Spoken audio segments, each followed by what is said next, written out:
All right, well, we're live. We'll see whether YouTube treats me right and actually shares this shit out. Waiting on the hearing to get started now. So far, they're apparently running behind, so they haven't cranked up yet.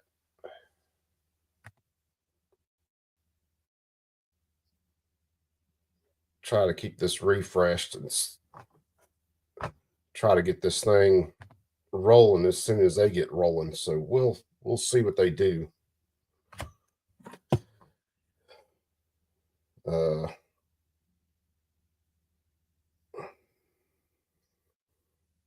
And hopefully they'll get it rolling at some point.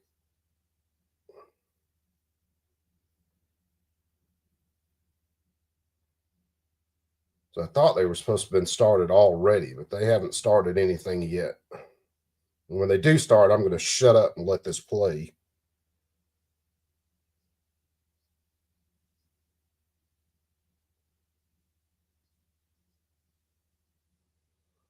So right now we'll just hang out. So this thing's already went through the House, got passed in the House. Then it got shifted to the Finance Committee, which is what we're going to watch today whenever they do get rolling. Because they're going to have to debate any kind of financial impact to the state from this, which I suggest to the crowd is going to be a pretty big impact, because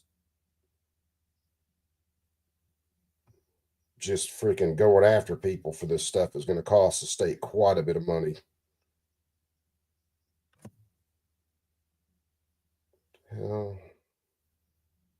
Sorry, checking messages too.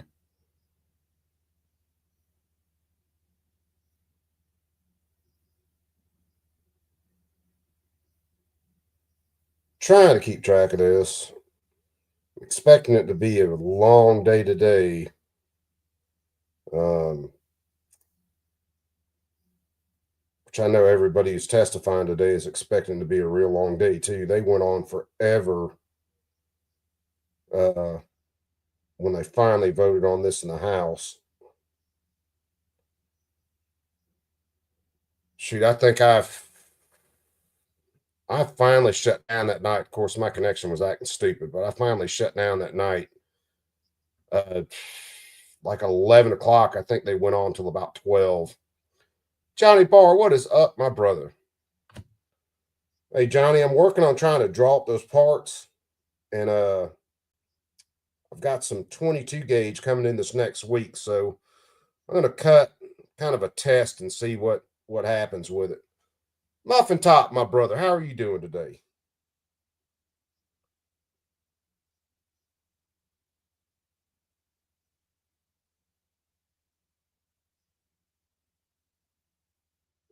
What in the hell is that?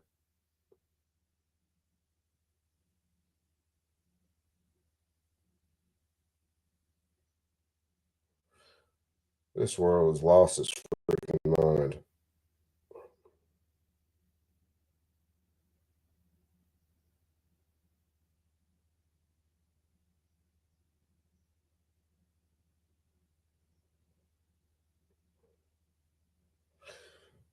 Oh, it's definitely going crazy. Gabe, what's up, my brother? How are you? Let me refresh this again. They were supposed to start at 10 o'clock, 10 a.m., which right now I guess it's almost 11 in Colorado. So they're dragging getting this rolling. Whether or not that's a good sign, I have no idea. They're determined to pass this stuff regardless of what people are saying anyway. Much like Connecticut with Brooke testifying, yesterday? Yeah, it was yesterday, day before. New Mexico's trying to pass something very similar to this. I didn't watch the hearings live on that one, didn't stream the hearings live on that one, but I went and actually watched them yesterday. And it's a bunch of absolutely unconstitutional horse shit, as usual. Chris, what is up, my brother?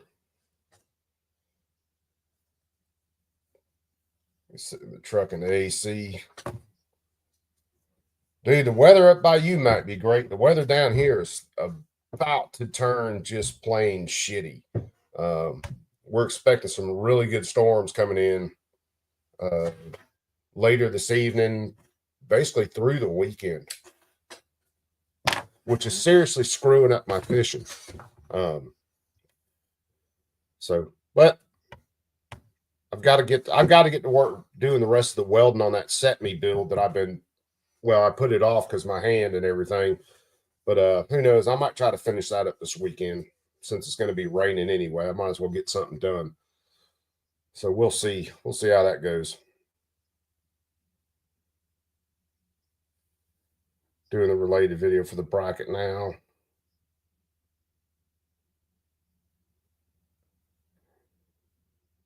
Using a brass prototype bracket. Good deal, Johnny. Like I said, I'm working on drawing that up. I'm working on a few things, actually. Night Strike sent me some stuff that I'm working on, too. Which, if we can get it worked out, will be awfully freaking cool. So we'll see. I've got a lot of irons in the fire, to say the least. Gonna get hammered tomorrow and Sunday. Yeah, brother, if you're gonna get hammered like we are, yeah, you might as well get it done today for sure. Today, I mean, the weather actually ain't bad today here. It's kind of overcast. I mean, other than that, it ain't bad. But I think later tonight we're gonna get spanked. And we're supposed to be in the shooting gallery all weekend. So, like I said, if nothing else, I'll be welding on that set me this weekend. I've been needing to get that finished anyway, since now that I have the use of my right hand back and I can actually do something.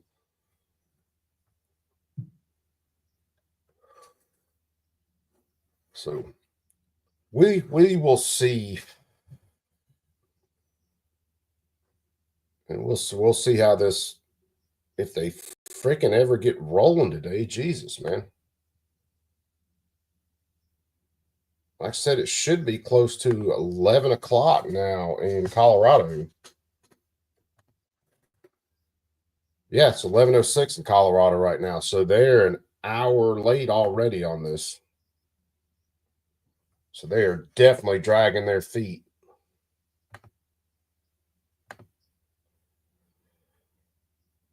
So we'll see. Hey, Chris, you got anything going on as far as like gun control bills up in your neck of the woods right now?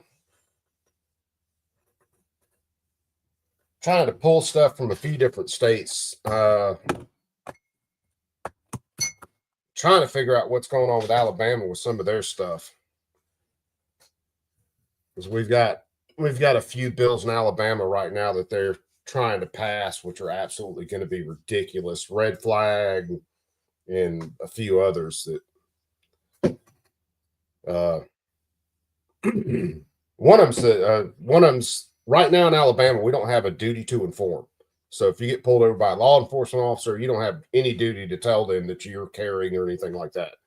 And this one idiot's trying to pass it to where it'd be, I think, a Class C misdemeanor, which is still pretty damn heavy for not informing an officer. But the idiots don't realize how this would actually work is like my wife would borrow the truck one night, go into the store, get pulled over, not realize that I had guns in the truck.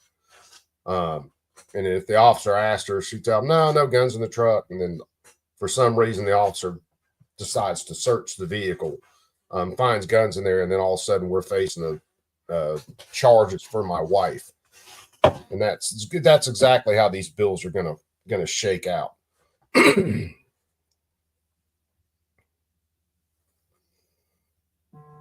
Yeah, good deal, Chris. Hell, you would think in Alabama would be pretty safe, but there's what was that? Oh, there's like I said, there's a few bills. I think last time I checked, I think they were 18 or 19 bills as far as or involving firearms in Alabama right now, and I think about I think at least 17 of them are just anti-gun bills that are going to be absolutely ridiculous. So trying to see how all that's going to shake out. Matter of fact, I might look again while we're sitting here waiting for Colorado to get rolling. And why they're not rolling yet, no idea. Because this is a hearing supposed to be from 10 a.m. to 2. Of course, that's an estimate. It's going to go well past 2. Looks like they just got started on the House floor, Senate floor. But the House Finance, where this hearing is happening today, they ain't got nothing rolling yet.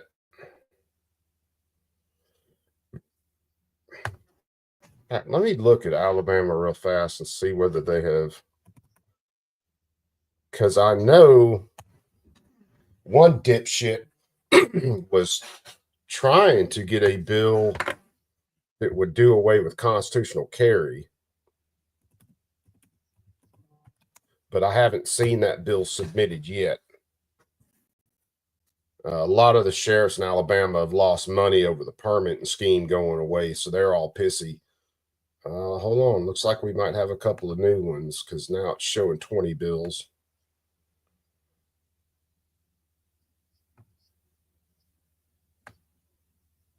Which one is new, though? I think I read this one. Clay County to authorize the sheriff to dispose of firearms.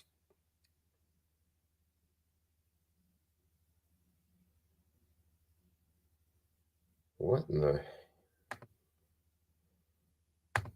Let's see. What in the world is this one? Pretty sure I haven't read this one yet.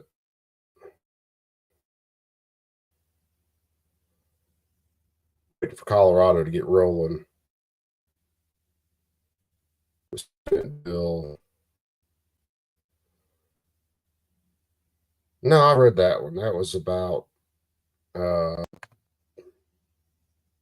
probation.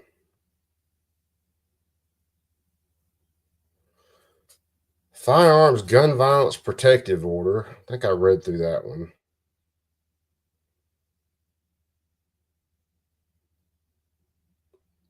The machine gun conversion devices passed the House,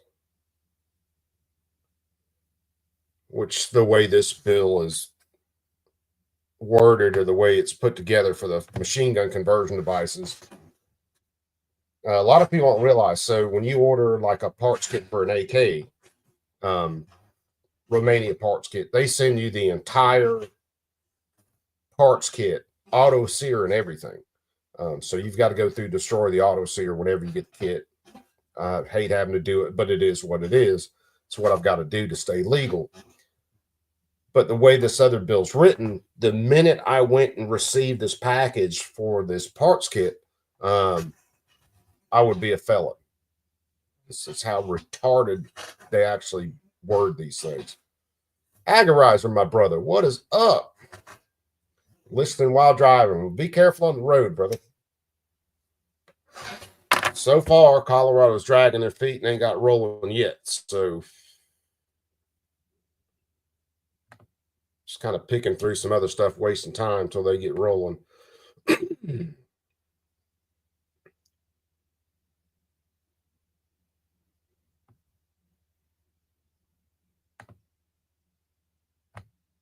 This is... Yeah, we've got to build a ban bump stocks in Alabama too. That was another one I think that was one of the first bills that was submitted.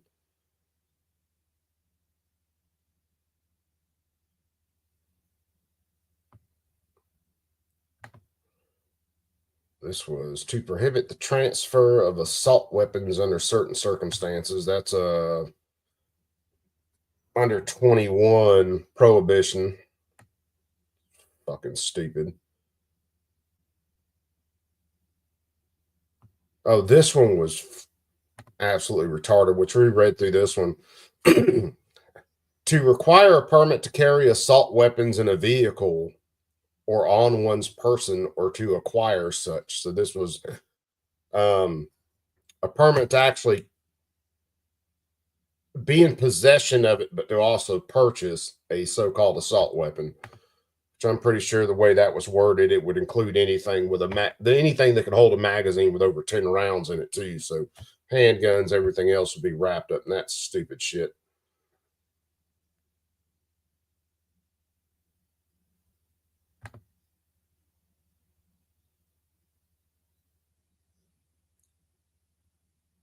Then to prohibit the possession of pistols with installed parts to convert to a machine gun. We looked through that one, which is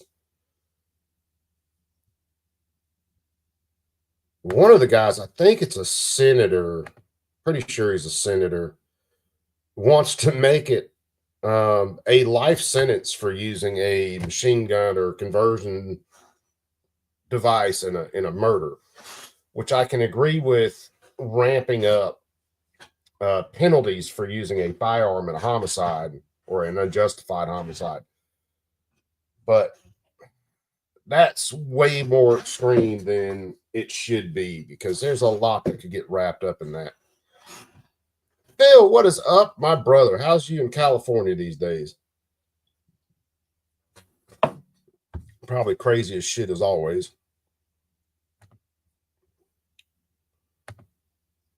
Refresh this again. I guess I'm just going to be sitting here refreshing this till they get it rolling. Now, I did post in the description the X accounts for Alicia Garcia and for Ava Flanell. So if you guys are on X, go ahead and give them a follow. They're who I follow to actually keep track of what's going on up there.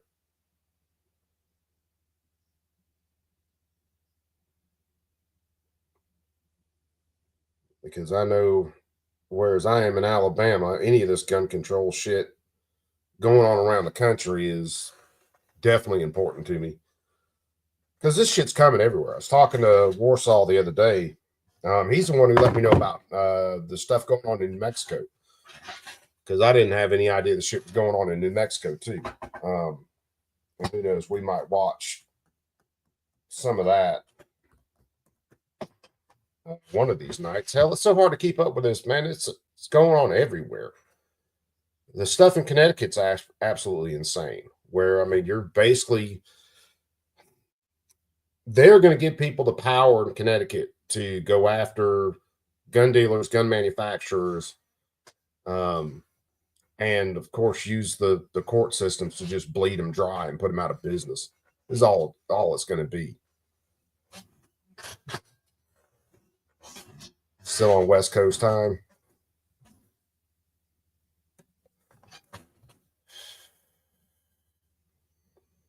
I was Googling the time for Colorado. I mean, it could be that they're still running behind. So who knows? We might have that hour to hang out before they actually get rolling. If we do, we do.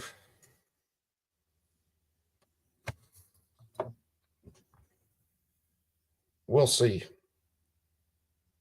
There's definitely enough to keep us busy. Matter of fact, let me see something.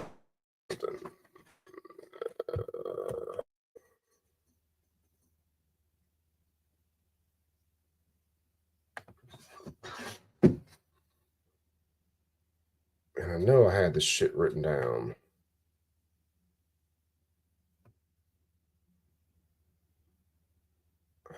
Oh God, where's it at?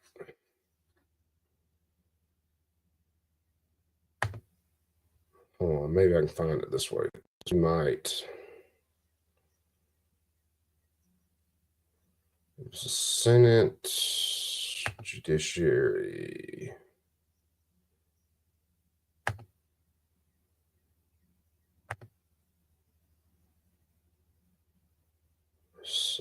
Let me see whether this is it.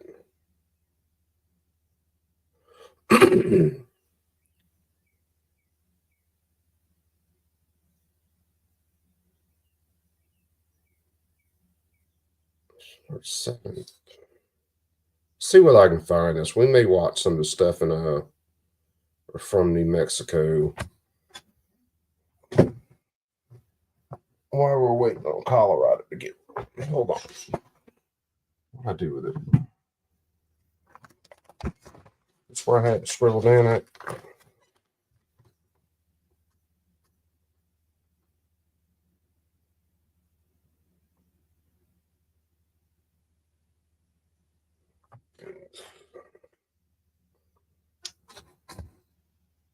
I could have swore.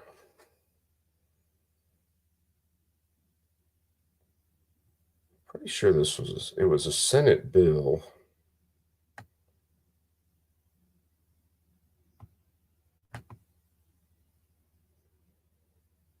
Where's it at, though? Education rules, finance.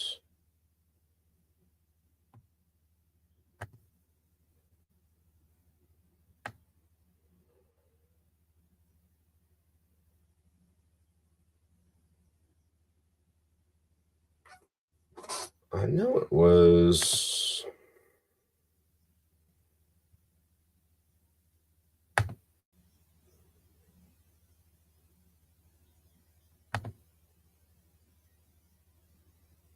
Why in the hell is this not coming up now?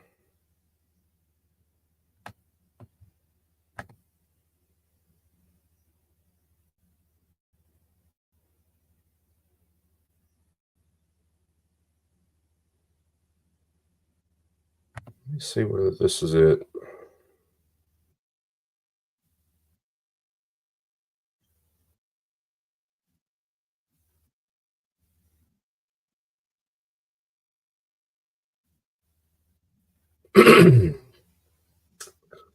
Hold on. Where is the actual?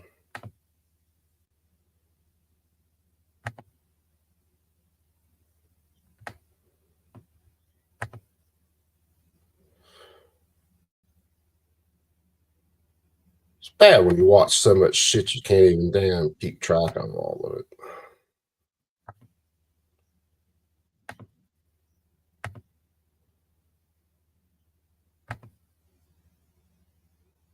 This has got to be it.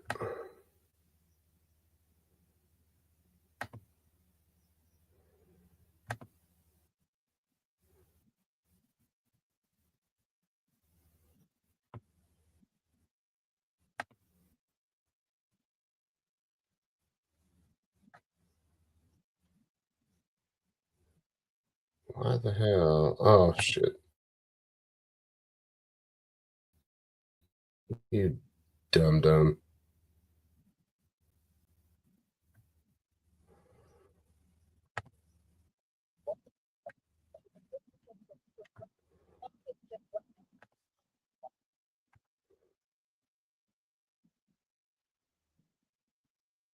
All right, let me find the start of this.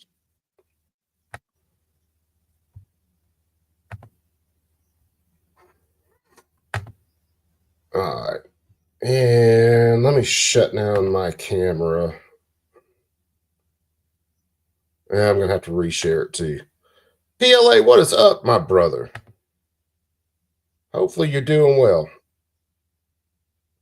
All right, let me stop this. Screen share.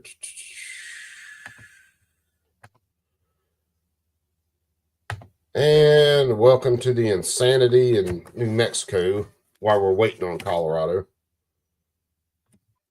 Let me see. Let me crank something to.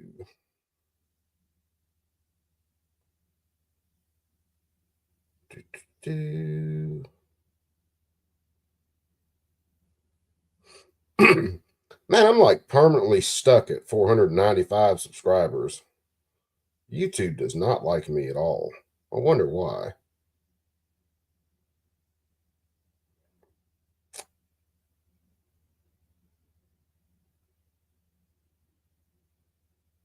Of course, I seriously am starting to think that whenever I do a stream and I've got Rumble kicking too, that YouTube really nerfs down any kind of views on videos. Because one night when I didn't share to Rumble at the same time, hell, I think we ended up, the highest I had in the room or had in the chat was 85 or 86 people. And that's the only time I've ever had that many people. I wasn't sharing to Rumble at the same time. So let me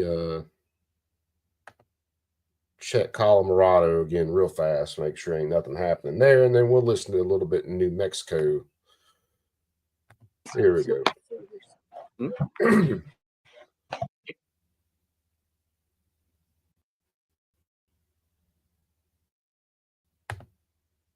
So you can thank me later for this pain. And of course, you see the red shirts from the commie mommies demanding down here.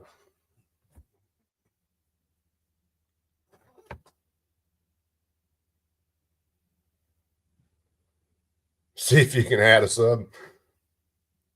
Just kind of interesting because I've been stuck at 495 for, I know, a month and a half at least. And with my charming personality, I should have so many more people.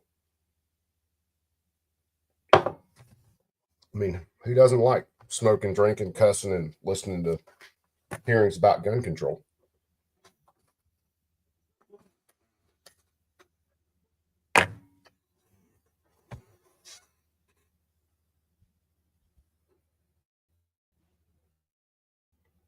I don't have enough copies for it. All right, here we go. Senator, just give us a minute. We're making new copies of what I think is going to be the right version of this bill. This, I think, is the third hearing this bill has had. And it actually doesn't pass its original form. They pass a substitute for it. And I think the stub for it's actually worse than the original bill. It still stays as Senate Bill 279. Matter of fact, I will.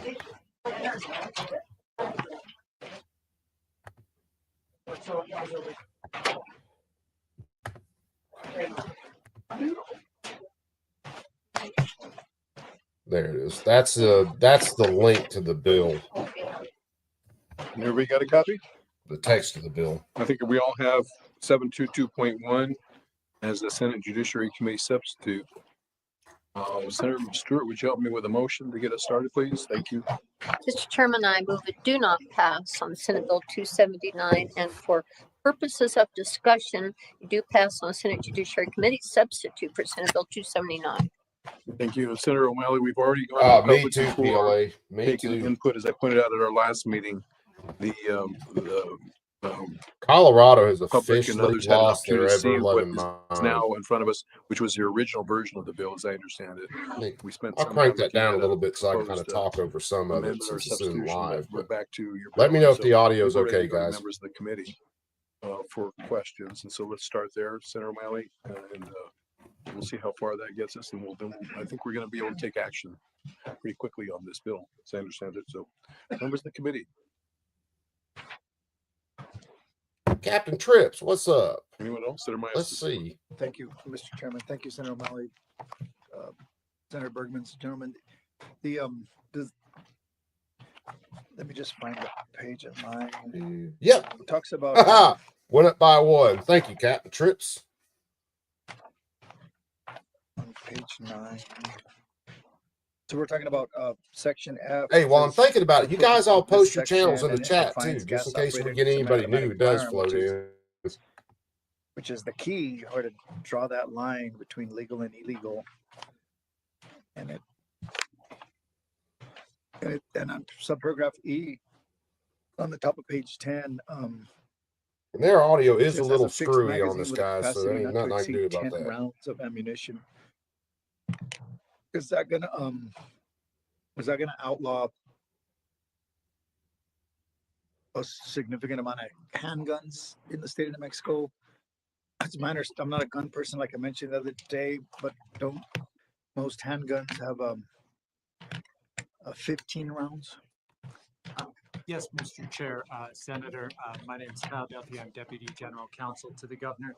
So what we're looking at here under subsection F, starting on page 9, is actually the exceptions.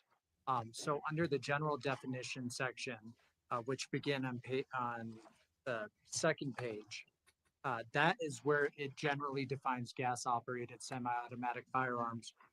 So here on page 9 are the exceptions, saying that these are not included. So these are not regulated by our act. So in essence, if a firearm is described under this subsection F, it is not included. So so for instance, the subparagraph that you're referencing, that is discussing rifles. So subparagraph 2, which begin line 20 on page 9, these are all the exceptions for gas-operated semi-automatic rifles.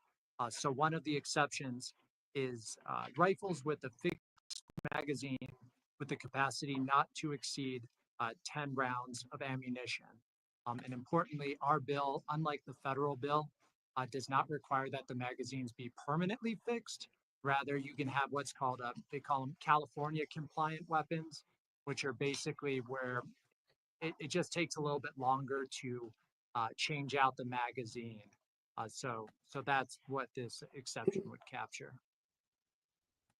Yeah, now Martin Heinrich, the senator in the federal Senate, has introduced this bill federally also, which is part of what they're hitting on here.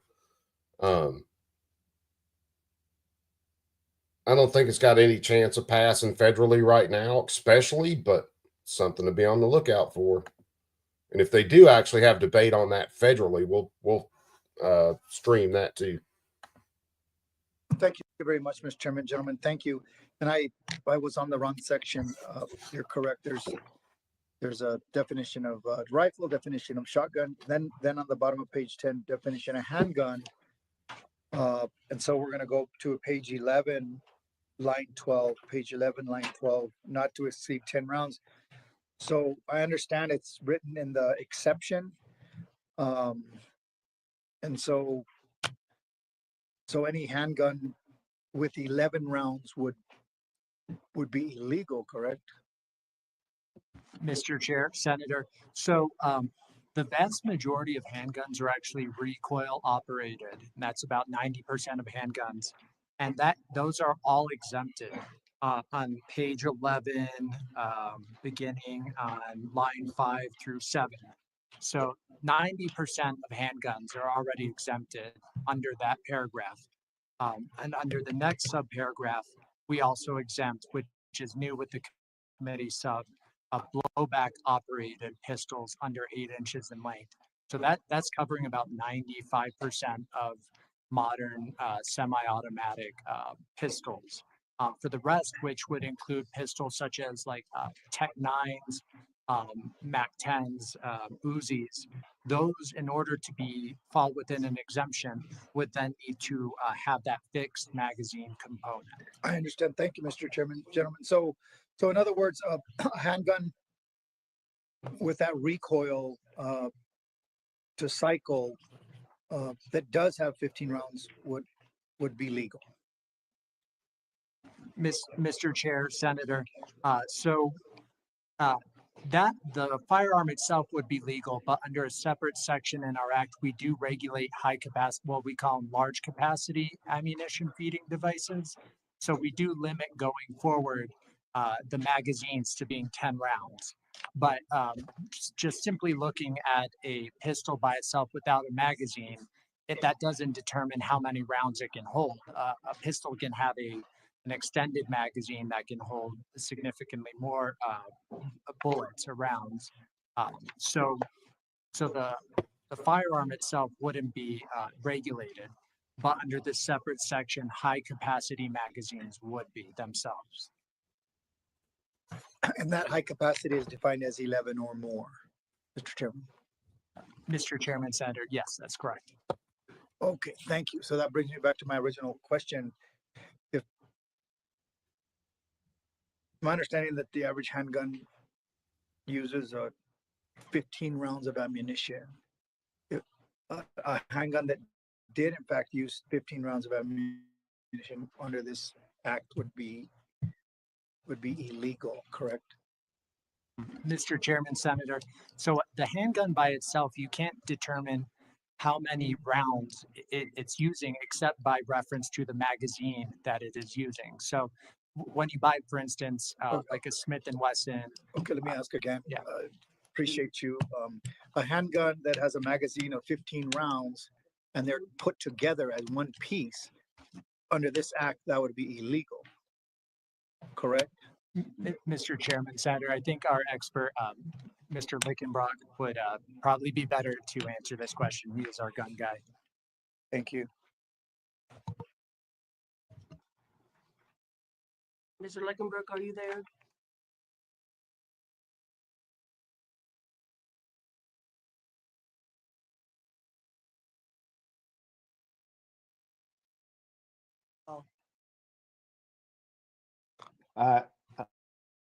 Hello, Mr. Chairman, Senator. Thank you for that question. Sells handguns that accept 15-round magazines.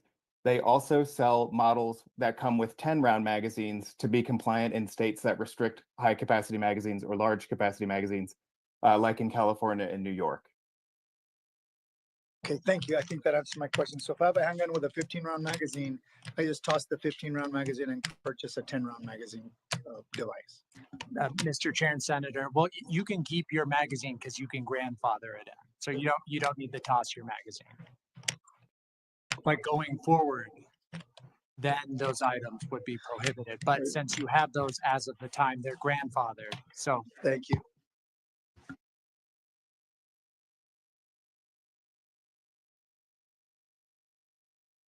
Thank you, Mr. Chairman and experts and Senator.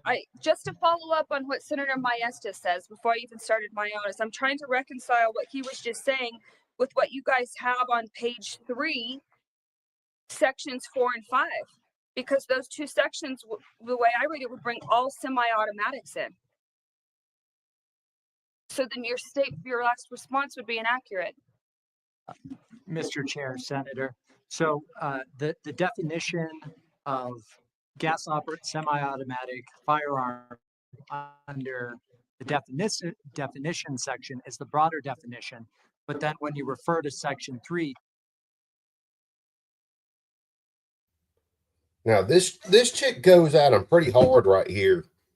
And if we make it to the point where she asks, she actually does ask the question that I would like to ask a lot of these people is where they draw their constitutional authority for these bans from. And the one sponsoring this bill, of course, can't offer you an answer to where they find that this to be constitutional, which is mind-numbingly maddening. That lays out all the exceptions. So those are all the things that, even though they might fall within the literal definition, they're accepted. Okay, Mr. Chairman and sponsor, I again recognize the intent of what you're trying to do, and I think that was articulated well when you opened up. Was we have got to do something to push back against these mass shootings. I don't disagree. I think it's in the details of who, in the effort to do so, What's up, brother we're Matt? really targeting and what the real outcome of this is going to be. And I think that my biggest question starts with how we're defining assault weapon. Yeah, because they say Because so. to me, and I think Yeah, that's most about right. gun owners, there's a very big difference between when you would consider an offensive weapon, and I think that's what you're trying to to target here, and a defensive weapon. So if the intent then is to target these mass shootings, even with all these definitions of how we're going to define this, and I'll refer you back to page 9 that you just had us on. Based on these definitions that you reviewed, it would still include the Taurus T4. It would still include the M1 Garand, the World War II gun that, regardless of what your expert says, still meets every qualification without an exemption. When was the last time that our World War II M1 Garand or a Taurus T4 was ever used in a mass shooting? Has that ever happened? Mr. Chair, Senator, I think this is a question best answered by Mr. Lickenbrock. Mr. Chair, Senator, thank you so much for that question. The Taurus T4 is an AR-15 that is only sold to law enforcement. I don't even believe it's sold here in the US. It may be, but again, it's only law enforcement. And the M1 Garand, as I said in our last hearing, that has a fixed magazine that cannot hold more than 8 rounds. It would not be captured by this bill. I think that would be incorrect, because I think your definition of some of these firearms are incorrect in what we've been presented in here. If we turn our page, the next page, page 10, there's a number of shotguns that would still not qualify under these exemptions, and they're very, very popular shotguns, and I'm sure you would agree.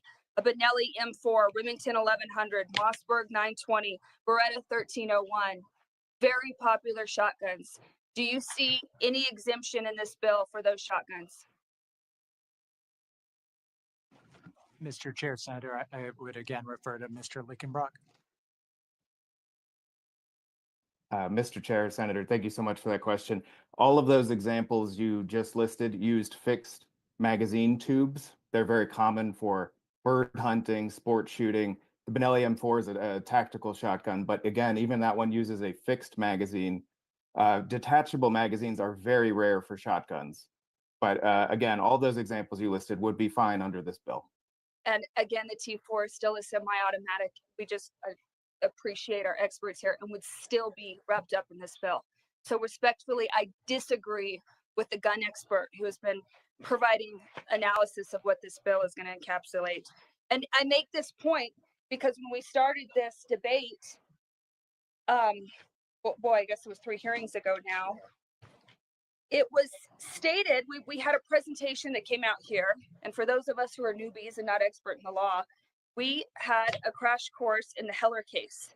And in that, if there was anything that came out of it, was that the weapons had to be classified as dangerous and unusual. And I make this case to say there are still so many popular firearms that have never been used in cases with mass casualties, never been used. They are recreational guns. They are defensive, not assault weapons, but defensive weapons. They've never been in the case where we could name one incidence where they were, misused and there was mass casualties. They are very, very, very popular weapons all over the state and all over the nation. And so if the intent, one, is to target weapons that are creating mass casualties and catastrophic gun violence events, you're not getting them. And if the intent then is to stay in line with Heller, none of these could be classified as dangerous and unusual. And so it's a massive fail. And what happens is you are wrapping up law-abiding gun owners in this. Law-abiding gun owners, many of which they should agree that steps should be taken to make our public areas safer and push back against those who should not have firearms and weapons that can only bring mass destruction and harm to others, who should be part of wanting to come to the table and find a solution. This is way off mark in doing that. You wrap up countless gun owners with very, very poor definitions and completely miss the mark.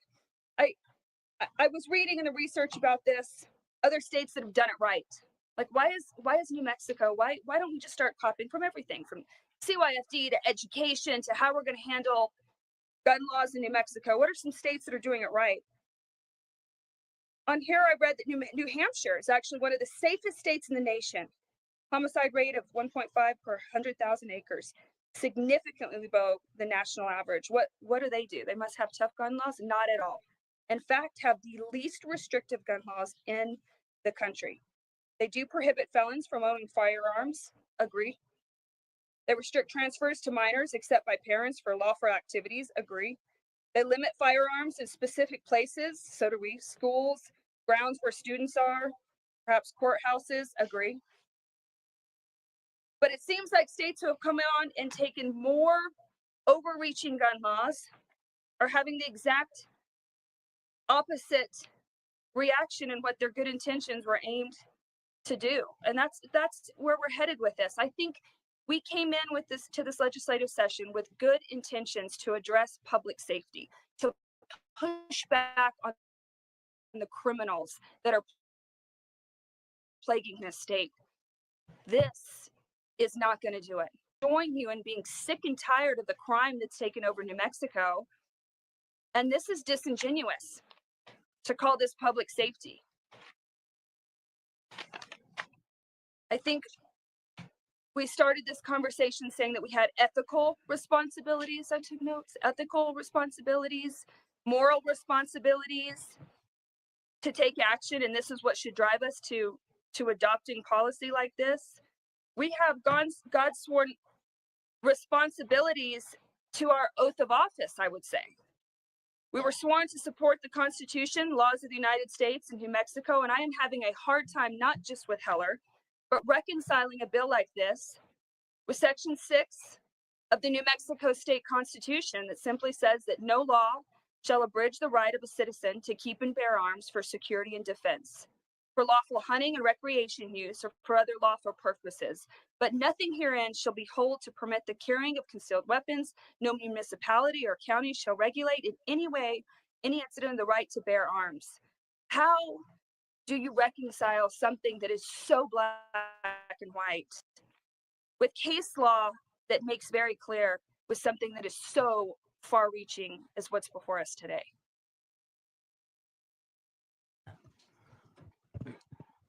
Mr. Chair, I guess that's a lot. How do you reconcile the Constitution with this?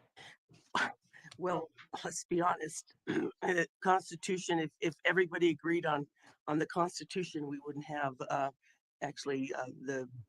conversations we're having right now. And so, and that's true with pretty much every law, which is why we have laws and we have courts.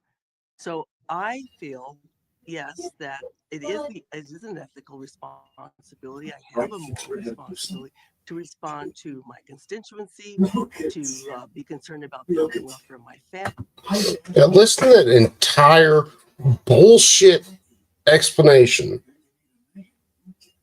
to come around finally to fuck the Constitution. I don't care.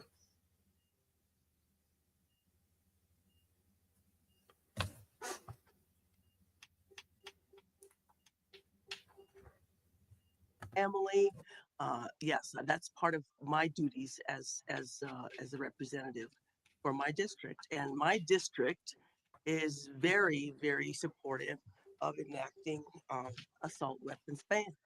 So I'm, that's why I'm here, and I think that's important. I mean, I'm sure that you, and I don't know you very well, Senator, but I mean, we probably would agree on probably 95% of things, because we both want the same. We want our families to do well.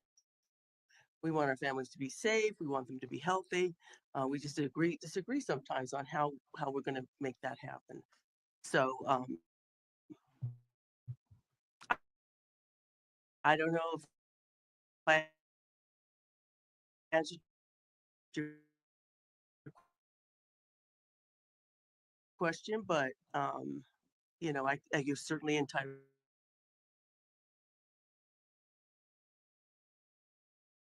Say I'm not even debating the assault weapon, but constitutional, because I just listed many, many, many different types of firearms, specifically some rifles and shotguns that are very commonly used. They are not, by any definition, should be ever considered an assault weapon or weapon of mass harm or even and has never in many cases ever been used in any incident like that. We couldn't find one in which it had been, but they're very common with hunters, sportsmen, responsible gun owners, and in such far-reaching legislation, it has swept it up. I think it's poorly written when trying to clearly define which weapons you're targeting, because this is going to wrap up far more than I would like to believe, and I do believe actually is your intent in doing so. This is poorly written legislation. I have no doubt that the courts will be hearing this should it pass, and they should. They should. I'm embarrassed though that this committee and as legislators would even let it get to that point, because I think that we still have a responsibility as oath takers to uphold that oath. And by passing something like that, we are certainly in violation of that. Thank you, Mr. Chair.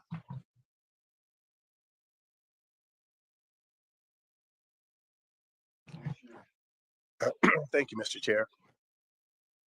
Ditto with everything that Senator Brantley just said. There's a lot about this bill that concerns me, but I wanted to respond to Senator's comment with regards to she has a responsibility to her constituents, and they're asking her to do this, and so I respect that. I also have a responsibility to my constituents, and we live in a rural area. I think every sheriff in these mountains understands that when they stop someone for a traffic violation, that person more than likely has a gun. We all carry guns, and we don't think twice about it. And so, because we believe we have a responsibility to defend our families, and so we carry a gun because we know there are violent criminals out there who have no respect for personal property, who have no respect for individuals just living their lives, people that want to rob, steal, and maim and hurt other people for the fun of it. We understand that. And so we take the responsibility, because law enforcement response could be 5 minutes, could be 10 minutes before they would get there in time to take care of business.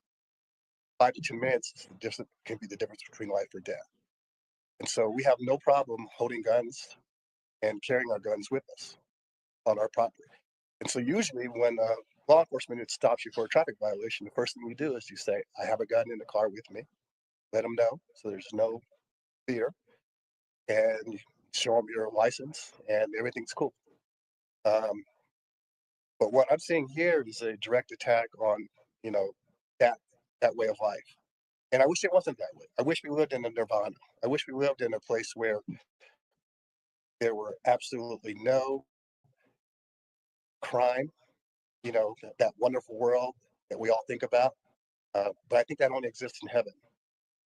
And I believe that if you're a believer, that's where you're going to find zero violence and zero harm.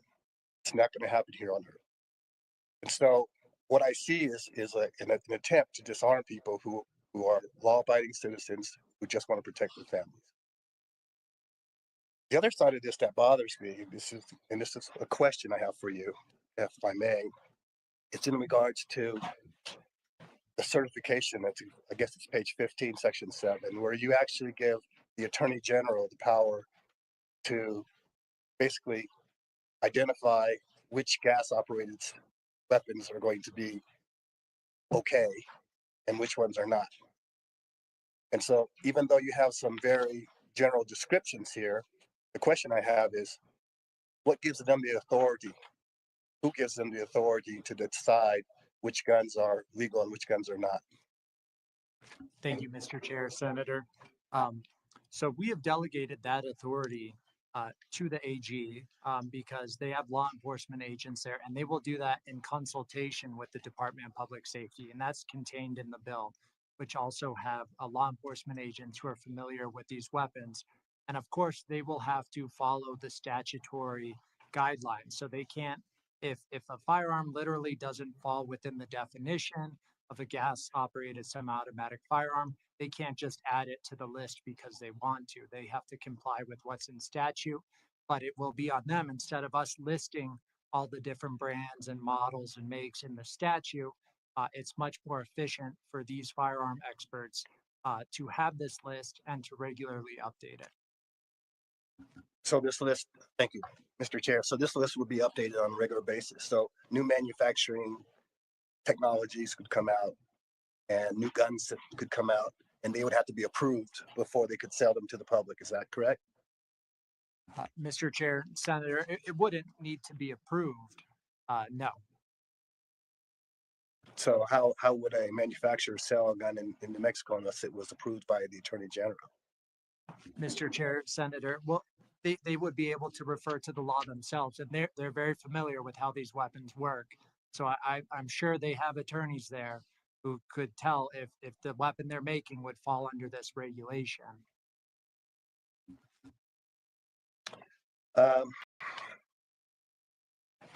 So I want to get back to the question that was raised by Senator Brantley with regards to the Constitution, and she read it. And so the question is how does what you're doing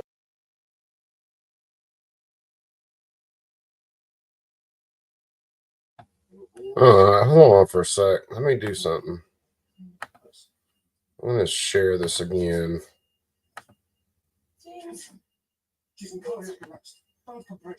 Because my computer is acting retarded.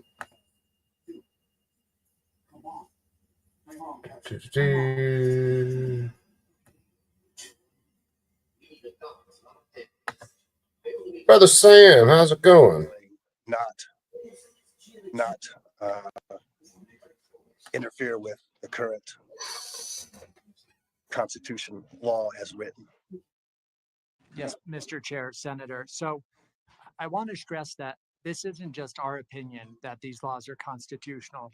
There have been dozens of lawsuits filed post-Bruin, and of those, 14 different judges, including the 7th, the 4th, and the 3rd circuits, have held that these laws are constitutional. And 16 opinions have affirmed the laws dealing with large capacity magazines. And these include judges who are appointed by both Republican and Democrat presidents. So this is a pretty wide uniform consensus. Of those dozens of lawsuits, there have only been 3 district court opinions that have held otherwise, and each of those opinions have been stayed by the circuit courts pending appeal because they believe that there's a likelihood of success on the part of the government. So it's a near uniform consensus we have, which is actually very rare in a post-Bruin world. Thank you for that, Mr. Chair. So have any of these cases gone to the Supreme Court? Mr. Chair, Senator, yes, they have applied for cert, and the Supreme Court has multiple times, I believe about 4 times after Bruin, have denied cert. So the court has decided to leave those lower court opinions in place. So you believe then this is a valid law that we'd be putting in place? Mr. Chair, Senator, yes. Okay. I would disagree with that. I'm not a lawyer, but I am a gun owner. And I know that based on what I'm seeing here, a lot of my weapons would be considered illegal. And also with regards to magazines, and why did we stop at 10 in terms of the capacity of a magazine? Mr. Chair, Senator, that's a cutoff that most other states who have these regulations use. And it's been illuminated in some of the federal litigation that actually. Now, when they talk about the 10-round magazine capacity and why they stop at 10 rounds, which is completely arbitrary, they get into the argument that only, I think it's anywhere from about 1.5 to like 5 rounds are fired per self-defense gun use. The way they get to that number is they factor in all the times where people use a firearm and don't shoot it, and that brings down the overall number of times or rounds people use in a defensive gun use. So they're completely f***ing with the numbers, and they know they are, and they're lying through their damn teeth.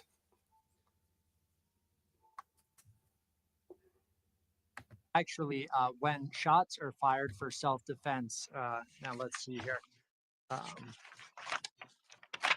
Don't want to get this wrong.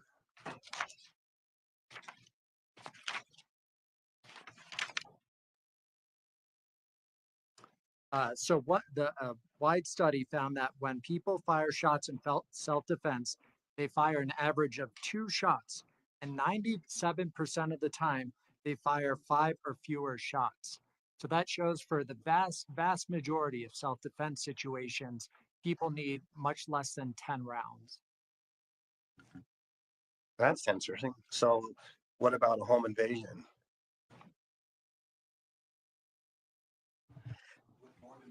More than one assailant. So I just wanted to respond to that because you brought this up.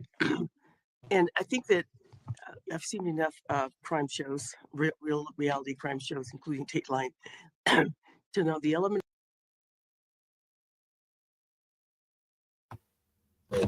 Now, listen to what the sponsor of this bill comes up with. Is she has listened to enough and watched enough true crime shows that she can basically considers herself an authority on home invasions, and then she goes and gives this other freaking example. You'll hear in a minute of a guy who died in a home invasion robbery, unfortunately. It only takes a second to go online and actually look at self-defense shootings in a home where a homeowner has something like a home invasion going on, and you will find story after story of people that successfully defend themselves and their property and their loved ones using a firearm. She completely blows past all of that and lies through her fat fucking teeth.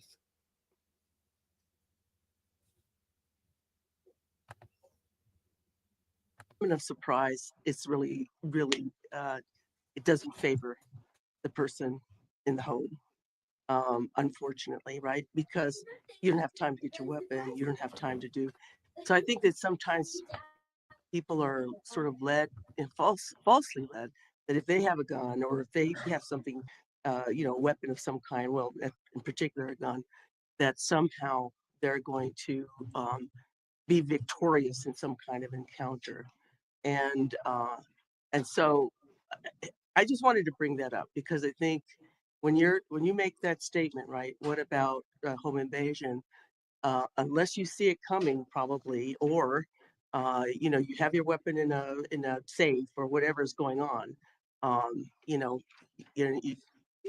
in trouble. And I'll just use another example because there was a retired engineer. He's 75 years old. He was well-to-do. He actually built a shelter, and I think a lot of his motivations were fear. He was fearful. He was older, and he must have had 75 weapons, including assault weapons, in his home.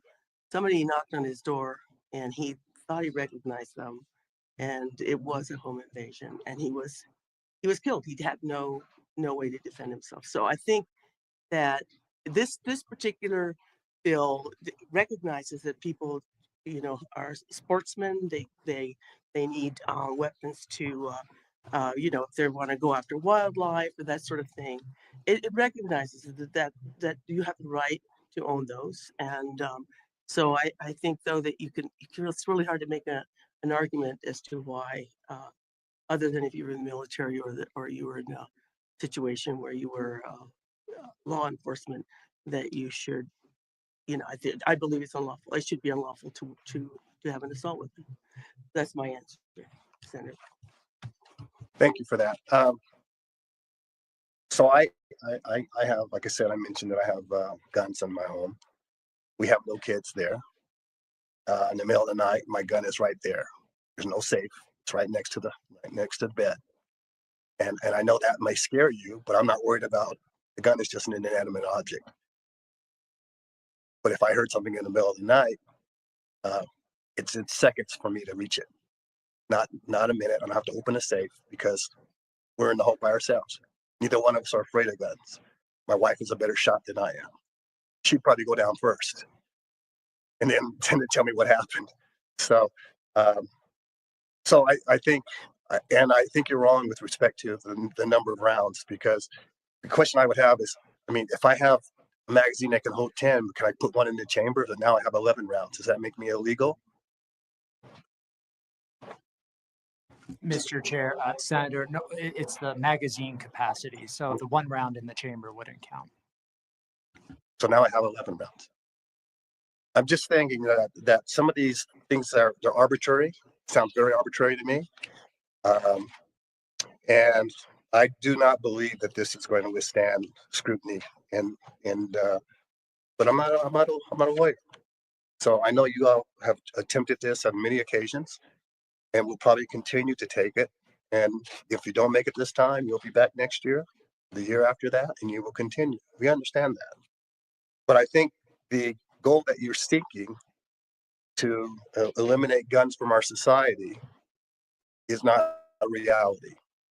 And there are too many gun owners. We're law-abiding, love sports, love to hunt, love to just shoot for the sake of shooting. And these weapons have value to them. And I think for the attempt to eliminate them from our society is a wrong attempt. You know, when we were in war, World War I, World War II, I believe it was, the Japanese knew that they could never invade the United States. And they said the reason they couldn't is because they knew there'd be a gun behind every blade of grass. We're one of the few countries that can defend ourselves, one of the few countries that allows the population to defend themselves. Everybody in the world knows that. And that's why we're considered still the strongest country in the world, militarily. Because if everything else fails and they try to invade this country, the militia, the citizens, we would be able to defend ourselves. And that will never end. So with that, I end. Thank you. Mr. Chair, may I say, no? Okay. Thank you, Mr. Chair. Thank you, Senator. I just had a couple questions. So I think Senator Brandley had referred to this earlier when she was asking questions. When we started this off, we had a hearing that was centered around 2 cases at the Supreme Court level, Heller and Bruin. And having an opportunity over the last couple of weeks to really dig in and try and understand this and understand at the Supreme Court level what's taken place. I've got a couple questions. So is it fair to say that Heller, the ruling in Heller, that one of the findings of that case, or one of the main findings, is that it said that weapons in common use cannot be banned? Would I be correct in making that statement? Mr. Chair, Senator, not necessarily. It means that weapons in common use. So when we're applying the Bruin test, that means that they would be protected, presumptively protected under step 1. So then the government would need to justify its regulation by resorting to history and tradition. Thank you, Mr. Chair. I'm talking though specifically for the Heller case though. And it's my understanding from multiple experts that I've talked to that the primary finding of that case was that weapons in common use cannot be banned. And so when I'm reading through this bill and I'm looking at all the different weapons that'll get wrapped up in this, I'm led to believe that it's unconstitutional on its face because of that very fact, that it's going to ban a ton of weapons that are in common use. And that it's going to, the minute, if it passes out of this committee, makes it to its next committee and gets passed out of this legislature, it's going to the courts. I mean, there's no question about that. And I have a hard time believing that they won't. I guess my question would be would it be fair of me to say that a manner in which this could be challenged, if it was enacted into law, would be to apply that common use to this bill to challenge it in courts? Mr. Chair, Senator, if I understand your question correctly, so as courts apply Bruin, which was a case following Heller, they apply a 2-step analysis to Second Amendment cases. The first step is to determine whether these arms are protected by the plain text of the Second Amendment. And the way that the majority of courts have looked at this following Bruin is by saying by looking at this common use element, knowing that the central component of Second Amendment is self-defense, they look at whether these weapons, whether they're objectively useful for self-defense situations and whether they are commonly used for self-defense. And the majority of courts addressing this issue have concluded that the answer is no. But out of an abundance of caution, the courts have also continued on this step too, and said that even if these arms are protected, there is a history and tradition of legislatures regulating the most dangerous new technologies while leaving ample room for people to defend themselves, which is exactly what this law does. Thank you, Mr. Chair. I think, and correct me if I'm wrong, when we were having some discussion the other day that even another member on this committee had said that, you know, it's likely that this would go to court and that there would be challenged, and no certainty that it would be upheld in courts. But my understanding of the Bruin, and I'm not an attorney, so, you know, forgive me if I'm wrong in stating this, but the Bruin ruling was that they had to have historical precedent dating back to the founding era, and that by applying the Bruin even to this case, that can't be proved, and so it would still be unconstitutional to enact a law like this.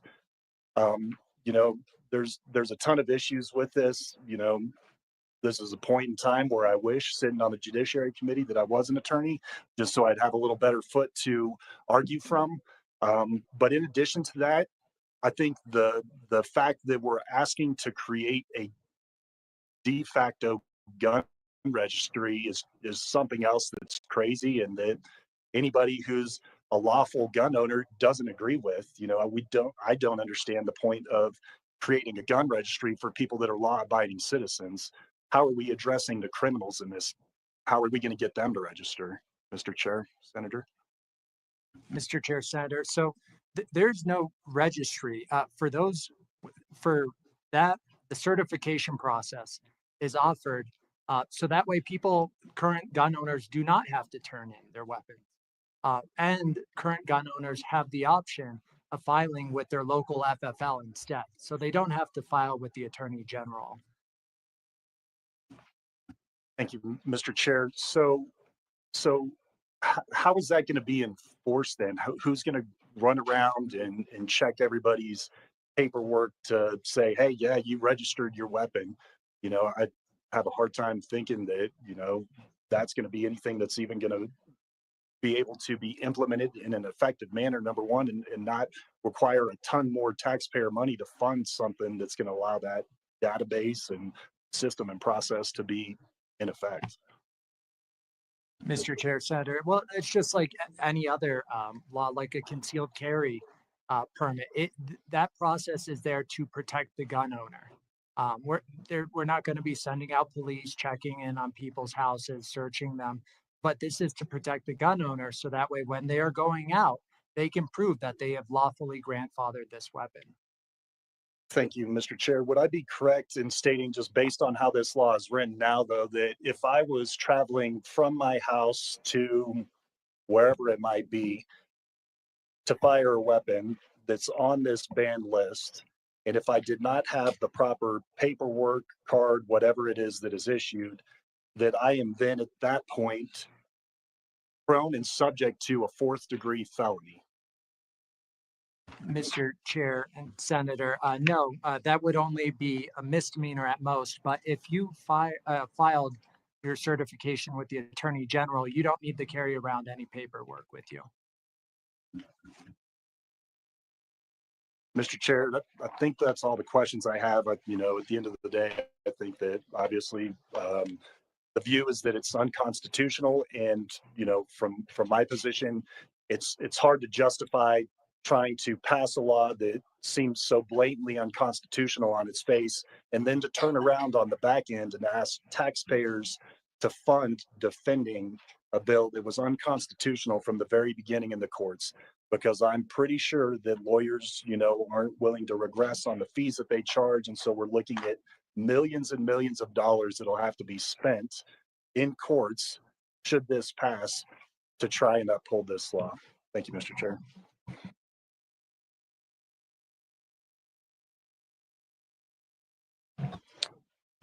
I want to just question a few things that was said. That there was an implication, and maybe not outright expression, that this law has been passed in other states and has been upheld, at least in some circuits and some federal courts. My understanding is different, that this would be the first state ever to pass a law based on a gas operated definition of what would constitute a prohibited weapon. Is any other state, my question is succinct, has any other state ever passed any law that prohibits a weapon based on the definition here of prohibited weapon based on gas operation? Mr. Chair, strictly speaking, no, but the courts have, when they have examined those other laws, they have focused on the same features that we focus, which is why we're confident that the same analysis would apply to our bill here. Yeah, but the central feature of this bill, this definition of a weapon, and I'll back up a little bit. I would welcome the opportunity to try and find a way to define this that's going to meet constitutional muster. And many of you all have heard me talk about the mass killing 20 miles down the road from my house, 23 people killed at a Walmart in El Paso. The gunman specifically targeting Hispanics. So hate crime, I think he's going to do. I don't know how many multiple life sentences.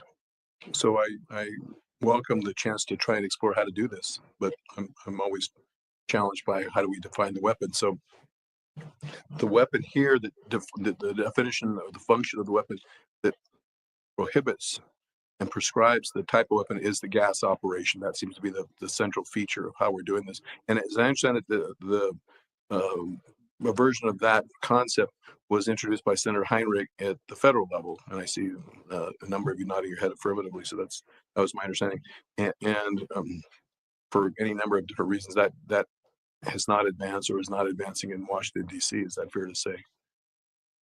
Mr. Chair, that's correct. Yeah, and there's a lot of things that aren't happening in Washington D.C. that I find troubling, but I want to be clear, make sure I understand that New Mexico would be the first state to prohibit a weapon based on this type of a definition of a prohibited weapon, which is the gas operation of the weapon itself. And I see all of you nodding your heads, so that I just want to confirm that's my understanding, number one. So we really don't have guidance, in my mind, from the courts. I mean, again, you're saying, well, other courts have affirmed certain weapon classifications based on features that are similar to this bill, but none of them have really done so at the core of what this bill does, which is the gas operated nature of it. I think that's unfortunate. I don't agree with the Supreme Court interpretation of the Second Amendment. I don't agree with the historic references and the notion of that the court needs to do that. And I predicted years ago with my Republican friends, and even on this committee, that the Supreme Court would have to begin to back away from their precedent. They're already doing it. Raheeny's a good example of that, where the court, Clarence Thomas, realized that his earlier attempt to try and prescribe the Second Amendment is going to run into problems for him, and it's going to run into problems for the Supreme Court. And we see them already kind of dialing it back. And they're going to continue to do so. But we're with this court, such as it is. And while I may not agree with where they're at on a number of issues on this, I think they're pretty clear, at least with regard to this particular issue, as it may relate to a classification of weapons. And I think we all agree that Heller is the case, right? Heller is the case that deals with prescribing types of weapons. The other cases maybe talk about who can possess and where they can possess and so forth. But in terms of a weapon ban, I think we go to Heller, and I just don't see how we get really beyond this Supreme Court. And I think that's unfortunate. But so far, this last session, I passed the 7-day waiting period as one of the sponsors. Everybody told me we'd be challenged constitutionally. We were sued. And a federal court has affirmed and upheld that, and I think that's going to stick.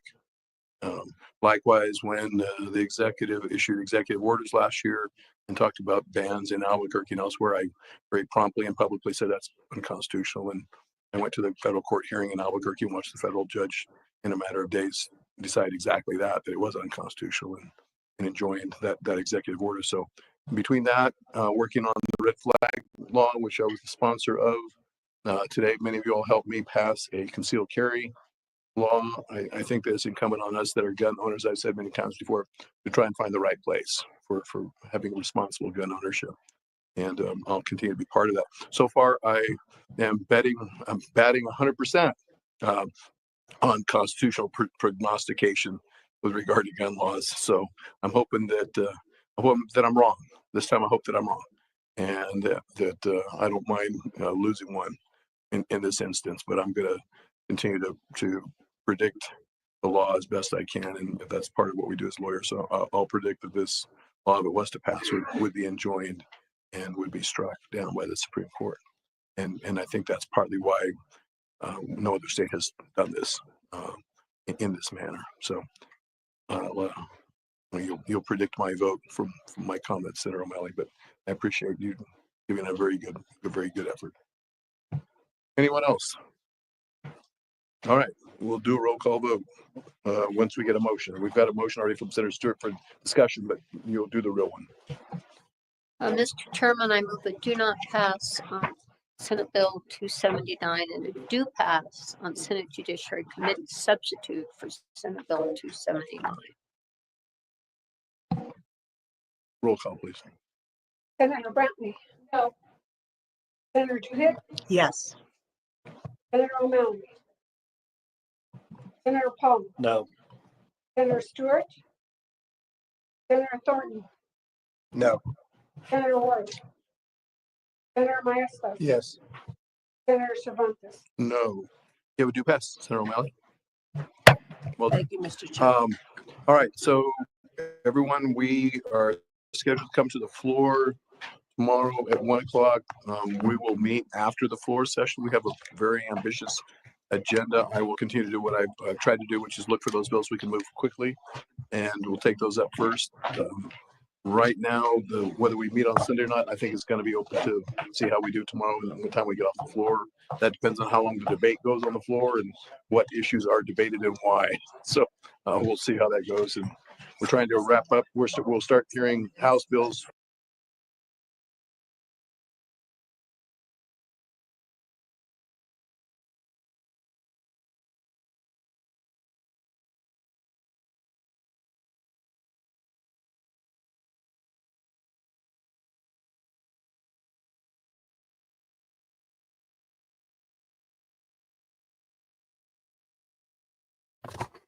All right, so that was the end for that. Colorado still ain't rolling yet.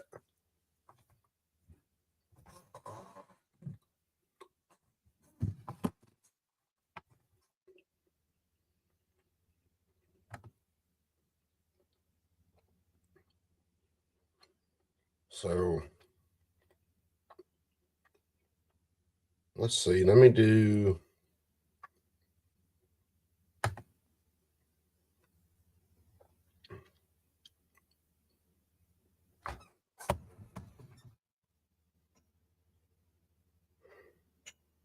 The Colorado House is going.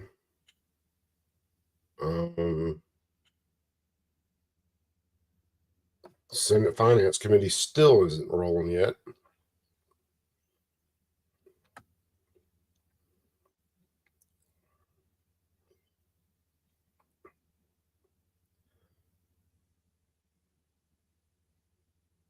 So they are just dragging ass, apparently.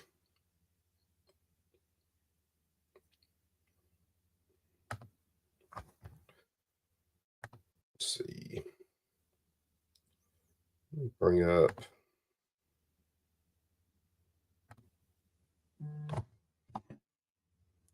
What's this other message coming in? Well, they ain't got nothing to do with what I'm doing right now.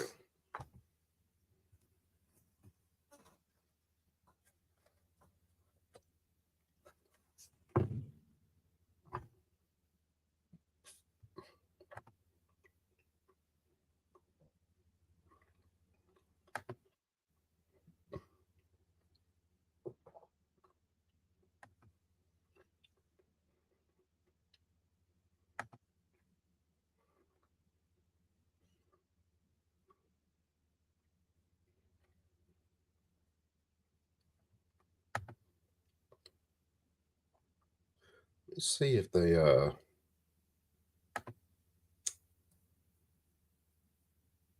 debated this on the Senate floor, if I can find it.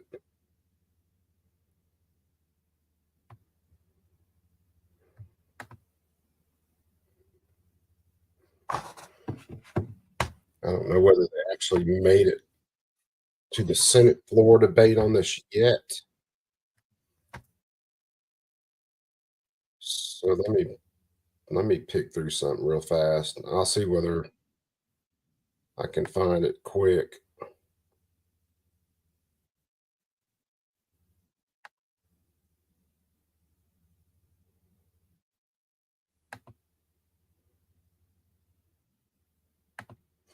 If I can find it, we'll just watch this because right now we're just kind of hanging out trying to see whether Colorado actually gets rolling anytime in the next 100 years.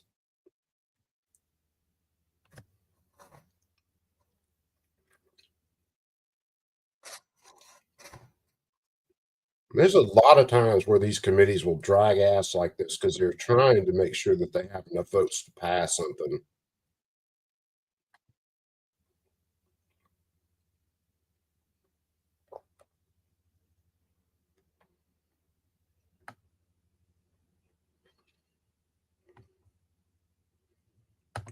So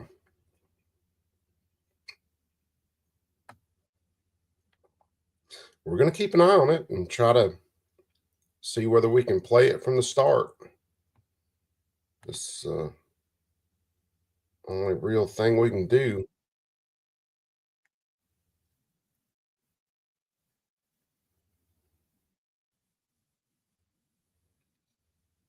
It'd be nice if some heads would roll over some of this stuff, Sam, but man, any of these judges that uphold this unconstitutional horse shit should be removed from the bench. They should absolutely be impeached. And until you see something like that, these legislatures will continue to pass constitutional bills. The idiots will still sit here and vote for these legislators.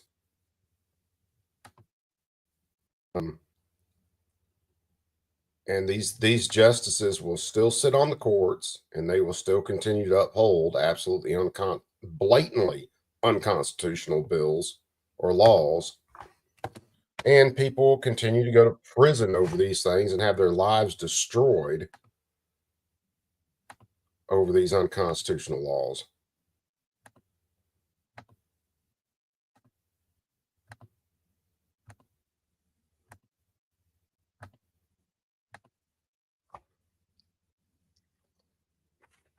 It's what drives me crazy about the Supreme Court not picking up Snow v. Brown and this Ocean State Tactical. Because there are people going to prison over these things, getting their lives completely destroyed over these unconstitutional laws, and the Supreme Court is sitting on their goddamn hands when they could be slapping these things down.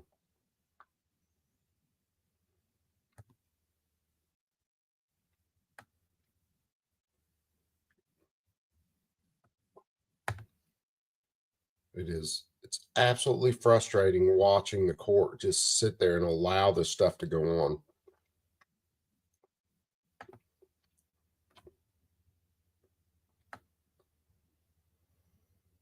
It's why I've said a lot of times, man, we can't look to the Supreme Court to save us on these things. We can't. They are proven themselves to be absolutely useless.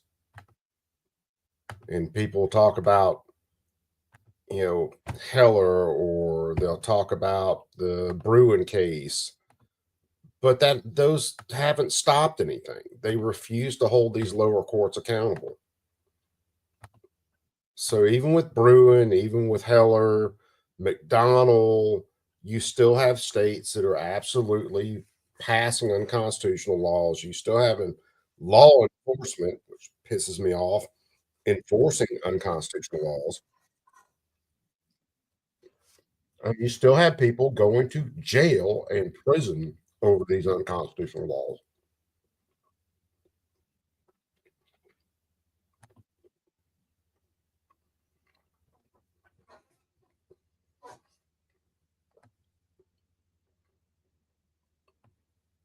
Let me refresh Colorado again while I'm looking through New Mexico stuff.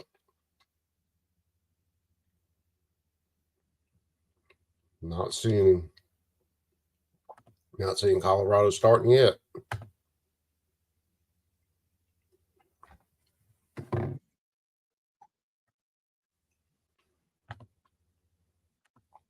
I'm just picking through New Mexico to see whether I can find the full Senate debate on 270 or 279 or 297. I can't remember.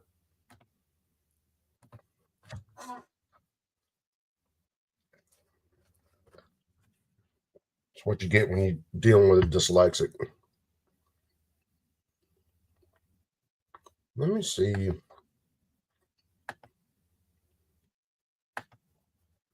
No, that's not the one I wanted.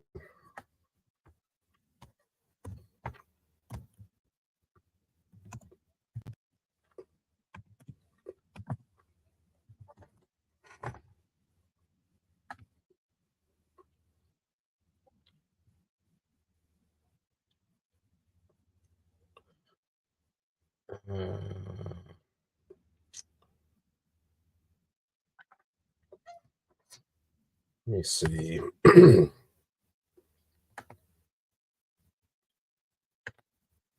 Senate bill was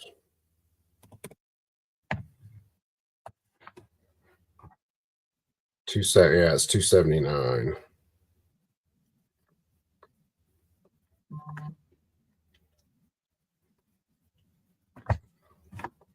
Wife sent me a message about completed the Mad Max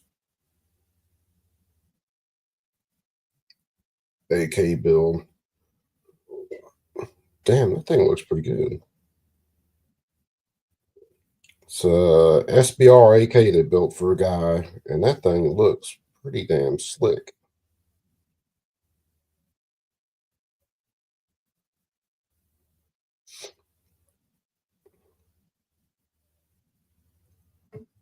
I wonder if I can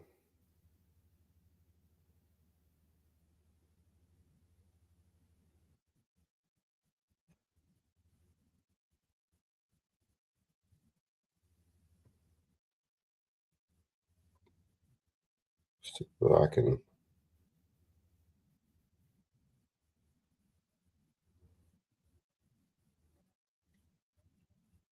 get this to where I can show it to you guys.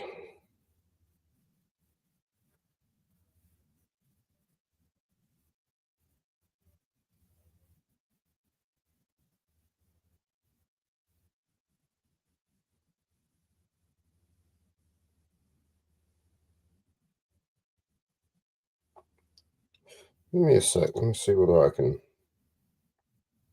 figure this out real quick.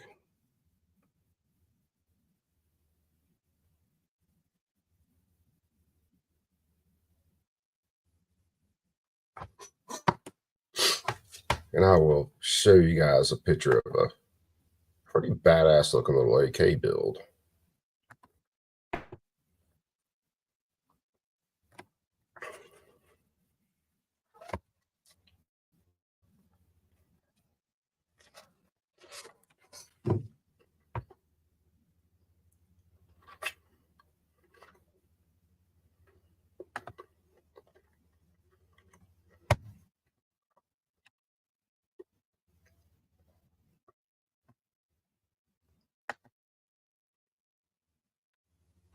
Well, if it ever comes through to my email.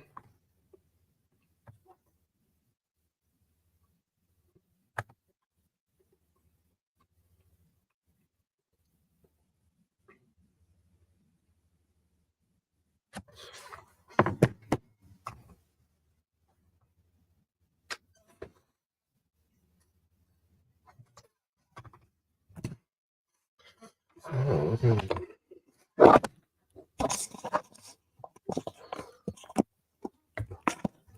That's not coming through. I'll check that in a sec. Let me check Colorado again. Apparently they are not wanting to get rolling today.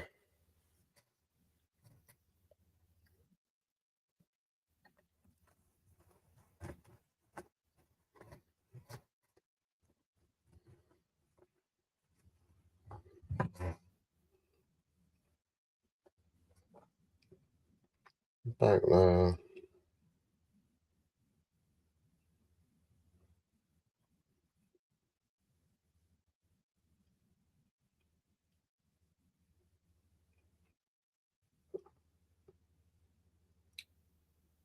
try this again.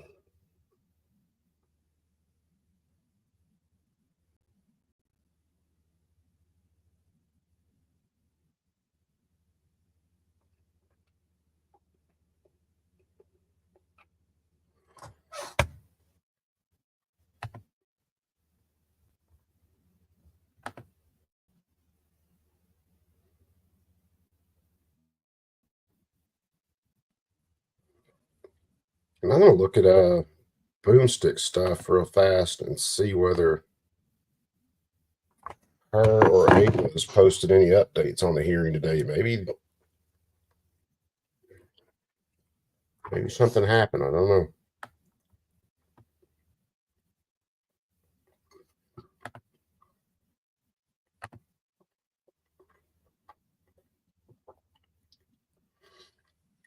Later, Brother Chad. We'll catch you in a few. Let's see. I'll just show this out of my email. Here it is.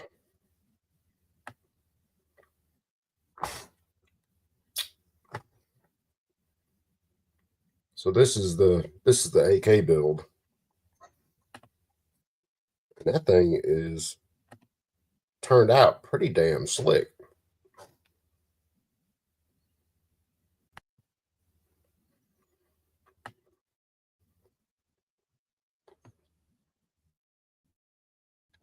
Kind of a battle worn black finish on it, but that little joker turned out pretty badass. I would like to build an SBR like that, but I'm not freaking paying $200 tax stamp, so we have to stick with my pistol.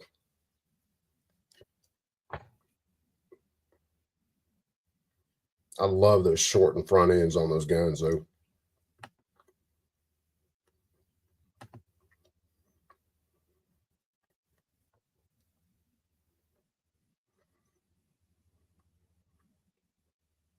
And I'm not seeing the full Senate debate on the bill in New Mexico right now either. So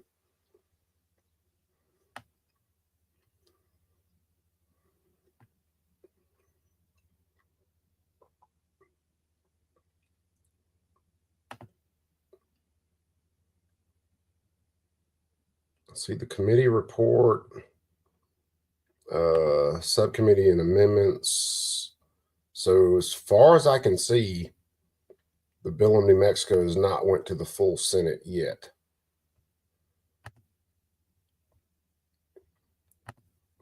So we'll try to catch that,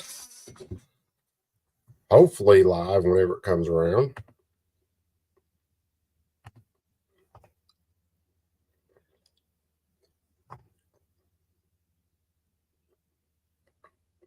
And refreshing Colorado, still nothing on them.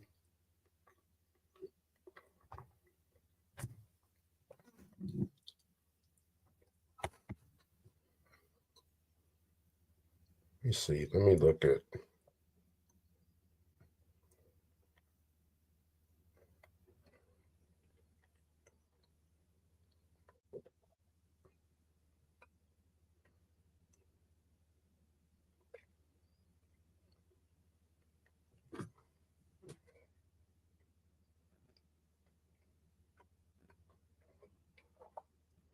And I'm not seeing any new posts from Garcia.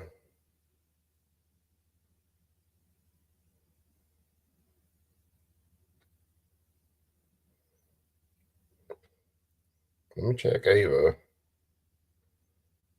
I mean,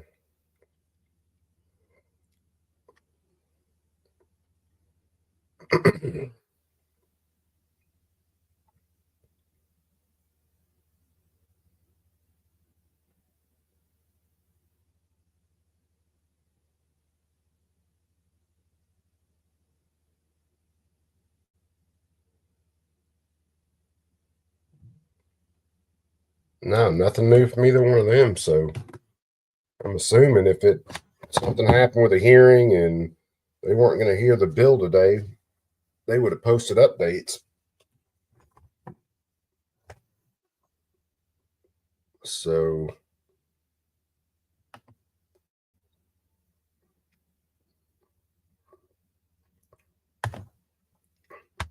it's Senate Finance. They haven't changed anything. It's still supposed to be they're supposed to hear two bills today. One about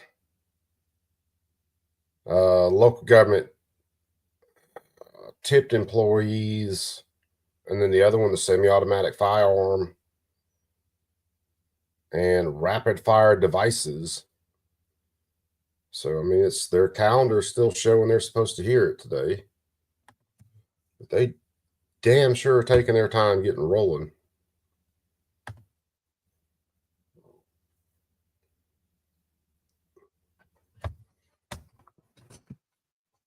Let's see. Give me just a sec. I'll be right back.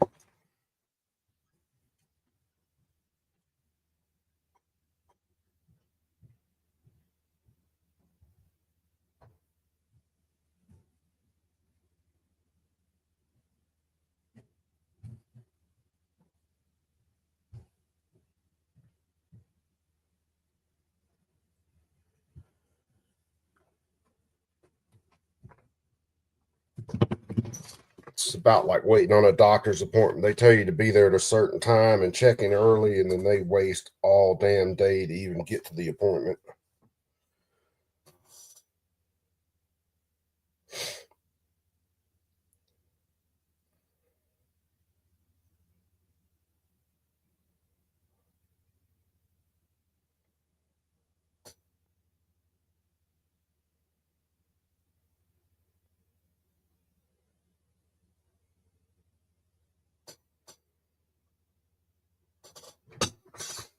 Jesus Christ.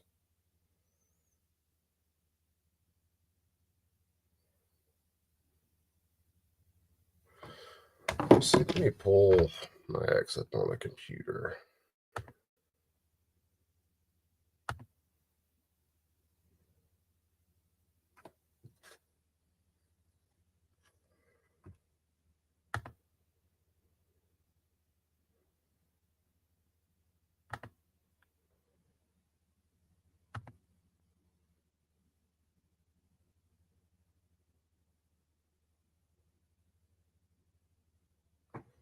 Big thumbs up on it. Yeah, that little AK turned out pretty damn badass.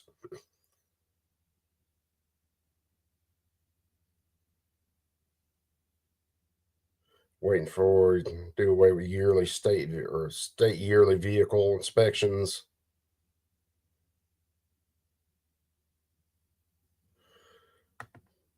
And this whole idea of the mandatory vehicle inspections and all that is absolute horse shit, and it always has been.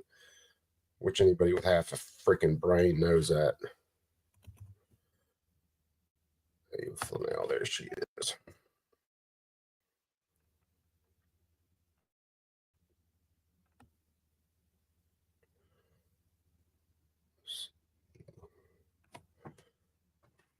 So this was yesterday. She was posting stuff about how to register for the hearing or to testify in the hearing.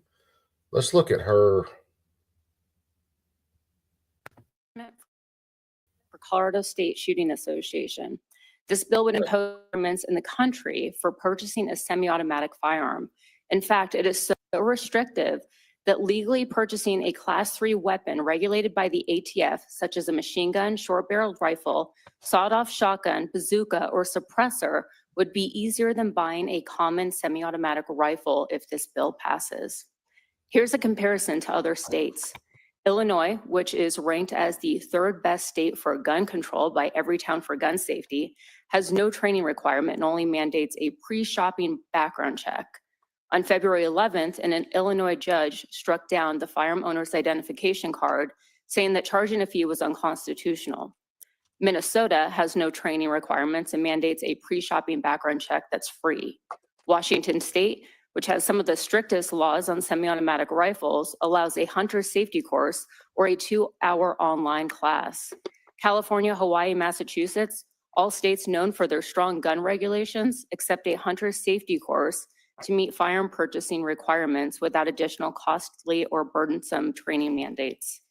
Washington, D.C., which has some of the toughest restrictions on firearms, provides a free 30-minute course. Colorado's proposed law goes beyond all of these by requiring an extensive permitting process, mandating in-person training and excessive bureaucratic hurdles. Members of the committee, if your goal is to incentivize Colorado citizens to purchase machine guns, then leave this process as erroneous as it sits in this bill today. If you want a process that is fair and justifiable, you need to vote no on this bill. Thank you. Committee members, do we have questions for this panel?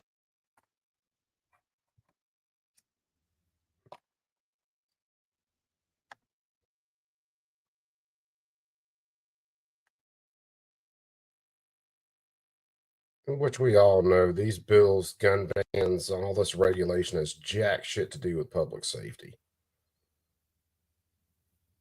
And I mean, exactly jack shit.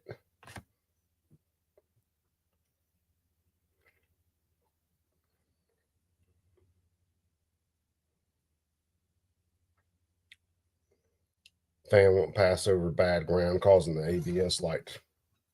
Shit. All right, my truck's back in the shop right now.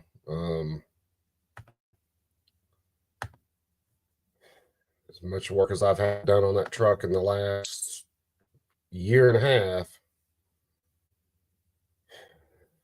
got more going on it now. And Colorado still ain't rolling yet.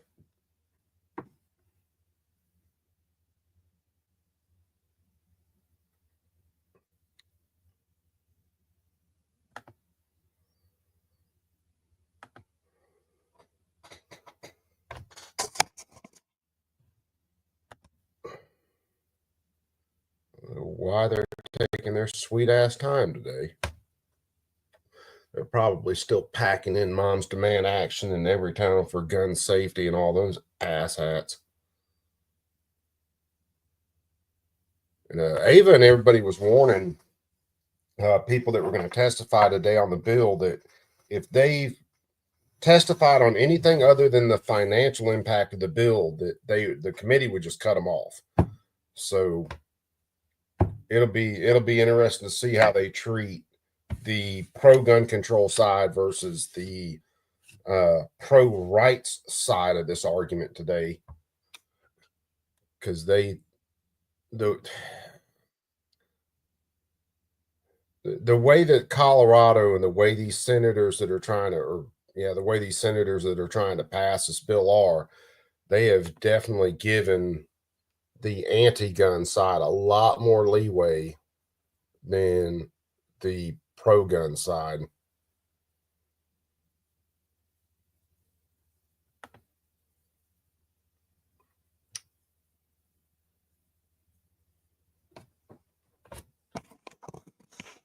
While we're just killing time, let's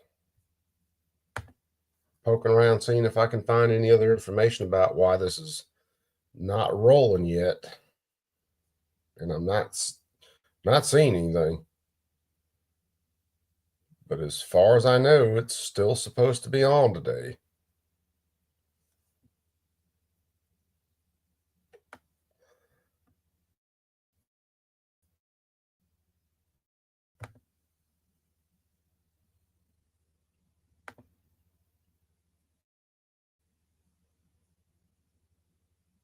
I certainly haven't seen anything saying that this is somehow not happening today.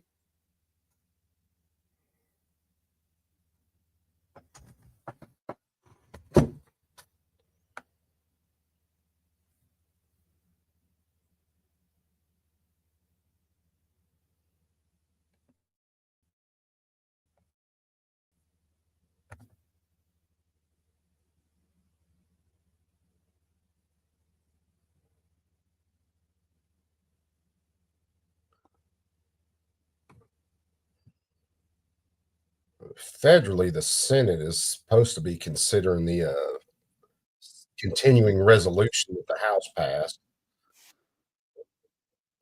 While we're waiting on Colorado to get off their ass.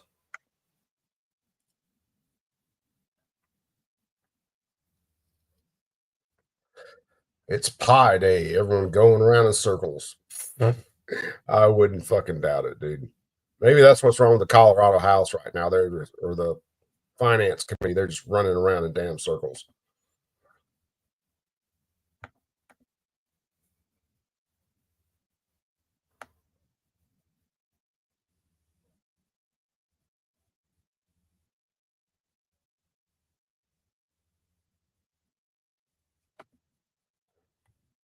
I mean, I keep double checking this, trying to make sure I'm in the right place for this hearing, and I'm in the right freaking place for the hearing. They just aren't rolling yet.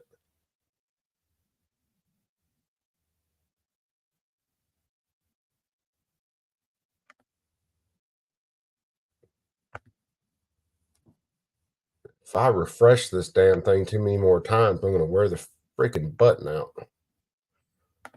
Let's do this. We'll look at the old C-SPAN for a little bit while we're waiting on Colorado. All levels of government, from local government to state government to working with our federal partners. Because when you all work together, that's when magic happens. I cannot tell you how excited I am as an Attorney General to have partners that have that same vision and that same mission so that we can work together literally every single day to decrease the amount of fentanyl coming into our communities and killing our children. It's an absolute honor to be here with all of my colleagues that I know are working so unbelievably hard with these Attorney issues. General. And again, together we can achieve anything. Thank you. See how that goes. Dude, man, the last time I was at the dock, what was it? On like the 7th of this month. Talking to him about the painkillers and shit that I take for my back. Talking about how not getting a whole lot of relief from them. And they offered me freaking fentanyl patches. It's like, nah, dog, that's all right. I don't think I need fentanyl patches. That's not something I really want to play with. The Justice Department is going to be so incredibly helpful. When people ask me what keeps me up at night, I have to talk about a lot of the things originating at the southern border of the United States. Obviously, a lot of the gang activity, the illegal immigration activity, and of course, probably most importantly, the fentanyl that is being trafficked into our respective states. Last summer, I had the opportunity to go to the southern border with my colleague, Attorney General Chris Carr from Georgia, and Attorney General Jason Miyares from the Commonwealth of Virginia, who's right here to my right. And while down there, we were learning that the border was so porous and the incentive structure at that time was so great that illegal aliens would actually run into the arms of ICE or Border Patrol agents, and they would run away from state officers because they knew that one officer would release them into the interior of the United States, and the state officer would drop them on the other side of the border. And this incentive structure was basically pipelining in lots of illegal fentanyl and other illicit narcotics being piped in by Mexican drug cartels with the support and funding of the Chinese government. I learned at that time that there was an increasing number of Tren de Agua, TDA gang members. You've heard of MS-13, we now heard of Tren de Agua. They were starting to cross the southern border. At that time, there were no TDA gang members in the state of South Carolina. I was on a ride-along a few weeks ago with a low country law enforcement official who was telling me that they now have TDA gangs in the state of South Carolina. They are now popping up and they're peddling this poison on the streets. This is important because 2 months ago, or roughly 2 months ago, America plugged the holes in the boat, but the water is still in the boat. A lot of the leftover from the policies of the previous administration, a lot of these symptoms, a lot of the consequences of those policies that were implemented have created a lot of problems for our state. We have increased amounts of drug trafficking coming into our states. We have potentially increased human trafficking. Obviously, they can't locate 300,000 unaccompanied minors. And we know that fentanyl is being piped in. Last January, I had one drug case where we arrested 64 defendants and charged them with over 300 charges. We confiscated 1.5 kilos of methamphetamine and 1 kilo of fentanyl in just one drug sting. 1 kilo of fentanyl, according to the Drug Enforcement Administration, is enough to kill 500,000 people. 10% of the state of South Carolina could have been killed with the drugs that we recovered in that one operation. So one of the things that we've been doing in South Carolina is, last week I was with all of our sheriffs at their annual winter conference, and something that I hadn't seen in several years is we had the head of the Homeland Security Investigations and we had the head of ICE for the state of South Carolina attend the sheriff's conference. I had a special counselor to Secretary Nome from Homeland Security was there to present on the 287G program. In South Carolina, we have 46 sheriffs, and historically, we only have 3 sheriffs that are part of this 287G program. The 287G program is a program that allows federal agents to deputize local law enforcement to carry out the functions of federal immigration officers under the watchful eye of federal immigration officials, but allows us to force multiply and create a larger bandwidth of law enforcement officials who were able to, when they intersect and interdict, when they pull someone over who's got 4 people in the car, you got one person who's driving maybe under the influence. Yeah, You have 3 Johnny, I people in feel the that, back man. I've who been are on and off lawfully in the United painkillers States, quite a few possibly times for that TDA same gang members or reason. You just MS-13 get the gang members. feeling Those local law freaking enforcement can now take into worn out custody and and help nasty the whole remove those time. individuals from our respective states and hand them over to ICE. This partnership is something that I've been told had been gutted. It had been made unworkable, unmanageable, and it was something that no sheriffs were even considering joining over the last 4 or 5 years because it was an unworkable partnership. Since the Trump administration's come in, Homeland Security and ICE have gutted that program. They've completely rehabilitated and reformed it and made it easier. I am told by ICE officials in South Carolina that sheriffs in South Carolina, since that meeting, have been lining up to join the 287G program so they can go after absolutely those lost my peddling damn headphone fentanyl and case. other kinds of poison on the streets of South Carolina. They can go after these violent gang members and support our federal officials who now have made securing the borders and protecting Americans a priority. Now, South Carolina can get behind the Trump administration and helping not only secure our borders in South Carolina, but the borders around the country. Again, I want to thank you all for covering this. What we're talking today is so important. Protecting people. There's no more important mission that the government has than protecting its citizenry. I'm honored that I will be followed as the Attorney General for the state of South Carolina. I get to introduce the other Southern Attorney General here, the Attorney General from the great state of South Dakota, Marty Jackley. Good morning. Marty Jackley, Attorney General for South Dakota and former United States Attorney. I want to start with thanking President Trump and our dear friend, General Bondi, for not just their leadership, but the partnership with state attorney generals and local authorities to make America safe again. When you look at South Dakota, a Midwestern state in the heartland Yeah, of America, I'd like to know where all the last Epstein year stuff alone, is there, confiscated Attorney General 18.2 Bondi. pounds of fentanyl, enough to kill our population 4 to 5 times. That's how important these partnerships are. When you look at what General Bondi is doing right now, from high-intensity drug trafficking task forces to internet crimes against children and fighting human trafficking, these are essential partnerships that are working across the United States and working in South Dakota. I've been blessed in South Dakota with a very strong public safety-minded legislature. From strengthening our laws on fentanyl distribution to fighting human trafficking, they've given us in law enforcement the tools to address and make our communities safer, which is why these partnerships are so significant and so important for us to be able to get the laws enforced to protect our communities. On behalf of our sheriffs, our chiefs, our line prosecutors, I again want to thank the President and our Attorney General Pam Bondi for forming these partnerships to help us make things safer across the nation and here in South Dakota. I too get the privilege of introducing a close friend of mine, the Virginia Attorney General Jason Merios. As my friend General Wilson noted, several of us went to the border last year, and to give you kind of a sense of both what we saw and just the numbers, during the Biden administration, there were over 8.2 million illegal crossings into the United States. That's larger than the population of 32 U.S. states. Enough fentanyl crossing our southern border to kill every man, woman, and child in the United States 3 times over. During the peak years in the Biden administration, 105,000 Americans were dying every year from addiction overdose. And you hear those numbers, and it's easy just to kind of hard to a little bit to quantify it. To put things in perspective, we were losing 55,000 Americans. We lost 55,000 Americans in the Vietnam War over the course of 15 years, plus years. So it was the equivalent of 2 Vietnam Wars every 12 months. Now, when I was, when our dear friend, General Moody, who's now Senator Moody, and the individuals that were in office at the time, they all joined a joint letter to the Biden administration begging them,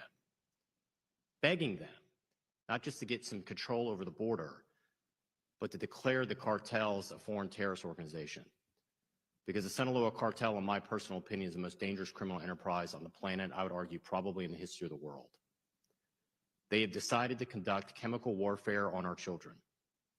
They have created an unholy alliance with the Communist Party of China, and they have now taken away so many of our children and our community, and every attorney general behind me has had those horrific conversations.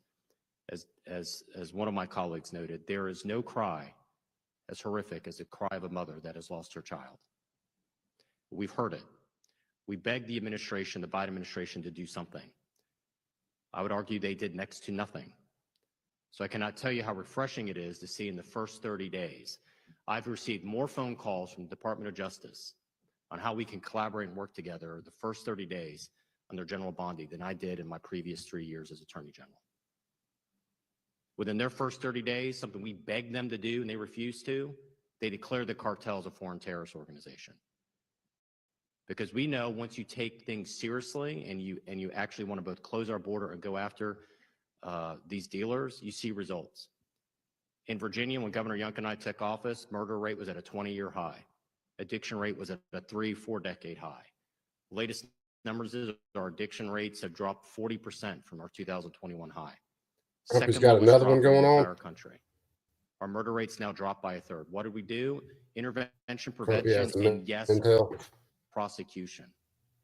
You have to go after these repeat offenders. I'm probably going to open up these dealers. You got to get them another off their tab streets. and so we've seen those watch results some Crumpy because we know that it while works. we're waiting on Colorado. So I can't tell you what a night and day difference we've seen with this Justice Department taking these transnational gangs seriously, taking the scourge of fentanyl seriously, going after the cartels.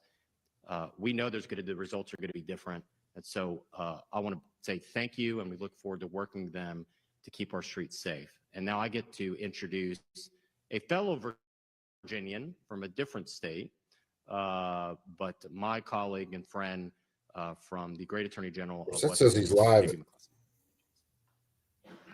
Good morning, everybody. So we've heard my colleagues talk a lot about the supply side of the opioid crisis. And when you're from West Virginia, we've been the epicenter of the opioid and fentanyl crisis for the last 30 years. And the destruction that it's left on our people and our economy is palatable. We have more than 7,000 children in foster care because they were born to families who were struggling with drug addiction. We have historic rates of job loss in Southern West Virginia. And so I am so excited to see the border get closed and to see these criminal gangs get treated the way that they should be by the Justice Department. And that means either deported or put into jail.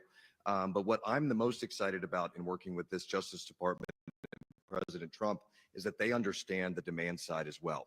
And in West Virginia, there's a hopelessness in so many of our communities that have been forgotten by the federal government, a federal government that said that energy jobs don't matter, that coal jobs don't matter, that gas jobs don't matter. Yeah, it looks like he's not going live till 4. You live in flyover country, your job and your economy is irrelevant.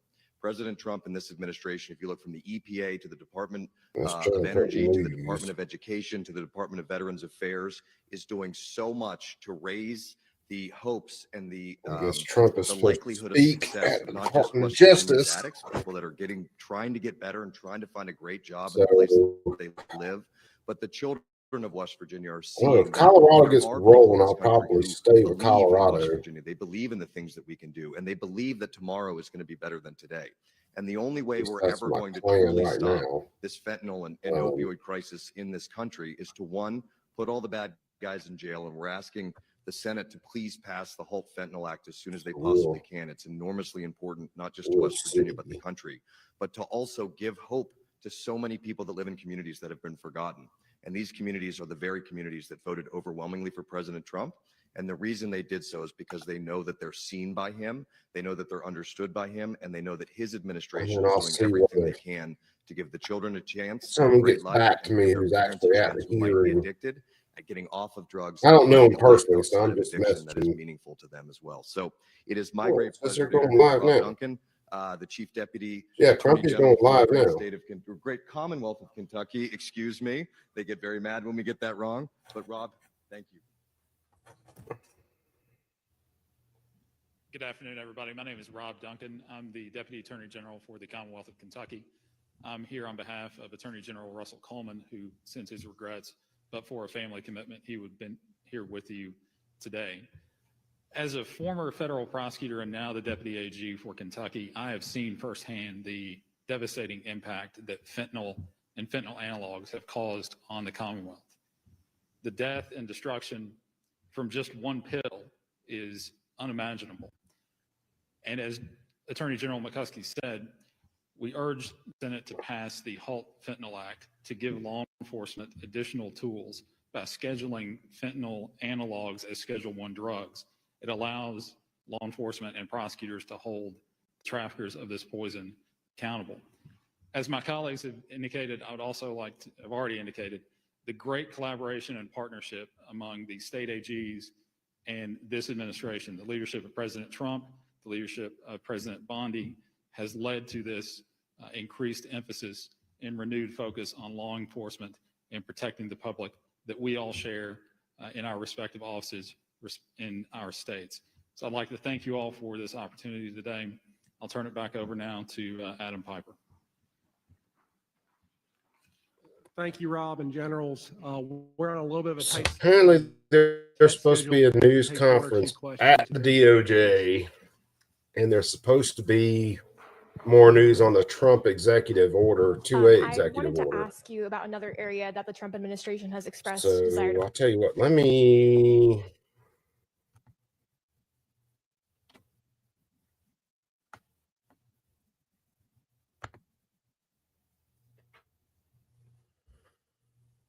refresh something and see whether anything else is popping up with that.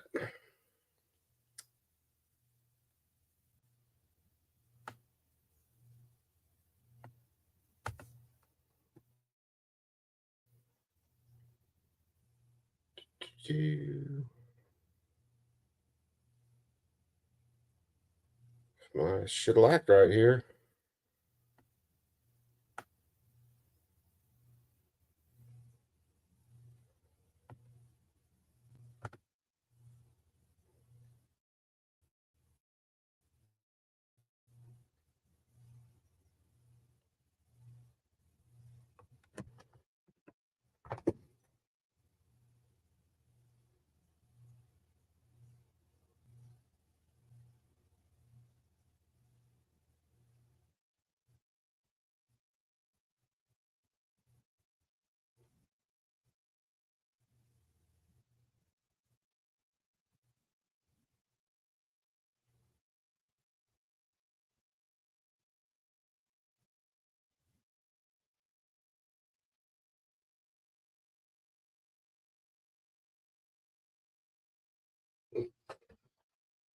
So I'll tell you what, since Colorado hadn't got started yet, I might as well freaking show this too, since I'm hanging out here. I got the guys open on another tab and just kind of listening and chatting with them. But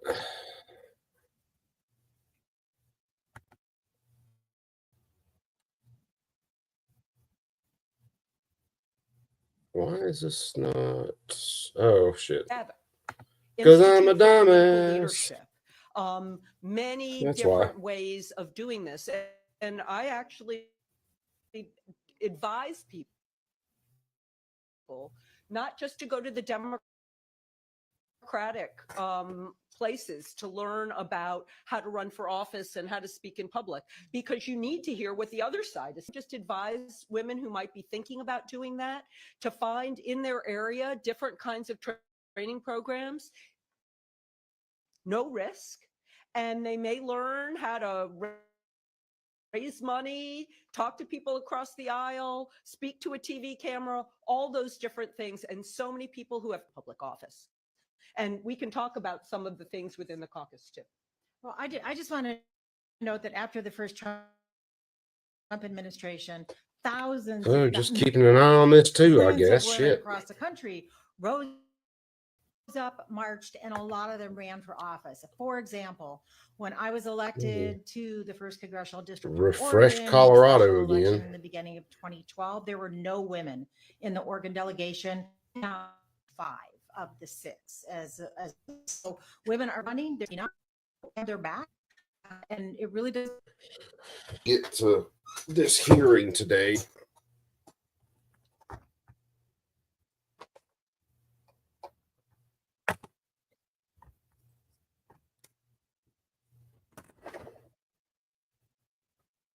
a difference to have diverse voices around the table, including lots of women. Yeah, very briefly, I think your question So is President really Trump ain't got rolling yet. Women Colorado ain't got rolling have yet.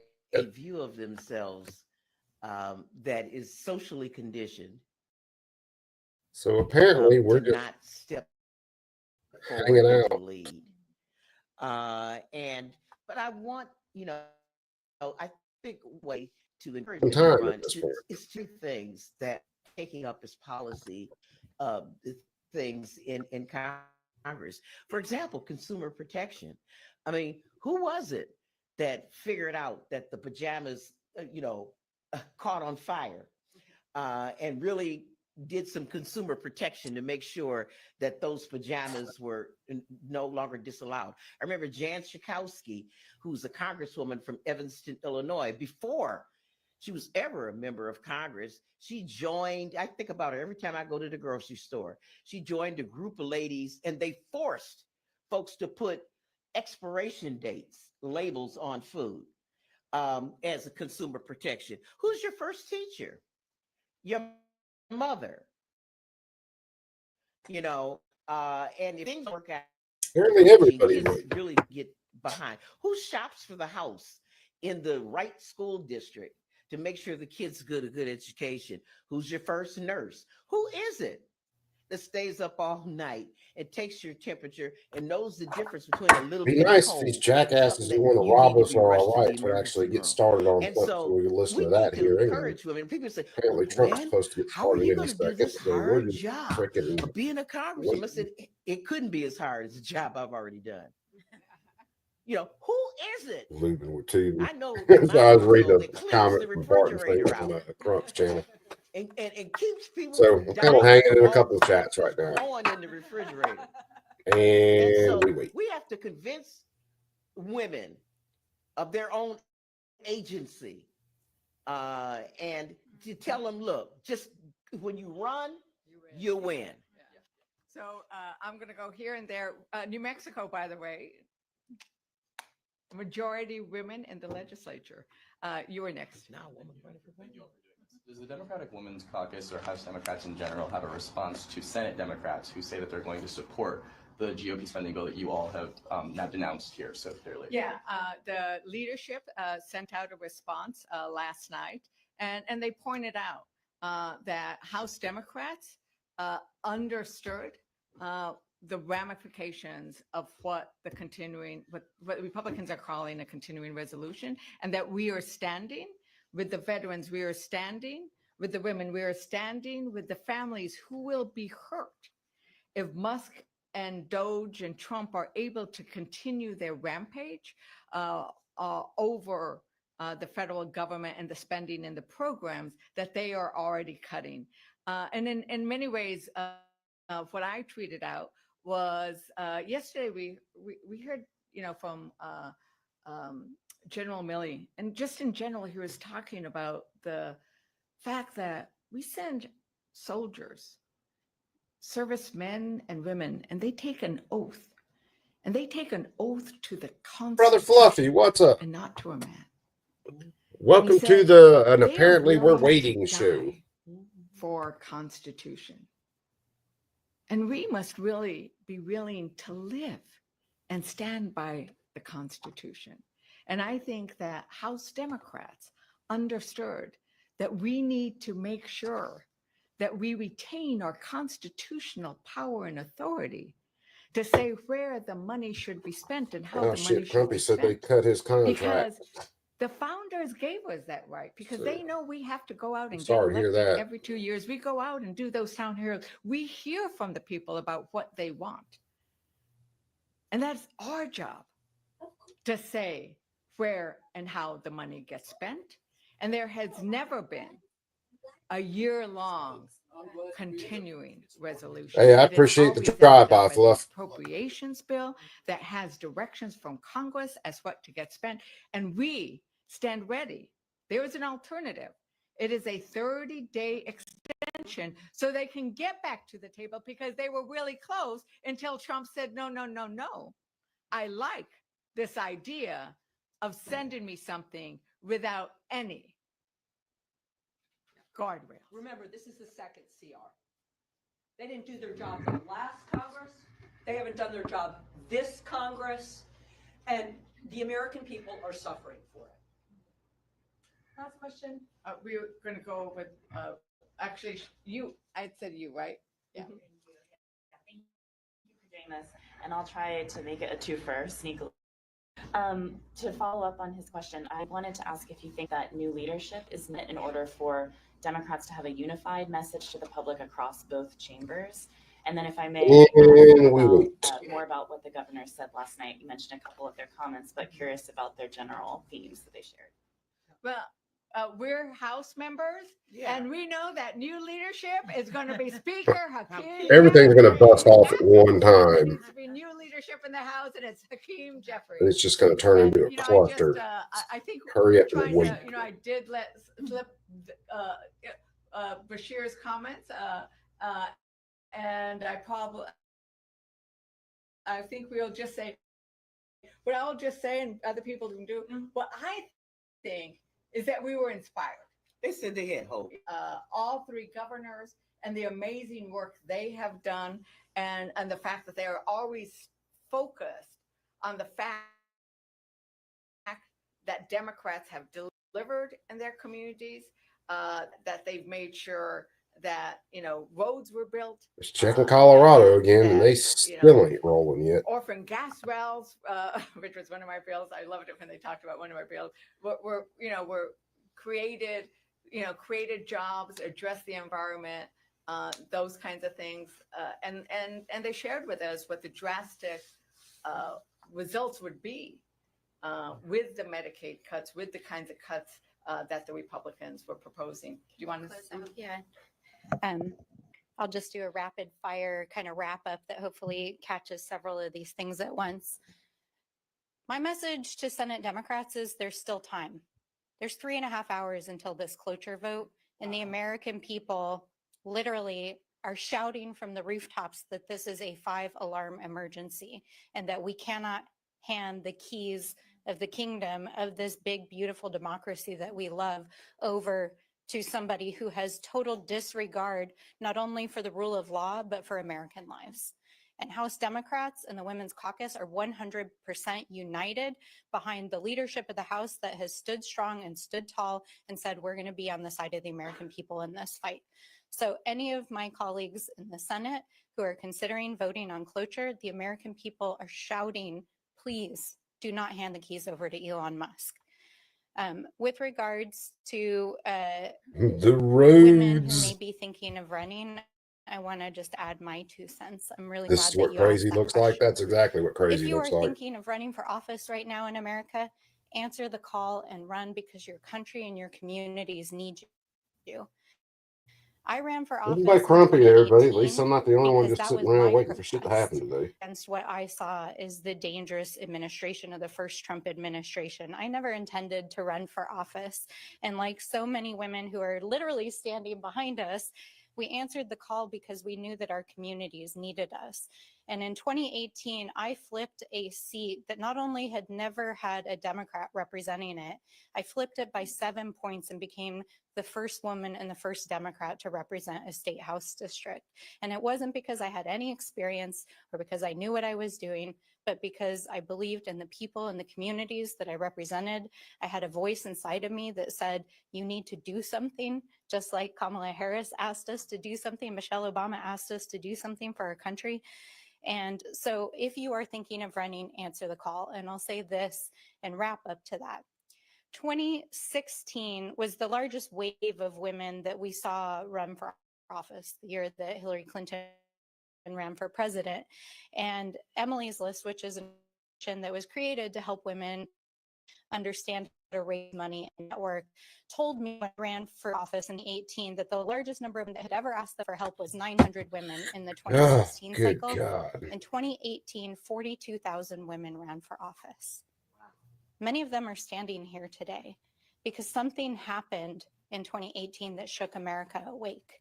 And we're Needs to living make us through a that sandwich. same tidal wave right now. So when you imagine what's going to happen in 2026, when you imagine all of the women, all of the people of color, all of the LGBTQ plus, all the working class people who are being shaken awake right now and realize that they have to do something, I say answer the call, run for office, save our country. We need your voices. Don't be afraid because we've got your back and your country needs you. Thank you. Thanks, everybody. That's a good thing I'm sitting in the background playing Fallout 3 and goofing off because. Coming up, President Trump will speak at the Justice Department in Washington, I D.C. figure out why. amid mass 'Cause I layoffs and downloaded demotions the at the department. We'll have live coverage when it gets underway here on C-SPAN. copy of it, and it's not letting me save, and it won't load my profile for some reason. This morning is she's a foreign policy senior fellow at the Hudson Institute and Which is also pissing former me deputy off, so. national security advisor for strategy with the first Trump administration. Nadia Shadlow here to talk about the future of NATO and Trump foreign policy agenda. Let's begin with the headline on Ukraine and Russia. This is from CBS News. Vladimir Putin backs Trump's push for Ukraine's ceasefire in principle, but says there are issues to discuss with the United States. Nadia Shadlow, what do you think about your reaction to the Russian president saying there are issues that need to be worked out? What's the strategy here? Hi, Greta. Well, it's great to be here. Thanks so much. Well, you know, I think that the devil is in the details, right? I think yesterday was a great sign. The meeting between the new NATO Secretary General Mark Rutte and President Trump went really well. I think, you know, you really saw a lot of Apparently personal rapport, everybody's running on. which, as we know, with the president, that's important. You saw enthusiasm for NATO and for what the They're screwing with Europeans are Dark doing about in being terms of late.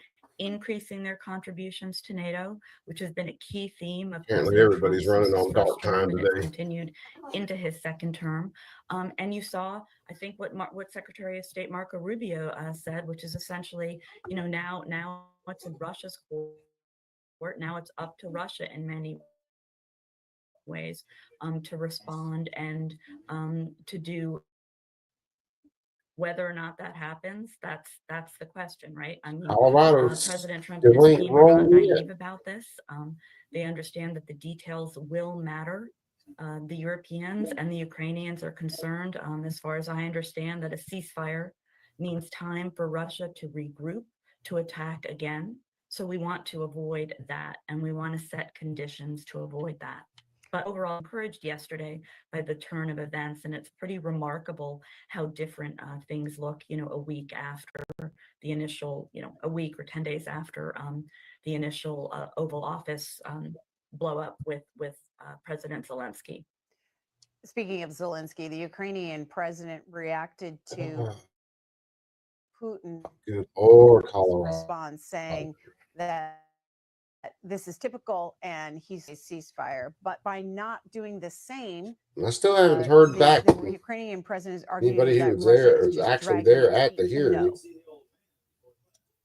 You know, we'll see. I think it's important to see how things play out. As I said, I think the Americans are really committed to working to find a deal that is sustainable, that will hold in the long term. We shall The Russians right now, I think, are waiting. They see want, where as this far as I goes. understand, to see a complete cessation of aid to Ukraine to prevent the Ukrainians from regrouping should Russia continue its aggression. So I think we'll see all of these details play out, hopefully behind the scenes, which is really where negotiations should take place. Although, of course, obviously, I understand the public side of negotiations also creates a set of conditions that's important too.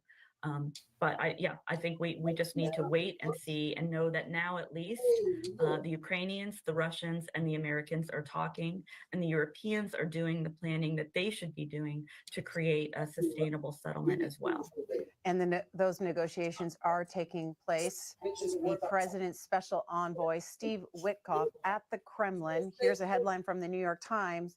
Vladimir Putin met with the U.S. envoy in Moscow. The diplomatic efforts signaled that Russia was keen to keep negotiating with the United States about a ceasefire in Ukraine.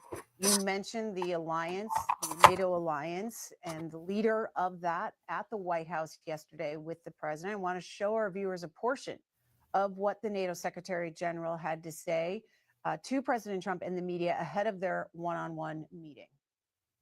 You originated the fact that in Europe, we are now spending, when you take it to aggregate, 700 billion more on defense than when you came in office in 2016, 2017.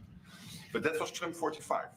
But then when you look at Trump 47, what happened the last couple of weeks is really staggering. The Europeans committing to a package of 800 billion defense spending. The Germans now. Gotta figure out where the hell my damn head. Okay. Spending, and then of course you had Keir Starmer here, the British Prime Minister, and others, all committing to much higher defense spending. There, even more. I really want to work together with you in a run-up to the Hague Summit to make sure that we will have a NATO which is really reinvigorated under your leadership, and we are getting there. We also discuss defense production because we need to produce more weaponry. We are not doing enough. And not in the US, not in Europe, and we are lacking behind when you compare to the Russians and the Chinese. And you have a huge defense industrial base. Europeans buying 4 times more here than the other way around, which is good because you have a strong defense industry, but we need to do more there to make sure that we ramp up the production and kill the red tape. So I would love to work with you on that. And finally, Ukraine, you broke the deadlock. As you said, all the killing, the young people dying, cities getting destroyed. The fact that you did that you started the dialogue with the Russians, and the successful talks in Saudi Arabia now with the Ukrainians. I really want to commend you.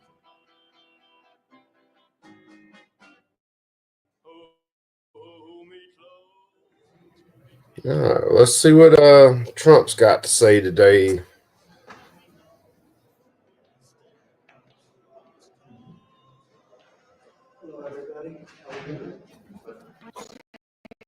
Maybe he'll actually announce something that's good. We'll see. Still say it's damn when he addressed the joint session of Congress, he should have read out everybody on the Epstein list. I want you, I need you, I love you more and more.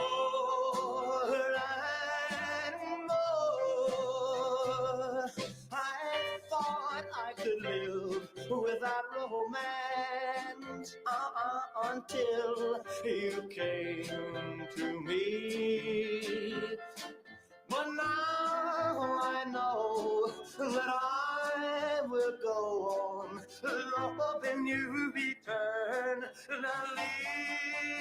Won't you please be my home? Never leave me alone. 'Cause I die every time we're apart. I want you, I need you. Ladies and gentlemen, please take your seats. The program is about to begin.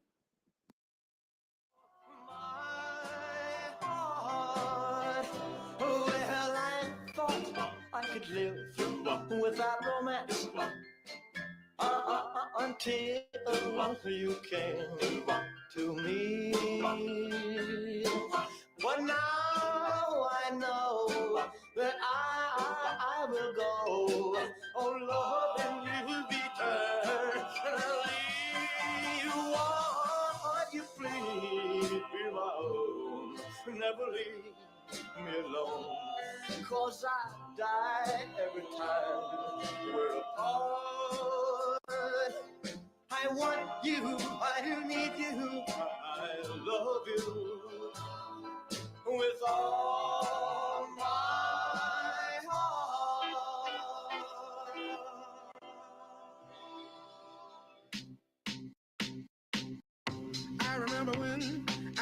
I remember when I lost my mind.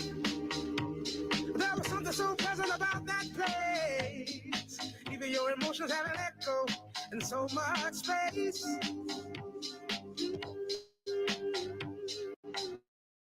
And when you're out there without care, yeah, I was out of touch. But it wasn't because I didn't know enough. I just knew too much. Does that make me crazy? Does that make me crazy? Does that make me crazy? Possibly. And I hope that you are having the time of your life. But think twice. That's my only advice. Come on now, who do you? How many troops we have in Europe, Greta? American troops. I'll mention it. It's about 100,000, right? That's not that much, right? That's less, about 9%. The U.S. has about 1.1 million active duty military, over 770,000 reserves. So 100,000, give or take, is not a huge amount in terms of American troops on the ground. And those troops get a lot out of being there. We can talk about that. Yeah, Nadia Shadlow here with us this morning. She'll take your questions and comments about the president's foreign policy agenda, the future of NATO. She served in the first Trump administration as a deputy national security advisor for strategy. Let's get to calls. Matt in Falls Church, Virginia, Democratic caller. Good morning to you. Go ahead. Good morning. Before I ask my question, I wanted just to get, I think, a clarifying question for the guest first. What reason did Russia invade? Yeah, I mean, Russia said, it's a long history between Russia and Ukraine, but Russia essentially said it invaded Ukraine to prevent Ukraine. It was very concerned about Ukraine becoming a part of NATO, and Russia did not want the Ukrainians to become a part of NATO. Russia, invaded Ukraine a long time ago as well, 2014 most recently, taking over the eastern, many of the eastern portions of Ukraine. So there's a long, complicated history between the Russians and Ukrainians. The Russian rationale was that it felt threatened by Ukraine's possible entry into NATO. That's the Russian rationale. Matt, your follow-up? Follow-up is then, with Trump's pretty much derision of NATO as an organization, why should Ukraine really trust anything Donald Trump says in terms of having a peace treaty when without NATO's protection, Russia's just going to keep it gobbling up more of Ukraine?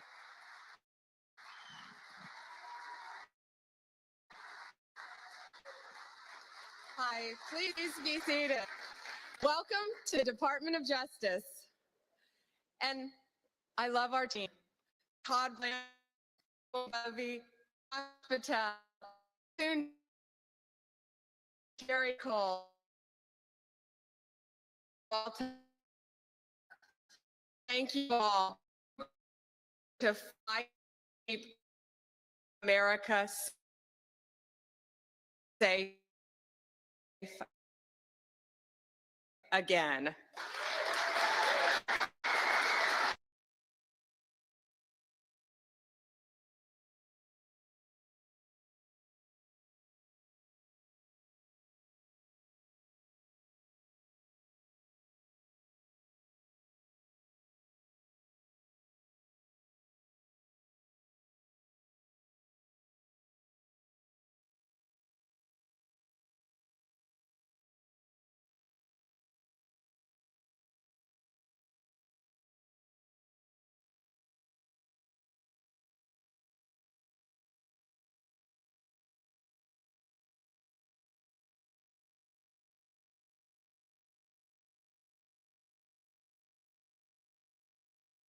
City in the country. Since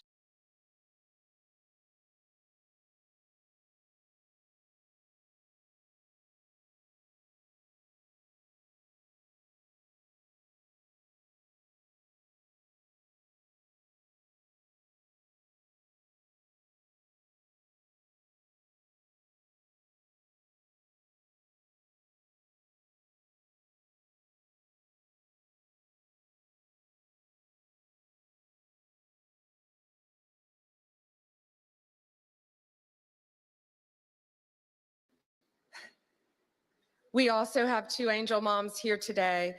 Anne lost her son. He was 15. He thought he was taking a Percocet at school, and it was laced with fentanyl. And he was beautiful. And I'm so sorry. But all of these people in this room, thanks to the directive of Donald Trump, are going to keep our state, our streets safe and protect our kids. Thank you for being here.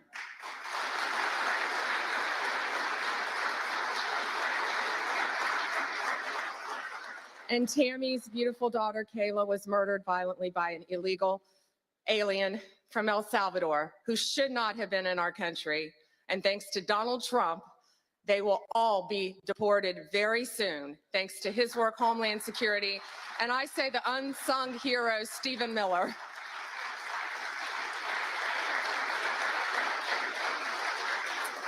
On stage, we have, this is 180 kilograms. It represents, not real, of fentanyl, okay? So this represents 1 kilo of fentanyl.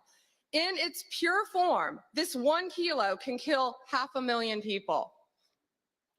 The 180 there, in pure form, could kill 90 million people.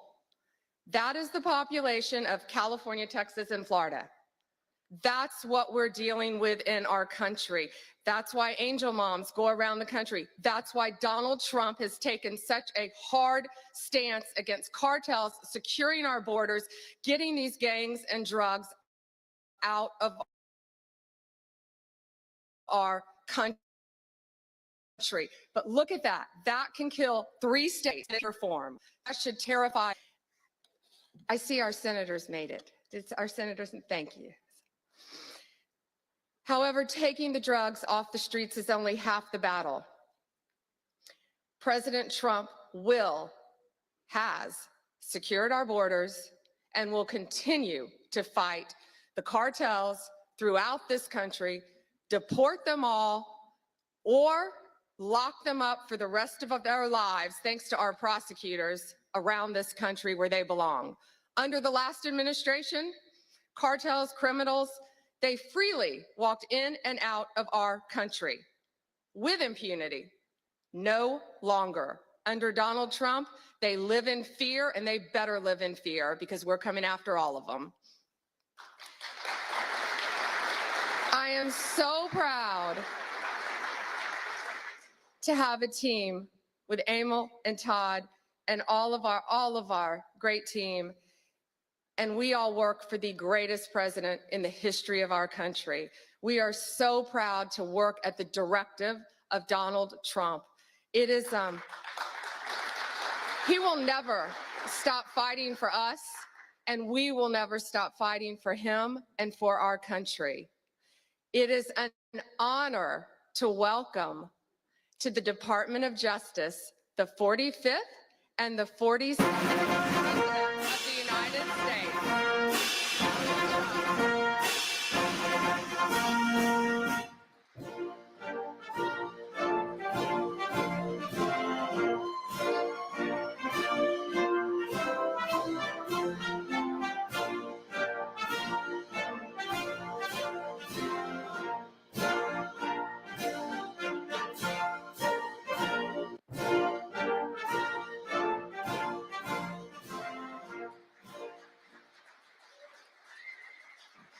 Well, thank you very much. Thank you. Thank you, Pam, very much. What a job you're doing. And it's a true honor to be with you today. This is a storied hall, if there ever was one. And based on the crowd, I think we broke the all-time record. But as we begin a proud new chapter in the chronicles of American justice, this really is something. We're turning the page on 4 long years of corruption, weaponization, and surrender to violent criminals. And we're restoring fair, equal, and impartial justice under the constitutional rule of law. And you're the people that are doing it. Very, very proud of all of you. Under the Trump administration, the DOJ and the FBI will once again become the premier crime-fighting agencies on the face of the earth. People ask me, what am I going to do about law enforcement all the time? The fake news back there, they're asking me that all the time. What am I going to do? And when are you going to do it? And I answer them by saying I've already done most of it by appointing the people that I've appointed. They're sitting right here. They've done most of it. I don't do it, they do it. Right, Pam? I think, oh, you are so tough. They just don't know yet. Let me begin by congratulating the incredible people who will lead these historic reforms. And we start with somebody that you just saw, Pam Bondi. She's extraordinary, and I've known her very well for a long time.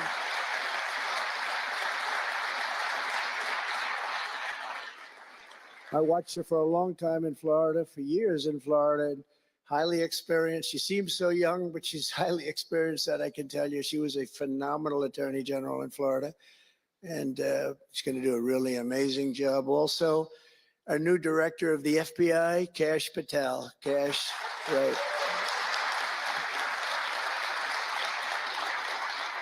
A man that I'm very proud of. I've known him and Emil for a long time under tremendous pressure. I saw these guys under some of the most corrupt judges it's not even imaginable how corrupt they were. And these guys never wilted. They were not shy. They fought, they weren't afraid, and they were brilliant. Deputy Attorney General Todd Blanche and Principal Associate Deputy Attorney Emil Beauvais. And thank you both very much. Right. Great people.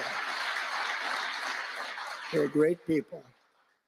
The Chief of Staff, who's so highly respected, Chad Mizell. Thank you, Chad.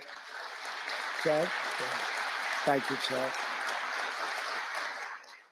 Our next administrator of the DEA, Terry Cole. Terry? Thank you, Terry. Good luck. Going to do great. Senior counsel to the Assistant Attorney General for Civil Rights. Boy, I've been watching him on television last couple of weeks. He is really a tough one, and he's a great one. Leo Terrell, you watch how good he's going to be. He's going to be so good. Thank you, Leo. Great guy. Assistant Attorney General of the Antitrust Division, who's got an incredible reputation. She'll do very, very well. Gail Slater. Thank you, Gail. Good luck. Great job. And we're joined by many, many great friends and terrific friends, and I won't be able to, too many to name, but some that I just see very quickly. General Flynn, thank you for being here. Here's a man who went through hell, by the way, and he shouldn't have. He's a patriot. He went through hell. We're also pleased to be joined by Senator Chuck Grassley and House Majority Whip. Where's Chuck? Hi, Chuck. House Majority Whip Tom Emmer. Tom, great job you're doing. Representative Guy Reschenthaler, one of the toughest names to say, but I got it perfectly, I think. And State Attorney General Ken Paxton, thank you very much. Thank you very much. Somebody who was with us early on, and she's really become a big star and very popular. Thank you very much. Steve Marshall, Alan Wilson, James Othermeyer, Chris Carr, Dave Sunday, Marty Jackley, as well as White House Deputy Chief of Staff, Stephen Miller. What a man Stephen is. Become a big star. Right, Emil? Steve Miller. Steve has been something very special. For generations, the Federal Department of Justice was one of America's most revered institutions. The men and women of the DOJ brought down the mafia, hunted down the killers, kingpins, and spies, tracked down terrorists and traitors, and tore down corrupt political machines all across America. This department commanded the respect and admiration of the entire world.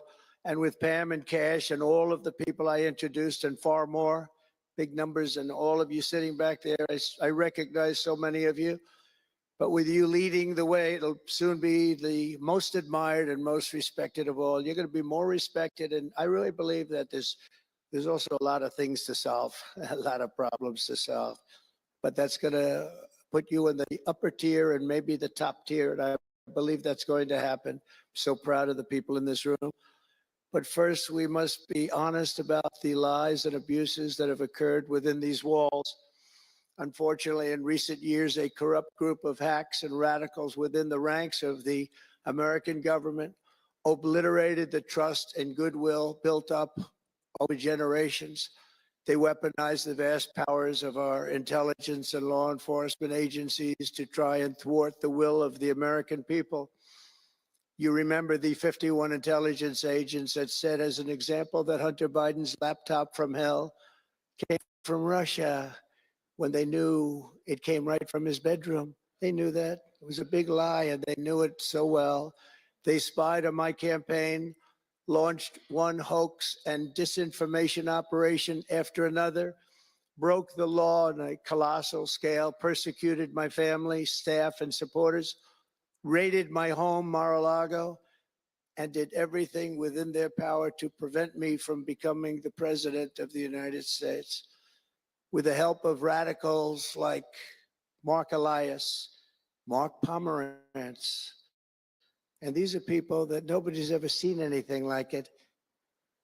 So many others. These are people that are bad people, really bad people. They tried to turn America into a corrupt, communist, and third world country. But in the end, the thugs failed and the truth won. Freedom won, justice won, democracy won, and above all, the American people won. There could be no more heinous betrayal of American values than to use the law to terrorize the innocent and reward the wicked. And that's what they were doing at a level that's never been seen before. And it's exactly what you saw with Joe Biden, Merrick Garland, and their cronies to do the building of the last 4 years. What they've ripped down is incalculable. But what you're going to build up is likewise something that will be breaking all sorts of records. They set loose violent criminals while targeting patriotic parents at school board meetings. They dropped charges against Antifa and Hamas supporters while labeling traditional Catholics as domestic terrorists. The Catholics, we did very well with the Catholic vote, so I want to thank them for that. They really did, record numbers. I would say, what's with the Catholics? They're really after the Catholics. So I don't know. We're after a lot of people. Maybe they didn't even know why. They imported illegal alien murderers, drug dealers, and child predators from all over the world to come into our country while putting elderly Christians and pro-life activists on trial for singing hymns and for saying prayers. They went to jail for that. Our predecessors turned this Department of Justice into the Department of Injustice. But I stand before you today to declare that those days are over and they are never going to come back. They're never coming back.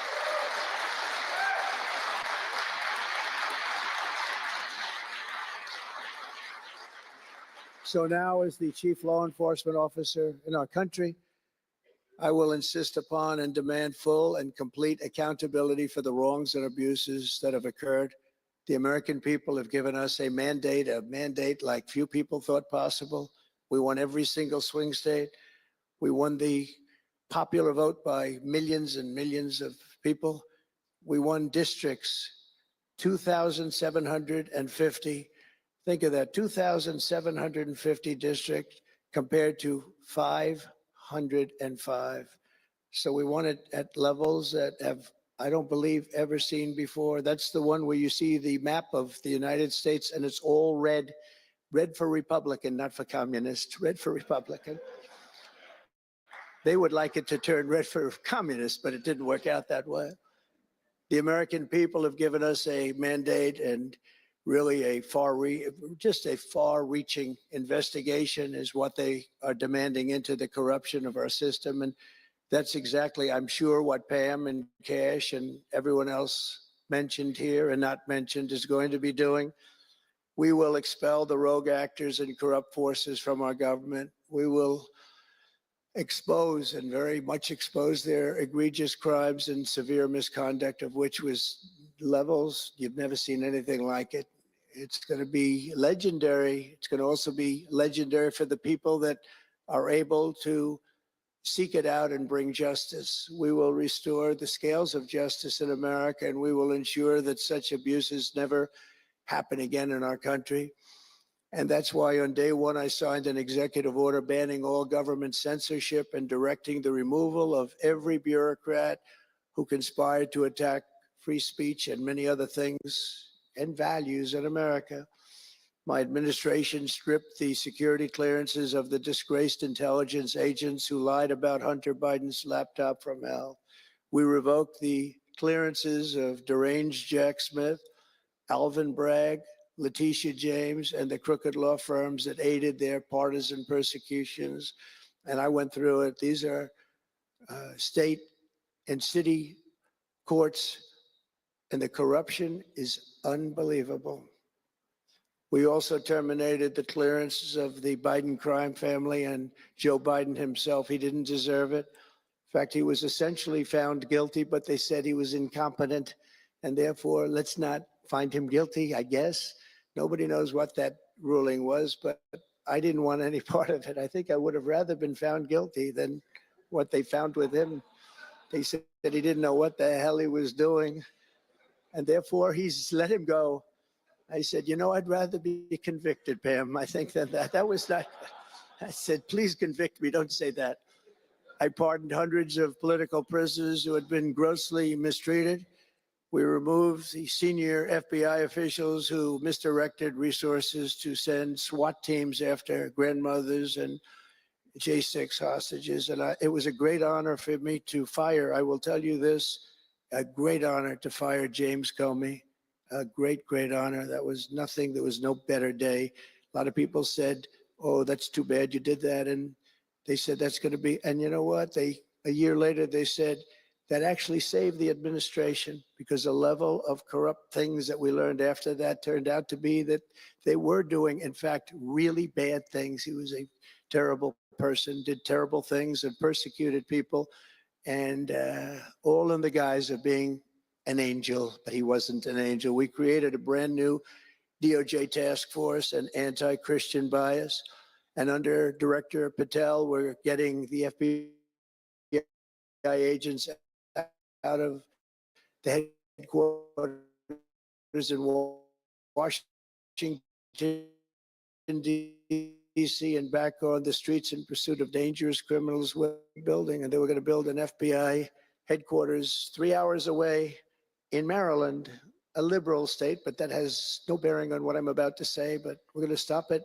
Not going to let that happen. We're going to build another big FBI building right where it is, which would have been the right place, because the FBI and the DOJ have to be near each other. You can't that's one thing I did learn from this persecution. The FBI and the DOJ work together. Now, in my case, they work together for bad purposes, but they do. They were always together.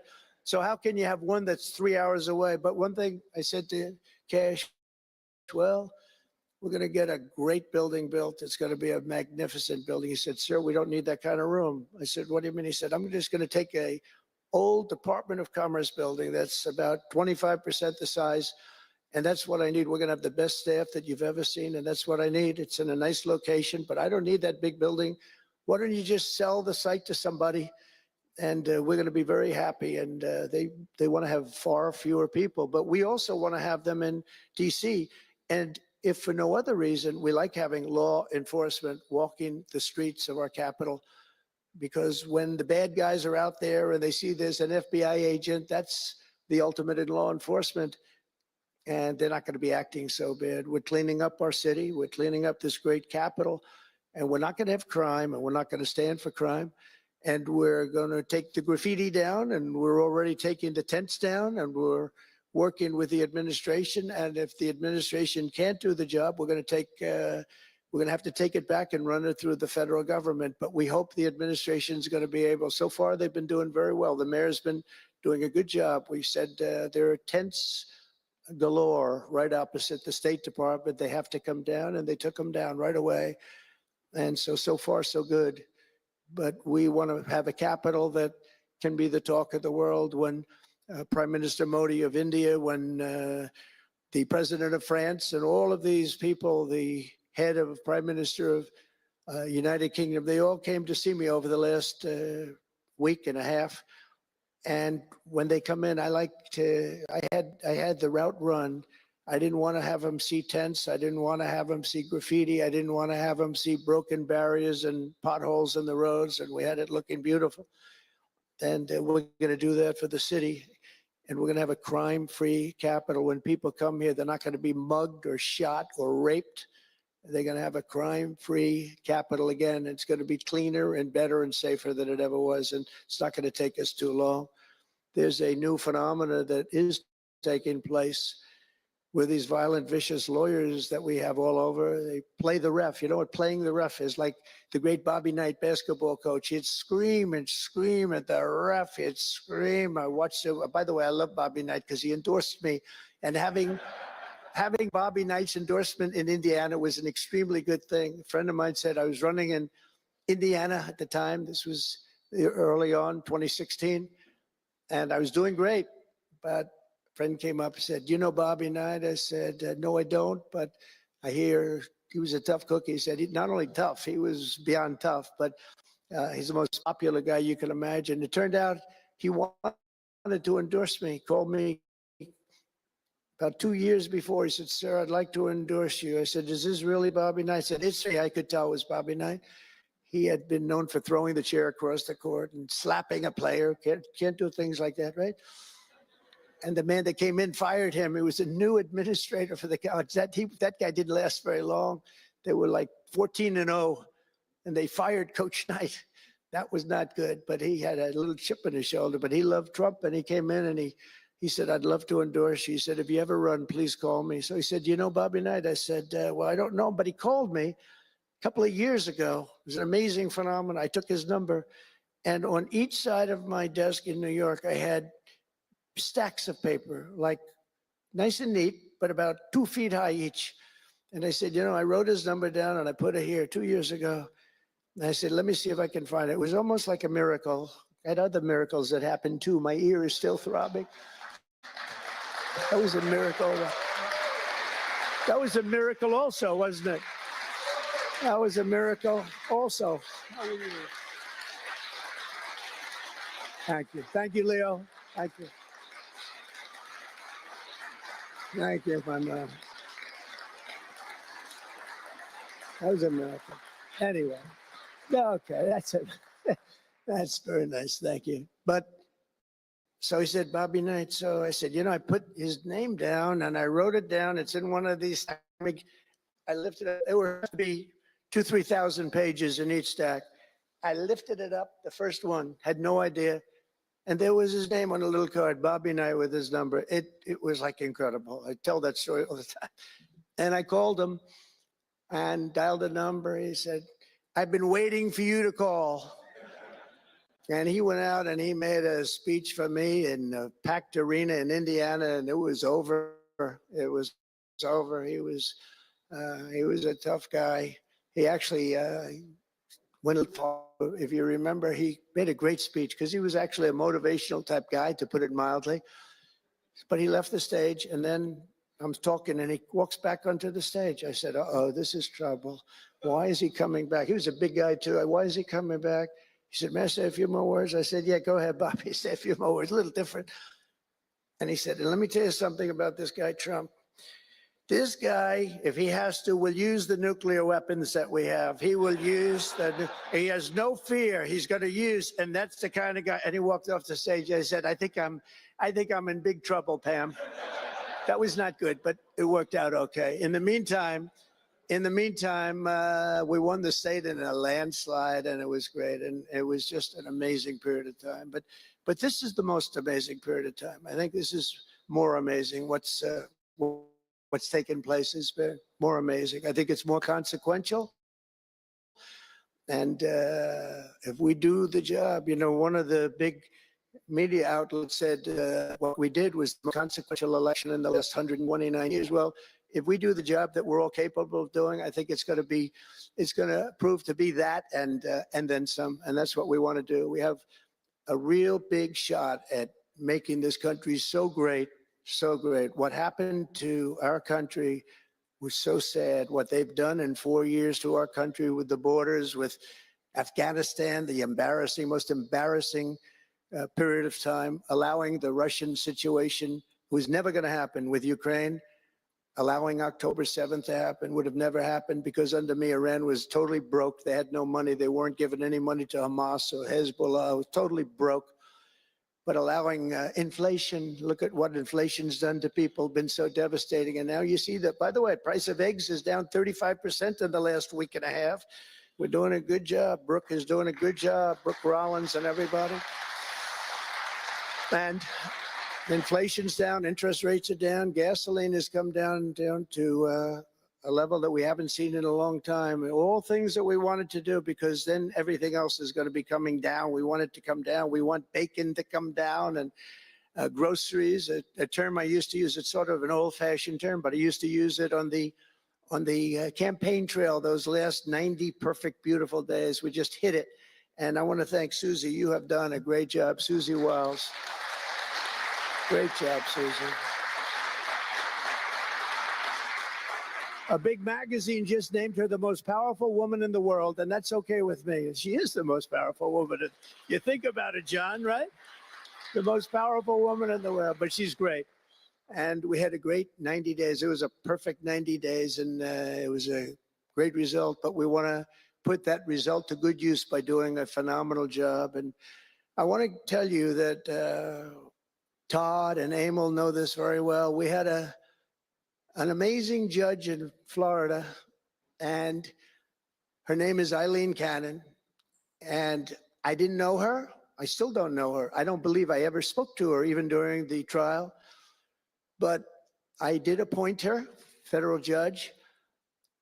And these fake lawyers, these horrible human beings, were hitting her so hard, public relations-wise. They were playing the ref. I don't think it's legal. I don't think it's legal. They might as well go out and just shout it in a courthouse. They were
guys were warriors. You got a warrior here. You got two warriors, I can tell you that, a whole bunch of them.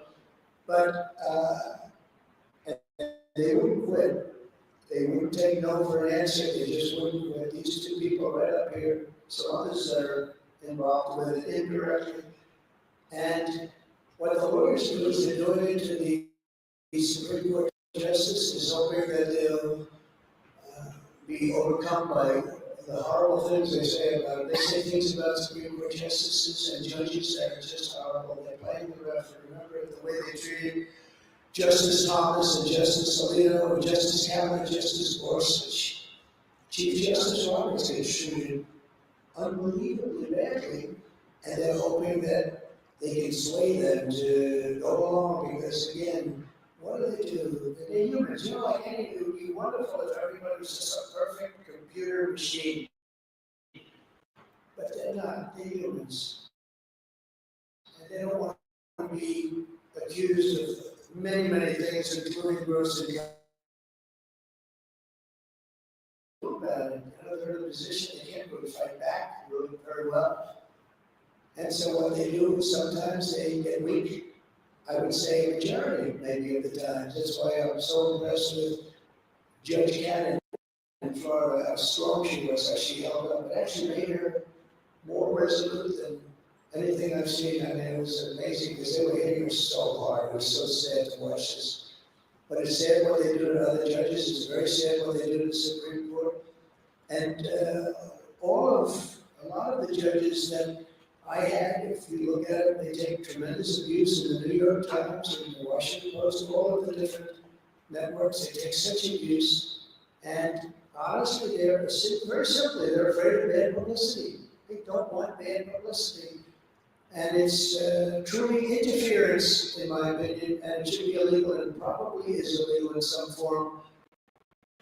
There's no difference in speaking to a judge or shouting to a judge or doing it behind the back. They're usually doing it anonymously. They're saying, off the record, the judge is no good, but everybody knows where it's coming from. And it's totally coordinated. It's a campaign, and it's by the same scum that you have been dealing with for years, like guys like Andrew Weissman, Dwayne Jack Smith. It's got even years. Now, Crew is a charitable organization. And I'm only going to get one chance to say this, but these are bad people. I don't know who he is, I don't know what he looks like, but everything I read is normalized with Crew. And Crew is a charitable organization. And that's a political thing. His sole life is to get Donald Trump. And he's been vicious and violent. And he's trying, and he probably had pretty good success over the years. But with me, how did they do it? I think I'm president. It might be because I'm president. But we had to take all of that abuse, even do people there. They're horrible people. They're scum.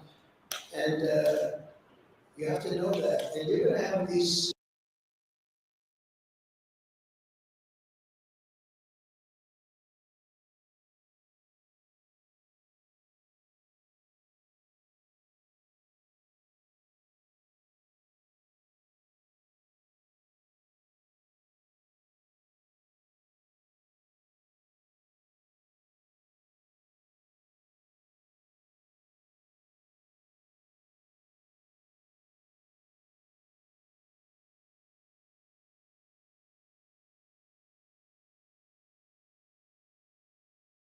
CNN and write 97.6% bad about me are political arms of the Democrat Party.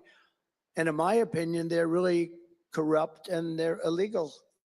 What they do is illegal. It makes no difference how big a victory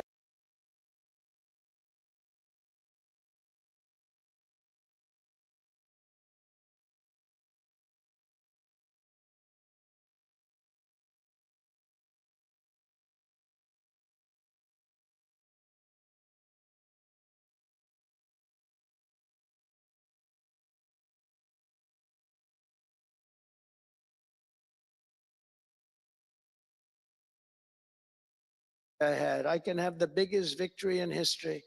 It makes no difference what kind of a failure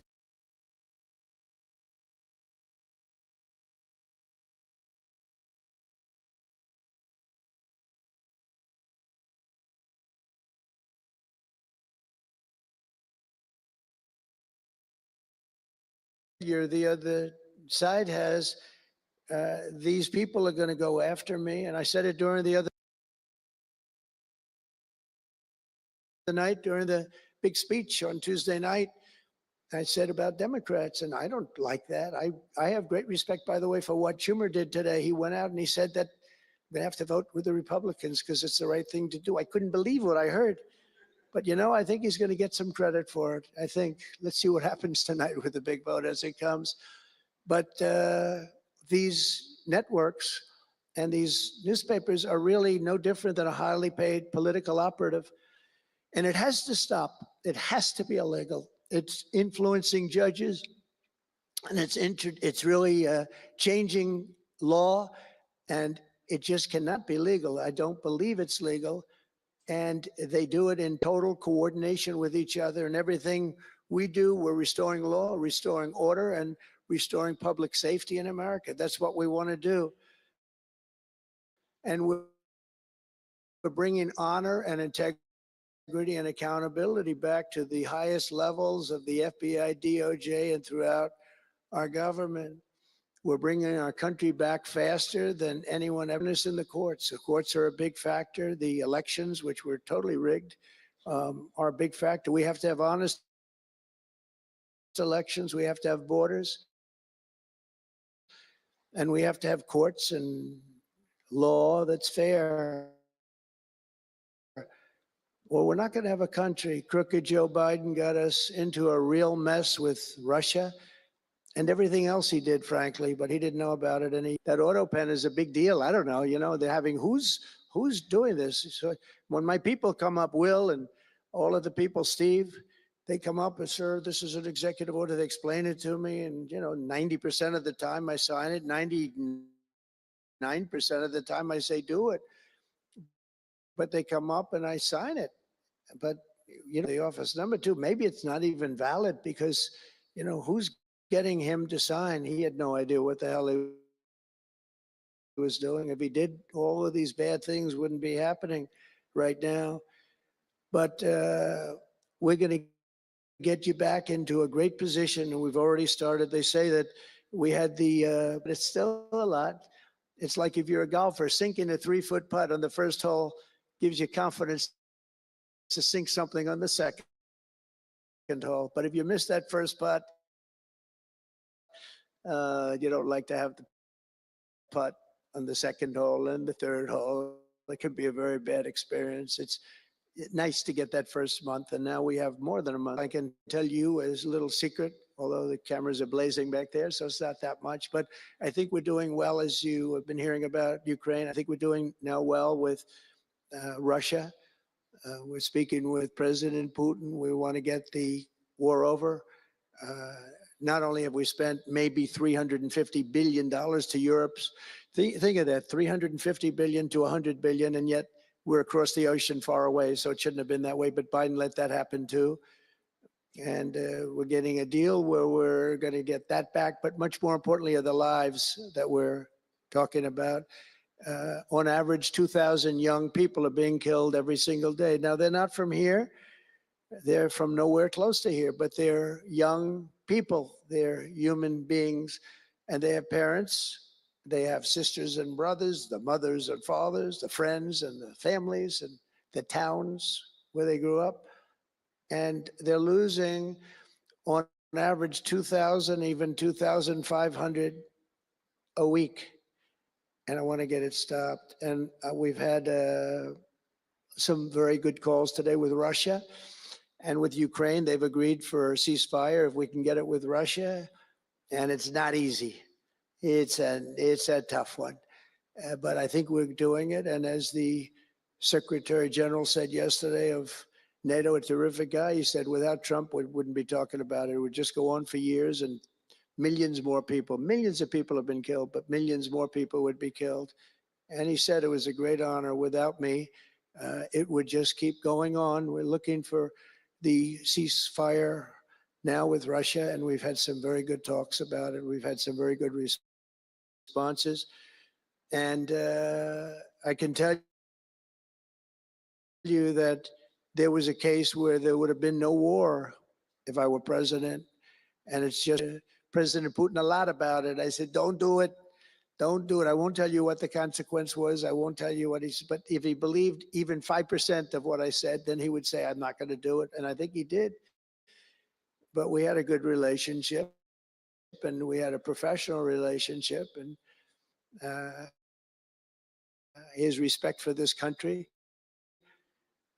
And I think we'll say that to anybody else. I haven't wanted to say it until just before I came here. I got some pretty good news.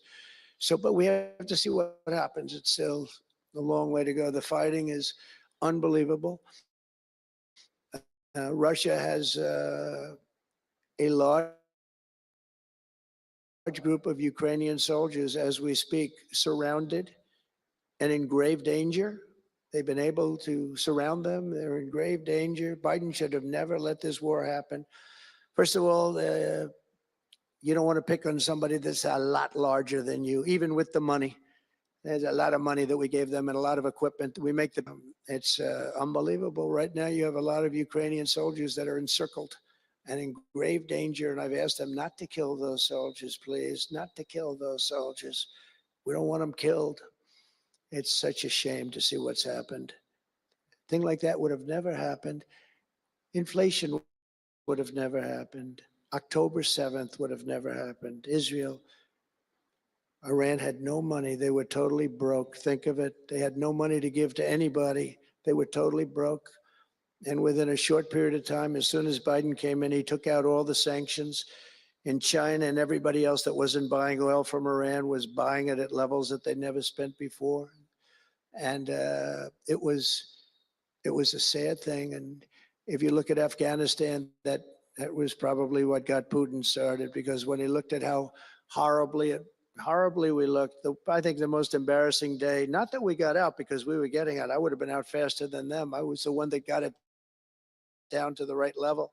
But we would have kept Bagram, the big Air Force base. We would have kept it. Right now, China occupies Bagram. And the reason we would have kept it is because they were 1 hour away from where China has and builds its nuclear missiles and weapons. And they gave that up. At the dark of night, they left the lights on, and they left the dogs behind, by the way. A lot of people say, what about all the dogs? They had a lot of dogs, and they left the dogs behind. And what a shame. What a shame. The way we got out, I think it was the most humiliating time in the history of our country. The way it happened. Not that we were getting out because we wanted to get out, but we would have gotten out with dignity and strength. And what a difference a rigged and crooked election had on our country. When you go to jail, you should go to jail. So I just want to say God bless America, because we have to say God bless. We're lucky we're still here, frankly. And this whole thing could lead, I think we have it. I think we have it. But this could lead to World War III. Very easily. Could very easily lead to World War III, but I think we're in pretty good shape. A lot better than we were before we got involved, that I can tell you. That was heading into World War III territory, and that would have been a war like no other because of nuclear weapons and other types of weapons that people you don't even want to know about. But as many of you do know, well, we're focused on persecuting, and these people were really focused on persecuting Republicans. The last administration presided over the worst increase in violent crime in our country in many, many decades. We had levels of violence and crime, and a lot of it had to do with the illegal immigrants that came in. Remember when I used to complain about it? Because I knew how tough they were, mean they were. And they said, no, people that come into our country are all wonderful people. No, they're not wonderful. These are stone cold killers. These are killers they make our killers look nice by comparison. They make our killers look nice. These are rough, tough people with the tattoos all over their face. Historically, I don't want to discriminate against anybody, but historically speaking, they're not going to be the head of any major bank that we know of. These are rough people. These are rough killer people, and they allow them in by the millions. In major cities like New York, Chicago, and Washington, mothers can't walk their children to the park without fear of being shot or killed or raped or anything. Women ride the subway without worrying that a hoodlum will shove them onto the train tracks. In New York, it's happened twice in the last couple of weeks. They're standing there, perfect Wall Street gentleman in one case, and another person who was a worker, good worker, electrician, gets pushed into a train going 45 miles an hour just prior to the train, not stopping, going to go through that. So I know the station. It's very well. I used to take this subway. I used to feel safe. I'd go to my parents would drop me off at the subway school. Can you believe it? Today, wouldn't be doing that. And we want to get a country back maybe where you can do that again, Pam. But it's so sad to see what's taking place under the Biden regime. Average monthly homicides increased by 14%.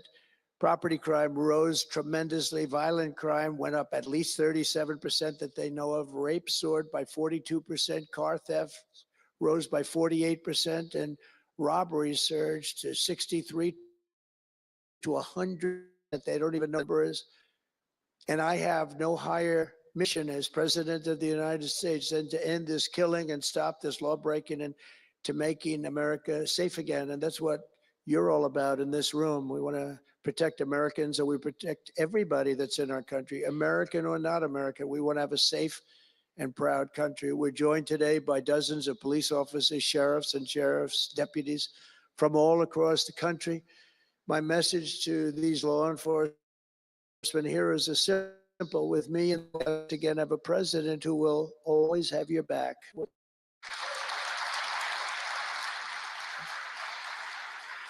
Thank you, folks.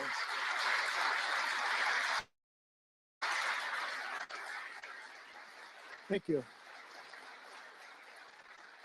That's a lot of good-looking people. Will tell you I feel safe. I'm glad you're in the room. I feel even safer. It's a lot of great people. On day one, I signed an executive order directing Attorney General to ensure that anyone, this officer, immediately, with as fast a trial as we could have, And last month, I fired all the radical left pro-crime U.S. attorneys appointed by Joe Biden. There were so many that were bad. And I know there were some that were probably very good, but there were so many that were so bad and so evil, so corrupt. Instead of having Marxist prosecutors who want to put police officers in handcuffs and go after a police officer rather than a criminal, I appointed patriotic, tough-on crime warriors who will partner with police to put dangerous offenders behind bars, put them in jail.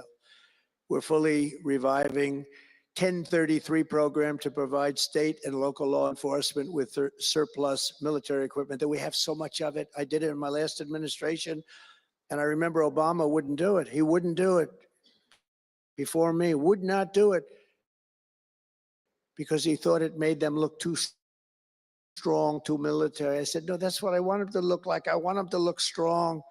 And it was protective, defensive equipment. Again, they didn't want to do it with Biden. And Biden didn't know why. I didn't.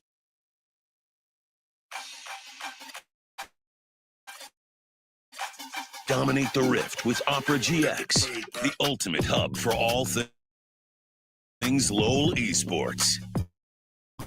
Built for League Fan, the custom UX teams, and seamless LOL esports tournament integration. Follow every play, see every result, get access to exclusive contests, rewards, and co-streaming options. Only on the browser for Legends. Only on Opera GX. Download the Kayak app to search and compare prices on flights, cars, and hotels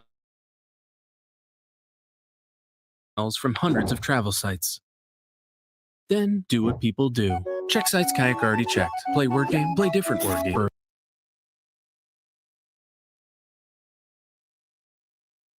And prisons, jails, mental institutions, and insane asylums. The killers, drug smugglers, and bloodthirsty inmates from the filthiest dungeons of the world straight into the USA and open border. We had an open border policy. Anybody could come in, no matter what you were, no matter where you came from, no matter what you looked like, no matter what you do, no matter what you did, no matter how much you could come right into our country. We have murders right now. Kayla was attacked in her home 3 years ago, horrifically assaulted and strangled to death by an illegal alien MS-13 monster set loose into our country under the open border Biden regime. Kayla was one countless American victims by border policies of that administration. We're also joined by Kayla's stepfather, Jeremiah, and several other courageous angel families here today. And I'd love you to all just stand up and take a bow because you are incredible people. Please. Thank you.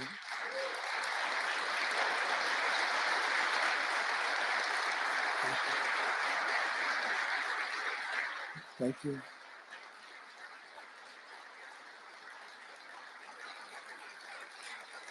Thank you very much. Thank you. But I want you to know that we are working every day to expel these savages from our country and ensure that what happened to your loved ones will never happen again. So their legacy is going to be a great one. Thank you all very much. Appreciate it. On day one of my administration, I declared a national emergency on our southern border. In our first full month in office, we achieved the lowest level of illegal border crossings ever recorded, okay? Even lower than 4 years ago. For years, Democrats and the media kept saying that we needed new legislation. We had to have new legislation. We needed it immediately. And I never had legislation. I had the best border in the history of our country for almost 4 years. And by the time I got out, we had the lowest numbers ever. My favorite chart of all time was brought down that day. And on that chart said we had the lowest numbers ever. But it turned out that we really didn't need new legislation. All you needed was a new president.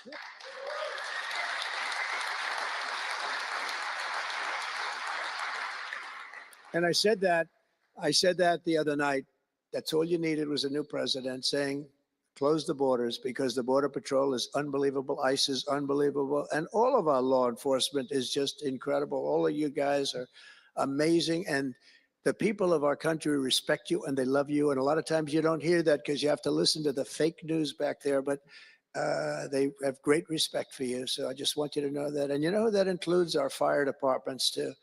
They don't get spoken about enough. You know, they go into some of the areas I read where they're shooting them off ladders. Can you believe it? They go up to put out a fire, Leo, and they go and they shoot them off a ladder.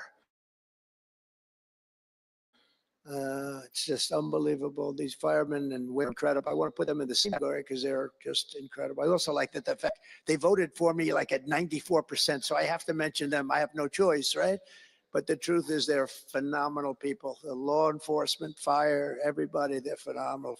Basically first responders, because that's what they are. They're first responders. And we're ending migrant occupation of America. And what we're doing now is we're liberating our cities and our suburbs, our towns. And you see a big difference. I'm getting this all the time, even leaders of other countries saying, sir, the whole world feels liberated now. It feels like there's a light over America, but there's a light over the whole world. I hear that so much.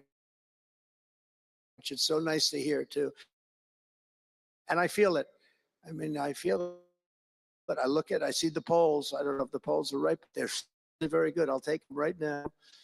It's amazing what's taken place in such a short period of time. Really 6 weeks.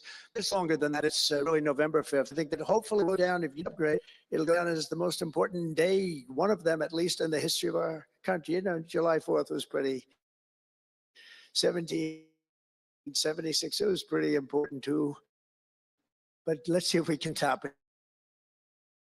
We top it, I don't know. That's a tough one. We're gonna try, but I think, and I think everybody in this room wants that to happen. Last month, we officially designated MS-13 and Tren-de-Aragua. That's the Venezuelan gang, the toughest gang, they say, in the world, and the Mexican drug cartels as foreign terrorist organizations. That's a big deal. Nobody wanted to do that in the past.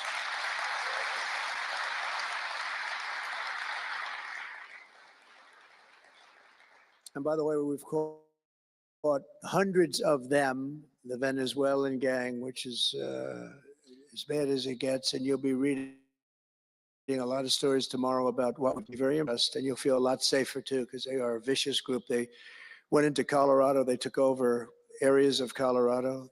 They sort of were like me. They were in the real estate business, but they didn't go out and get financing. They just took over a building and kept it.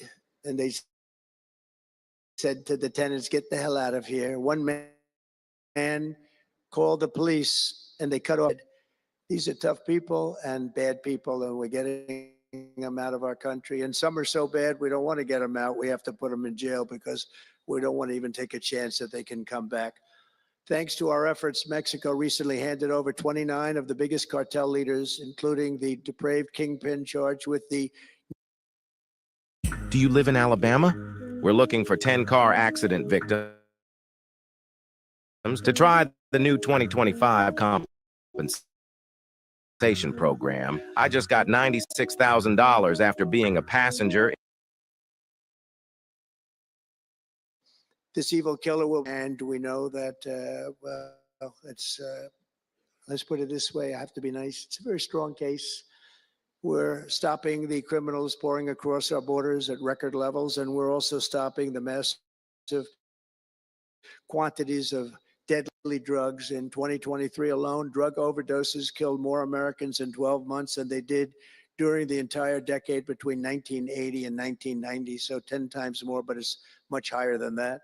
More Americans died from fentanyl last year than died in the Korean War or the Iraq War or the Afghanistan War, all of them combined. That's why I've placed large tariffs on Mexico, Canada, and China, and they will remain in place until these deadly poisons stop pouring into our country. And I will tell you, as soon as I put on the tariffs on Mexico, Canada, and China, unbelievable results have been seen in the last few weeks. Unbelievable results. They weren't happy about it. You probably read they weren't happy, but they are working like hell to end it. They weren't working very hard before I did that. With us today is a brave mother and advocate and funder who lost her beautiful 5th son, Weston, to fentanyl. And Ann, if you would, I'd like to ask you to come up and say a few words, please. Thank you.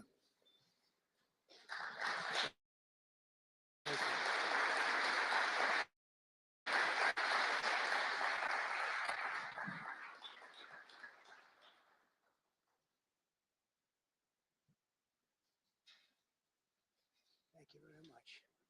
Thank you, darling. You're going to be great. Let me put that down. Thank you. Well, first I want to say thank you. I think this is the biggest honor of my entire life, being on stage with President Trump. But I want to tell you a little bit about my son, Weston,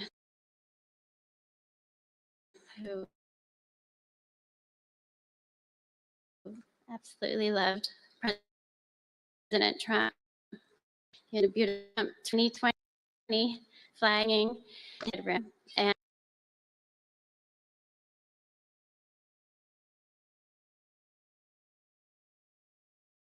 our safety of our children. And in 2022, Weston lost his life.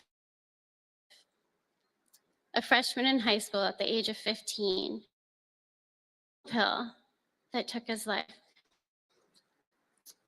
The car operated on American soil and took hundreds of thousands of American lives. And so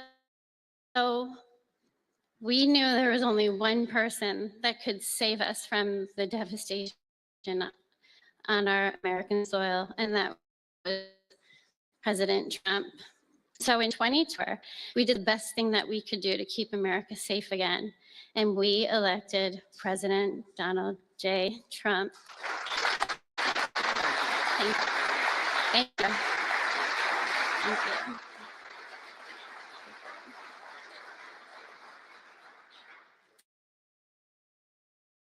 Thank you. And he's done everything that he has promised. We have a 98% increase in border crossings. And he has labeled the terrorist cartels terrorist organizations.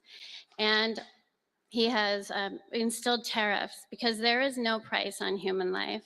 And so I feel like I can speak for the entire fentanyl fighting community when I say thank you to President Trump, and thank you to Pam Bondi and everyone out here who is fighting this fight. God bless you. God bless you, President Trump. And God bless America. Thanks.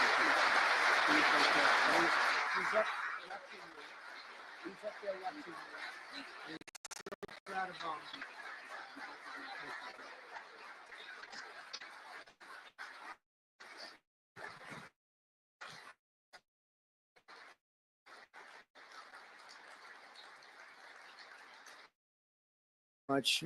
Weston is, I just said to Ann, Weston is up in heaven watching his mom, and he's so proud of you.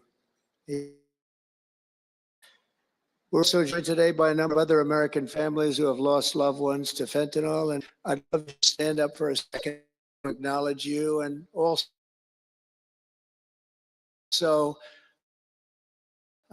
your daughters, your sons, they're looking at you and they're loving you like crazy. So thank you very much. Thank you. Thank you. Thank you. This department ended in less than months since I took office. The DEA and FBI have seized nearly 1 million deadly doses of fentanyl, and it's just the beginning. At direction and everybody, we've launched an oil war on ultras. I said, let me ask you, you're sending a lot of drugs into our country. We're not liking it at all. Can't do that. But I said, is Mexico, does it have much of a drug? She said, no, we're not a consuming nation. I thought it was an interesting term. And I said, why? And which I've heard also, by the way, they're not a consuming nation. They distribute, but they don't consume. But I said, why are you not a consumer? Well, we're very close with family. I said, so we're very close with family too. I mean, our families are being devastated and we're just as close. Why else? She said, well, we spend a lot of money on advertising saying how bad drugs are. They're very rough ads. They show the skin falling off and the teeth falling out and going blind and losing hair and everything that these things do. That you look like you just came out of a horrible concentration camp. And she said it was, they're rough ads. And it's not often that I feel I've learned something from a phone call, because I've had a lot of phone calls all my life. But I realized right then and there what a great idea that is. And we have hired Susie, a great person who did a lot of our campaign work, and come up with an advertising campaign that's, I think, really incredible. More than anything else, it's terrible to watch. Terrible to watch. It's the only way it's going to work. And I would be, because we got the numbers down, 18% would have a blue ribbon committee headed by the First Lady of the United States, whoever loves, and some of her friends. And, you know, they work so hard, but it's a tough deal. They're dealing with very smart and very vicious people. You know, some of those businesses, those cartels are run better than any business in America. They say they're run incredibly, not just here, they all over the world. They're run like a big business, but in many cases better. And I said, we got it 18% down. Well, 18% is incredible. It's like a record, but when you think of it, it's not very much. And the way you get it down, if you want to get it down to close to 100%, is with the death penalty. But I think maybe America is not ready for that. China has a death penalty. Singapore has a death penalty. Various places have the death penalty. Wherever you have the death penalty, you don't tell people, and it's always an option. But I don't know. I just don't know if you're ready for it, and that's okay. It's nothing you can do. But what we're going to do is we're doing this campaign, and I think we can get it down 50% with this campaign, because when people see all the horrible things that these drugs do to you, we're especially focused on fentanyl. When they see all of the horrible things that happen when you take drugs, how you look, you lose your look. Everyone's vain. They don't want to lose their look. The look is so important. And I think when they see these things, they may say, you know what, I'm going to take a pass. But there is big danger. Pam and I were talking about it before. A lot of people are taking fentanyl and not even knowing. They think they're doing something else, or maybe taking another drug, but at a much lower level. And they die. You can put on the pin, think of this, the head of a pin, fentanyl, and it's too much, and it will kill the strongest person in the room. And it's amazing. But we're going to do this campaign. It's going to be launched fairly soon, Susie. And I think it's going to have a big impact. I think if we got it down by another 30, 35 points, and I really believe we can. I think that's an incredible idea. So I thank the president of Mexico. Actually, it was a call on tariffs, and we talked about drugs. And she gave me an idea that I think will be very successful. And based on what I saw, it's going to be amazing. Under our leadership, this department is once again laser focused on protecting the American people. We're defending our borders, our streets, our children, and our good, really God-given, this is God-given rights and liberties once and for all. We're going to defend our country, and we're going to defend our rights. Etched onto the walls of this building are the words English philosopher John Locke said, where law ends, tyranny begins. And I see that, and I saw it over the last 4 years when somebody was allowed to attack viciously with this department and the FBI, his political opponent. Did that work? Didn't work out too well. It wasn't pleasant. I was attacked by a political opponent, and probably it helped that I was attacked more than anybody in the history of our country. Alphonse Capone, the great Alphonse Capone, legendary Scarface, was attacked only a tiny fraction of what Trump was attacked. And maybe it worked out well. I don't know. If I had to give it up, I probably wouldn't, but only because I've gone through it. But I wonder what the difference would be. Maybe they helped get me elected by those margins, the big mandate that we received. But you can't go after your political opponent. Nobody's ever seen anything like it, actually. And hopefully they won't see anything like it. But now, with the return of law and order, the entire world is witnessing the triumph of American justice and American freedom. That's why we're here today, gathered with people that have love for our country. In the coming years, we will revive the storied legacy of this department. It's happening right now. You can feel it. And rekindle the spirit of the great lawmen and legal lions of the past, Americans like Wyatt Earp, Elliot Ness, Frank Hammer, Rudy Giuliani. Rudy Giuliani had to suffer greatly. He's the greatest mayor in the history of our country. He had to suffer greatly. Ed Meese, Antonin Scalia, Robert Jackson, and Robert F. Kennedy. We will rebuild pride in our institutions. We will restore the prestige of this great department, and we will bring back faith in our justice and creed. And I want to just tell you that this has been a great honor. I was asked to do it, and I said, is it appropriate that I do it? And then I realized it's not only appropriate, I think it's really important. And I may never do it. It's something that I'm leaving to the greatest people I know, the best people, the smartest people, the toughest people I know. And they're going to do an incredible job. And it's an honor for me to have won this election so that I can appoint these people to do their job, and they're going to do it like you have never seen. So I just want to wish all of you good luck. It's going to be an interesting journey. Not going to be easy, but you're going to win. You're going to win, win, win, and fight, fight, fight. And it's going to end up being a tremendous result for this country. So thank you all very much. God bless America. God bless you all. Thank you.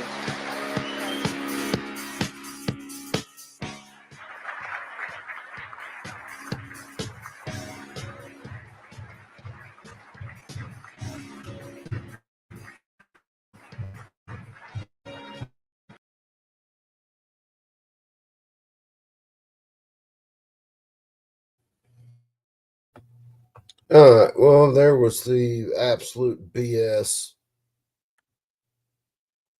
presser from Trump and the DOJ today.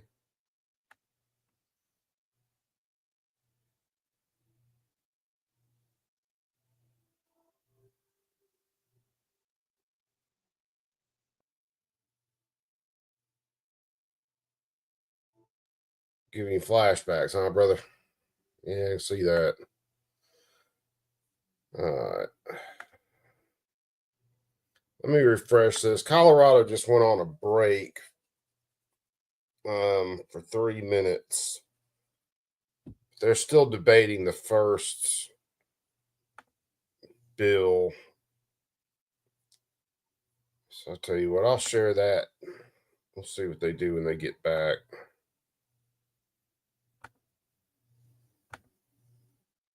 Ultimately, it's been absolutely unproductive so far today.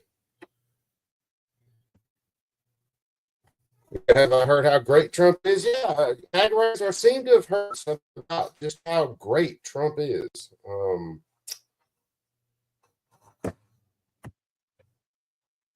There are a lot of people that are awfully impressed with him, and I'm getting less and less impressed with him.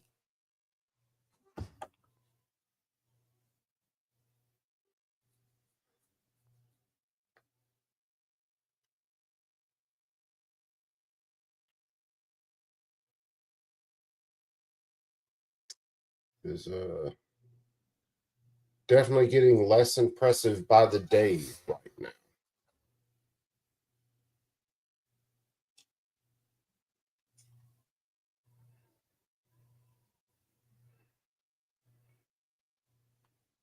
The people that are running around trying to sing Trump's praises for every single thing right now are getting awfully annoying.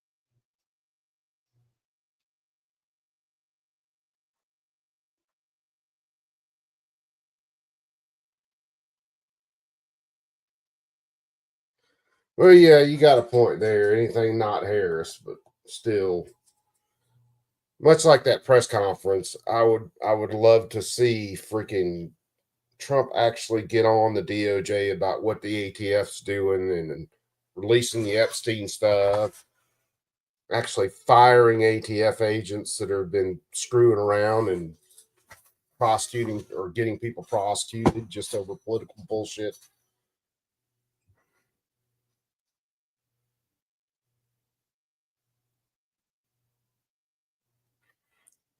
That's one thing, Johnny. He's always going to do anything he can to piss off liberals, but it ain't like that's that hard.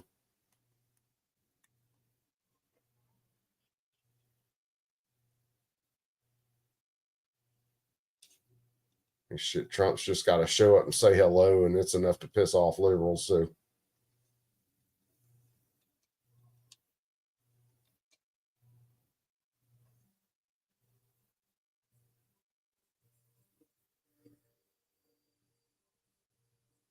but for any supposed big news, it was supposed to be stated in that press conference. Yeah, that was less than underwhelming.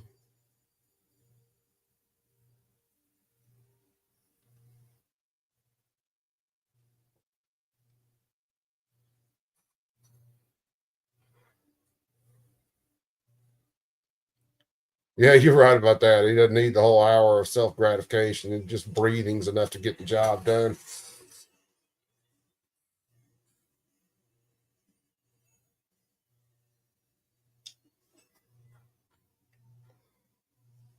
So we shall see. I think there was supposed to be another announcement about some 2A stuff coming up with Trump.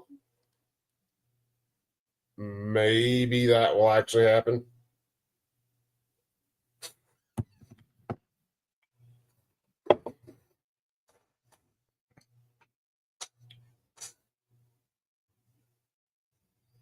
Yeah, the DOJ could go in under the civil rights and actually start suing a lot of these states, but apparently they're not worried about doing anything like that to actually protect people's rights, which is another thing that's just pissing me off right now.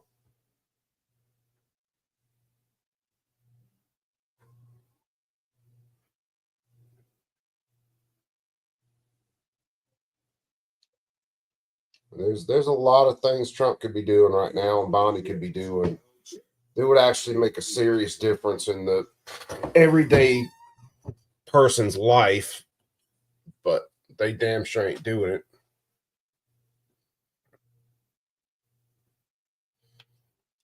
So that's the way it's going to be, just as long as we have it.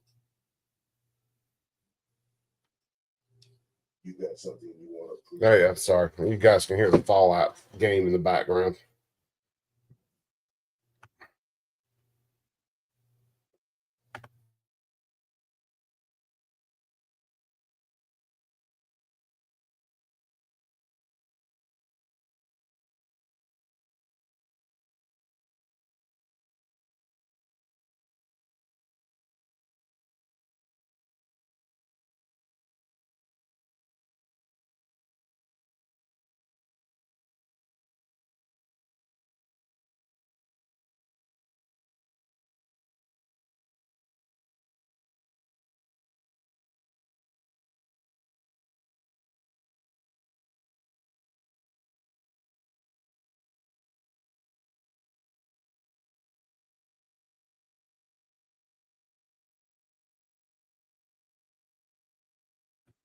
I would seriously love to see Trump and the DOJ start targeting a bunch of these states and doing some lawsuits, but I just don't.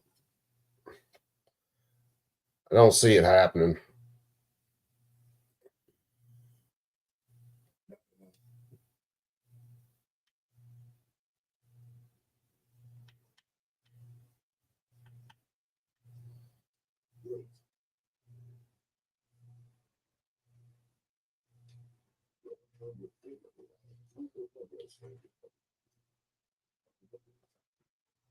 We'll see. We'll see what happens. I mean, some of the stuff Trump's done has been good. A lot of it's just been shitty.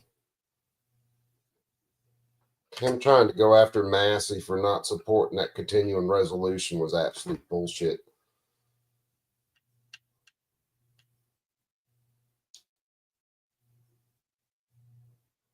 Looks like Colorado's getting started again.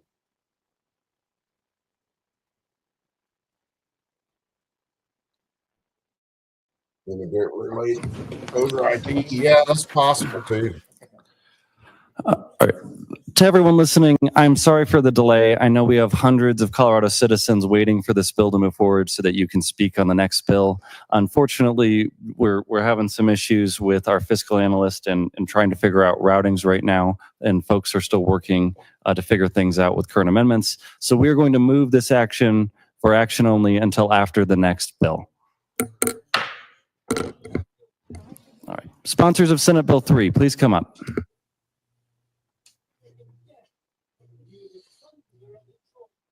All right. This looks like they're going to get to it finally.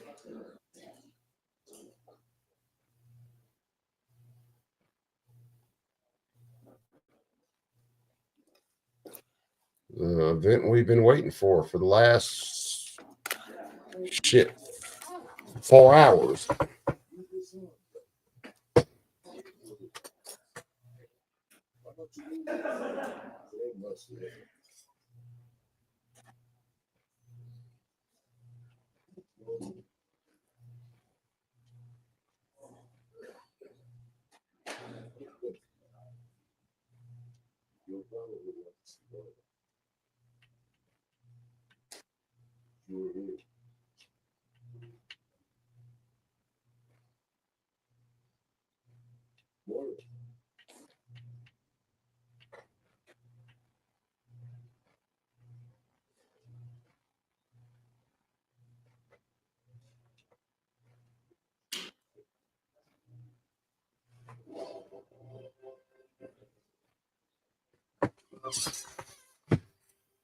think that was the Sorry, that 455 was- stream.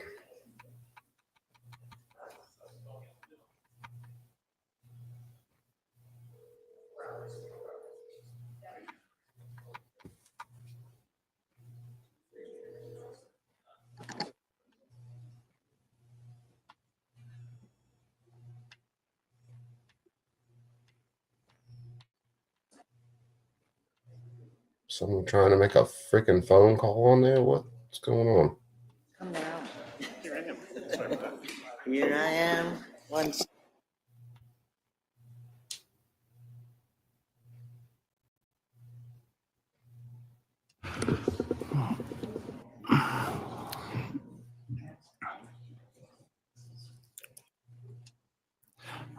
Ready?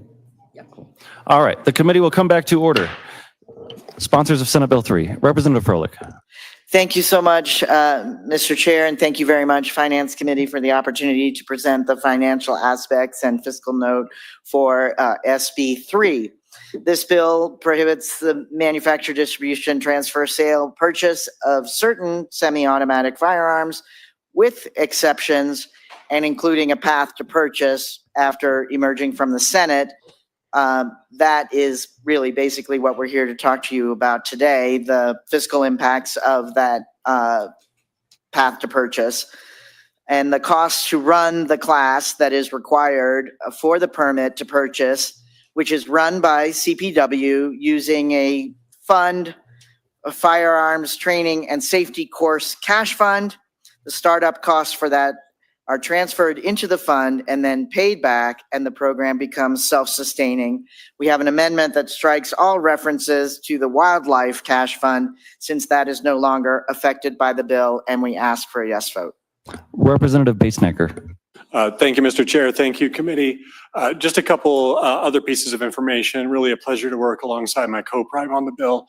The pathway to purchase prohibited semi-automatic firearms. It's important to note that was specifically created for and at the request of hunters and sports shooters, excuse me. So using the fee revenue from other hunting and recreation sources is a perfect nexus for this program and its associated costs. Please note that as amended in the Judiciary Committee and as the revised fiscal note shows, this program, the bill does not have a general fund or TABOR impact.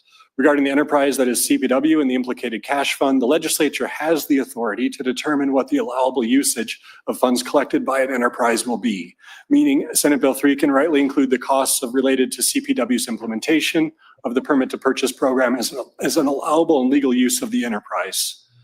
As my co-prime mentioned, the bill authorizes CPW to transfer those cash funds as needed, and then upon repeal, the two balances must balance out, meaning the amount of money loaned has to match the fee revenue back into the applicable fund. Additionally, through the bill, the sheriffs have the authority to set the fee to cover the actual cost of implementing the program, including any additional staffing they may require. Whether set by the sheriffs or CPW, any fee cannot be a profit maker for that entity or organization. It simply has to reflect the actual costs for administering and implementing the program. Otherwise, it would rightly face a legal challenge. We'll have a few representatives here, including some representatives from CPW and DOR, available to you to answer questions related to the fiscal implications of the bill. Of course, we're happy to do the same, and we ask for your yes vote. Thank you, sponsors. Members of the committee, I'm going to remind you before we go into questions that this is the second hearing on this bill, and we are the Finance Committee, and we're focused on the financial implications of this bill, not on the specific policy. That was done in the Judiciary Committee. With that, are there questions for the two sponsors of this bill on the financial implications of this bill? We have no questions for the sponsors on this bill. All right. Oh, Representative Hartsook. Thank you, Mr. Chair. Just got handed the new fiscal note, so I was trying to look at it real quick. I'd like to go back a couple of, and thank you, sponsors. You had mentioned a couple of issues, in particular with the funding from CPW. If I understood correctly, you said you're bringing amendments. I guess the question that I will start out with, from the funding, if we're pulling out of CPW, that funding, going back congressional acts, and that is designed for conservation, hunter, across the board. What's that fiscal impact? How's that roll of the dice going to go if we're pulling money out? that is not supposed to, by Congress said, is not supposed to be used for anything but this conservation and related issues. Mr. Speaker Pro Tem. Thank you, Mr. Chair. Thank you, Representative Hartsook. So that is the heart of the amendment that we're bringing. So one of the funds that's currently in the bill that will no longer be in the bill, the Wildlife Cash Fund has those funds that you're referencing. The Parks Cash Fund, however, that we're going to amend the bill to only implicate does not include those revenue streams. And so basically what that cash fund includes are funds paid for by licenses, passes, fees, permits like parks entry and camping, recreational vehicle registrations, lottery spillover, Keep Colorado Wild, et cetera. So it doesn't implicate the federal funding that I think you're trying to allude to as well. Representative Hartsook. Thank you, Mr. Chair. Yes, and thank you, sponsors. So yeah, that 27 million, at least last year was 27 million. That's, I just got handed me. That's what you're moving out, one. So then number two, then if that rest part is going to the parks, if you're pulling funding out of there, then how are the parks going to be funded? Mr. Speaker Pro Tem. Representative Froelich. Thank you, Mr. Chair. Thank you for the question. The fund currently contains sufficient funds to fund the park operations already. This is moving it into this training component, which is the firearms training and safety course fund, and that fund will be made whole by the collection of fees for that coursework. The transfer is simply to get the program up and going. Mr. Speaker Pro Tem. Thank you, Mr. Chair. We will also have, I believe it's the CFO from CPW here, who can speak to that as well, just in case that's helpful to you. Representative Weinberg. Thank you, Mr. Chairman. And thank you, bill sponsors. I just want to, I have a couple things just real quick. What was the reason for the amendment being changed out from Wildlife Cash Fund? Why? Mr. Speaker Pro Tem. Thank you, Mr. Chair. Thank you, Representative. It just felt like a more closely aligned cash fund with the goals of the legislation.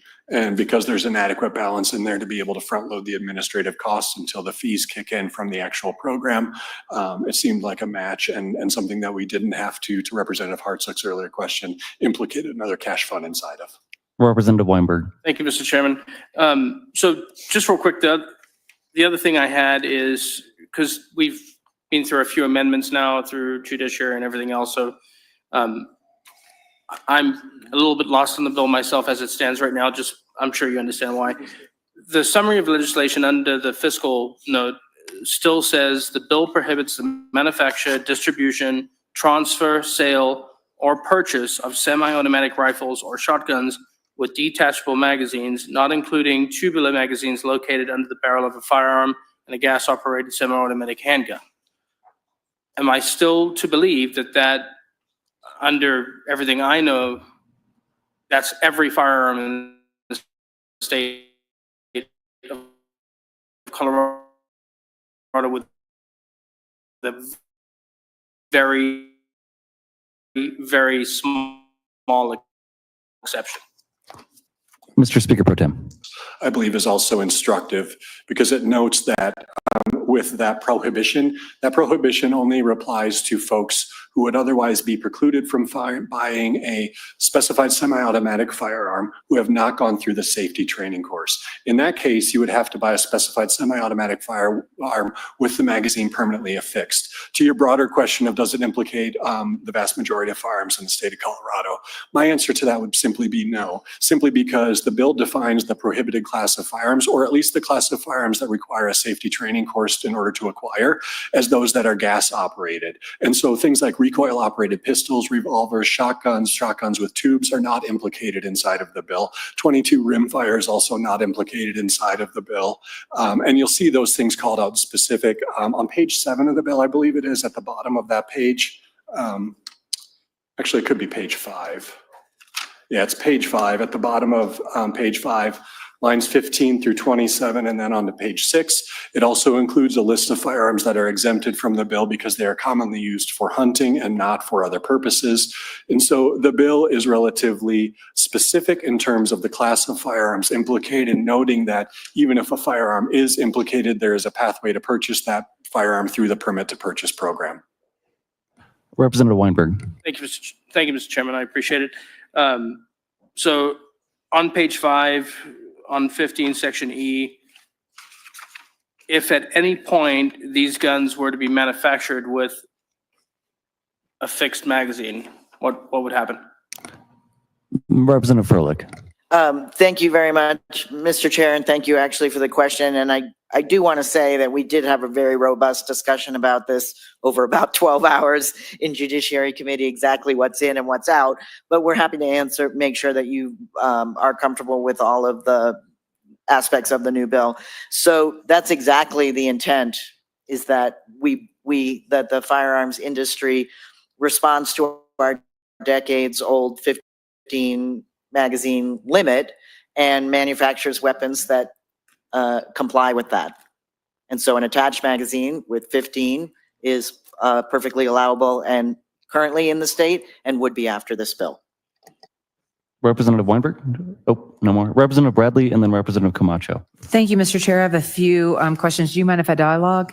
Let's not do dialogue today, but take No them one at a worries. time.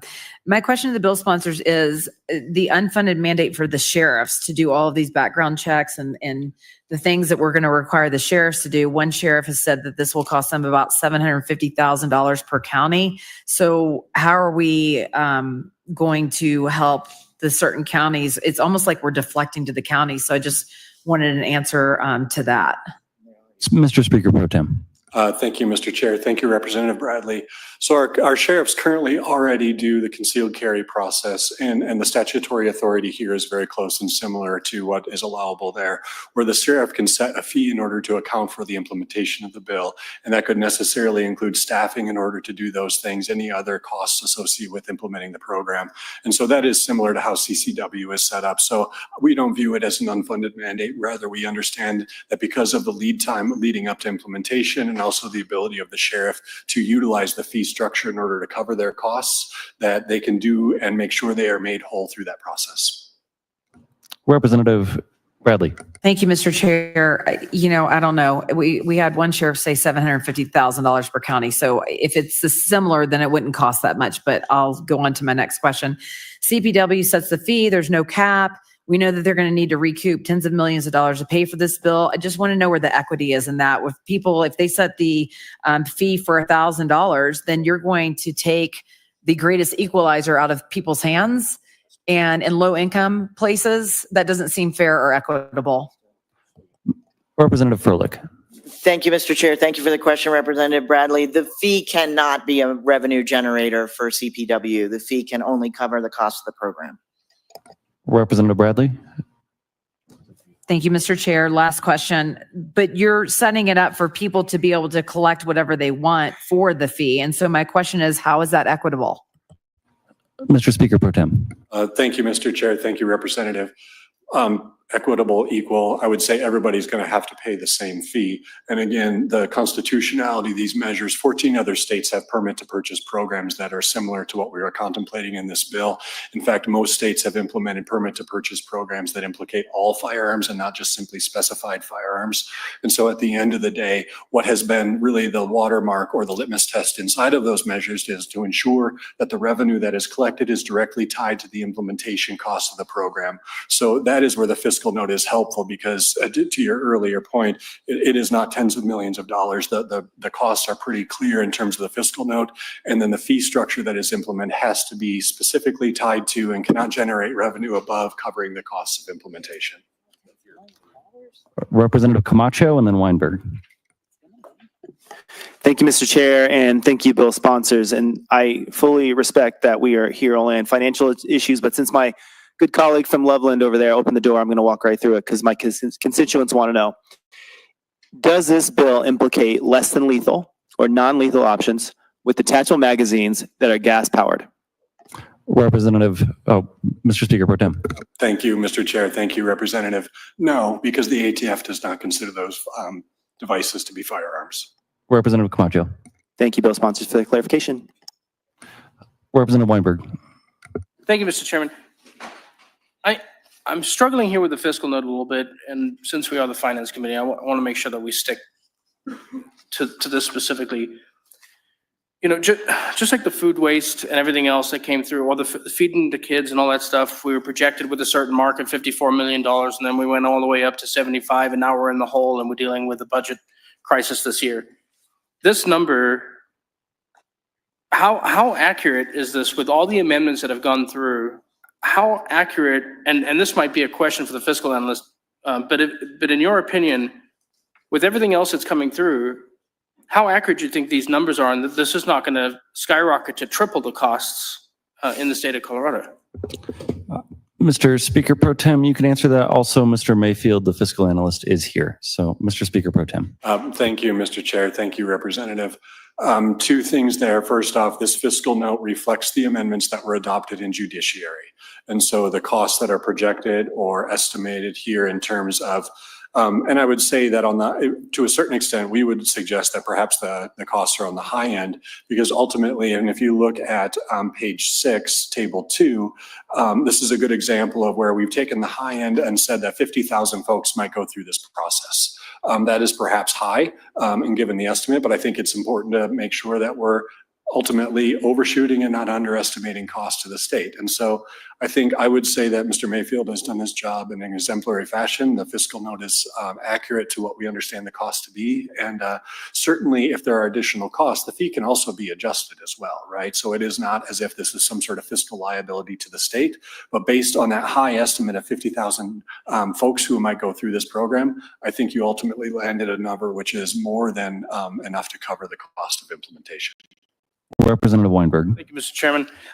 So I'm grateful that the fiscal note currently reflects what came through judiciary, but again, before us, and I'll be honest, I don't know if any of the members on this committee have any amendments coming through, so on and so forth, but my concern with the fiscal note as printed right now is that taking out fund or from wildlife cash fund, we don't have the most updated fiscal with regards to what's going on now that this amendment is going to be introduced in the Finance Committee. Representative Froelich. Thank you, Mr. Chair, and thank you, Representative Weinberg. That amendment was shared with the fiscal analyst and is wrapped into the fiscal note you see in front of you. Representative Bradley. Thank you, Mr. Chair. You had just said that the sheriffs and CBI are already doing this program. So I guess my question is, why do we need a new program and new database? If my question was answered with, they're already doing this, so it's not going to necessarily be an unfunded mandate, why don't we just keep what we have in place? Why do we need another new program and database? Representative Froelich. Thank you, Mr. Chair, and thank you, Representative Bradley. I'm sorry if there was some confusion there. This is similar to what sheriffs do on concealed carry. This is a new program based on this specific class of weapons and only on the folks that feel that they need more than 15 rounds and need a detachable magazine, have this pathway to purchase those very specific set of guns. And they will then take this class, follow the procedure, partly through the sheriff, and then have this pathway to purchase. Additional questions for the sponsors before we move on to the witness phase? All right, I am seeing no additional questions. Thank you very much, sponsors. Witnesses, today the House Finance Committee is the second committee to hear this bill. We will be limiting testimony in this phase to 4 hours. We already went through 12 hours in the Judiciary Committee. We will be limited to 4 hours today. Reminder that this is the House Finance Committee. What we are voting on today is the financial implications of the bill. That's what we're discussing today. This is not a meeting to discuss the policy itself. It's here to discuss the financial implications of the bill. So with that, I will call our first panel.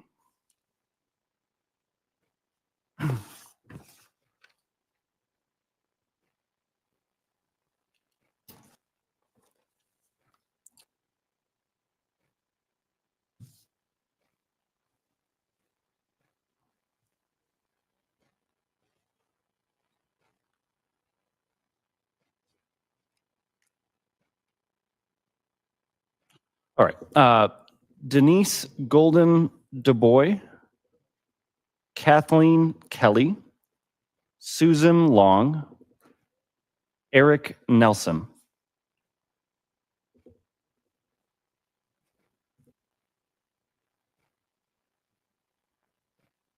I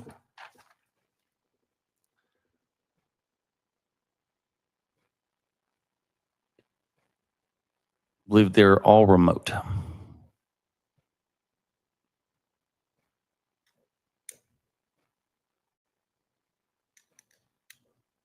And then we're going to add Allison Spink and Eileen McCarran in person.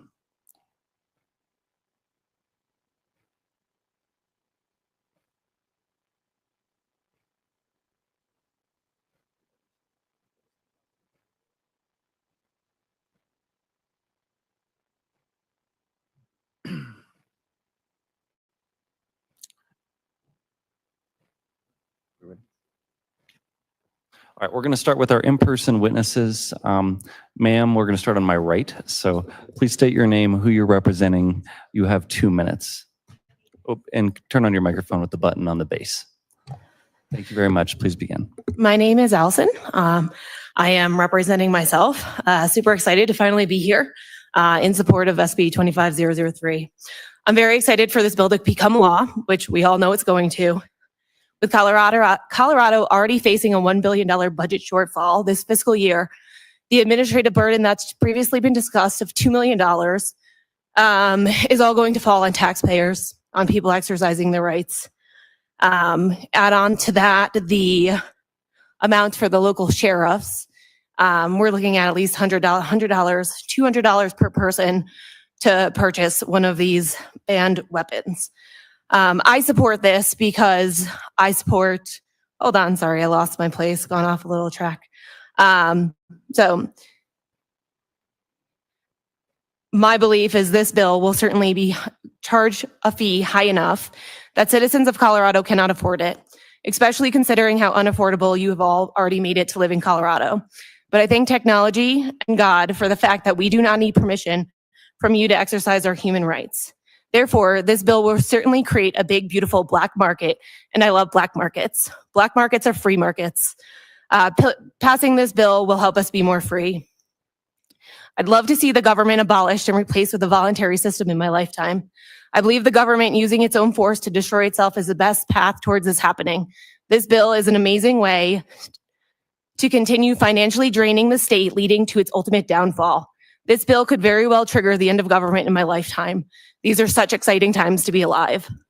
I think this bill does a lot of good in moving Colorado and America towards a new and free way of life. So I beg you, please pass this bill. However, before casting your vote, I would urge you to consider whether you are willing to kill to enforce this bill, because I'm certainly willing to die to not comply. Thank you. Thank you for your testimony. Oh, folks, no, none of that in here. If that happens again, you will be escorted out. Thank you. Ma'am, please state your name, who you're representing. You have 2 minutes. Thank you. Good afternoon. I am Eileen McCarran, and I'm speaking for Colorado ceasefire in support of Senate Bill 3. At first glance, the fiscal note on this bill appears quite daunting, especially in a year of tight state monies. But alas, the $2 million fiscal note belies the actual cost to the state. $2 million will come from the Colorado Parks and Wildlife Fund for startup costs. These funds will be reimbursed from the Firearm Training and Safety Cash Fund as permit fees are received. This quasi-loan arrangement makes total sense, especially considering the millions of dollars that gun violence costs the state. Please vote yes. Thank you for your testimony. We'll move online to Ms. Kelly. I see you're first on our screen there. Please state your name, who you're representing. You have 2 minutes. Yes, thank you for the opportunity to speak today. Good afternoon, Chair, committee members, and staff. I'm Kathy Kelly, a resident of Westminster, Colorado, for 27 years, a mother and a grandmother.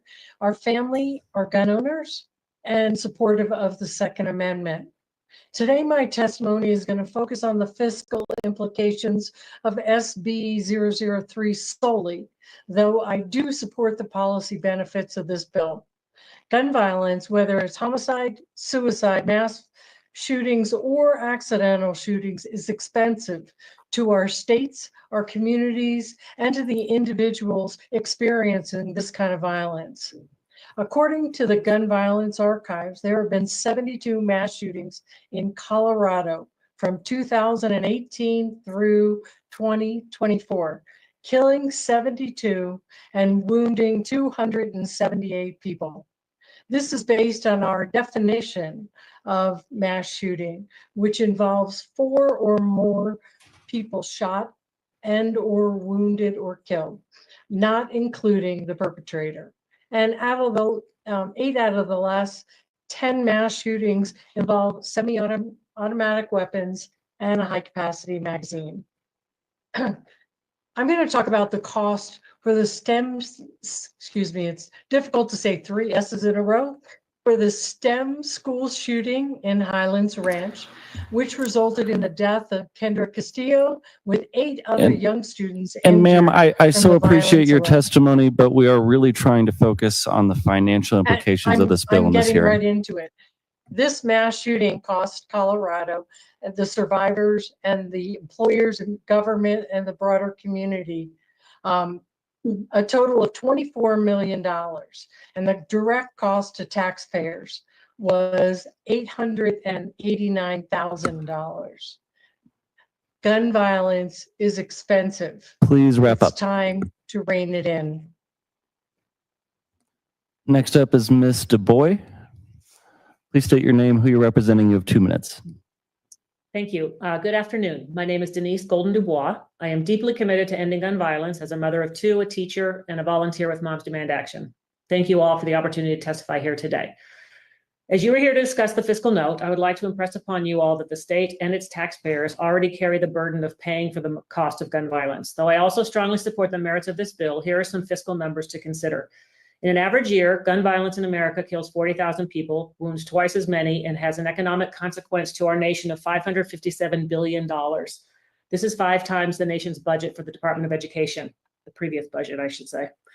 The average annual cost for all gun violence in the United States is $1,698 for every resident in the country. However, in states with stronger gun laws, the economic toll of gun violence is less than half this amount. Whereas in states where gun laws are weaker and gun injuries and fatalities are higher, gun violence costs residents double or more this amount per person. If we use the Boulder King super shooting as an example, 10 dead, 1 injured, the cost in Colorado was over $168 million, and the taxpayers paid over $5 million of that cost. Colorado should ban the sale, purchase, and manufacture of high-powered military-style firearms that can accept detachable magazines because gun violence is expensive. Enacting this necessary and bold legislation will save lives. This legislation will be a critical thread in the tapestry of ending gun violence. I urge you to vote yes on Senate Bill 25-003. Thank you for your time. Thank you very much for your testimony. Next up is Dr. Nelson. Please state your name, who you're representing. You have 2 minutes. Yes, sir. Thank you, Mr. Chair. I finally get to say good afternoon. Good afternoon, Mr. Chair, members of the committee. My name is Dr. Eric Nelson. I am the group leader for Aurora Moms Demand Action. And I'm a 25-year resident, small business owner, and I also have been affected by gun violence.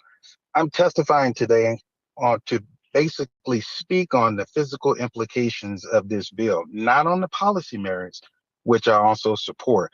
The primary purpose of creating the permit to purchase for weapons identified in Senate Bill 3 is to address the needs of hunters and sports shooters to access these weapons for their activities. Now, these activities are clearly under the purview of the Colorado Parks and Wildlife Department, which justifies the role of CPW plays in overseeing the establishment of the eligibility card. Given the primary purpose of SB3, I truly believe this is an appropriate use of state resources to set this program up. 13 states plus DC have permits to purchase schemes broadly in 10 of those states, many with even more expansive requirements than those listed in SB3, already require firearm purchasing to have their training without breaking the bank. And this system is designed to fund itself. Look, this is a really good bill. I humbly ask for a yes vote on SB 25-3. Thank you for your time, Mr. Chair and members of the committee. Thank you for your testimony. Next up is Dr. Long. Dr. Long, please state your name, who you're representing. You have 2 minutes. Good afternoon. My name is Susan Long. I'm a retired professor and now a substitute teacher in the St. Vrain Valley School District, which serves Longmont, Colorado, where I've lived for almost 2 years. If we think about mass shootings that we've experienced in this state and other places, in almost all of those, the murderer used a weapon that's identified in Senate Bill 3. And that's important because I'm here to speak about the fiscal implications of this bill, SB 3, not the policy merits, which I also support. According to Everytown Research and Policy, the average annual cost for overall gun violence in Colorado is nearly $2,000 for every resident. That's the fiscal implication of gun violence, $2,000. By comparison, our neighbor to the north, Wyoming, has a $3,000 per capita expenditure due to gun violence. But Wyoming has less than 1/10 the population of Colorado. Why do they have such higher expenses? Why are their costs so high? Well, Wyoming has weaker gun laws than Colorado. In states with stronger gun laws, the economic toll of gun violence is lower, whereas in states where gun laws are weaker and gun injuries and fatalities are higher, gun violence costs residents more dollars per person. Therefore, the primary purpose of creating this permit to purchase system for weapons identified in Senate Bill 3 is to address the needs of hunters and sport shooters to access those weapons for their activities. These activities are clearly under the purview of Colorado Parks and Wildlife Department, which justifies them overseeing this establishment of the eligibility card.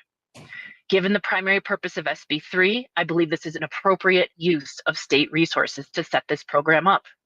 The opportunity cost to not fund this bill is the incalculable cost of future mass shootings in our state. In the long run, this bill will save the state and taxpayers money. Please support this bill. Thank you for your testimony. Members, that concludes this panel. Do we have any questions for these witnesses? All right, I am seeing no questions for these witnesses. Thank you all very much for being here. We're going to move into a panel of questions only and neutral witnesses, and then to a panel of opposition. Our next panel will include Jonathan Mell, Bill Bologna, Justin Rutter, and Amanda Harden.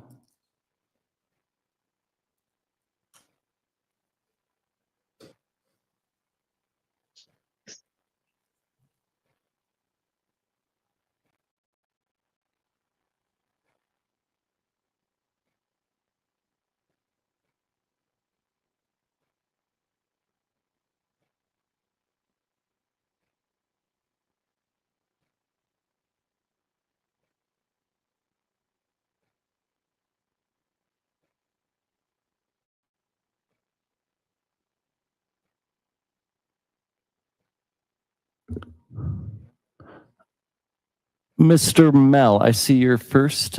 Please state your name, who you're representing. You have 2 minutes. Can you guys hear me? We can hear you loud and clear. Okay. My name is Jonathan Mell, and I am representing myself, and I am opposed to Senate Bill 25-003. I'm just going to get right into it. This bill definitely threatens our state's economy, small businesses, and state tourism. This effective permit to purchase bill would cost us dearly and exclude people who have learning disabilities. Due to the hurdles needed to be able to purchase the most common firearms, there'll be a lull in sales. Consider these numbers. Annual gun sales average 472,421 units sold in 2020. At $900 per purchase, we would lose 27.6 million in KK funds and 14.9 million in sales tax, totaling 42.5 million. At $1,500 per purchase, which may be a more reasonable shopping experience, that number jumps to 70.9 million. Hunting licenses projected at 200 million for 2024 by Colorado Parks and Wildlife will plummet, gutting conservation funding. Add to that an unknown loss in tourism revenue, as we would no longer host shooting competitions that draw visitors statewide. These numbers do not even include the extra cost it would take to implement all the new systems proposed. This bill would devastate mom and pop gun shops, community staples that provide jobs and livelihoods. These small businesses would collapse.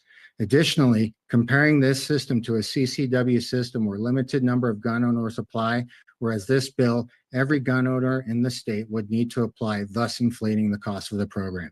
We cannot afford this tax revenue loss or the harm to our small business communities. SB 25-003 risks economic ruin, exclusion, and the loss of local businesses and losses to tourism. I urge you to reject it outright. Please vote no on SB 25-003. Thank you. Thank you for your testimony. Mr. Rudder, I know you're here for questions only, but could you state your name, who you're representing, and why we might want to ask you questions? Certainly. My name is Justin Rudder. I'm the Assistant Director for Financial and Capital Services for Colorado Parks and Wildlife, and I am here to answer any questions you have about Colorado Parks and Wildlife's funding. Thank you, members. That is our representative from CPW today, if you did not hear that. Ms. Harden, you are also signed up for questions only. Please state your name, who you're representing, and what we might want to ask you questions about.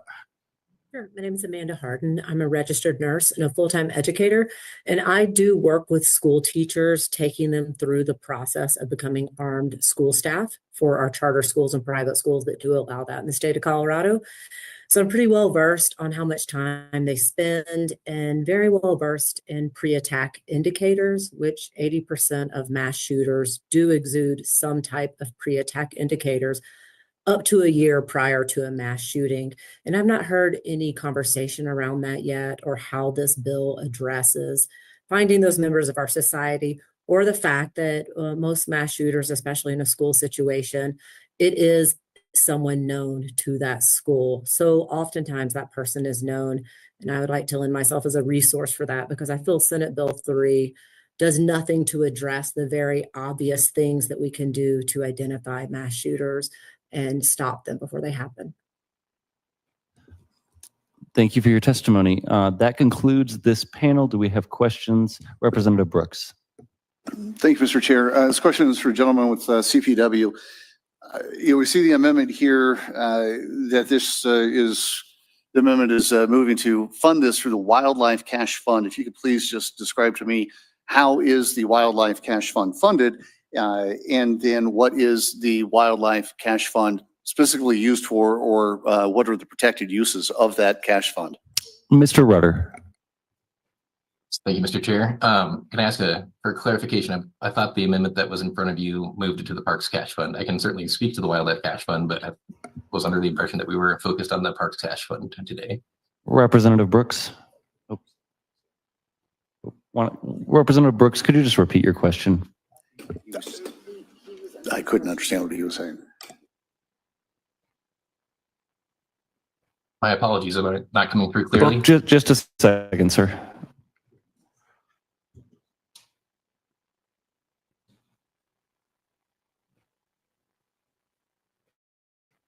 Okay. Representative Brooks. I'm sorry, I wasn't sure if you'd seen the amendment or not, but so where is that money coming from? The fund that we're talking about, that this will be pulled from, how is that funded, and is it protected money? Mr. Rudder. Certainly, thank you, Mr. Chair. So the Parks and Outdoor Recreation Cash Fund is funded by user fees primarily. About 60% of the revenue comes from park passes, camping reservations, entry fees, and Keep Our Wild passes. We also include registrations for recreational vehicles such as OHV or snowmobiles, and we have a number of grants in the fund. We receive direct distribution from lottery, and we receive, which is not in this fund, but we do have an overflow of lottery that is deposited in this fund. The uses of the fund are primarily for the operations of the park system, personal services and operating being primary expenses, and large capital investments. Representative Brooks, are you done? Representative Hartsook. Thank you, Mr. Chair. And for CPW, so given the fact, and the sponsors had stated that they were going to pull some money out of there and then they expect the fees to take over that. What is going to be the impact to CPW and the maintenance of parks and everything across the state? And then how long do you expect that funding to replace it? And what's it going to take in the way of fees to replace that funding? Mr. Rudder. Thank you, Mr. Chair. So I have to go back in time a little bit. The build up to the Keep Car Wild Pass, which is our annual pass that's sold through car registrations, caused us to manage our money carefully, and we built a balance. We have approximately a $70 million balance, a lot of which is programmed for large capital construction, but some will be, some is unobligated. Those will be used for future park developments. And if there's a significant time to pay back the fee or the loan, then those large capital developments would be delaying new park development. However, the fiscal note assumes that a fee of $40 would pay it back in a year. Representative Gonzalez. Thank you, Mr. Chair. My question is also for the gentleman with CPW. So given, at least in its current form, I know that we're talking about some amendments, how much would the fee have to be right now to help cover the costs? Mr. Rutter. Thank you, Mr. Chair. So setting the fee is very dependent on how many applicants we get each year, and we're all estimating. I think at 21,000 applications, it'd take about 4 years at $40, and at 50,000 applicants, it'd take about a year at $40. Additional questions for this panel? All right, I am seeing no additional questions. Thank you all so much for joining us today. We'll move to our next panel, which will be opposition. Huey Laugeson, Teddy Collins, Ian Escalante, and Kellen Lanier. Kellen Lanier. Great. A lot of folks are signed up in a few different ways, so if they're online, pull them up. All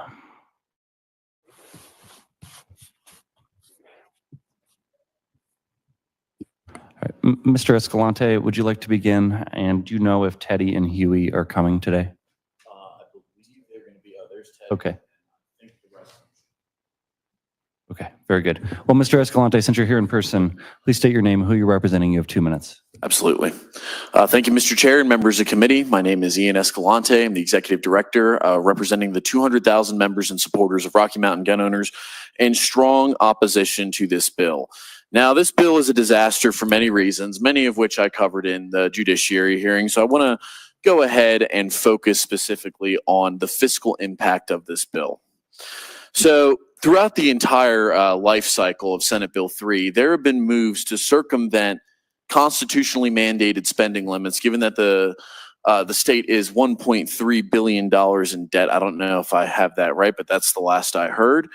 And what they want to do is this is an attempt to circumvent these spending limits, because right now the state literally cannot afford to implement this level of gun control. Now what they want to do is they want to raid essential CPW funds to force hunters to pay for their own demise, and also forcing an unfunded mandate on local sheriffs. As a reminder, to the people of Colorado, the mission of CPW by state law is to perpetuate wildlife resources of this state, to provide for a quality state park system, and to provide enjoyable and sustainable outdoor recreation opportunities that educate and inspire current and future generations to serve as active stewards of Colorado's natural resources, not to run a gun registry.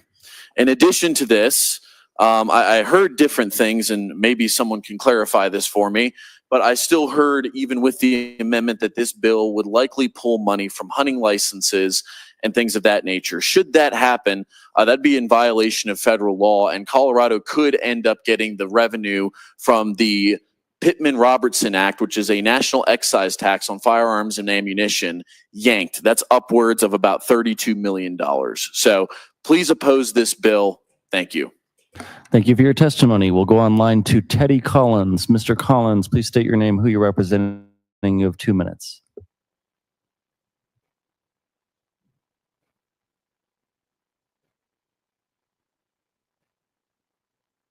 We cannot hear you, Mr. Collins.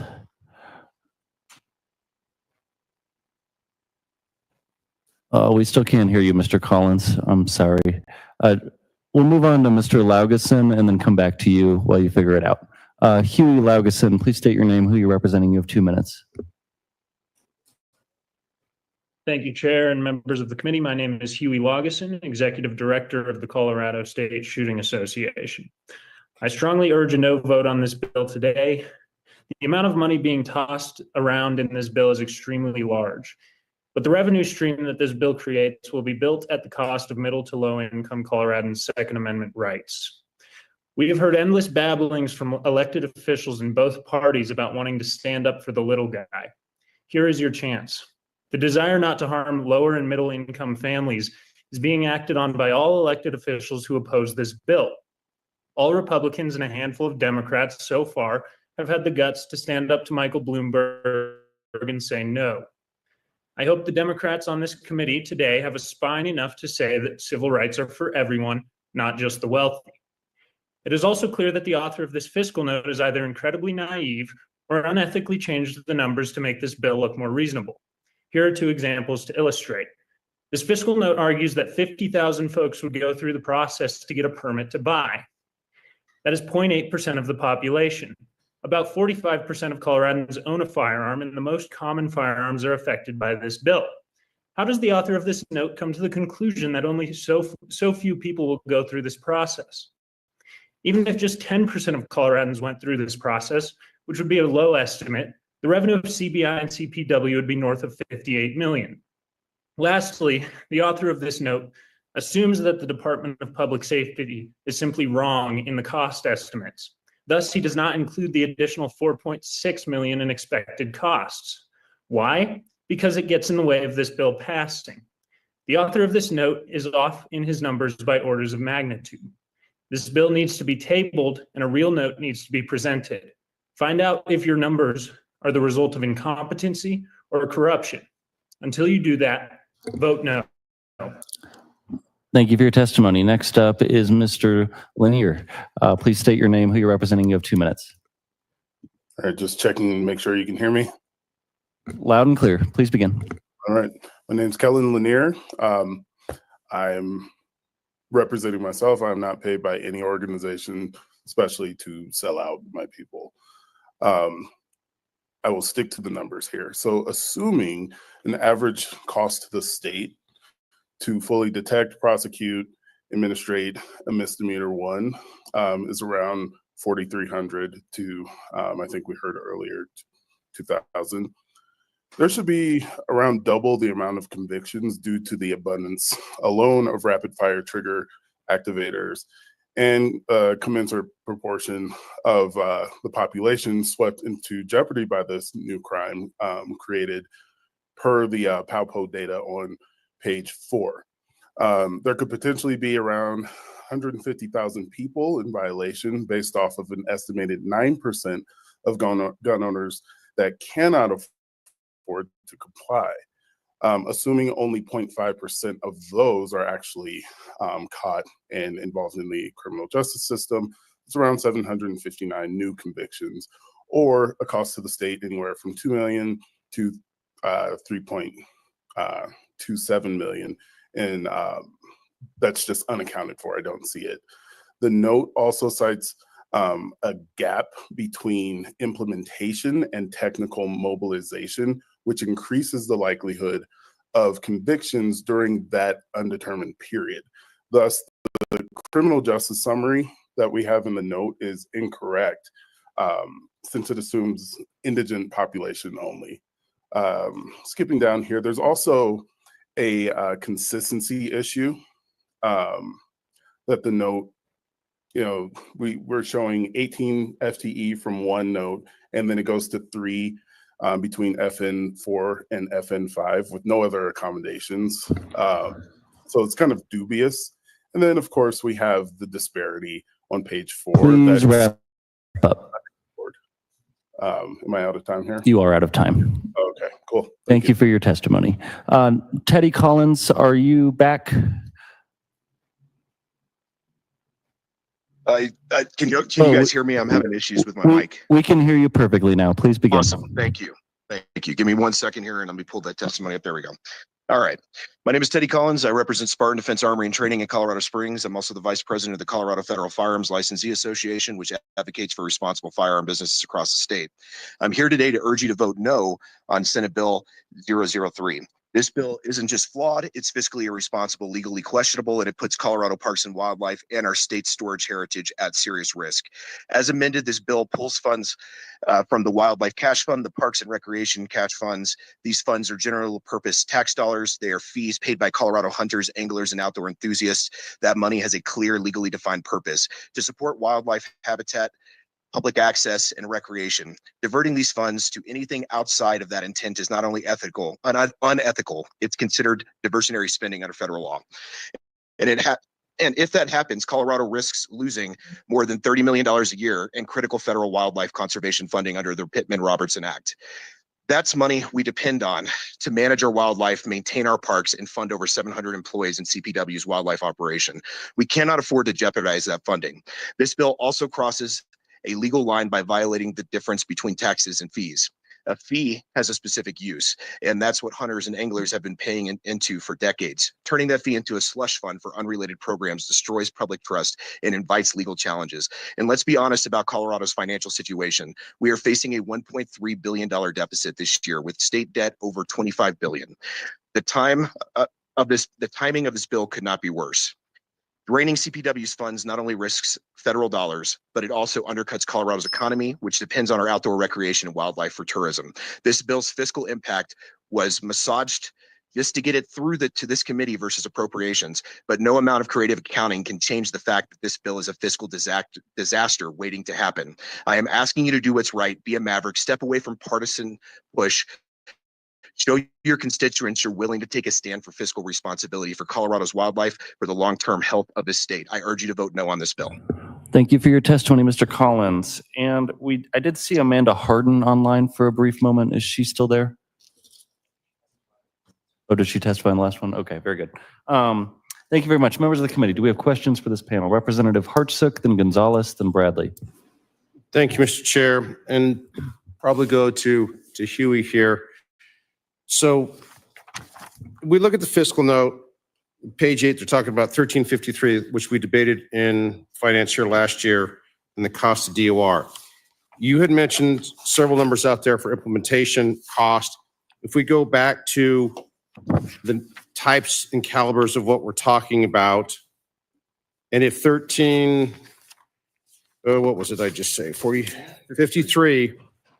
hasn't been implemented, and there was a huge fiscal note to that, and that's still pending. What additional, do you have a ballpark figure of the numbers that you're looking at for all of these weapons that are identified in this bill? Mr. Laugesen. So the question is, what is the ballpark for? I'm sorry, can you just restate the sort of thrust of that question? So what number are you trying to get Representative Hartsook. Thank you, Mr. Chair. So you had, in your opening statement, you had talked about the cost. Yeah. My point is that we debated 1353 and there was a huge fiscal note with that, and that still hasn't been implemented.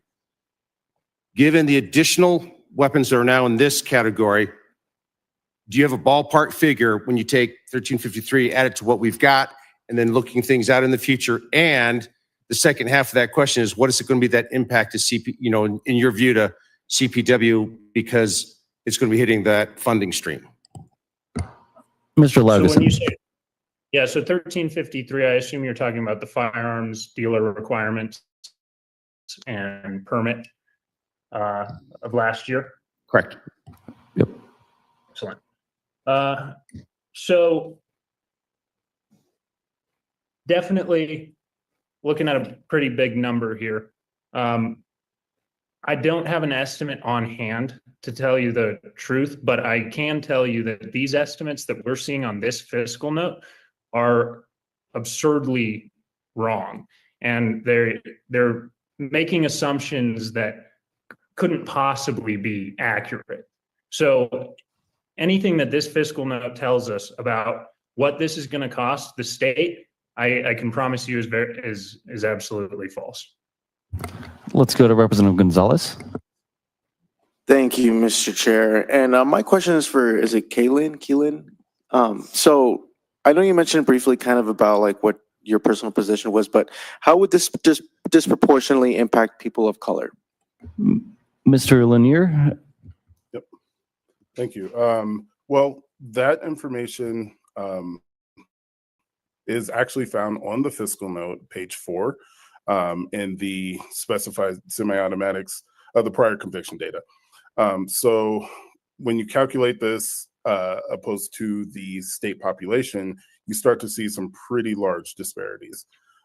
So of course, the largest disparity is the Black and African American category for specified semi-automatic firearms, POW, and then dangerous weapons. And then it starts to normalize in the large capacity magazine section, barely. Well, not really. But the overall percentage of convictions appear to be 42% of convictions you would expect based on this data to be Black and African Americans. And why is that an issue? Because in Colorado, we make up anywhere from 4 to 6%. Feel free to correct me on that, but it's not in the double digits. That's very concerning, given the next biggest conviction group is white, which they're around 49%, and that is very close in keeping to their percentage of, I believe, 47% of the population. So there are issues with that. We've heard this in other testimony from the people that may vote yes on this. But the impact, the fiscal impact is there as well, and that's been discussed probably by some of those same people as well when we talk about recidivism and cost to the state, loss of economic value, all of those things. Representative Bradley. Thank you, Mr. Chair. Mr. Escalante, could you talk a little bit more about the fee aspect and how many would be applying for this? And then if there's time, maybe a little bit about the Pittman-Robertson Act. Mr. Escalante. Thank you, Mr. Chair. Thank you, Representative Bradley. So I really do believe that, and I want to echo what Mr. Laugesen said, is I really have no idea where the fiscal analyst got these numbers from. I was just handed this fiscal note about 15 minutes ago, so I'm still trying to digest it. But I think these numbers are arbitrary. I don't know what sort of prediction that he used to say that 50,000 people are going to apply for this. But I'm going to tell you something about gun owners, is that if they see this, they're going to see this as an affront to their Second Amendment rights. And what's going to happen is they're going to stop buying guns, or they're going to start buying guns elsewhere. They are not going to go through the process, not necessarily because of the fiscal aspect of it, but because of the principal aspect of it. So then I don't know exactly what the percentages are. You can't really fully predict people's behavior, but I can tell you that folks who are gun owners, and a large number of individuals, including people in both parties, independents, Democrats, Republicans alike, see this as a serious problem, and they are not going to hand over their information or spend however much this fee is going to be, because this fee is going to ebb and flow. There's no cap on this fee whatsoever. So if only 10 people apply for this card over the next 4 or 5 years, what is that going to hike the fee up to? Because I think the fiscal analysts and the bill sponsors are drastically overestimating the participation of the people of Colorado in this system. Does that answer your question? And then I can hop into Pittman-Robertson a little bit as well. We are over time, but Mr. Escalante, I will allow you to answer the last question there. Thank you, Mr. Chair. So when I was hearing the bill sponsors present, and anyone is more than welcome to correct me if I heard this wrong, I still heard that while we aren't going to be pulling from the Wildlife Conservation Fund, we're still going to be pulling from the lottery, and we're still going to be pulling from fishing and hunting licenses. That would be what, and Mr. Collins referred to this briefly, and I know someone from the National Shooting Sports Foundation is going to cover this later. That would be what's called Pittman-Robertson diversion. So for those of you who don't know what Pittman-Robertson is, it was an act passed in 1937 where it imposed a federal firearms, ammunition, and archery excise tax. And that money was to go to the U.S. Fish and Wildlife Service, who would then distribute that money throughout all the states. And it would be used for wildlife conservation, habitat rehabilitation after disasters like wildfires, which we've had a serious problem with here in Colorado over the last couple of years. Well, it very strictly says in some codifying laws that came after that, that diversion, which means using Pittman-Robertson funds from the federal government for something outside of those very specific criteria that I just gave you, will result in the discontinuance of funds from the federal government, meaning that CPW could be losing up to $32 million a year. And the thing is it's not a situation where it's reciprocal. So if you spend $10,000 of Pittman-Robertson money, then you lose $10,000 from the federal government. It's all or nothing. If you spend a single penny of this on something that is outside of that criteria, you lose everything. And setting up a gun owner registry and this whole new debacle and a brand new gun control system, database, and fee process does not fit within any of that. It doesn't even fit under hunter education, because most of the people that are buying these weapons are not buying them for hunting. They're buying them for self-defense. Thank you, members. That concludes this panel. Thank you all so much for being here. We do appreciate your testimony. We'll move online to a panel of support. Robert Valentinis D, Bruce Mickelson, Austin Tapia,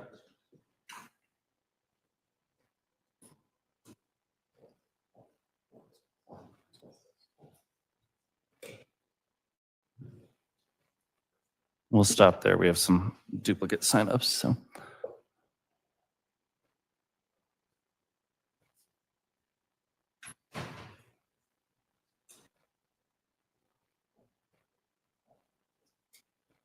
And I see Austin Tapia, you're online.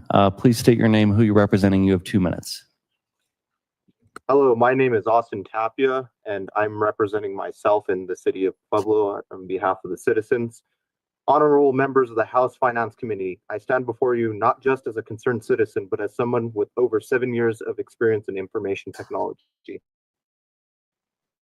I have seen firsthand how poorly managed data systems lead to breaches, leaks, and abuses of personal information.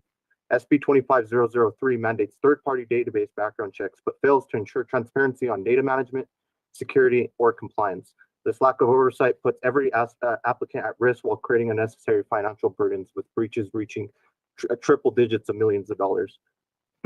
This bill requires significant funding and manpower from Colorado Parks and Wildlife, which is already stretched thin. CPW's funding comes largely from park passes and hunting license, yet this bill diverts those funds from conservation efforts, harming our state's natural resources. Additionally, this bill would significantly reduce state tax revenue from the new exercise tax going into effect on April 1st. By restricting firearm purchases, consumer spending subject to taxation would decrease. Consequently, the revenue meant to support student mental health initiatives will fall short, failing constituents who supported the tax. Furthermore, punishing false statements as second-degree perjury without a fair appeal process introduces financial and legal risks, disproportionately harming vulnerable populations. This bill imposes financial strain, diminishes revenue, and reallocates critical funds irresponsibly. It is fiscally unsound policy that our state cannot afford. I urge you to reject SB 25-003 for the sake of Colorado's economic future. Thank you. Thank you for your testimony. Next up is Mr. Mickelson. Please state your name, who you're representing. You have 2 minutes.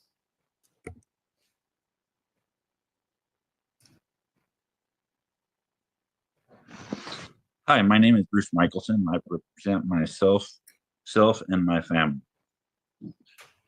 family. I am opposed to this bill because it's unconstitutional, but on the fiscal notes, it is. We are putting it to CPW. They are having a hard time finding staff. We were over a year without a water commissioner in our district. They have had hard times finding other staff for seasonal. The fees are We don't know what the fees say. They say they will be no more than what it costs the program. What the government is not known for running programs efficiently and cost effectively. This will cost more than we think it will.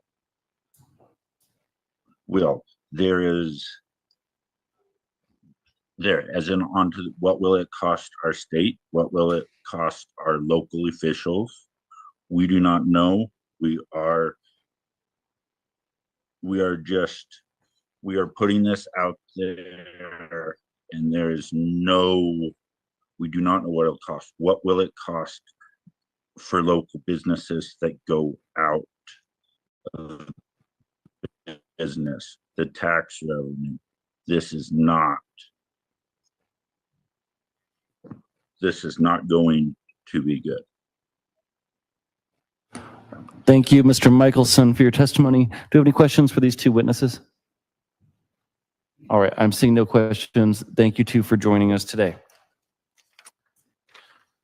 All right, we will move to our next panel. Tyler Smith, Andrew Bastian, Mark Olson, Diami Iseli. These should all be in person.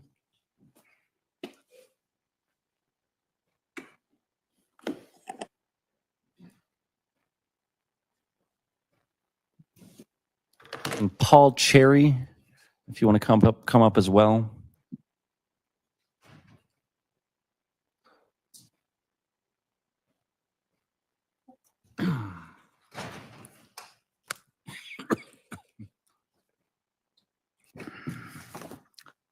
All right, I see we have our panel here. I'm going to start from my right, as usual. So Mr. Cherry, I believe, please state your name, who you're representing. You have 2 minutes. Okay, we live? All right. My name is Paul Cherry. I represent ARC Tactical. We're a small business FFL in Lakewood, and we oppose this bill. It's a fiscal disaster set to ransack Colorado's treasury. The numbers don't lie. Year one costs hit $4.65 million, ripped right from the general fund. That's our money, funneled into $90,000 microscopes, a Pueblo facility, and a laughable 8 new hires.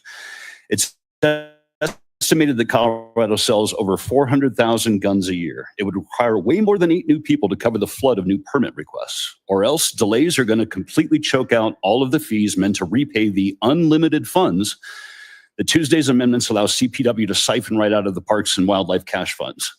The state's misuse of these funds jeopardizes $30 million in federal contributions received just last year. Either way, repayment is doomed by 2030 and taxpayers will be forced to eat the loss. Speaking of loss, shifting these fees to CPW is a shady trick to make the fees exempt from Tabor and robs the people of $1.4 million in annual refunds. That's theft from every Coloradan, stomping our rights just so bureaucrats can appease their Bloomberg Everytown donors. Speaking of rights, this bill is an affront to the Second Amendment. Under Bruin, you must prove historical precedent, but it's a lawsuit magnet that will never survive court scrutiny, and states have already burned millions trying to defend weaker cases. Therefore, this will bleed cash that we cannot spare, costing the people our rights and money. Colorado has thousands of FFLs and 300,000 plus hunting enthusiasts. This bill seeks to drive them all away, along with their $500+ million in annual revenue, slashing our conservation funds. We cannot afford this. You took an oath, Article 5, Section 3, to uphold both of our constitutions. This bill spits on that oath. Voters are furious, fueling many longstanding gun rights organizations and a few new ones to coordinate their efforts and funnel and target that political outrage to any aye vote. Recalls are already being discussed. I urge you to please reject this bill. Halt this reckless money grab, protect our, and I welcome any questions. Thank you for your testimony. Next up, sir, please state your name, who you're representing. You have 2 minutes. Good evening. My name is Mark Olson. I'm here representing Blue Core Shooting Center, a range facility in Lakewood, Colorado.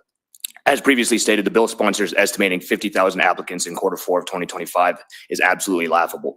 Even if we just look at 2024 alone, there was 29,495 new applicants for concealed carry inside of the state and 27,751 renewals.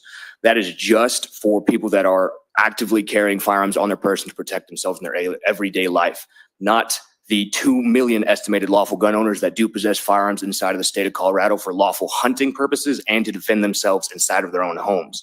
So again, it is laughable that 50,000 applicants is what we are using as our benchmark for how many people would have to come through this. On top of that, As we look at it, the loss in revenue from hunters choosing to no longer participate in hunting in Colorado to abide by our gun laws and have to play the games of Colorado versus going to other states that offer big game hunting, such as Utah and Idaho, is a huge impact to CPW. That's approximately 72,000 out-of-state elk tags get sold over the counter at approximately $825 per elk tag. That's a loss of $59,402,160 annually. If you haven't looked, that's 47% of the budget that CPW is allotted just for their labor costs that they look at alone.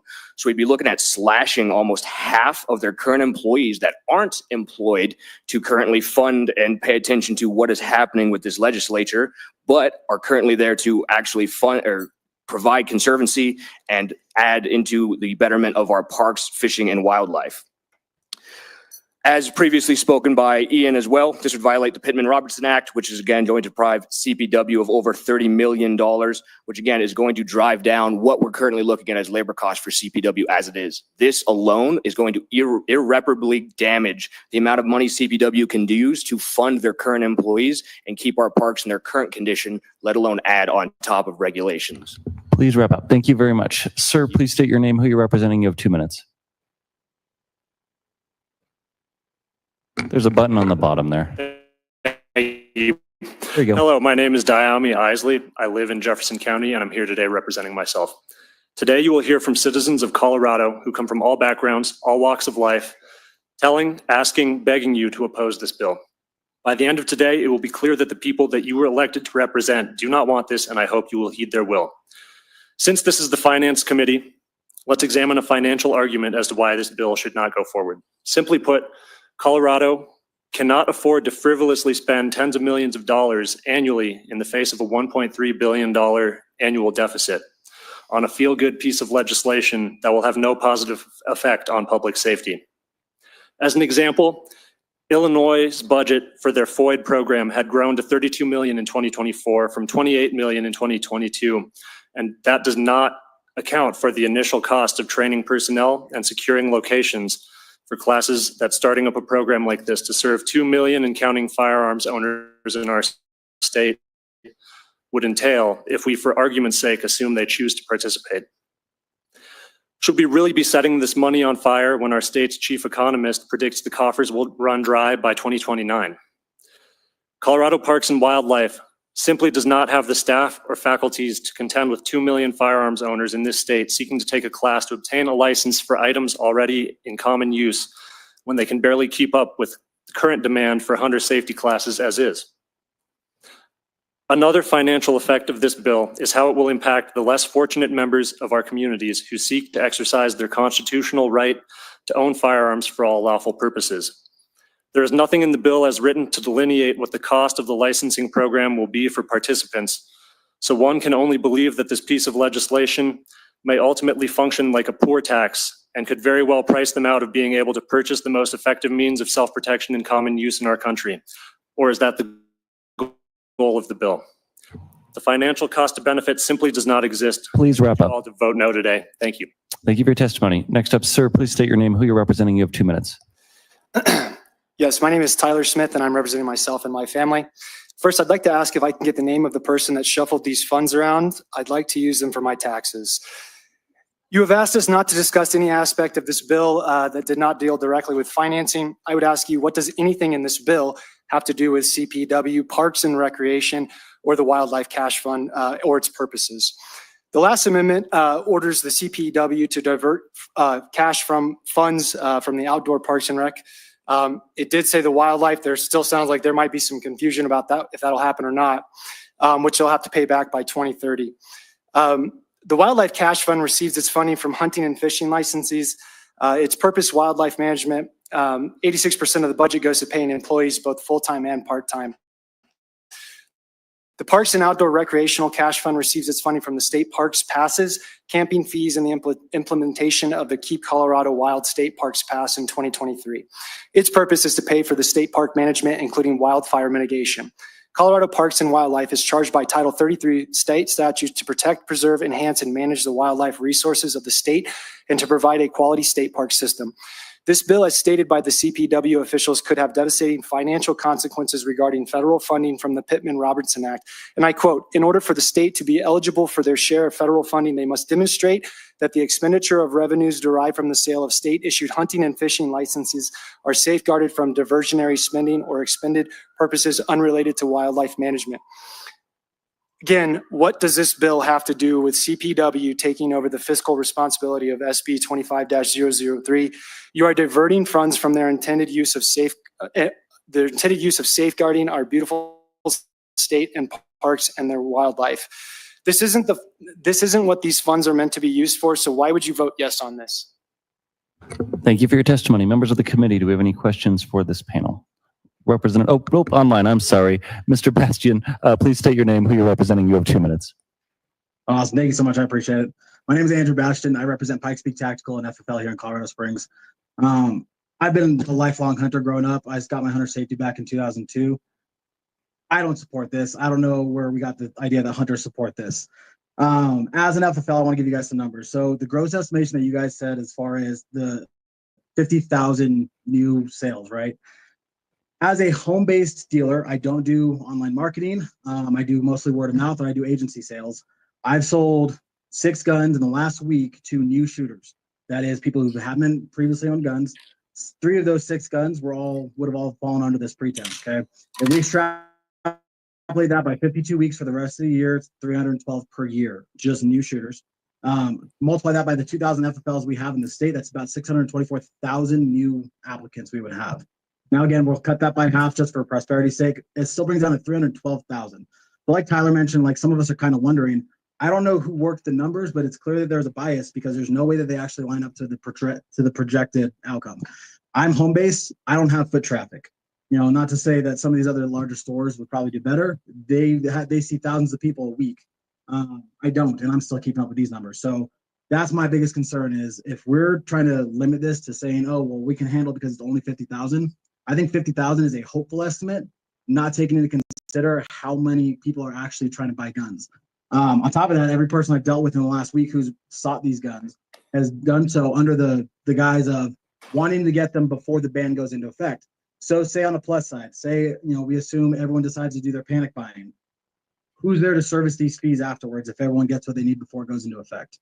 It doesn't make a lot of sense to build this and pull from a state fund that has already been paid for by hunters' licenses. What you're doing is fiscally irresponsible, and it doesn't make any sense to not only the Colorado hunters, but the Colorado residents as well. So thank you. I suggest you vote no. Thank you very much for your testimony. All right, now, members of the committee, do we have questions for this panel? Representative Bradley. Thank you, Mr. Chair. And to anyone on the panel, well, first of all, I do think this is a poll tax, so thank you for bringing that up. Second, what do you think is the estimation of people that are actually going to do this? Because I represent Douglas County. None of my constituents are going to do it, and that's 100,000 people. But I'd like to know what you think the number of people are going to sign up for the CPW course, and then talk about the logistics. So who's teaching the course? Do we have enough people teaching the course? If there are 50,000 people signing up, what's going to happen? Who would like to take that? Sir, on the end, would you like to? Yeah. I can tell you, I probably will not be signing up for that. And I spend a lot of money on guns. That's my hobby. I do sports shooting, as many of us up here do. I won't do that anymore. I already have I'll make sure that I have what I want for the next foreseeable future, and then I won't take this class. Additional questions for this panel? Representative Marshall. Thank you. I'll probably need to wait till the Colorado State Shooting Association comes, but the Pittman-Robertson Act question does intrigue me. Can you explain, though, because I did a little research here, if dollars are fungible and they're going into, is it improper to have a mixed account, or as long as they keep the portion to wildlife still within the money we get from the feds, are we okay? Because these licenses on the permits are kind of combined wildlife training, which my understanding is, and hunting training is under the Pittman-Robertson funds. And then the other portion is, for the new gun permitting. So you understand the question? And if you don't, like I said, I'll wait for the shooting association, because RMGO said they would be talking about it. Who would like to answer that? Oop, sir. Can you promise me you can account for every single dollar that is spent in this legislature? Representative Marshall? Yeah, that's not really the question, because it's a federal law, it's a rule. So if you don't know the answer, that's fine. We can wait for CSSA, because money is fungible. So, sir. Well, I would say that, again, if you're mixing a fund from the federal government into another fund, how are you going to be accountable for every single penny that is spent? That would be what I would say is, if you're not able to prove that you didn't mix those funds together and that some of it may have accidentally slipped through the cracks, I would say you can't 100% say that. Additional questions for this panel? All right, I'm seeing no additional questions. Thank you all so much for joining us today. I'm going to hand the gavel over to my vice chair to continue the witness testimony phase. All right, we'll get to the next group of witnesses. We have Sarah Purr, P-U-H-R. Is she here or online perhaps? Yeah. All right, and then we have Sheriff Mikesell. All right, and then we'll get here Lee Roten, Michael Sundovich, David Grasso, Scott Chamblin,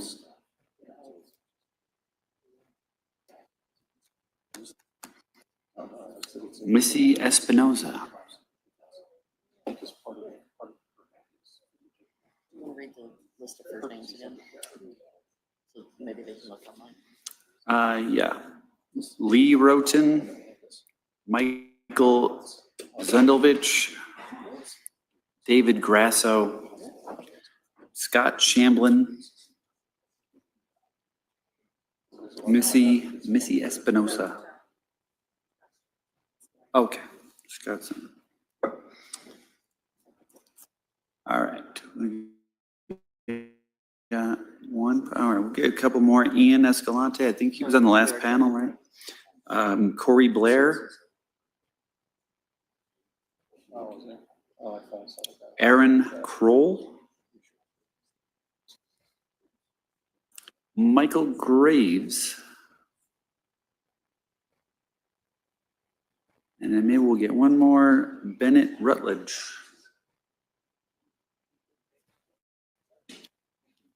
Okay. All right. Well, all right. One more time. Robert Young. Is Robert Young here?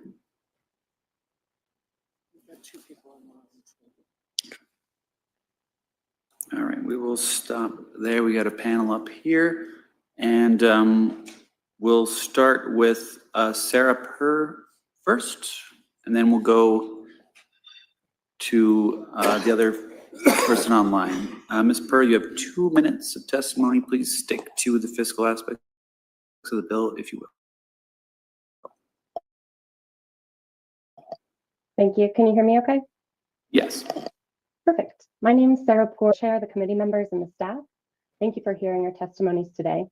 I'm a lifelong resident of Colorado, and I've seen the impact of gun violence on my community since I was in middle school, when Columbine rocked the state and the nation as the deadliest school shooting up to that point.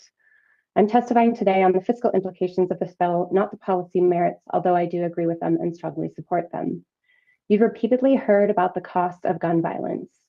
To the sheriff who said that this would cost his staff $750,000 extra for workflow, I would tell him that a single homicide costs the state $166,782, with $791,423 of those dollars borne by taxpayers. Gun violence itself is expensive to the state and us as taxpayers. Given the primary purpose of SB3, I believe it is an appropriate use of state resources. States that have this system of permit to purchase have training without significant financial burden. And although there is an initial cost associated with this legislation, it will be replenished. The system is designed to be self-sustaining, and it will be. And to those folks who are against the bill that are worried about increased costs and increased manpower required, wouldn't you be happy to have jobs created for this, especially when federal employees are getting laid off en masse without cause? This legislation is fiscally responsible and it will save lives. Thank you. Please vote yes. All right, thank you very much. We'll go to the other gentleman who's online. Tell us your name and if you represent anyone other than yourself.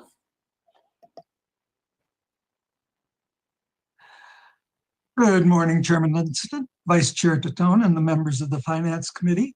I'm Bennett Rutledge of Centennial, Colorado, and I am speaking for myself. Process laid out in SB 25-003. The avenue to exercising our rights promised to us by Rep. Froelich is more like a game trail. Specifically, abusing Colorado Park and Wildlife's enterprise status pushes the financial burden onto those in Colorado who actually need such firearms to protect a working ranch, farm, or family out from under the Tabor cap. The costs of fees may go up without restriction. Then there's the whole training overload threat to CPW itself and its core mission. The fiscal note provided with the bill envisions 50,000 people per year at $40 tuition and 12 hours of instruction each. CPW is currently 120 days behind on its current hunter education course. Finally, the rights, quote unquote, conferred by passing the test with a 90% score only last 5 years. CPW will not only have handled only 250,000 eligibility card holders before everyone must start over, never mind any new generations. The additional burdens on CPW are to be handled by three, count them, three full-time equivalent state employees. Yet Representative Froelich tells us with a straight face after playing a shell game with a pile of money, this will not affect CPW's current mission, taking no resources from outdoor learning opportunities, wildlife conservation, avalanche safety, search and rescue teams. Please wrap up, and Mr. most Rutledge. importantly, keep Colorado wild.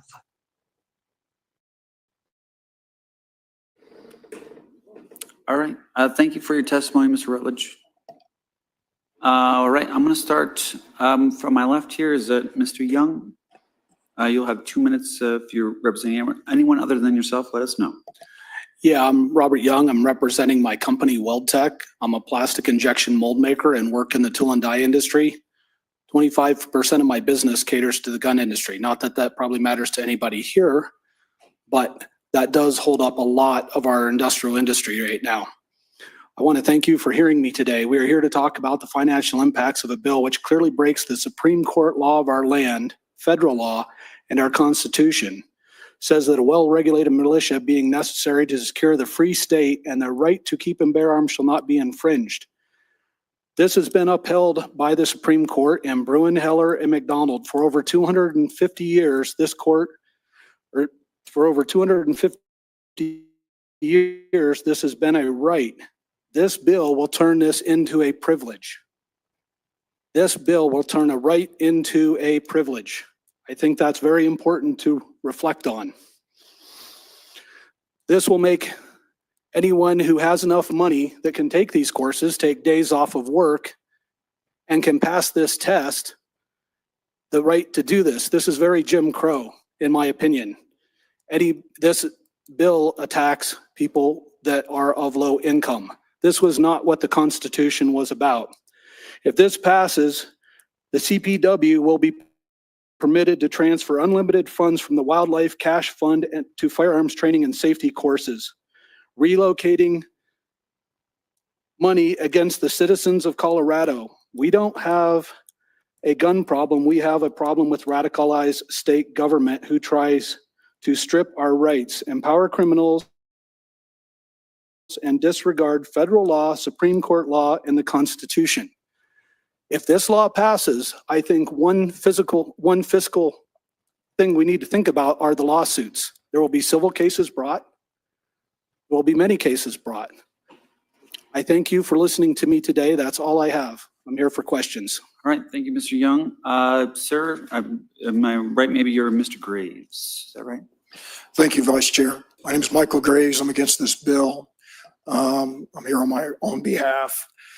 I worked law enforcement for Denver for 26 years. I'm the guy who would put on that hard armor and the helmet to go in the schools in case of a school shooting. This bill will not do anything. Zero. 2010, they had 48,000 elk harvested in the state. That was just hunters that connected. They're giving you a number of 50,000. That number is way too low. In 2011, Hickenlooper signed the bill to merge parks with wildlife because they're going to shut down 4 or 5 state parks. So now you're telling me 15 years has passed and parks is sitting on a $70 million fund? Something doesn't smell right. Now, in my perspective and my family history, I was born in Selma, Alabama, pre-civil rights. My mom went to go see her mother and she went to labor. I grew up on the Western Slope. This is Jim Crow at his best. I'm sorry. They took what they did in the past and they're implementing it in the future. Now, law enforcement in Colorado right now is bad. I don't know if you've been defunded, they've been all the regulations on them. I cleaned up this city on a specialized team under Mayor Webb in the 90s. We made the real estate values what they are. Now look at it. The crime is worse than it was in the 90s here. Focus your attention, please, on the mental health systems that's in shambles, and you ask anybody in law enforcement that, and reverse the policies that are hamstringing law enforcement so we can protect you. You sleep at night in your dwelling while we put our lives at risk, and it doesn't seem it's worth it anymore.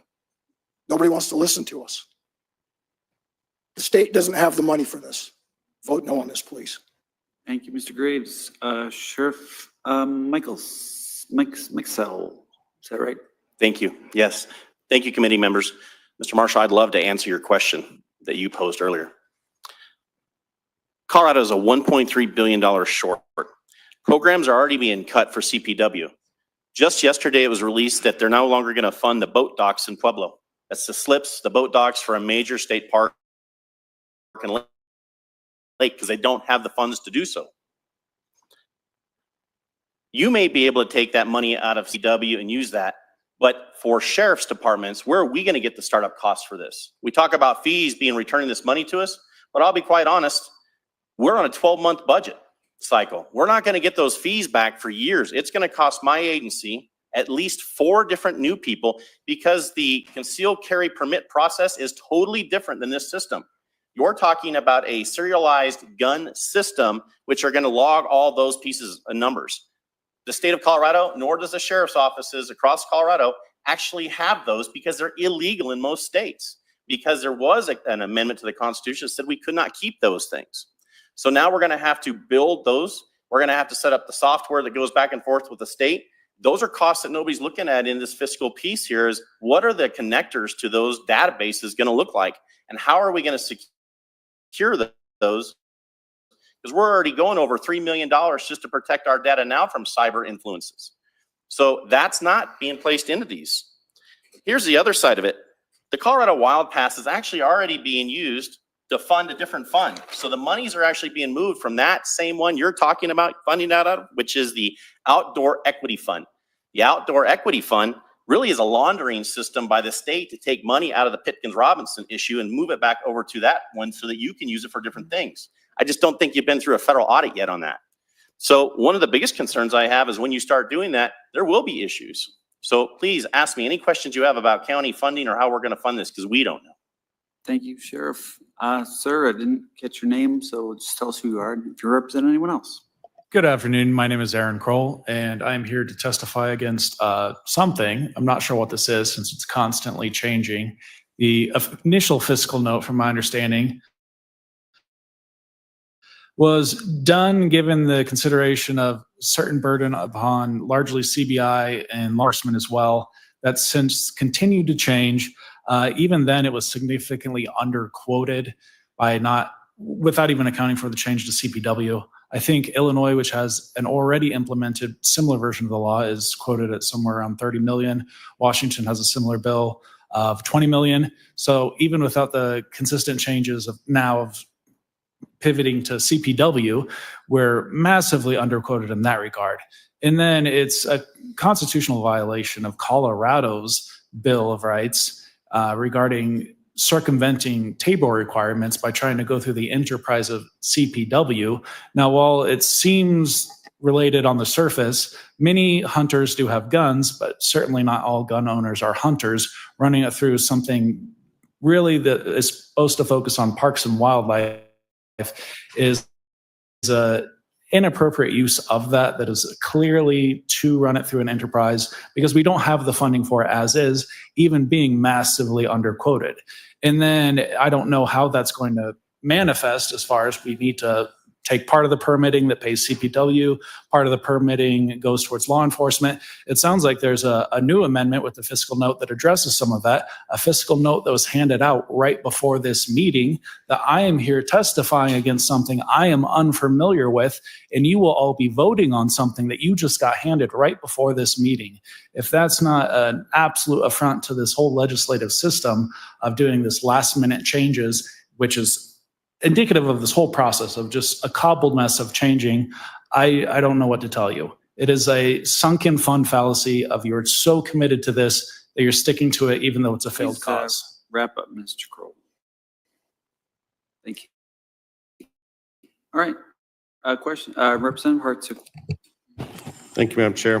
Thank you for coming out today, and I know you're busy, but thank you for your time. Can you alluded to some of, you mentioned $3 million for cyber is what you're doing right now. That's what it's costing you.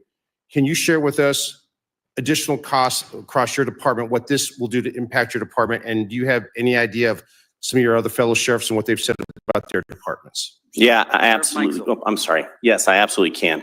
So not only the IT piece that's in there, but the personnel costs. I'm going to have to hire 4 new people to deal with this. We have currently 5,000 different concealed carry permit holders. If we do actually have more people coming in for this in the type of extended period it's going to take to do these things, I can't band-aid it by using other people to do so. I know people think that, but really it's a new FTEs each and every time we stand up a new program.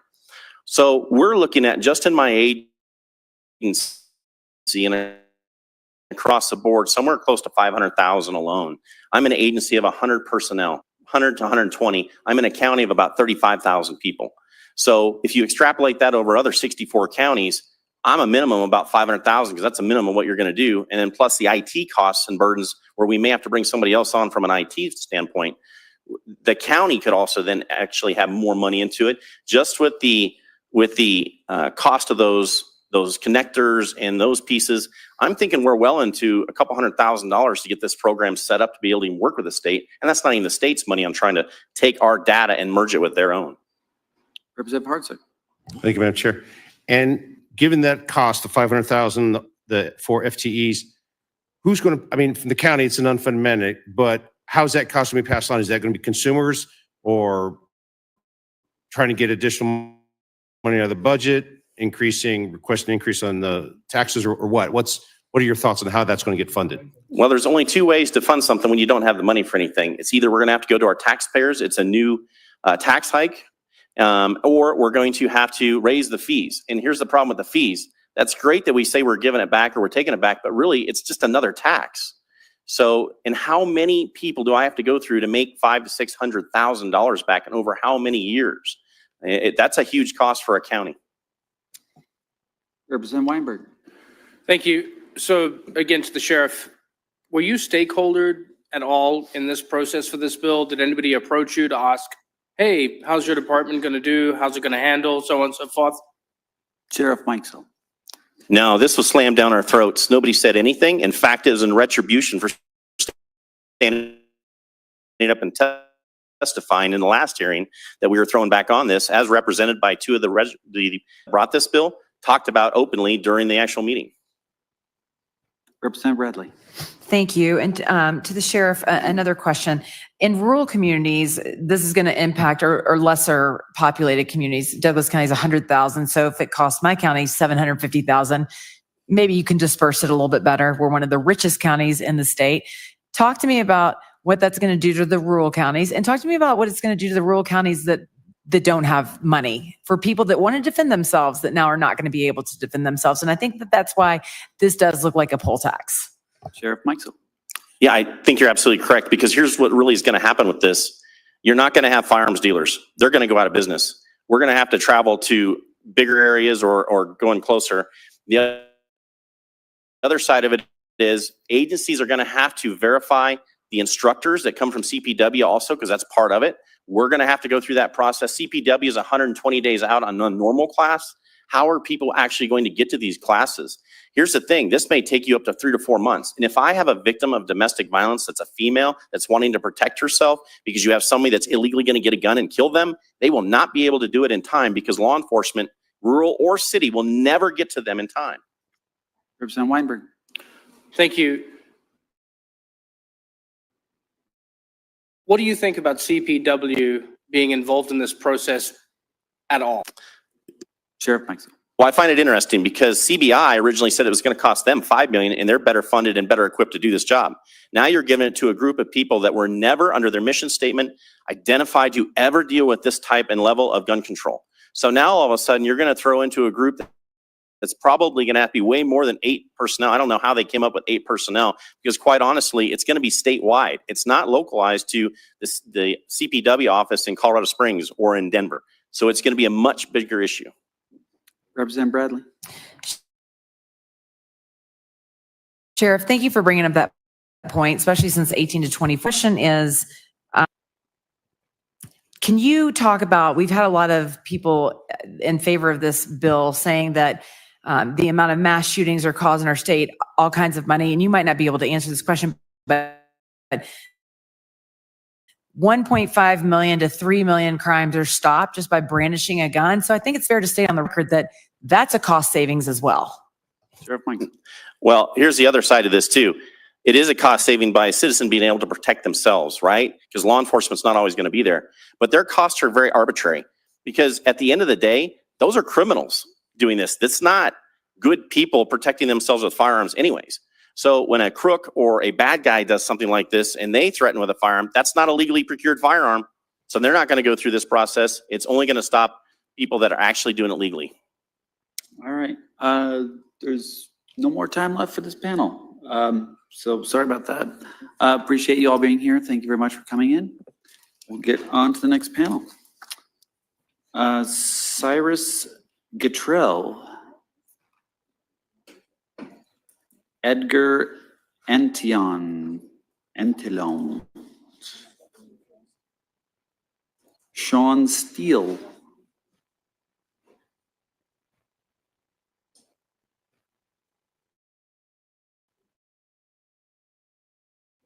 Adam DeCamp,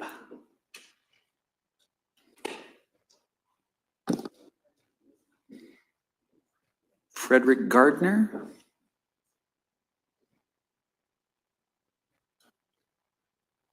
Zachary Gillum,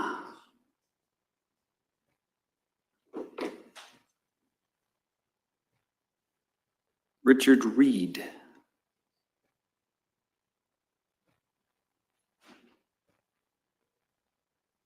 all right, Trevor Holtham,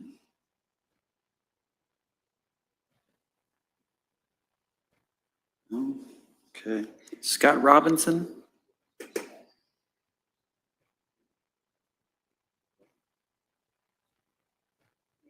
William Pro,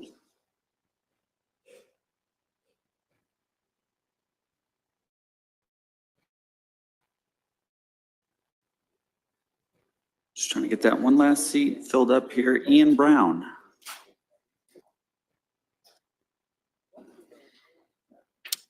You have somebody? Neffy Cole. Could put him online.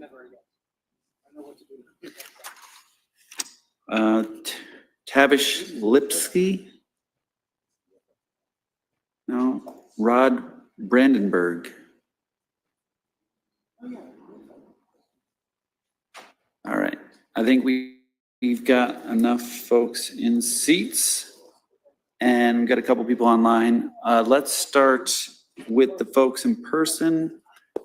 We'll start on my left, sir. I guess you must be Mr. Brandenburg. Yeah, Rod Brandenburg, representing Grandpa's Pawn and Gun up in Longmont. All right. You have 2 minutes, sir. Purchased this store from a retired Loveland back in '99. And what you want to do here will put us out of business. And these people who aren't paying much attention over here, I'm sure you have constituents that use pawn shops and they use gun stores. You know, they're the poor and downtrodden that you pretend to represent. What you do this, I have customers at my store been pawning the same guns for 25 years. And some of those guns are listed under your mandates. We won't be able to do that anymore. So they don't use banks, they use us. A little tidbit on pawn shops, been around for 3,000 years. We help people in need. So when you're doing the right thing, you're not in this situation. You know, these people have to pay $15 to get their property back now. That's an over 50% increase from this time last year. That's disgusting. It's repulsive. You got to pay $15 to get your property back. My colleague in Boulder, he and I have been around over 70 years. We've sold over 150,000 guns in liberal Boulder County. Never sold a gun to a school shooter, a King Super shooter. We go through the background checks. And if this stuff goes through, you know who's going to be selling guns in Colorado? Crips, Bloods, MS-13. Sure what? They don't do background checks like we do. So think about this. This is about a financial impact. I testified here last year about a break-in, the only break-in we've had in 35 years. She stole a pickup, rammed it through our Mr. concrete Brandenburg, walls. That your time is up. Okay, thank you. Yeah, she's just rearrested again. Thank you. And I just want to remind everyone, we are focusing on the financial aspect of the bill. So try to stick to that as much as you can. Sir, you'll have 2 minutes. Just tell us who you are and who you represent, if anyone else. My name is Fred Gardner. I'm in Lakewood. I represent myself and my children. I'm here to oppose the financial aspect of SB3 because financial mismanagement and lack of transparency in funding mechanisms. Support of the bill claims that it does not take money from the Wildlife Cash Fund. However, closer look at it reveals the complicated financial maneuver that shifts money through the CPW's enterprise status to bypass Tabor limits. This bill exploits that status to funnel firearm education fees through Colorado Parks and effectively using conservation funds for a purpose unrelated to wildlife management. If CPW's enterprise is being used in this way, it raises serious legal and ethical concerns about the proper use of public funds. Beyond that, the bill creates a 1.15 million net loss in the 2025-26 budget cycle, while Colorado already faces a $1.3 billion budget shortfall. It also triggers additional Tabor refunds, forcing taxpayers to cover the gap instead of ensuring that the program itself is sustaining. This bill will if it truly benefits Coloradans, its funding should be straightforward, transparent, and not hidden behind financial shell games. I urge you to reconsider in rejecting this bill. And this bill is repugnant to the Constitution. And in the eyes of the law of the land, it should be null and void. All right. Thank you for Mr. Jordan. Next, sir, are you no, Mr. Steele's online. Go ahead, tell us who you are and who you represent, if anyone else. Mi nombre es Edgar Antillón. Yo soy el fundador de Armas para Todos, or Guns for Everyone. Guns for Everyone National is the largest handgun training company in the state of Colorado. We are also an organization that certifies firearms instructors, and we operate national firearms competitions throughout the world, really. Everybody's focused on the state fiscal stuff, and that's cool. But I think we forget where that money comes from, and that money from us. The humans that actually go to work, the humans that actually pay the taxes, the fees, and all of that stuff that you guys impose. So I'm going to speak on that fiscal note. We've instructed over 100,000 people here in the state of Colorado alone. Many of them are broke. Many of them don't have the money to go through the licensing. Many of them don't have the luxury to take time off of their jobs for 2-3 days for one class, and then another 2-3 days for another class, and then buy the gun, and then buy the ammunition. Many of these humans use it for self-defense, not for recreation. So focused on the recreational aspect, we forget that these are for self-defense. So I ask you to ignore the fiscal stuff for the state and focus on the humans that this is really affecting. The people that have to, for the licensing, the people that actually have to show up to the classes. This affects us. The people with jobs. This affects the people with families. This affects, I don't care about the state, because you guys get the money from us. It's not a voluntary process when you guys take the money. So when you're thinking about the fiscal note, think about your neighbor, think about the single mom, think about the Mexicans that you guys are hurting. It is highly disingenuous for people to be concerned on one bill about the stakeholders. I email you guys, not a single one of you guys reply back. So I don't think you guys care about real gun people who actually want to defend themselves. You just cherry pick the gun people that you guys want to favor this bill. The fiscal note that matters is us, not you guys. Thank you, sir. Sir, maybe you're Mr. Guttrell, perhaps.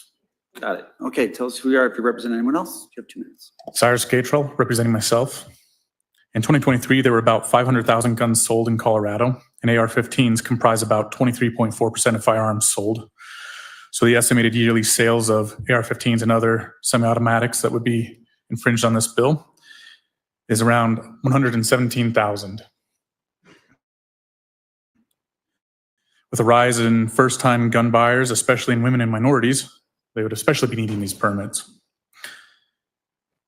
The financial implications are off by more than a factor of 2. I'd like to point out that there are other states that offer hunter safety entirely online, and if this is passed, I will encourage all new hunters to take their training through a different state's training course.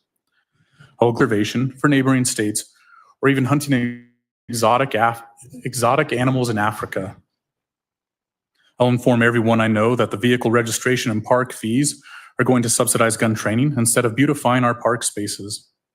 The constitutional infringements on alleged trigger activators is failing to take into account the compensation for requiring the surrender or destruction of these items, and that's unaccounted for. To be in line with the Fifth Amendment, compensation would need to be given to those that are forced to destroy or surrender their property. This cost is not mentioned or considered. If hunters want to buy a semi-auto hunting rifle, they wouldn't be able to insert a magazine plug because the magazine would be permanently affixed to the rifle. So trying to mangle this bill to allow hunters to acquire rifles is pointless because they won't be able to be used for hunting unless CPW raises the hunting magazine limit to 15 rounds for these guns. As a native Coloradan, a constituent in Douglas County, I urge you to vote no on this bill. All right, thank you very much, sir. Mr. Steele, is that you under the car? I was, but I've come upstairs. Thank you very much. Oh, yeah. You're in the car now. I'm in the car. We're gonna do it professionally today. I represent the Colorado Federal Firearms Licensee Association. We have formed in response to everything that the state's going through right now with these bills. One of the significant impacts of this bill that cannot be understated is how it affects Tabor, how it skirts Tabor, how it takes from the Wildlife Fund. There's been a lot of people in this group so far that have commented on that, about the the acts, the federal acts that are being diminished. And I would like to call every legislator who's watching this and count how many people have been coming in to testify against this, who's come for it, what the people who are coming to testify against it are saying. It's all facts. It's all logic. I mean, based off of the document that you guys have received that we put together for you, you can see the significant financial impacts that are coming through with this. Vastly underestimated numbers. I can't imagine how these numbers are estimated incorrectly when there's the CBI data right there. Just extrapolate from that. I mean, if you pull 25% of those, which the guns that are going to be affected by this are much higher than just 25% of those transactions. I mean, you're looking at several, like way more than double what the fiscal analysis on this says. So as part of what our association does is we need to work with the legislator, we need to work with the fiscal analysis, we need to work with everybody that you have to make sure that you guys have accurate, real data to use with this. Because right now, somebody's throwing somebody for a loop here. And it's plain to see for everyone. And voting yes on this means you own that and you're okay with that.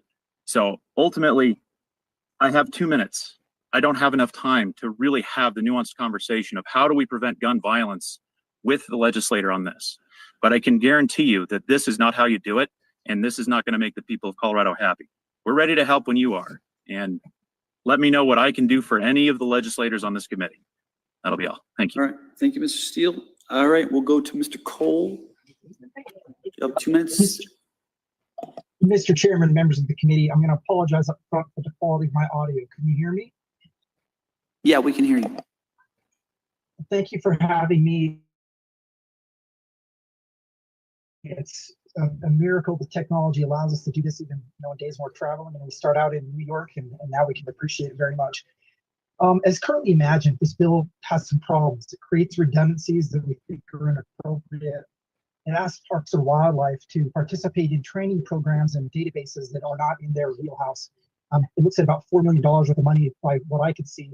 And then it also, by our read of it, creates costs that aren't really captured in the bill, because as we see it, the trainers are actually private individuals who have to go through their own accreditation process with Sheriff's Office. So while the $40 fee may exist for the buyer, the reality is that cost may be significantly higher for the person who actually has to go out and find a private class and pay the instructor for the course. It's significantly more expensive. I mentioned other states that do this. And in fact, the fees range from no fee at all in a state like Minnesota to a $10 fee in a state like Washington State. The time period in Washington State, you can go through their quote unquote training and permit process in less than 60 minutes. In Washington, D.C., for the same thing, it's less than 30 minutes. So I think that we're comparing apples and oranges. With the Colorado program is much more significant than other states, which brings me to my concern with Pittman-Robertson funding. Pittman-Robertson funding, the way that it was developed, and I'm happy to answer more questions about it, Pittman-Robertson is only given to states that don't divert any of their money that is associated with their state's licensing for sportsmen and their agencies. And the problem with that is it's not up to the director of your department on whether or not they think that you are diverting those funds. The question of diversion comes from the White House. So it is the current administration and their director of Fish and Wildlife Service who gets to make the determination that Colorado is diverting those funds. And I'll stand for questions on that if you have them. All right. Thank you very much, Mr. Cole. Representative Weinberg. Thank you. My question is for the gentleman who's never stopped being a cop. Loveland Police Department, first of all, it's a pleasure to have you here before us this evening, and thank you very much for your service. I just want to ask just something basic. Do you feel like you're being listened to this evening? No. Mr. Brandenburg. Mr. Brandenburg. Yeah. Yeah. We just have to say that so people online listening know who it is. No, not being listened to. But I'm sure all these constituents or these representatives have constituents that use pawn shops. Oftentimes, if you have a firearm, you have to take it to a place to be repaired. What you people want to do here is negating their rights. You're not thinking of the big picture here. You want some statistics? In the Loveland area alone, the gun shops, over $100 million a year. There's another store a little bit south of there, north of here, $22 million a year. 65% of their revenue is from guns. You'll put them out of business. Representative Whitmer. Thank you. And again, thank you. I had no idea. Oh, yeah. Do you think the decision this evening, while you're sitting here for the next 2 hours while we've put a committee together, that's going to be a 4-hour total. Do you think the decision in this room with these committee members is predetermined and you know exactly how this vote is going to take place this evening? I have a good feeling how they're going to vote. There was one representative over here who was paying attention to what I said. I happen to be in her county. Yeah, let's look at the big picture here, folks. You know, we've had these gun rights for hundreds of years, and it was drafted because of oppressive government. That's what's going on right here, is oppressive government. And like I said, you pretend to represent the poor and downtrodden. Rich people don't use pawn shops. We're trying to help them through. And it's a shame when they have to come in and pawn a gun to get $50 to go to work this week. Representative Marshall.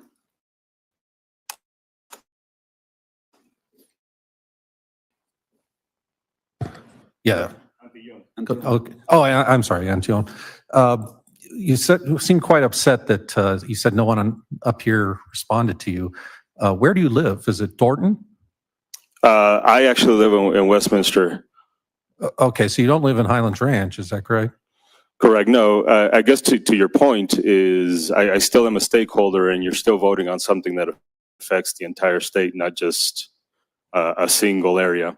So yeah. Yeah. So earlier there was a mention of and a separate bill. I get that. I understand that. The question was asked: were other stakeholders, were all the stakeholders asked? Were they involved? Were they in the meetings? And I'm just using that same mentality, right? Keeping the same energy. I was not by any of the sponsors. So. Okay, but I was thank you, Madam Chair. So the sponsors, because I just wanted to try to allay your concerns that and I think most of my colleagues are very responsive to our constituents.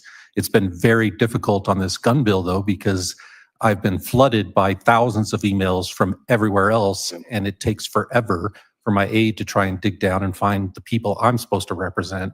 And I listen to the industry people that come, but it is not helpful when we have industry people, and I'm not going to name them because that'd be inappropriate, but when they flood us with thousands of communications from everywhere, it makes it hard to listen to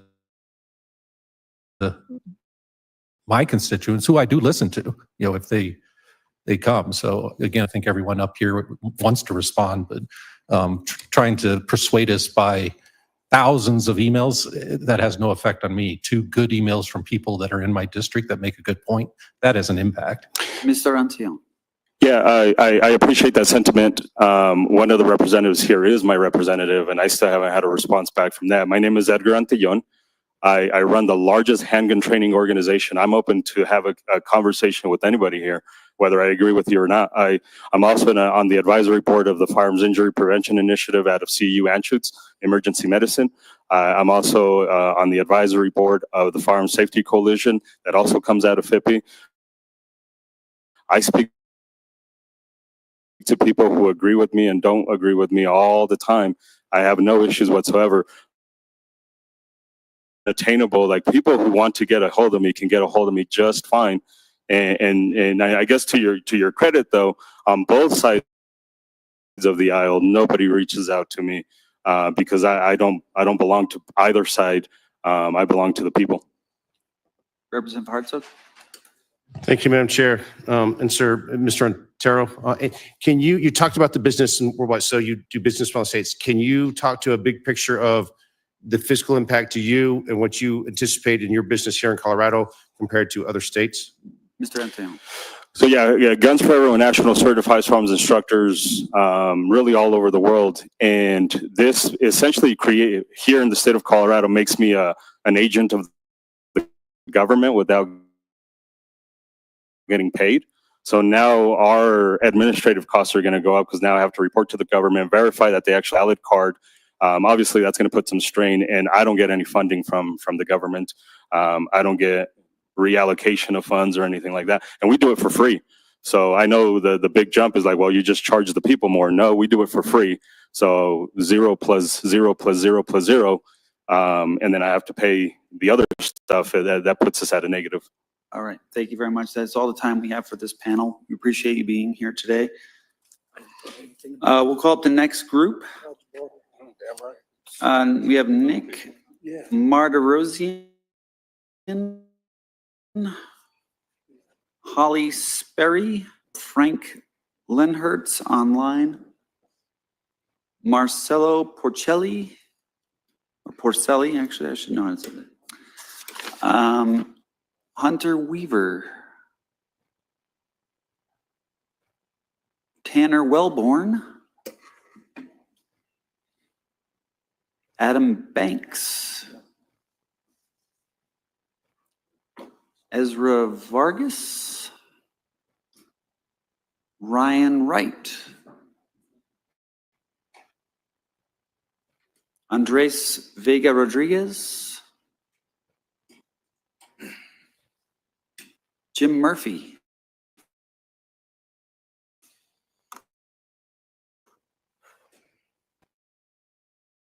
Hall, Benjamin Gates, Travis Seats, Cynthia Lyons, John Schumacher, Russell Ziegler, Ron Calloway, Jeremy Mason, Mateo Perez, Joseph Kibler, Pamela,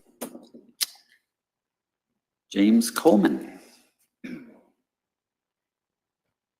Bob Woody,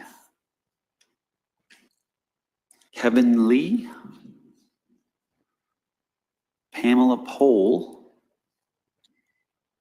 Richard Lontine, Michael Quinlan. All right, there we go. All right, now we have a panel of 4 and 1 online. Sir, we will start to my left. So just tell us who you are. If you represent anyone other than yourself, you'll have 2 minutes. Hello, representing myself.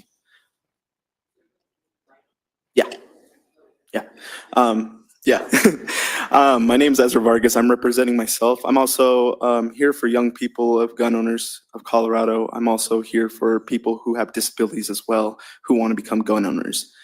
Now, I see a lot of problems with this. I mean, financially. I mean, gun owning is already expensive. There's already 11% tax on just buying a firearm.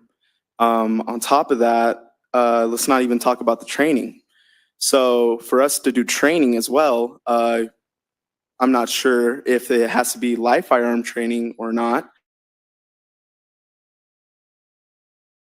but I'm pretty sure it would have to. I'm like, you could charge per hour, and private gun training can cost around $5,000 to $1,000 per hour, depending on where you go and who you go to.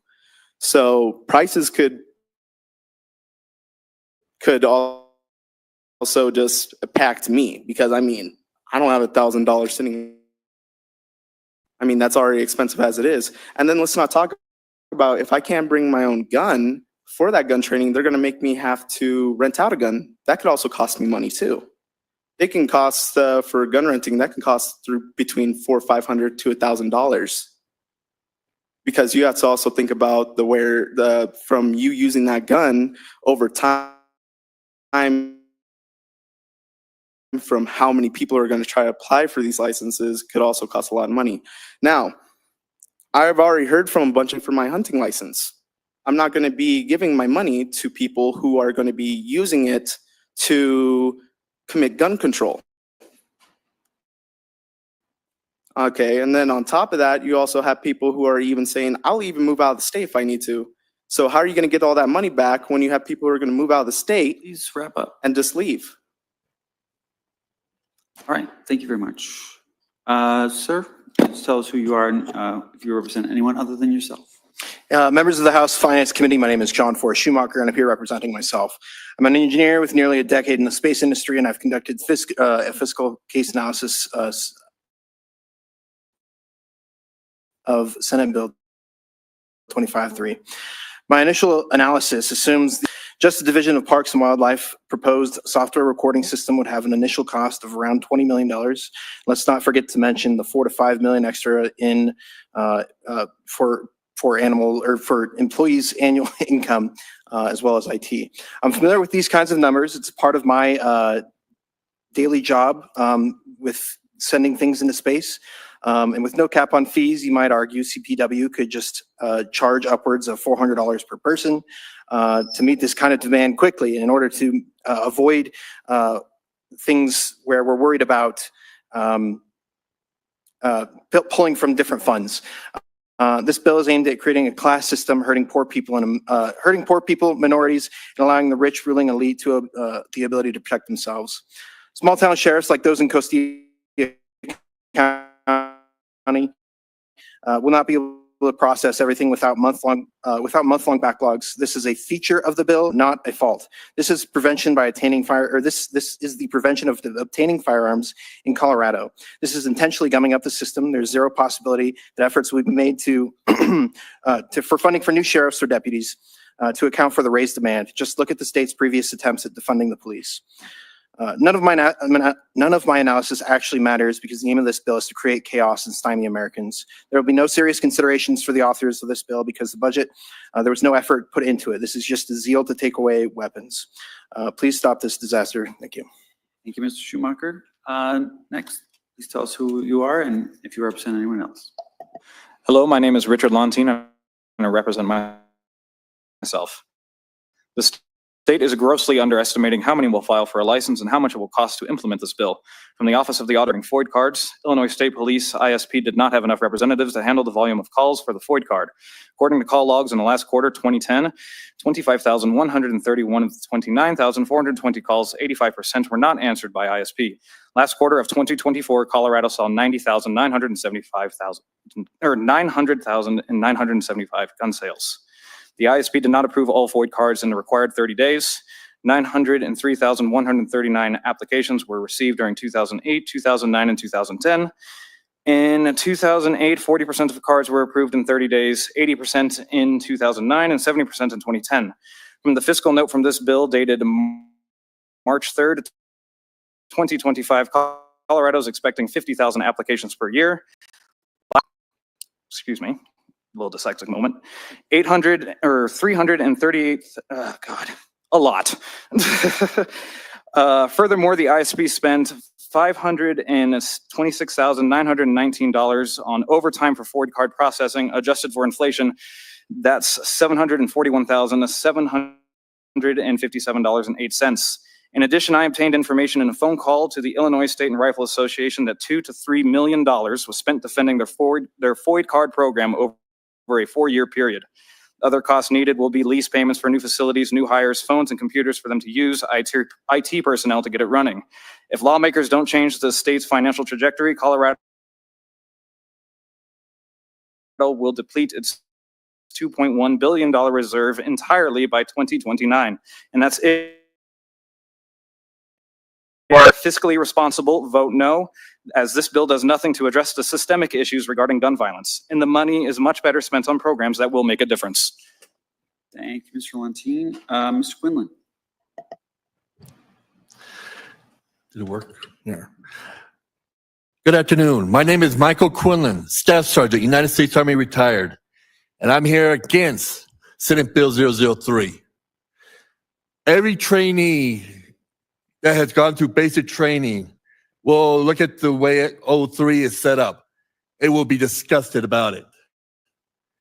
The way the AR-15 was designed was to be able to drop the magazine. You're going to cause people to run the risk of injuring themselves, trying to load a weapon in a manner that every soldier, every Marine, every airman, and every sailor are taught not to do. And that is sticking your fingers through the ejection port of the AR. When the bolt carrier is pulled back on the AR, it is under extreme stress from the buffer spring. And if that bolt carrier gets loose, it can do everything from bruising fingers to breaking them. I ask you to consider the state getting sued not because the weapon was designed wrong, but because the state is going to force people to put the weapon was never designed for. Thank you. Thank you, Mr. Quinlan. Yes. Go to Mr. Lenners online. Thank you, Vice Chair and members of the committee. My name is Frank Lenners from Fort Collins, the source of two of the bill's authors, and today I represent myself. Frederic Bastiat warned us, quote, "When plunder becomes a way of life for a group of men in society, over the course of time they create for themselves a legal system that authorizes it and a moral code that glorifies it," end quote. I'm asking you respectfully as the House Finance Committee to please reject this politics of plunder. SB 25-003 is not just bad policy, it's plunder disguised as good governance. This bill constructs a financial shell game at extortion of public safety. Against the intent of Tabor, it plunders taxpayer refunds, allowing the state to keep millions per year that should be returned to the people. It plunders conservation funds, diverting Colorado parks and wildlife resources away from their core mission. It plunders working class Coloradans, forcing them to pay millions annually in new fees in exchange for a constitutional right. And if this bill goes into law, it will plunder Coloradans again in the courts. This committee's duty is not to authorize plunder. Your duties as members of the House Finance Committee is to protect the financial stability of the state. A yes vote for this bill violates that very duty by creating an unfunded and unjustified financial burden while disregarding constitutional constraints on taxation and spending. So if you stand for fiscal responsibility, taxpayer protection, and constitutional governance, the only choice today is a no vote. Thank you. Thank you, Mr. Lenners. Representative Gonzalez. Thank you, Madam Chair. So my question goes to anybody on the panel. So I know you guys alluded to obviously the certain requirements, going through more hoops to just basically use your own rights that were granted by the Constitution. So is it safe to say that this policy in its current form is more of a pay-to-play aspect? Okay, Mr. Vargas? Yeah, it is. It basically is. It's not even paid to play, but it's just paid to defend myself. That's what it is. At the end of the day, you also have to think of, let's just say if a man has his hand chopped off, his whole hand chopped off, a firearm constructor could tell him like, hey, well, since you can't hold a rifle with both hands, I can't train you. So that's a problem. Because how are you going to deload the weapon with that chopped off hand? How are you going to change the magazine with that chopped off hand? So this leads to so many problems. And it's just like, you got to think outside the box about people who have physical disabilities and even learning disabilities like me, you know? And like I said, with trainers, they could charge us any amount as they want, any amount, as long as they have, if this passes, if they still have that right to do training, they could just be like, well, I could charge you $100 an hour. I could charge you $200. I could charge you $1,000 per hour just to train you. And like I said, even like with younger people, it's like a lot of young people in Colorado don't really make that much money anyways. You know, if you don't have a career, you're screwed. If you don't have a career that makes you a lot of money, you're screwed. Mr. Lantin. Yes, I would say the biggest barrier would be financially for most people. Looking at the fiscal note for this bill, Colorado Bureau of Investigation background check would be $52.50. And then the CPW course record verification would be $45.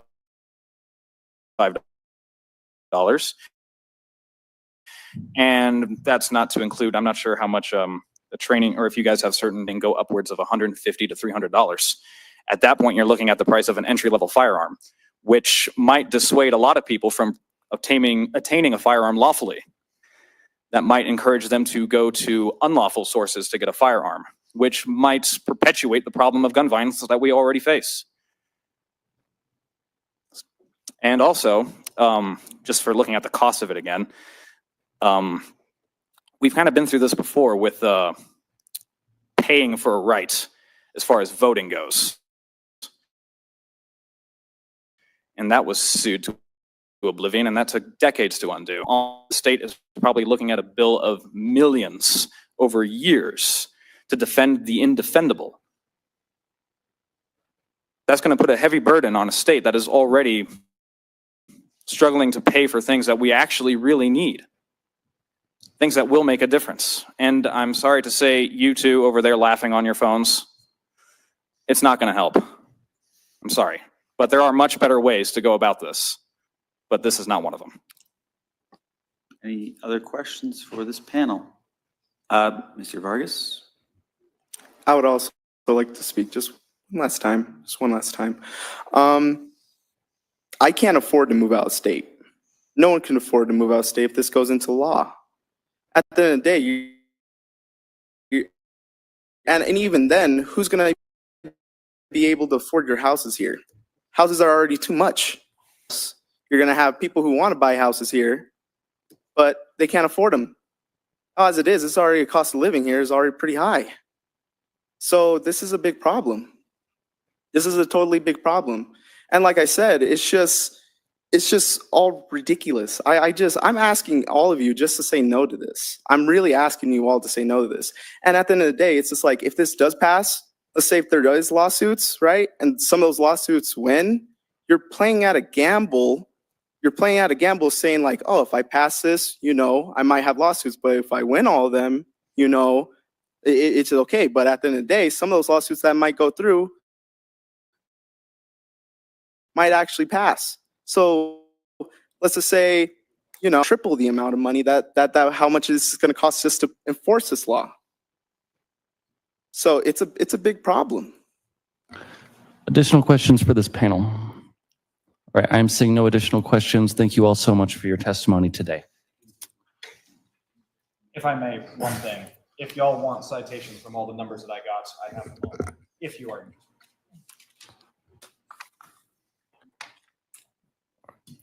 Oh, okay.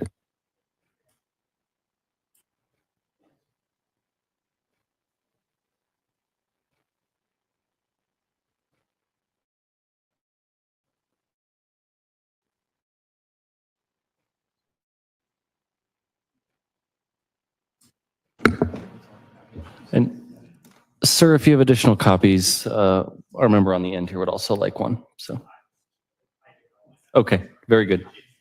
Great. Okay, we will go to our next panel. Ava Flanell. I don't know if she's in person or online. Online, she's online. And then we will do in person Chris Gaffredo, Jim DeSteiger, Alan Scavetta, Nick Allen. Yeah, of course. And I'm going to keep calling names until we can fill the chairs here. Alejandro Rodriguez. Okay.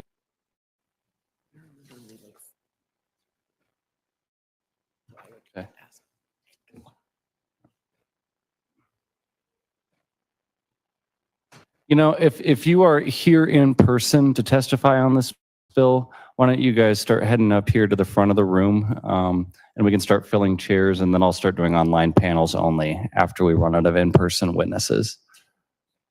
In-person witnesses, come and fill the chairs up front, or yeah, come on up. And then if there aren't enough chairs, just sit in the front row so we can put you on the next panel. I just want to make sure everyone who is in the building here to testify. So, all right, we have 4 witnesses before us. I'm going to start from my right. Oh, and one online. I'm going to start from my right. So, sir, please state your name, who you're representing. You have 2 minutes. The microphone button is on the base of the microphone. There we go. There you go. Hello, my name is Jim D. Steiger. I represent Westminster Arms in Arvada. We are a family shop in Arvada. I'm a Colorado native, and I'm going to speak to reality from a gun shop and what this bill will do.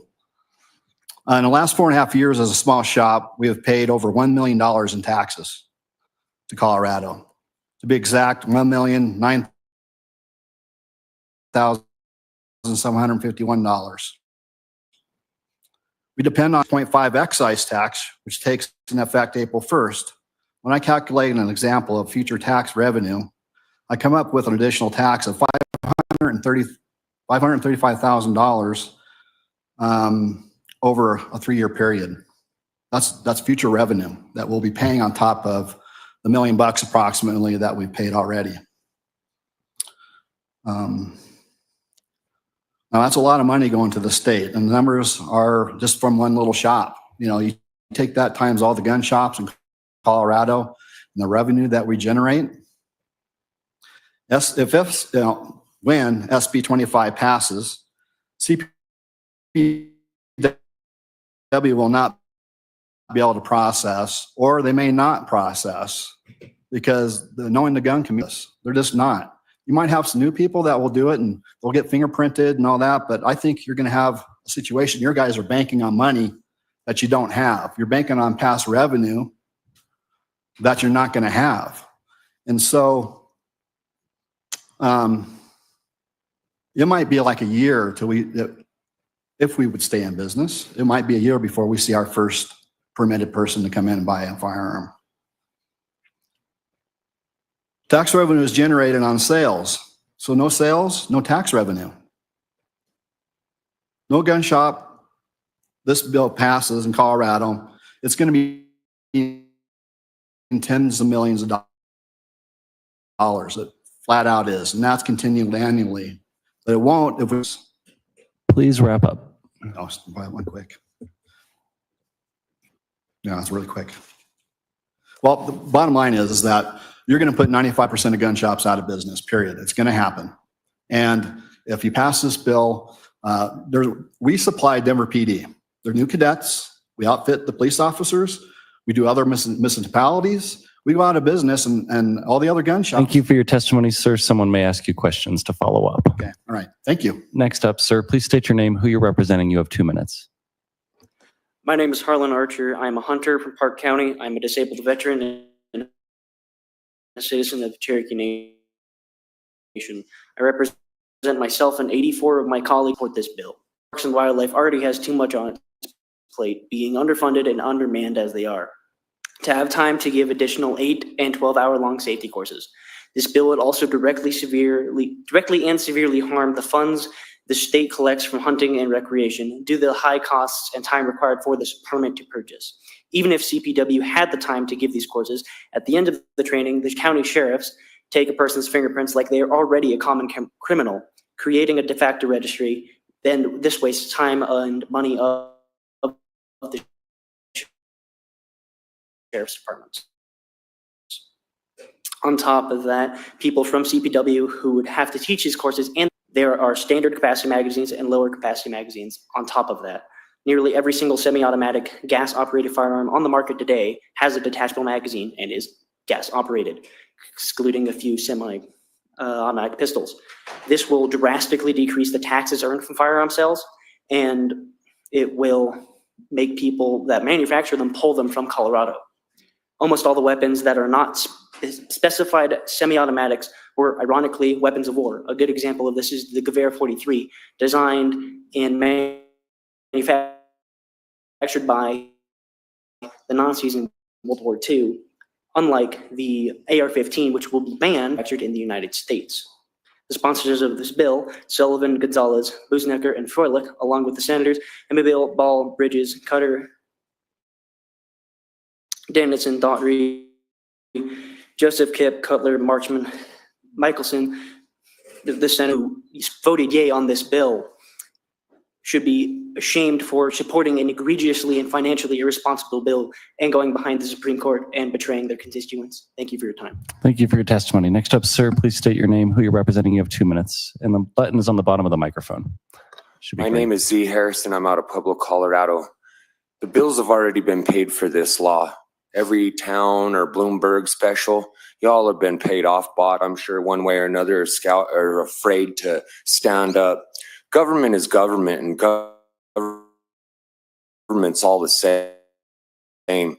Nothing will ever change from the deaths that their ideas created. I've watched this panel, and I'm in total disgust. I've never been in this building before, and I just cannot believe what I'm seeing here. How do you people, the people that are voting on my future to be able to protect myself, milling around, taking this as a joke? It's not a joke. Some of us care about protecting our families. You guys have private detail making magtrometers, and your lives are all special.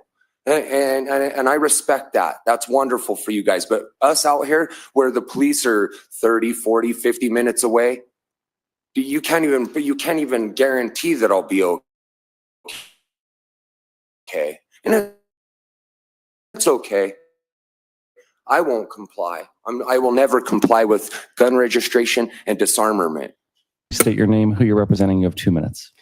My name is Justin Green. I'm the owner of SDS Guns in Colorado Springs. I passed out some information to y'all earlier. I'm not here to tell you anything you don't know about why this bill should not be passed. What I am here to do is tell you some of the stats that I came up with last night sitting on my computer.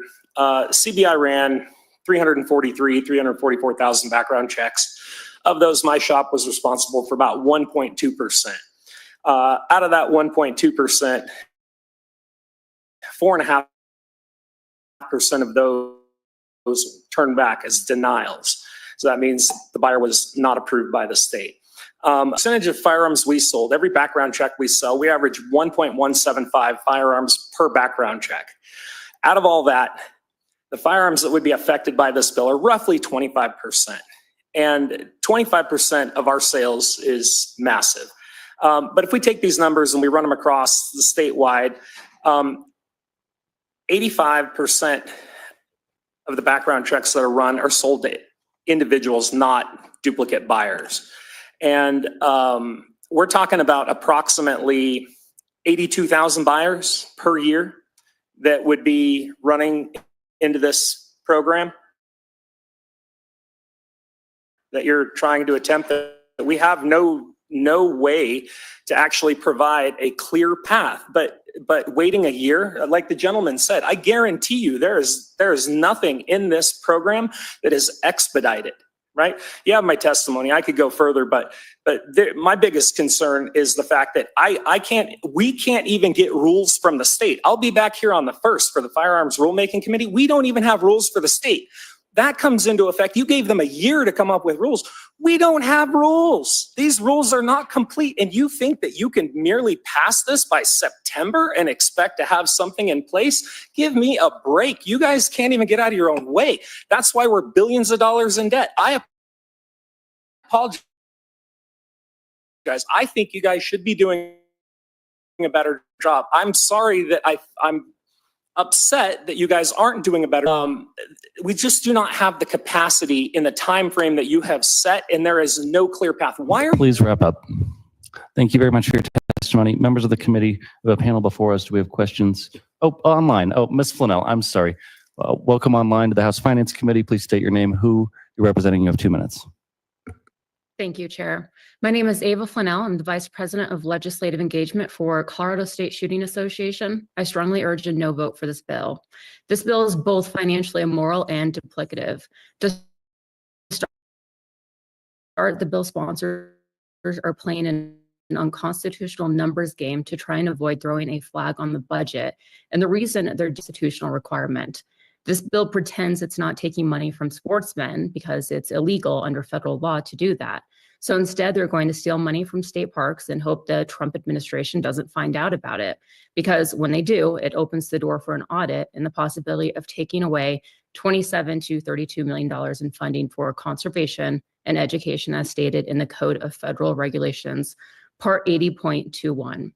Additionally, the $4 million note on this bill is incredibly low, not a good representation of what to expect if this bill should pass, but I'm sure others will address this. As far as the training requirements of this bill, it's redundant and a waste of money. In order to purchase, and the buyer must go through a background check conducted by Colorado Bureau of Investigation. Why must buyers go through 2 background checks now? In order to get a concealed carry permit, citizens must take an 8-hour class and learn everything that's already requested in this bill. If this bill should pass and citizens do not have a hunter's safety license, they will be forced to take 20 hours of training that covers the same material just to own a semi-auto long gun and have a concealed carry permit. This bill is a waste of resources. It's a waste of Colorado Parks and Wildlife's time. And again, this bill just puts Colorado in jeopardy of losing the Pittman-Robertson revenue because of a moral bill sponsor who have no respect for wildlife and conservation. Please vote no on this ridiculous. Representative Gonzalez, then Bradley, then Hartsook. Thank you, Mr. Chair. My several question others. goes for anybody on the panel. I understand your guys' concerns and your frustration with, some of the policies that have been pushed in this building.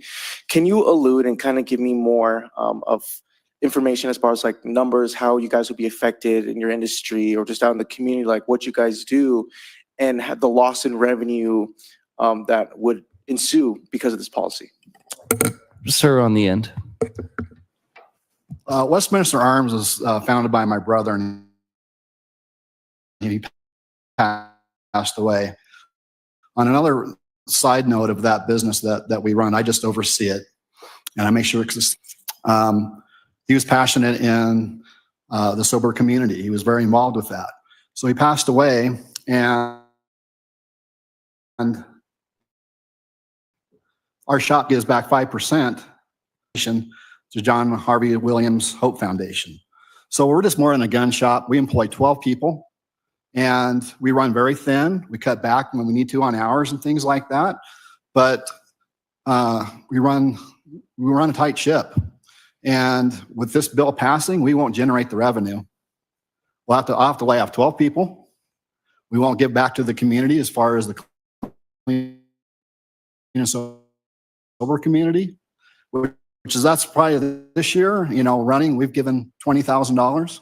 That's a lot for grant who needed help, and they get another fresh start after they go through the process. So when I say this will affect most of the gun shops, it will. And we run legally.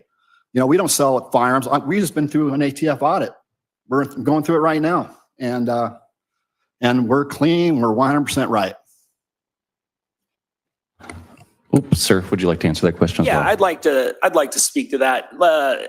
Since 2013, there's been an egregious amount of bills assaulting our Second Amendment rights. But let's just talk about what passed last year that hasn't even gone into effect. So you guys might think it is, but under the very first guise, when Senator Sullivan presented it as a 15-round magazine ban, guess what?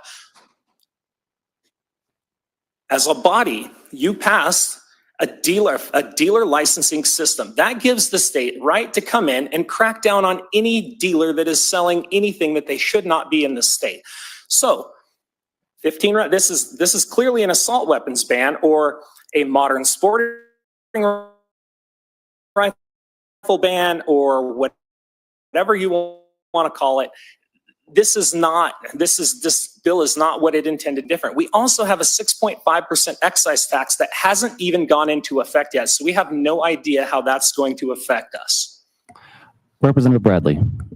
Thank you, Mr. Chair. This question is for Ms. Flanell. I know that you are a instructor. Was just wondering how much you charge as an instructor, and what do you see the problems with these classes? If CPW is already 120 days behind and we have a lack of instructors, how is this going to harm the people of Colorado? Ms. Flanell. So I charged $100, but now that I have to to teach an 8-hour class, which previously my class was about 4 to 5 hours and it included everything that was in 13. I can teach pretty quickly, but now because I have to waste time and spend 8 hours, I'm charging $200. I don't know what I would charge for a 12-hour class. That's going to be a lot more expensive because obviously the time that it's taking away from, from my day. So far, just with the concealed carry class.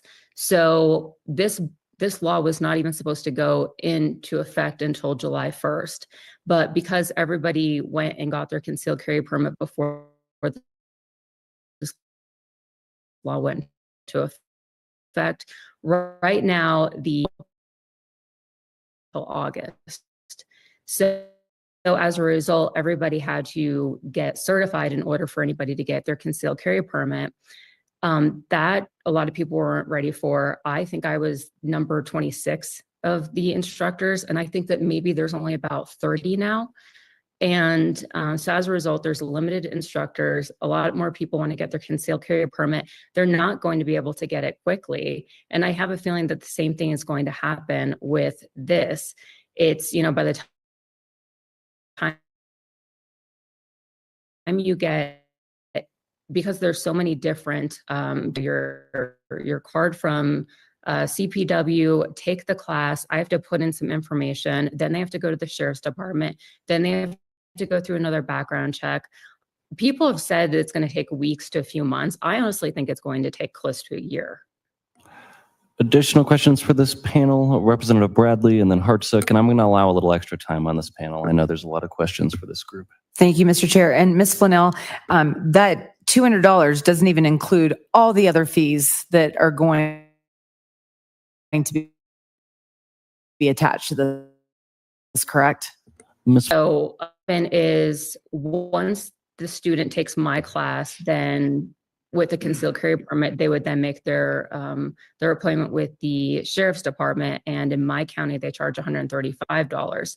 It varies from counties. So the same thing, again, we don't have a number on like a price amount as to what CPW or the sheriff is going to charge. But I would say it's probably safe to say that it's going to, after they pay for the class and then CPW, they probably, it's not even including the cost of the firearm. Representative Hartsook. Thank you, Mr. Chair, and for the gentleman with business on the Springs. You had said you expect an impact of 25% of your sales. Can you give us your thoughts on how's that going to impact your employees, your business? What's that going to do to you in the community and everything else? What's all the second effects of that? Sir. I'm sorry. Yeah. It's Mr. Green. Thank you. You can call me Justin if you'd like. If you're buying me a beer later, though. Please begin, sir. I'm sorry. I apologize. Anywho, equate to close to $1 million. And not to mention the revenue loss from the 6.5% excise tax. Those sales are now going to go out of state online, and then they're going to just get transferred in. Those aren't sales that the state's going to be able to tax. So it's going to be pretty brutal in this industry. We employ 10 families now. My goal would be to maintain employing all 10 families. They are like literally my family. Some of them actually are my family, but it's going to have a huge economic impact on all of the shops. By time, I'm heavily invested as an industry insider in this state, and I cannot recall one dealer being contacted by the opposing side to discuss any type of legislation that would impact us or how it would even potentially impact our business. And generally, when I come to these hearings or when I come to Denver, I get this. I get people playing on their cell phones, being not, they've made up their mind. There's no way to get your point through. There's no civil discourse for any of the other dealers or people on this panel. And as I said in my last testimony, walk a mile. Pretend you're in my shoes, right? Pretend you had to do what I do, right? and then just have a little compassion, have a little grace when you're attempting to pass legislation down upon industries that you do not fully understand, where the culture is not ingrained in you. Thank you. Oh, one last thing. Sure. There is no good gun legislation. It is all is theft. I just thought you'd know that. Thank you for your answer. Additional questions for this panel? Rep. Brooks, last question. Yeah, thank you so much, Mr. Chair. And it's in two parts. Ms. Flanell, if you could just please restate your title, because I believe it's relatively new. You'd recently started work with CSSA. I just want to make sure that that's on record. Ms. Flanell. I am the vice president of legislative engagement for Colorado State Shooting Association. Okay. Representative Brooks. Thank you very much, Mr. Chair. Thank you, Ms. Flanell. Just one quick follow-up. You had mentioned that this is now coming from Parks budget, that it's not necessarily the Wildlife Fund, but still it sounded like to me that you have some concerns that monkeying around in this fund in general may end up drawing some ire and wrath from Washington, and perhaps that's still, even though it is coming out of the parks, might still end up then making the state in a very difficult position for the Pittman-Robertson funding. Was that a fair assessment? Ms. Flanell. Thank you, Chair. Thank you, Representative Brooks. Yes. So I think it doesn't really Parks and Wildlife. And again, I mean, you can, hire the best CPA or the best, person to make it look like, you did whatever with the funding. Ultimately, it's going to be up to the Trump administration when they look at this. And if they think that the funds were misappropriated and they were, if there was some diversion of these funds, as I stated in the Code of Federal Regulations, Part 80.21, I think that it still puts us in jeopardy from the Pittman-Robertson, and that averages anywhere from about 27 million to 30 million, well, 32 million, give or take, depending on how many firearms are sold that year. All right, that concludes this panel. Thank you all very much for being here today. Is there anyone else in the room who is here in person who would like to testify on this bill? Come on up. And I'm going to move to all online panels after this. So, sir, why don't you state your name, who you're representing? You have 2 minutes. Myself, my mother, my family, and hopefully other Coloradans, and hopefully all the gun owners in the state of Colorado, or gun store owners as well. But yeah, so I'm just here to, I've been hearing everybody's testimony, and the numbers that are even online, or the numbers that have been stated by some of the gun owners, gun store owners, I think the numbers that you all have come up with are really, really like a low estimate, so to speak. And I think that,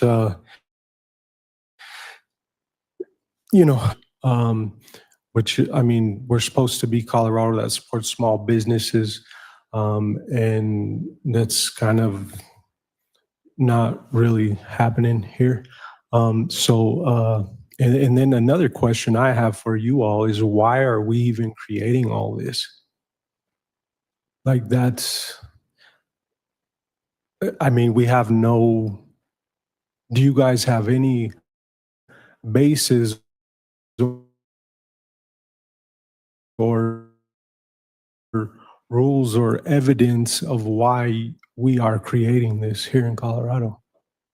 And by the way, Mom, deny her right to defend herself, to protect herself. So, but it just sounds like we here in Colorado don't have our shit together. Excuse my language. I apologize. But to all my fellow Democrats that I've worked with in the similar or in the same organizations, or I've helped get you your seats.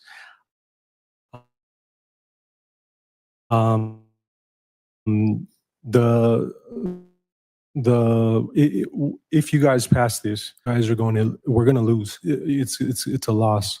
And I don't say we because I'm actually asking for you. Please wrap up. Your time has expired. So, great. Thank you all for your time, and I hope when you see me speak, you should listen. Thank you for your testimony. Sir, please state your name, who you're representing. You have 2 minutes.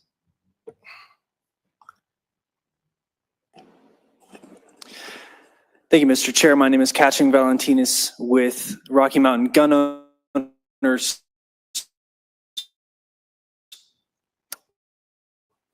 I think that whoever is doing your number, and almost everyone who has spoken agrees, you've so far appropriated 3 full-time staff. And if we're going to, for shorthand, give $100K an appropriation for each staffer, that's $3,000 there.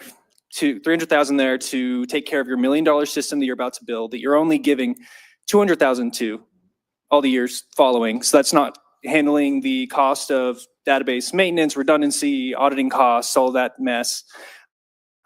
And you're expecting cooperation between CPW, DOR's FDD, and CBI. The bill itself expects the fee to price in direct and indirect costs. And if right now the cost to get a concealed firearm license or concealed handgun license in Colorado is over $40, there's no expectation that a program that you expect many or most or all of the gun owners of the state to be engaged in, there's no reality where I would expect it to cost less. You're going to have at least 64 users on that database. It's going to be fairly expensive. I do want to talk about your $80,000 firearm had in your second year. They can handle this sort of thing. If you're planning on bringing on someone from every town or Brady to help you monitor additional firearms in the market and help you advance your gun control agenda, that would be a great way to price in someone from outside of the state of Colorado that does not hold allegiance to the people of Colorado. This is a terrible fiscal note. Thank you. Thank you for your testimony. Do we have any questions for these 2 gentlemen? Representative Bradley. Thank you, Mr. Chair. For the gentleman on the right, I'm sorry, I forgot your name. You make a good point. Your 65-year-old mom probably, that is going to be a huge financial burden for people like her that probably live alone to be able to defend themselves. And I just wanted you, if you had any more comments, to comment on that. Yeah, absolutely. Everything you're saying is true. She barely makes it through each month. And hopefully with all the government stuff coming down from Washington, I mean, if her Social Security or her survivor's benefits gets pulled or taken down, then she'll be homeless, her and my 2 nieces. For sure. Additional questions? All right, I'm seeing no additional questions. Thank you both for joining us today. Anyone else in the room who would like to testify who has not had an opportunity? All right, I'm seeing no more in-person witnesses. We're going to go online to some online panels. Emily Adams, Mike Stern, Amos Struthers, Alex Randolph, Sean Seedman, Christopher McGee.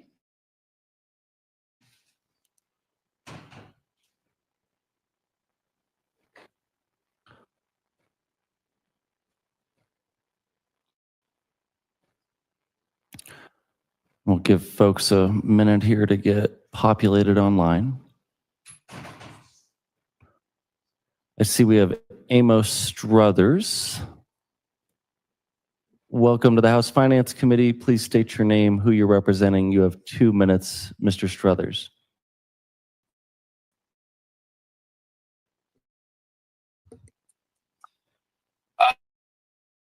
Good afternoon. My name is Amos Struthers, and I'm here to urge you to vote that this bill holds.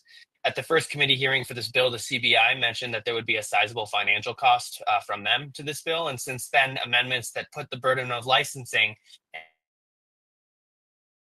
and expanded training have been handed off to CPW, which is already a cash-strapped department in our state with very important mission of we are already seeing the federal government cutting funds to national parks and wildlife management, which puts more financial burden on the state. Additionally, while the Pittman-Robertson Act that everyone has mentioned, not everyone, but previously, that is in jeopardy. X makes it so that people are probably less likely to spend money here in state on those things. So our revenue from that could tank pretty significantly. As some in support have mentioned, though, the average cost of gun violence per person in states with more strict gun control is lower. But if you look at the actual numbers, the real cost in cities over the population, such as like Los Angeles, the cost is almost 2 times the national average, which is according to every town's numbers themselves. Given that majority of gun violence is done with guns that are not even banned in this bill, such as handguns, and that's, I think it's like 52% of, so we're going to be keeping the same cost per citizen and increasing deficit overall. The bill and amendments do nothing but put unnecessary strain on our already floundering economic situation, our state deficit, and the responsibilities of already strained departments within the state government. So please vote no. Thanks. All right, and we'll go to Chris McGee. Please state your name, who you're representing. You have 2 minutes.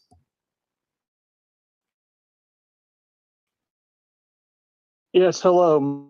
My name is Chris McGee, and I'm representing myself. I am here in opposition to SB, also to call out some misinformation. Regardless of how it's framed, the outcome is still the same. This will take funds desperately needed by CPW on one fund of CPW by defrauding another. Furthermore, I've spoken to multiple law enforcement officials along my part of the state, and the response is unanimous. This will still create a physical and financial imbalance that, even with increased funds, will not balance the shortfall. You cannot say the fees will stay the same and say it will stay out of the profit-making sector with inflation and added costs. The same goes with various permits, etc., including hunting tags. The exempted firearms list, which was said to be commonly used in hunting, they are illegal under CPW magazine limits for hunting. I urge you to vote no on this asinine bill. Thank you for your testimony. Next up is Emily Adams. Ms. Adams, please state your name, who you're representing. You have 2 minutes. Hello, my name is Emily Adams. I'm not there in person. I'm a combat disabled veteran, so I hope nobody's on their phones or laughing. That's just rude. 2 minutes isn't enough time to debunk the one panel that was for this bill, but I have the stats and so I hope to be asked. Let me give you some actual stats. 33% of Coloradans are gun owners. That's approximately 2 million people. So to claim that only 50,000 people would want to be able to have the rights they have already used is, I'll give you the number, 0.025%. I know you, Representative Bradley, are a fan of numbers. And here's the thing about the Financial Committee. Numbers aren't political. Numbers don't lie. They don't have feelings. And so at absolute best, this is well-intended incompetence and corruption. And either way, you shouldn't be able to vote for either one. So even if you want to continue to toe party lines and have loyalties to everybody but your constituents, because on Tuesday and today, we're overwhelmingly your constituents, the control sample of your constituents are telling you, we don't want this. So I don't know who else is telling you they do want this or who your stakeholders are, but they're certainly not the citizens of Colorado. They're not the law enforcement, which I'm medically retired military police. And I'll tell you, there's nobody that cares more about public safety than the people that are in charge of protecting and defending It's horrible for safety. Fixed magazines for anybody that's ever fired or used a firearm knows that that's putting everybody that's using that at risk. There is nothing good about this bill. There's nothing good about these numbers. There's nothing good about any of this. Voting yes would just prove that you're part of the blatant corruption instead of the well-intended incompetence. Thank you. Thank you for your testimony and thank you for your service. Mr. Sturm, please state your name, who you're representing. You have 2 minutes.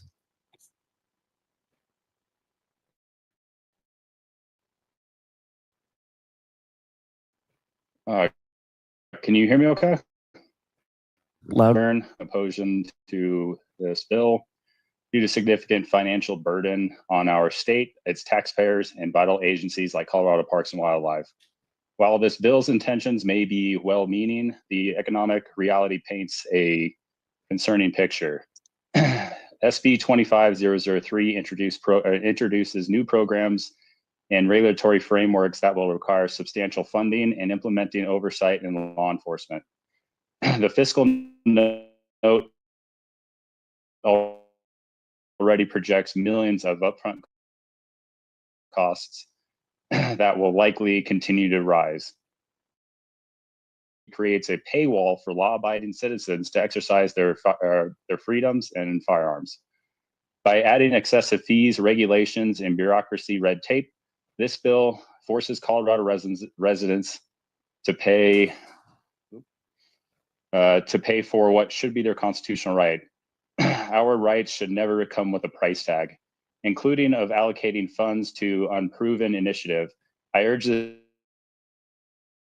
committee to prioritize solutions that could provide clear and measurable returns on investments. I respectfully ask you to vote no on this bill. Thank you. Thank you very much for your testimony, members. That concludes this online panel. Do we have any questions? Representative Bradley. Thank you, Mr. Chair. First, that is the cutest little boy ever, and I have 4, so I'm pretty partial. Miss Adams, yes, you're speaking my language. Thank you for your service. I love numbers, so if you have any other ones that I can write down, I would love it. Miss Adams. Yippee, yippee. Okay. So the first panel of testimonies said some whack stuff, and I can't even. 2 years. I'm so sorry about that. I don't have my landline nearby to shut that up. So anyway, in the last 32 years, there have been 61 fatalities in the state of Colorado due to mass shootings. And the one correct thing that the individual said was that mass shooting is defined by 4 or more people that have either unfortunately passed away or have been injured. So a mass shooting can be just someone was injured, which I'm not making light of that. I've been in combat. I've actually saying that this isn't a concern. I'm simply just putting the numbers, like we say, then the numbers don't lie. Okay. So in 32 years, there have been 12 mass shootings. Okay. With a total of 61 fatalities. You're more likely to die by being stung by a bee than mass shootings. Okay. And here's some more numbers for you. Colorado is ranked #1 in the country for jaywalking deaths, fatalities for jaywalking. And then by city, Denver is ranked #7 for jaywalking. So 56 people have died. To me, that this is in what the real agenda behind it is. But again, this could be legislating lawnmowers, and it's just objectively bad. This is an objectively bad bill that's going to cost money, that is blatantly corrupt or incompetent. So sorry, back to the numbers, back to the bill. And let me give you those numbers. I'm sorry, I'm so passionate about this. I'm trying to my adrenaline. Okay. Thank you so much for asking me this, and I'm sorry for taking so long. So anyway, so Coloradans are 24 times killed by jaywalking than in a mass shooting. And according to the chief sponsor of this bill, Tom Sullivan, the money that we're spending and wasting on, quote, fortifying our schools to protect children from let me quote him, the narrative around the real threat to children is domestic violence. We don't need to fortify our schools. Domestic violence is the true danger. Imagine spending that money on the problem to really get at the crux of the problem. Well, I agree with Senator Sullivan, shockingly enough to say, I agree with shooting and exchange the words domestic violence for mental health. And he just made the argument against his own bill.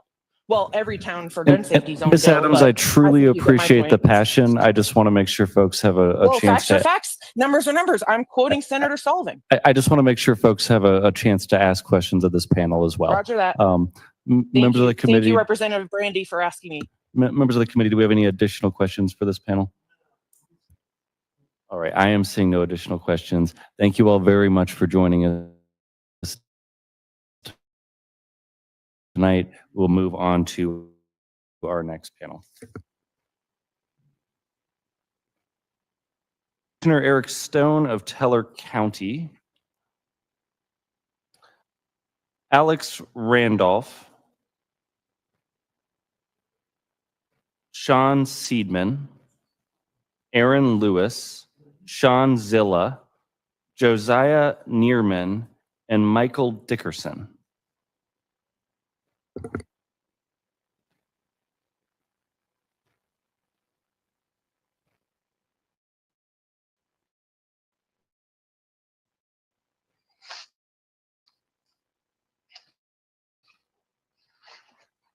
You online first there. Welcome to the House Finance Committee. Please state your name, who you're representing. You have 2 minutes. Thank you, Chair, and I apologize for the blurry camera. Can't help it. Not sure what the problem is. My name's Eric Stone, and I am a Teller County Commissioner. I'm also one of the only 2 certified firearms instructors in Teller County. I want to talk with you about 2 separate fiscal issues. The first is asking who you expect to carry out these 12-hour firearms training courses. Ms. Flanell already talked about the fact that the load that we carry to train people is getting doubled in July, much less these 12-hour firearms courses. So we aren't going to be able to handle that load. And so my time is dealing with that expanded 8 hours, which goes into effect on July 1st. My county does not have indoor ranges. So people can't even go 25 minutes to Colorado Springs and get gun training down there, because under your new laws and the laws that are referenced in this law is that people in Teller County cannot go to El Paso County and get training there because they're not certified in Teller County. So if certified instructors like myself and like Ms. Flanell numbers, that 50,000 applicants would represent 600,000 instructor hours, a total cost of $30 million at only $50 an hour. Under this law, if the only 2 instructors in Teller County ran a class every single day, it would take us 3 years just to get through our concealed carry permit holders. So I won't be offering the 12-hour class because I don't have time. So that will fall to the state, and people will be denied any opportunity to county. I cannot approve, and my residents will not stand for us charging them to buy back their rights. So it becomes an unfunded mandate to my county, and we're going to have to cut public health, roads, or something else to pay for it. I realize I'm out of time. I had a couple other things to say, but appreciate the opportunity to speak. Thank you, Commissioner. Please stay online for questions. You may be asked some at the end of the panel. Before I move on to the rest of our online witnesses, I've been told there are some in-person witnesses who came to testify today that have not had the opportunity. Could you come up and sit up here? And once I finish the online panel, I will move to you. So your name, who you're representing, you have 2 minutes. Can you hear me? Loud and clear, please begin. Cool, gotta go wiki. All right, my name is Sean Seidman. I represent myself, and with a decade of experience in software development, management, and cybersecurity, I can tell you with certainty SB003 is a failure from a technical standpoint. I am very happy the sheriff touched on the $3 million they spend on data protection. All right, starting with the timeline. This begs the existence of a statewide functioning system that can track course completion payments, background checks, fingerprints, and card verification. This software must be feature complete, scalable, fully operational, and tested within 170 days from now. Then there's the topic of security. This system will handle PII, names, addresses, social security numbers, all tied to the permits to purchase. Under Colorado data privacy laws and federal standards like NIST 853, this demands encryptions like AES 256, RBAC logging, obfuscation techniques, and baseline pen testing. Which brings us to the hardware angle. Just PostgreSQL database introduces a whole production pipeline. Who is designing the card specs? Do we get a chip-enabled RFID, a magnetic strip, or plain old plastic? Or are we getting like something biometric? And then who's manufacturing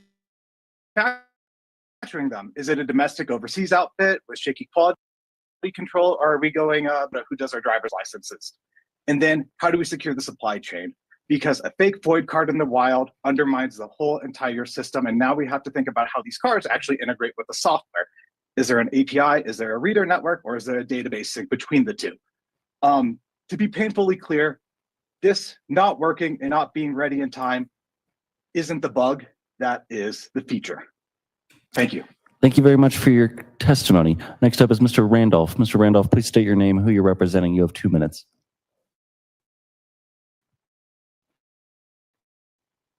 Hello, my name is Alex Randolph and I represent myself. And really, I'm just confused why Colorado Parks and Wildlife is being charged with handling the licensing and handling of training for this bill. I want CPW to maintain, advocate for, and make accessible our state parks and wildlife. I want CPW to care for our wildlife and focus their efforts on their mission statement, not get shoehorned into this bill. I believe CPW needs us now more than ever to give them our support and to give them focus. With the current administration gutting our national parks funding and employees, we need to worry about our local parks and our state CPW get distracted by getting shoehorned into this bill. Let CPW use their money for their mission.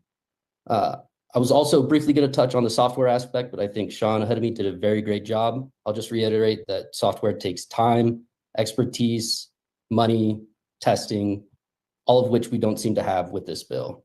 I would rather chop off my toes than risk losing our state parks at any level. This bill has lost the plot. Please vote no. Please state your name, who you're representing. You have 2 minutes. If you hit the button at the base of the mic, you should see a green light. Very good. Chair, committee, my name is Grant Jerry. I'll be speaking for myself. Thank you for the time. I'm a Colorado resident, a lifelong hunter, angler, wild recreation organizations. With a looming $1 billion budget deficit, I have significant concerns about the fiscal impact of Senate Bill 25-003. More specifically, I'm concerned about the impact of this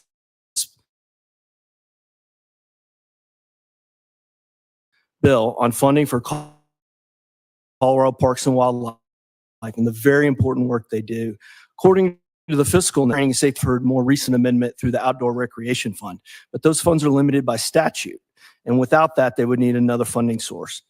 The Wildlife Cash Fund is paid for by hunters and anglers. The Outdoor Recreation Fund is paid for by park users. It's to support wildlife habitat, public access, and wildlife-related recreation. It cannot and should not be used to fund firearms licensing, particularly semi-automatic firearms with detachable magazines. During the recent CPW Commission meeting, Director Davis and numerous commissioners called out serious budget concerns funding critical CPW programs. Hunters, anglers, hikers, bikers, campers, and bird watchers have to take on the financial burden of licensing semi-automatic firearms with detachable magazines. What programs should CPW cut? What parks should they close to fund this poorly devised firearm licensing program? Additionally, CPW receives federal funding from the aforementioned Pittman-Robertson Act. Last year, they received $27 million. It must be used to support wildlife restoration, conservation, hunter education programs. Firearms licensing for semi-automatic rifles doesn't meet that requirement. Diverting money could jeopardize Pittman Roberts. As written, you will have broken trust with the whole Colorado outdoor recreation community. I ask you to stand with the thousands of Coloradans who prioritize CPW's essential mission and send this bill back to the original sponsors and committee. Violate statute regarding appropriate use of the Outdoor Recreation Cash Fund and Colorado Wildlife and Parks are too important, especially in this current environment. Thank you for your time. Thank you for your testimony. Members of the committee, we have one witness in person and 3 online. Do we have questions for this panel? Representative Hartsook, then Representative Brad. Who has some other things you want to talk about to finish, but can you specifically address the unfunded cuts and the services that will impact, and then talk about the other things that you want to comment on, please? Thank you. Commissioner Stone. We can't hear you. You appear to be on mute. There you go. Yes, Representative, thank you for the question. And yeah, I just kind of wanted to go into the specific aspect of this is that, you know, local government is where the rubber meets the road. And when our residents see that they're going to be charged for Lost your audio again.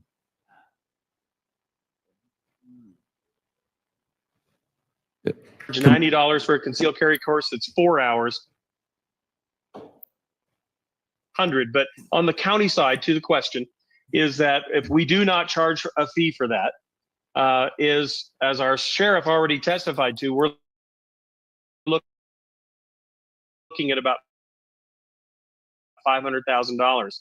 And you know, if the state is borrowing money from the Parks Fund to going to bankroll that, we're going to have to find, according to our sheriff, between just $200,000 to $300,000 just for startup costs, plus the $500,000 annual cost for the personnel in order to run this program. And that's going to have to come from somewhere. And frankly, I don't know where it's going to come from, because we are already getting warnings from the state that we are going to be seeing cuts of anywhere from 10 to 25%, whether it's DHS or public health, other places. And that's before Washington turns their eye to Colorado and begins to cut federal programs as well. It's going to be a bloodbath here. And I don't know how. Thank you, Mr. Chair. And for the IT guy, Sean, I can't read your last name. You said a lot of things that I don't understand, but what you probably could tell me is how much this will cost and the timing of it. You said that there's no way in 170 days this will happen. So maybe you could give me a breakdown of what you think the cost would be. And is that per county or just per base database? And then the timing you think to implement? Mr. Seidman. Yeah. Hey, you got it. So I mean, average engineer range. I mean, you can go look at built-in Colorado is a back-end engineer, right? So you'll have to like scale up production level DBs that that could handle this sort of data, right? You're looking at a 6-figure job. You know, and this is probably per county, and this is something that has to scale statewide. My side and the red team and the pen testing that would come along with it. You know, for every engineer, you're looking at least 6 figures. A project like this, you know, is at least a year's worth of development. So unless, you know, there are secret squirrels who are just heads down, hands on keyboarding, or hands on keyboards, who have just been like, you know, moving and grooving this whole entire time, like my teams, you know, we define our OKRs and our KPIs at the beginning of the year to do this. And the PO who is in charge, it is going to be a long quarter, to say the least. I do not think this is scalable. I do not think it is doable. This is at least a year project to get it going, you know, and then to work with government software at that. I don't think, if you remember, when COVID happened and when our systems went down, that is written in COBOL. which is an abhorrent, absolutely like archaic language. If anybody is familiar with that in assembly, there was actually like not a bug bounty, but something similar, where it went out to a group called Denver COBOL. So you have to have these systems all talk together. Best of luck. A lot of time, a lot of money. Additional questions for this panel? All right, I am seeing no additional questions. Mr. Randolph, very cute dog. Definitely in the cutest Zoom witness competition. All right, thank you all for your testimony today. We will move on to the next panel.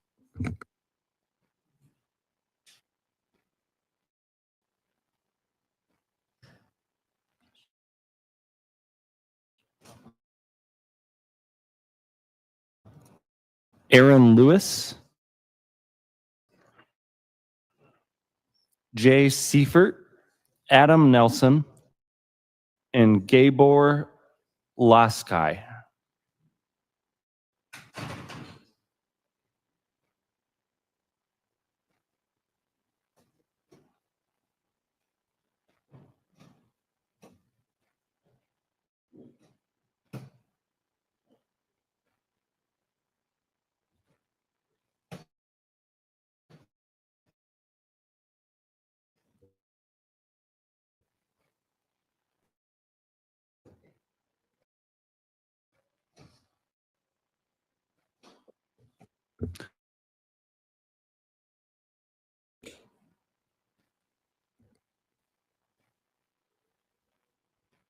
And Mr. Rapola, I see you first there online. Please state your name, who you're representing. You have 2 minutes. Thank you for having me. My name is Giovanni Repola. I do represent myself. I am an Italian immigrant, a U.S. citizen, a vet, and firearm instructor as well. Last Tuesday, I testified Judiciary Committee. About 80% of the witnesses testified against the bill, and the same is happening today. I actually think that today probably is more than 80%.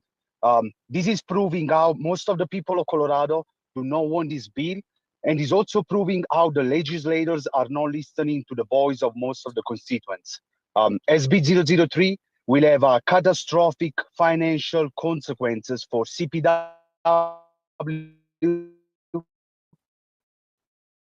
law enforcement agencies, the state of Colorado, and most importantly, for the Second Amendment right. I was disgusted listening to the money laundering scheme enacted to circumvent Tabor. It is also disgusting to witness how the sponsors are dodging questions regarding of the program. Listen to your constituent. Colorado does not want SB 003. Remember that the same way that you were voted in, we are going to vote you out if you do not listen to the majority of the people of Colorado. This bill will do nothing to improve safety. It will only increase victimization of people that will be prevented from accessing the tool to defend themselves. Thank you. Name, who you're representing. You have 2 minutes. Yes, my name is Aaron Lewis. I'm a third-generation Coloradan, lifelong hunter. I also own and operate the Leadville Armory in Lake County, Colorado, a small mom-and-pop shop that I do out of my house when I'm not firefighting in Eagle County. I'd like to echo Giovanni's statement about the 80% of people that are in opposition to this bill. I also mentioned that. I do want to bring up something. Oh, before I go further, I am in staunch opposition to SB 003 for the record.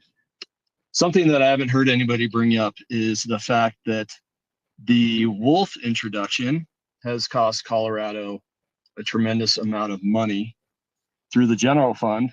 And two of my really good lifelong friends and ranchers in Grand County were just paid out a sum of $340,000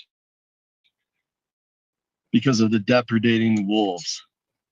That is $10,000, about $350 per year. So right now, Colorado's fund for depredation has $10,000 in it. The fiscal responsibility for this state is being eroded at every step and turn. What are we going to do when the 15 introduced wolves in January start depredating more, and the state has to pay out more money, and CPW has to handle more depredation cases and send agents that could be working on this bill, which I oppose? I'm telling you to vote no. Thank you for your testimony, Mr. Lewis. Next up is Mr. Seifert. Please state your name, who you're representing. You have 2 minutes. Hello, my name is Jay Seifert, and I'm representing myself as an FFL and small business owner in Colorado. HB25-003 is a financial disaster for Colorado at a time when many of us are facing increasing home insurance premiums, myself included, higher tax bills, and increasing grocery bills. This proposed legislation is set to cost the state millions, and that doesn't even include the certainty. Stakeholders who have been dragged into this mess also have raised concerns, including CPW. CPW, they are unprepared to handle this volume within the proposed timeframe and have expressed concerns about diverting wildlife conservation funds to implementing firearm regulations which are very outside of their core mission. The Tabor implications, which many people have pressed upon as well, I think are worth mentioning, as well as the Pittman-Roberts Act. I understand we're trying to rob Peter to pay Paul, but eventually this will. The existing permit systems are currently a multi-month backlogs for concealed carry permit processing. El Paso County is booked out beyond September of 2025. And also the majority of Colorado sheriffs, my own included, oppose this legislation. Make no mistake, a permit to purchase a right, they're tied to training, is a poll tax, and they are being struck down as unconstitutional. That includes the firearm owner ID card, which Illinois is currently losing a battle against in court. All of these stakeholders have a problem with this bill. The reason you're getting so many emails about this bill is because a majority of Coloradans oppose it. Thank you. Thank you, Mr. Seifert. I'm representing myself and Los Animas County in Colorado because Denver has forgotten about us, plain and simple.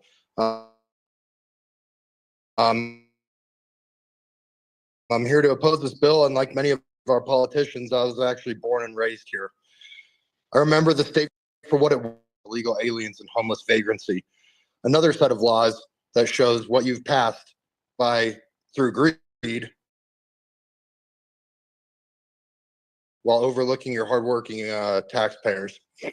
I'm a Marine Corps infantryman, a veteran, Colorado police officer. Your laws aren't working, so why would you make new ones? Now I own and operate a small business.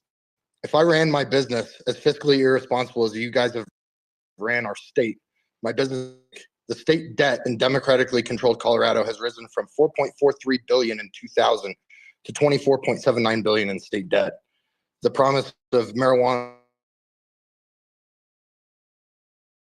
money being our saving grace. So what happened to that money? I ask you, where and how is this law not applicable to Tabor? Your fiscal note related to evidence to support your data. Your constituents are bound to balance a budget to survive, but the state is incapable of balancing its own budget. Rules for thee, but not for me. Instead of constantly creating new laws, spending millions of dollars to implement them, why not look at the books as to why your current laws are not working? You have no idea how much this will actually cost the Colorado taxpayer, nor the fees and licensing costs. At what point is a right exploited too much financially to where it becomes a privilege? You're basically asking Coloradoans, how much money are you willing? Not only that, you put the burden on CPW and law enforcement to be the scapegoat because you can't even afford to pass this through the state general fund. If you can't balance a budget to within a margin of error, you have no business putting the efficacy of this bill on law enforcement and citizens alike. We will lose our CPW due to the financial Please wrap implications up. of this bill. You're quite literally robbing Peter to pay Paul. If you consider this bill financially sound, I question whether any of you voting yes should even be in office. Election is coming. Lawsuits are coming. Vote no. Thank you for your testimony.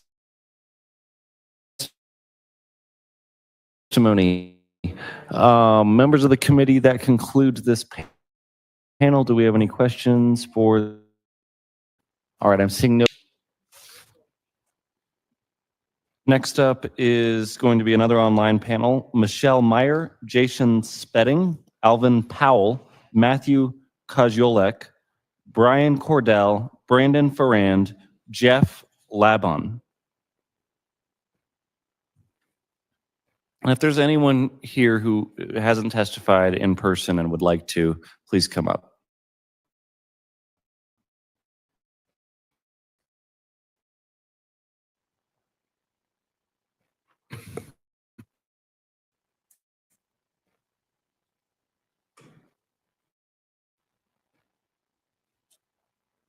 All right, Mr. Spedding, while we pull up others, I believe you can begin. Please state your name, who you're representing. You have 2 minutes.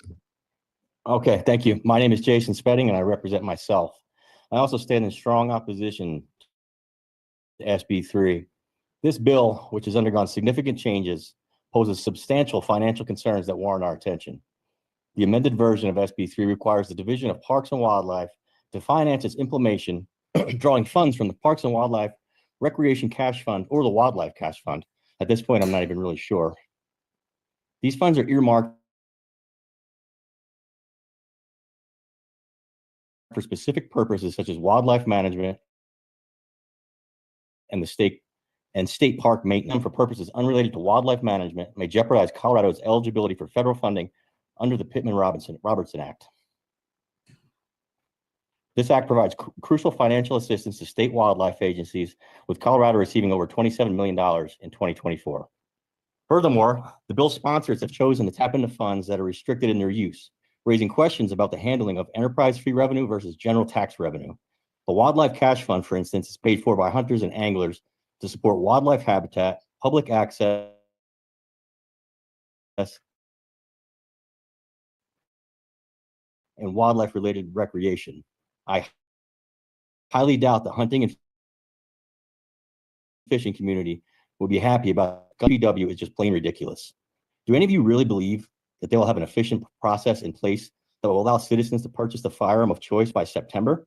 I certainly do not. My educated guess is that this process for buying one of the restricted firearms will at best take several months. This is completely unacceptable. In conclusion, the financial implications of this bill are far-reaching in purposes, and I oppose this bill. Thank you. Thank you. Next up is Mr. Kozolek. Please state your name, who you're representing. You have 2 minutes. Thank you for pronouncing it well. This one's for the legislators who have already been bought by New York State and foreign billionaires. You shouldn't be allowed to hide behind your laptop and phone during these hearings. My name is Matthew Kozolek, a resident of El Paso County,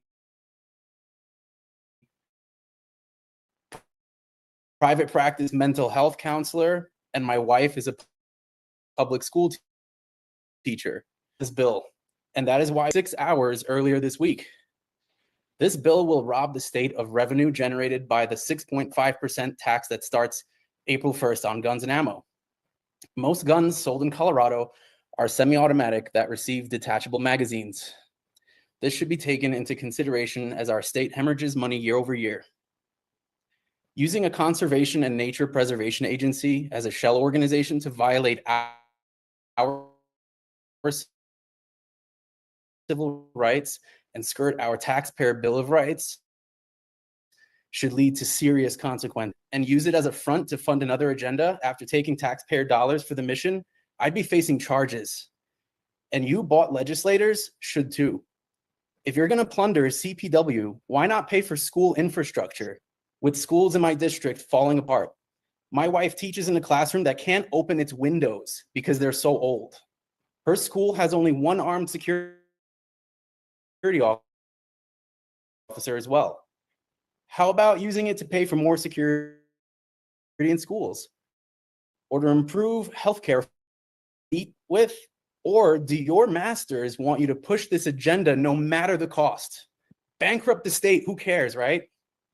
The Pittman-Robertson Wildlife Restoration Act was already discussed. How will Colorado prove state funds going to this Jim Crow style disenfranchisement are not from federal sources?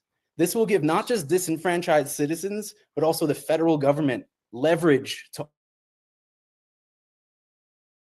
audit and sue this state, costing us even more money. Do not pass this. Thank you. Can you guys hear me? Yes, we can hear you. Thank you. Good afternoon, representatives. My name is Alvin Powell. I'm a veteran, Democrat, and IT consultant. I represent myself. This bill levies a tax through fees to exercise a constitutional right. It lacks the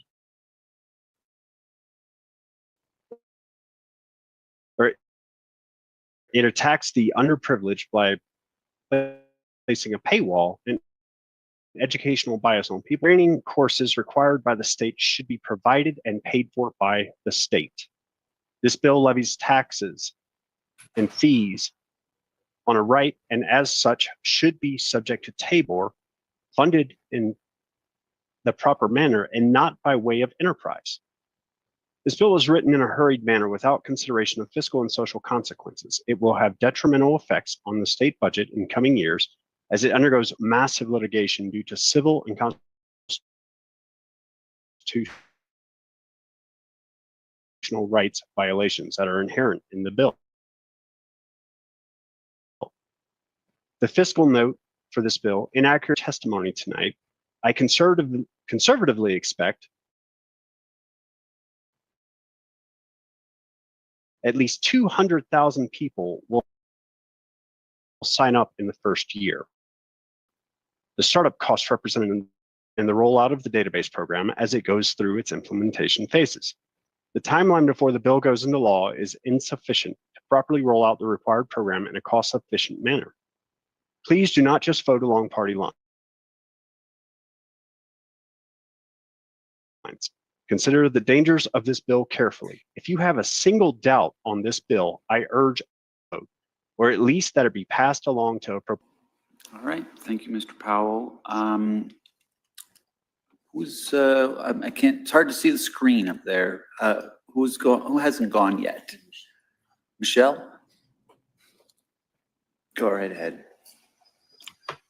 Members of the committee, my name is Michelle Meyer. I am representing my business, MCM Tactical. I'm a firearms dealer in Elizabeth, Colorado, and I am in opposition to this bill.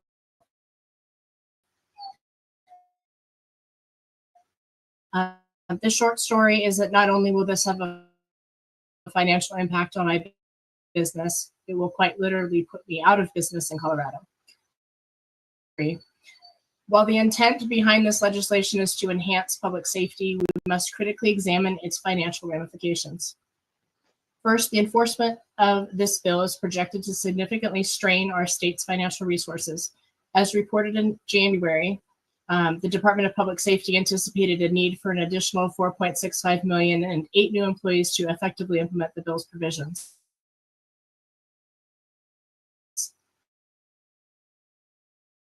This estimate includes substantial expenditures such as $90,000 microscopes for each new staff member burden on taxpayers.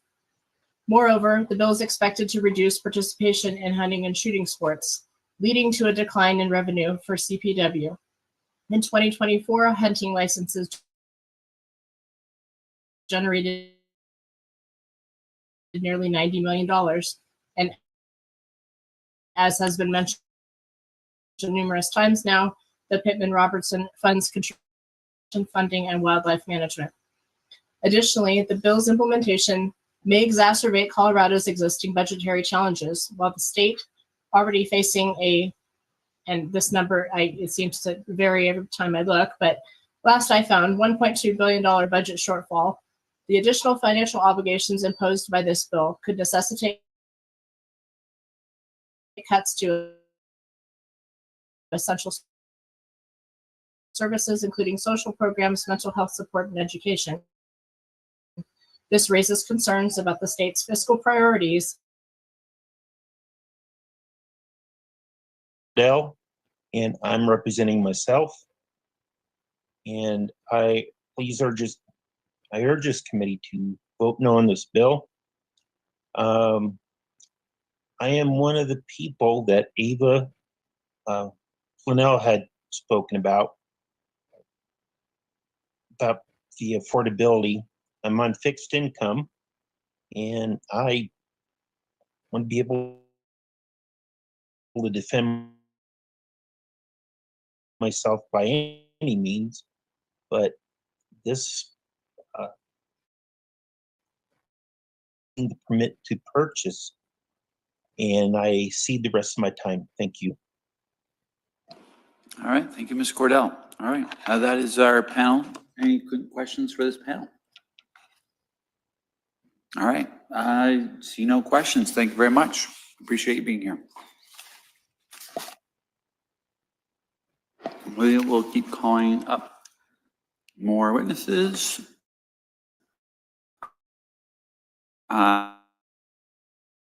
Brandon Farrand, Jeff Lubhan, Hope Schleppman, Leslie Hollywood, Joseph Cullen, Dale Ruggles.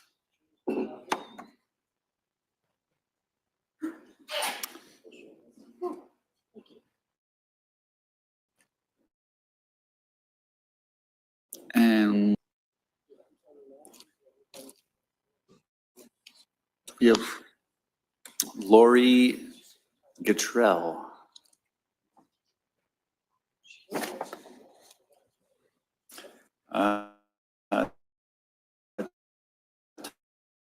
Todd Martinez.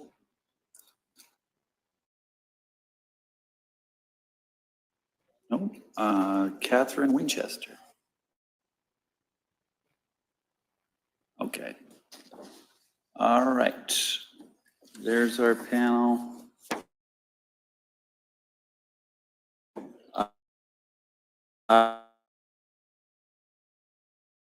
We'll start off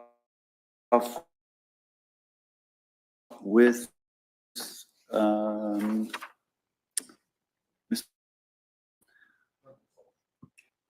Ruggles? Okay.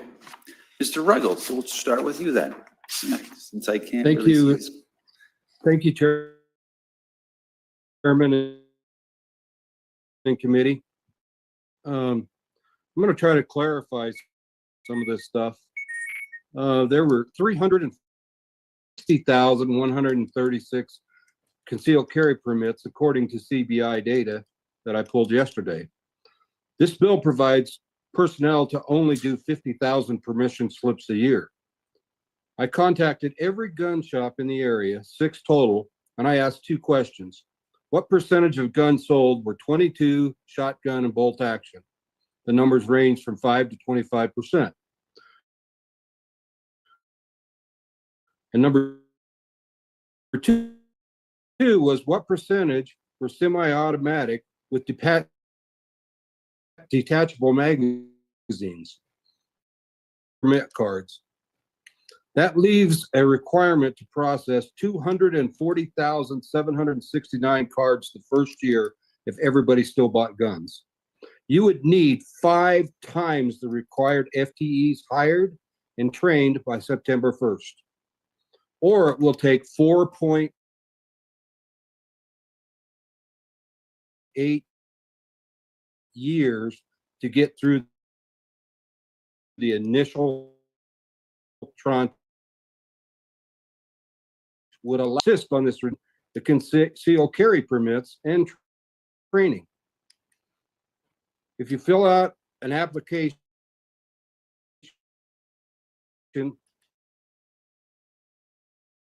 one of the questions is, do you want permit training, and background check is all that's required. Is required. In both instances, with the permit card, the waiting period and additional background checks would be waived for the 5-year period on the card. You could reduce the checks by over 60,000 each year, the background checks, by 60,000 each year just by combining the concealed carry permits. And you would need to only need to process new or updated cards each year. All right. You Thank you, sir.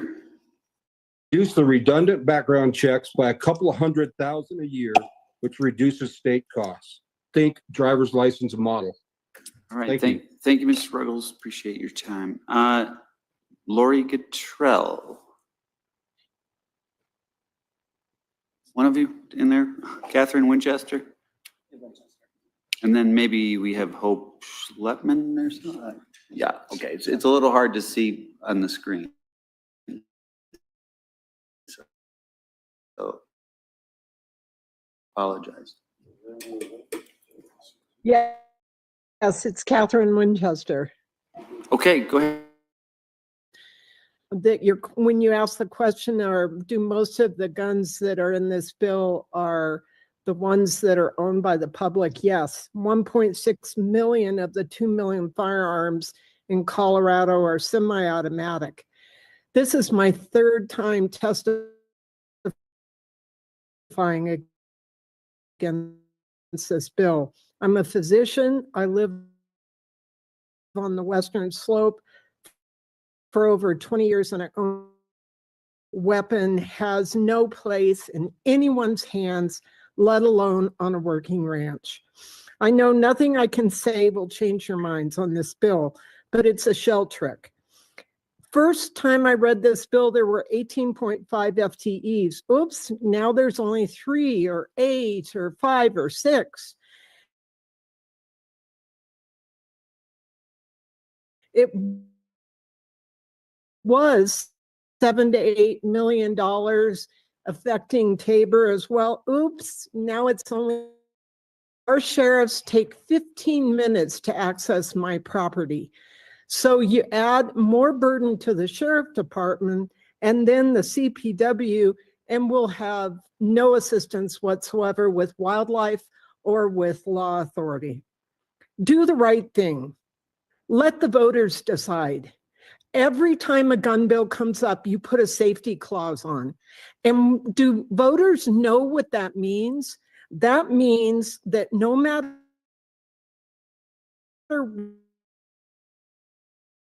what, referendum rights as voters, we cannot overturn this law if it has a safety, because it doesn't even get supported by party line.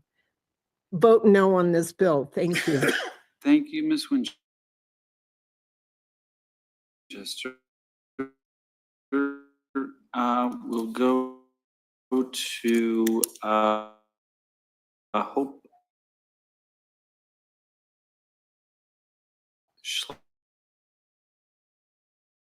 Schleppman.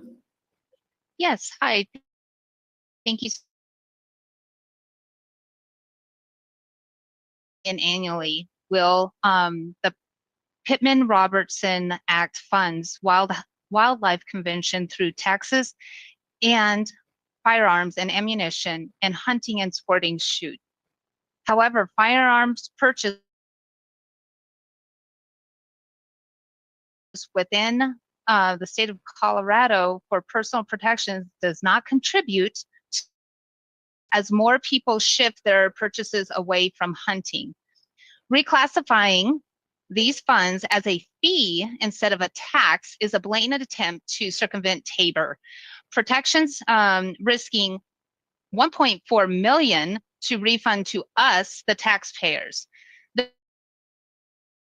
This loss of funding jeopardizes the wildlife and outdoor programs that all Coloradans rely on. Immediately testified on all of these bills.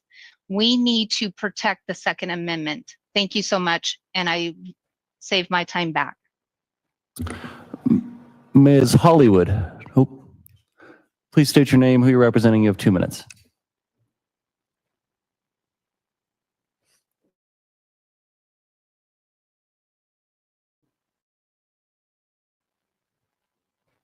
Can you guys hear me okay?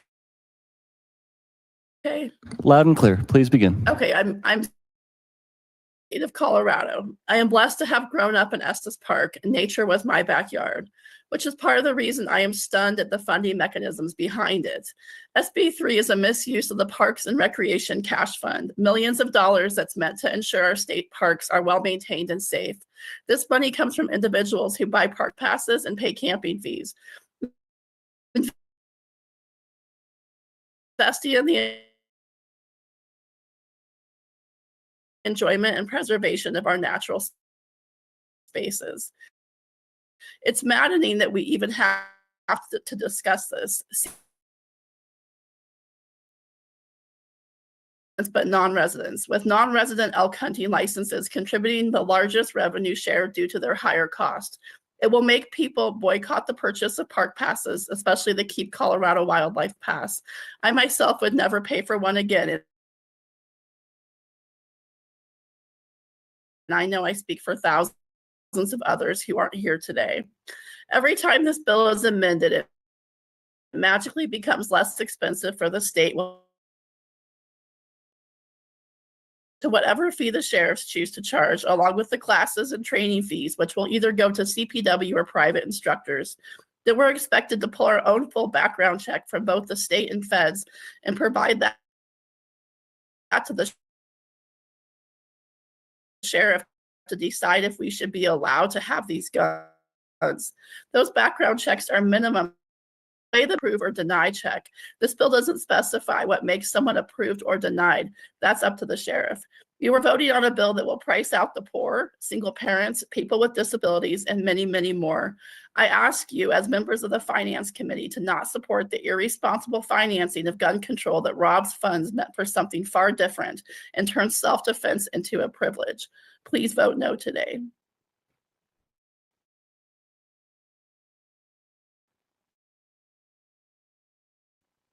Thank you very much. Next up is Kevin Abrium.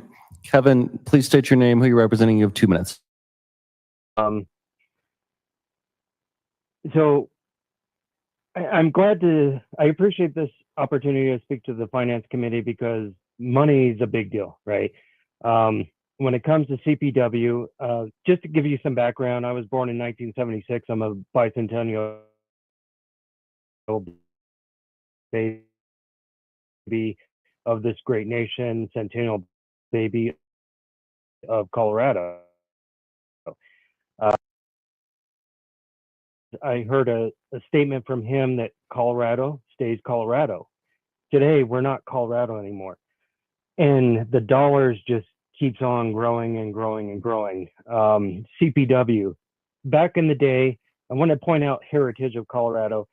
We had a great heritage. We had Division of Wildlife. We then transferred to CPW and things just went downhill. And a couple of years ago, CPW needed more money.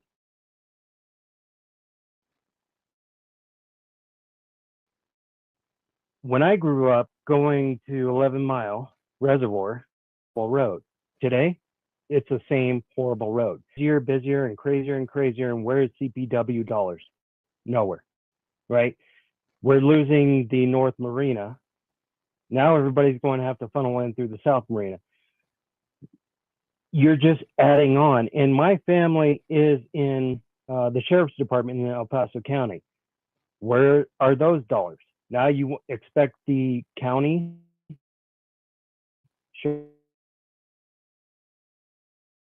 sheriff's department to do more and more and more. It's getting ridiculous, and all these investments in these guns, etc.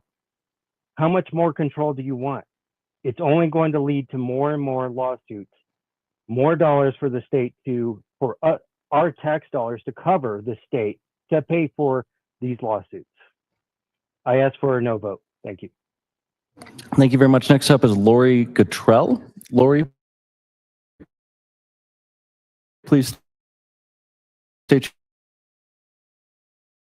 your name, who you're representing. You have 2 minutes. My name is Laurie Gatrell. Makes the lives of ordinary citizens more difficult and more expensive. The previous bill this body discussed is a case in point. The government is intent on taking more of our money, more of our property, and more of our rights. SB 25-003 is more of the same. It's peddled as an educational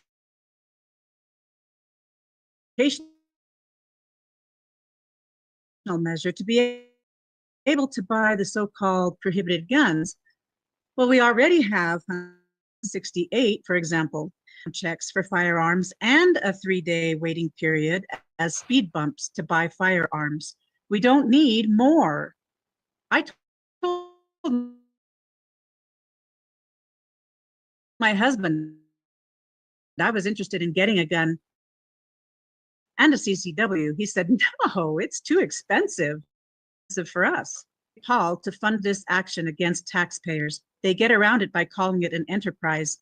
They are relying on citizens to pay Colorado for their hunting classes. But what if citizens boycott their design by getting their permits from reciprocal states?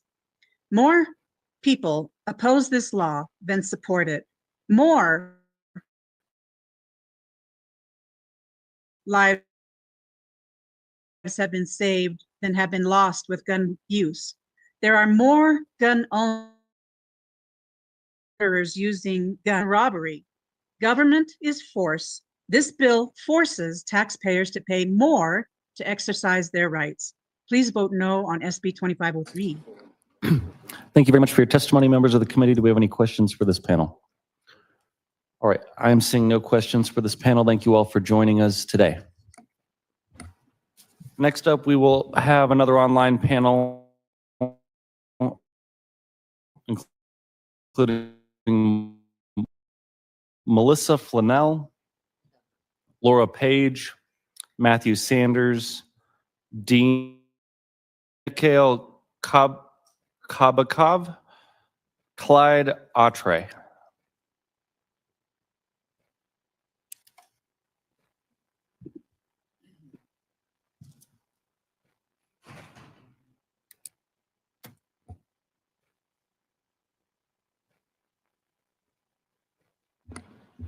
And Ms. Flanell, while we're pulling up the others, you could begin. Please state your name, who you're representing. You have 2 minutes. Hi, I'm Melissa Flanell. I appreciate you giving me the opportunity to speak.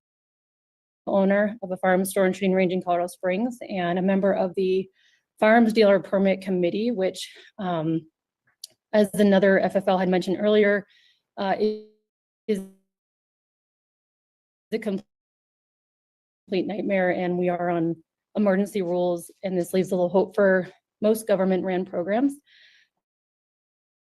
Impacts obviously threaten the staple elements that attract people to live here and want to visit here. The bill's current fiscal note now, because it's been changed so many times, anticipates 1.4 million in expenses, and it now places all that burden on outdoor parks and rec, which actually has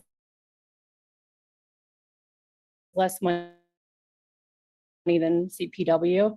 The bill estimated 50,000 applicants last year in 20. That's equivalent to the next point, which, as many of you know, sheriff's departments already strained on resources for appointments exacerbated by the new CHP law is going to affect. As a firearms instructor, I am well aware. El Paso County is now, appointment is into August. To ensure requirements of this bill are ready to go by September 1st, which I find highly unlikely, the state would need to hire hundreds of new employees, and that would require a lot of additional salary which is not actually in the fiscal note, and I wonder why. Last, I'd like to say the implementation have a CHP permit that was upheld in court, so I don't understand how this is even legal. With all that in mind, let's keep Colorado beautiful and sustainable. By attacking Colorado Parks and Rec, I think you're now even disappointing constituents that have voted for the reps in favor of this bill, and you'll have to answer to them come November. Thank you. Thank you for your testimony. None of the other witnesses that signed up for this will include Rocia Collins,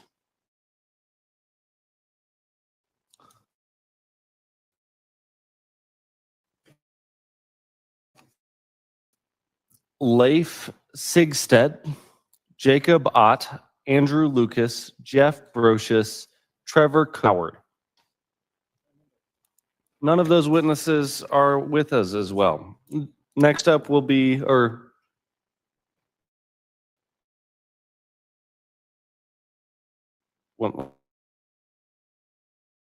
one sec. Are we sure Rocia Collins isn't available?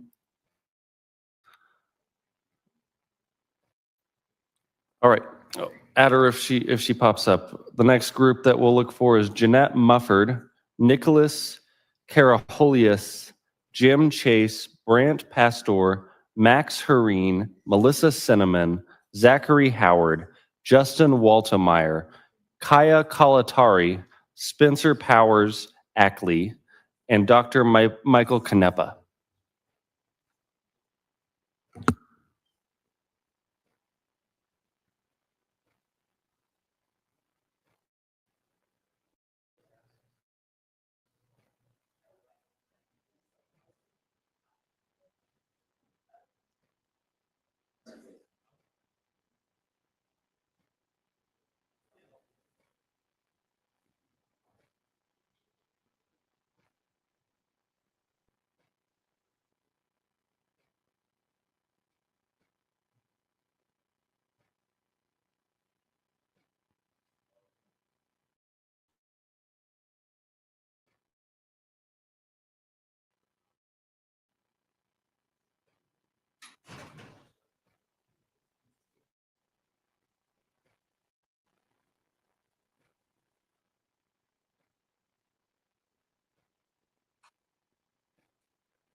All right, I see we have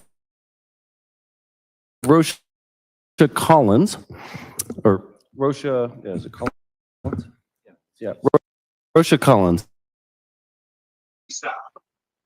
Where is it?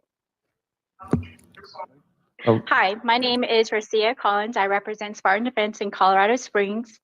It seems to me that the person who wrote this bill is more interested in how their toes look than how this bill will financially impact Colorado. Let's say 7.2 the state up for financial ruin. At a minimum, this program will cost $250 to $330 million just to implement. But the real cost comes when Coloradans sue for unconstitutional barriers and delays to their rights. And they will sue. Based on similar cases, Colorado faces $3 to $4.5 billion in damages and legal fees. That's 10% of the state's entire budget.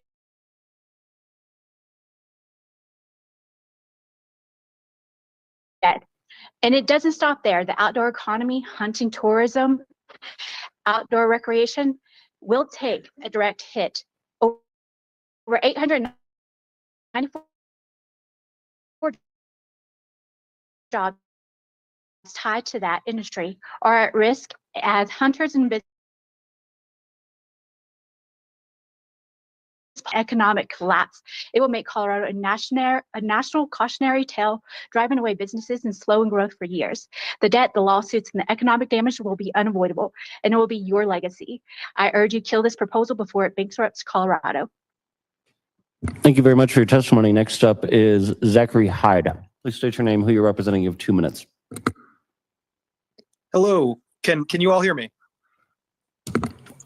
Yes, we can. Okay.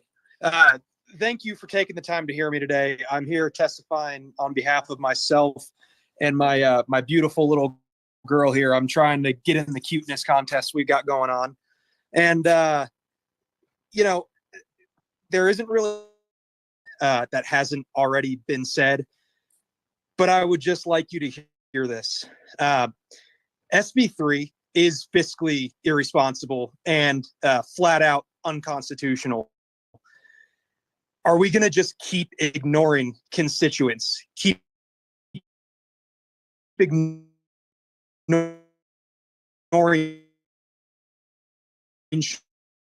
sheriffs that have warned against this? I heard a committee member say way earlier, for those who see, no one feels as though they need a detachable magazine. A detachable magazine is part of a functioning firearm. Another committee member, a committee member also stated that other states have implemented permit to purchase. And need I remind you that an Illinois circuit judge just struck this down as unconstitutional. Do you guys really, and you know it, uphold your oath and vote no? Thank you. Thank you for your testimony. You are definitely entered in the contest. Next up is Mr. Howard. Mr. All right, let me get my testimony pulled up here. Can you guys hear me okay? Loud and clear. Beautiful. Good afternoon, committee members. My name is Kyle, and I represent everyone in this state that still lives here, despite our record-setting crime, homeless problem, and unmanageable cost of living. And for many of us, the reason we stay is it's the beauty. Regardless of political affiliation, we all love the beauty of our state parks, our lakes, our trails, and our wildlife is our nature and our wildlife. And Casa Bonita, if we let that go. It's clear that there's bitterness, borderline vengeful attitude towards gun owners, and nothing and nobody is safe from the agenda to the numbers, though. What is the new level of low is to skirt Tabor by direct instruction for yet another financial mistake and costing us our beauty. Regardless of political affiliation, in no time, folks will be avoiding or moving from Colorado because our state parks are going to be indistinguishable from East Colfax. And I can only hope that the funding that's diverted doesn't set us up for a California disaster where major parts of our state burn. But you can be sure during next year's election cycle, when the entire affiliations hasn't changed, and that will absolutely be reflected on the ballot. You are the finance committee, and you have a financial responsibility to be the barrier for poor financial decisions, regardless of how you feel about this bill. Bad math is bad math. There is already major talk within our culture about boycotting Department of Wildlife, hunting tags, hunter safety, and any other form, because we can get it all online and go hunting up violence. It will only crush CPW, sheriff's offices, and taxpayers to pick up the pieces. Do not let your bitterness destroy this state. You think your math is correct. I can only hope that you will entertain the consequences of if you're wrong. Thank you for your testimony. Next up is Jeff Labham. Please state your name, who you're representing. You have 2 minutes. I am used to be a proud Coloradan. I grew up in Arvada. Like everybody else has said, I love this state. I love the wildlife. I love all the adventures. But again, what I don't love is where the state is heading to. I wish that the financial, kind of focus would be on the mental health crisis that this state, along with everybody else, has, where little boys and girls can identify as kitty cats and whatever else they want, but we're going to focus on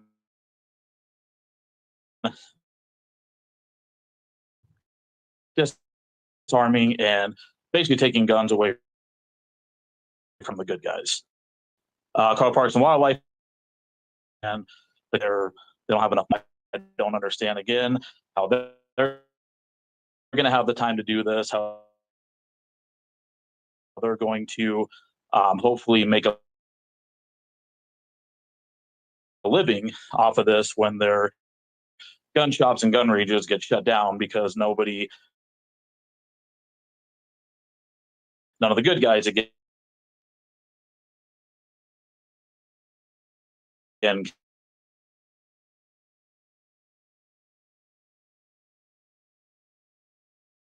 can purchase firearms. Again, so I would hope that crisis, I just wish everybody would understand in this country needs that. So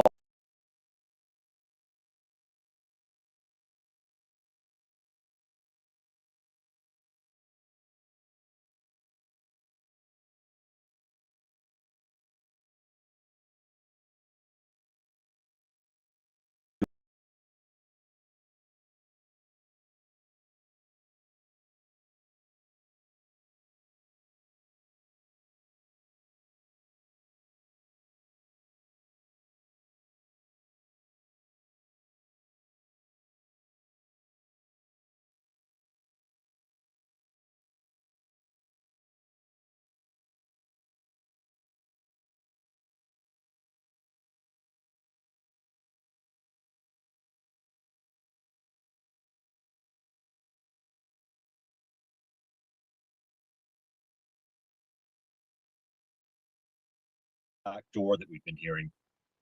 You know, people talk about assuming the cost of violence. Actually, they say cost of gun violence. I want you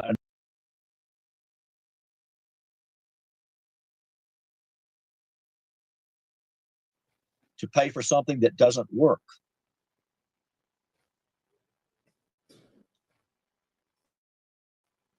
More importantly, we talk to those who do violence all the time. And you need to understand one thing. Those that actually are in charge of the violence, that cause the violence, those in the prisons we speak to, they laugh at you. These laws that the legislature is putting forth are worthless. You're not stopping anything. So the cost of violence is not changed by this law. Don't ever think it is. Thank you for your time. Thank you for your testimony today. Mr. Howard, Rosha, you are both definitely entered in the cuteness competition with your guests on camera. Members of the committee, do we have any questions for this panel? All right, I am seeing no questions for this panel. Thank you all very, very much for joining us tonight. I am going to move on what may be the final panel of the evening, but we will see. Gina Boone, Christopher Johnson, Austin Lewis, Bob Bergstrom, David Grasso, and Brian McHugh.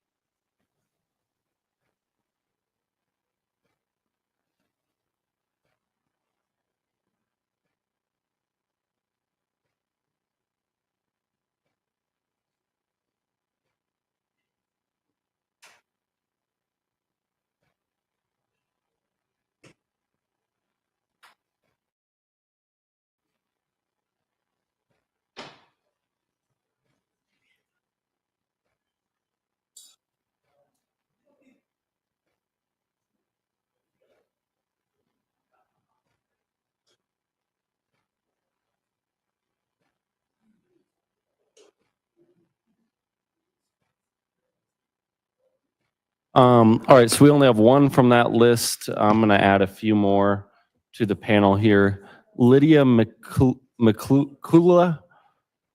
Laura Y, Adam Zizbozi, Will Byers, Jack Click, Clay Frangle, Mark Tisdale, Bobby Staggs, Donald Reed, Chris Blandon.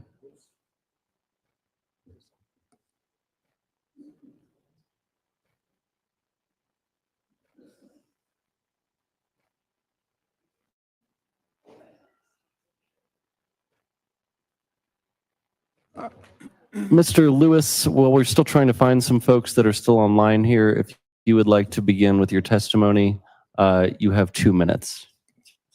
Can you hear me? Loud and clear, please begin. Good evening, Mr. Chair, members of the committee. Thank you for hearing me this evening. You have already heard a lot, very good testimonies, very good facts pointed out. And again, I would like to reiterate what has already been said.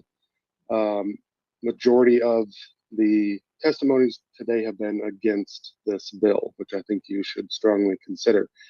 To the representative, I apologize, I forget your name, who mentioned the emails out of your district that have been sent to you. I asked, have they been against the bill as well, even if they don't have any impact on you? I do apologize.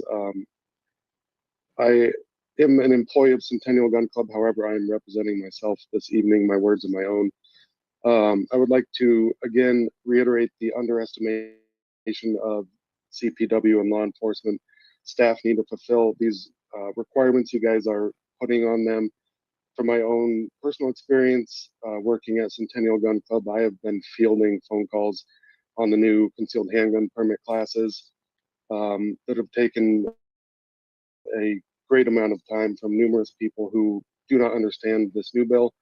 Those types of questions for this bill, new bills, if this passes, I will refer to law enforcement and sheriff. I will no longer field those phone calls because I do not believe that is something that needs to be done by us, but another burden that you are putting on to our law enforcement agencies. And I'm a lifetime hunter, fisherman, native of this state, visiting the Colorado parks.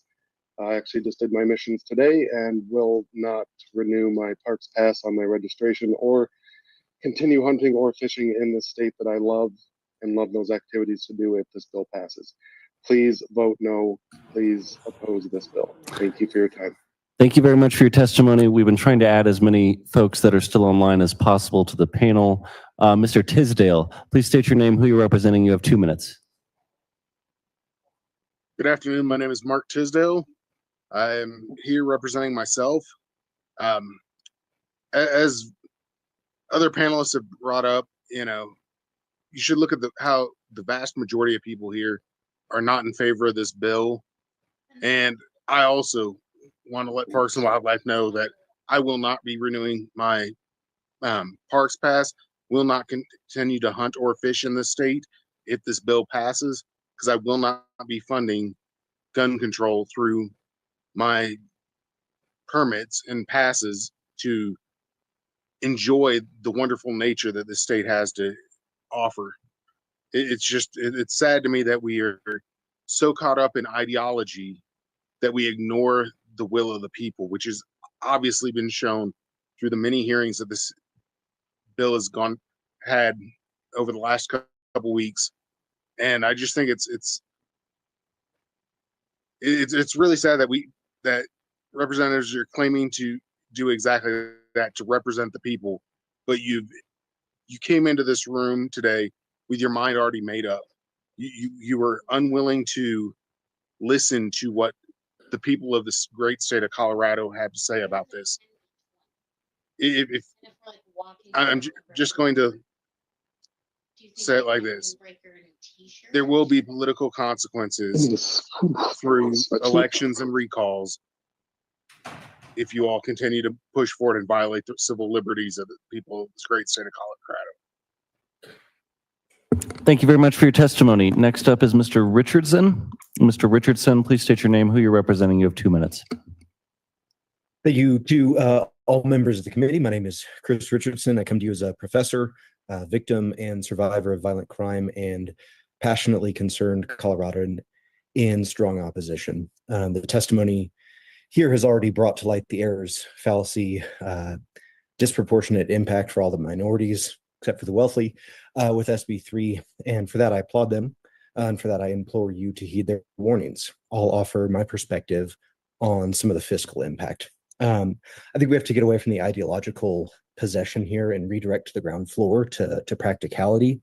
And I think there's only 6 of them, but I would invite those who testified in favor of objectively, not emotionally, inspecting the true impacts of their pathological support. In the last 12 legislative sessions, 23 gun control laws have been enacted, all with requisite costs and consequences. 20 alone were passed just in the last 5 years. And despite the proclaimed benefits from those who have supported these bills, Colorado's murder rate has doubled from 2013 to 2022 with a commensurate rise in gun violence. Those in favor are correct to connect the cost of murder to taxpayers. In this instance, they are mechanically right and directionally wrong. As a plaintiff in a gun rights case against the state of Colorado via Governor Polis, I'd like to briefly touch on the financial implications of the impending legal battle should this bill pass. Our case, my case, is now in its 2nd year with oral arguments recently had in front of the 10th Circuit. Again, 2 years in, directly and indirectly, this case has cost Colorado millions of dollars with nothing to show other than a reduction, if not removal, of inalienable rights. Colorado is made more dangerous and expensive by contemporary gun control such as SB3. Illinois' Floyd system, which is functionally identical to SB3, has just been found to be unconstitutional for the 3rd time, no less. And impending decisions in Snope v. Brown, along with the Bruin precedent, surely mean that this will face numerous challenges. This bill will fail in its execution and intended impacts, let alone its sustainability. Thank you for your time and consideration in stopping SB3 here and now. Thank you very much for your testimony. Next up is Gammy Sparkles.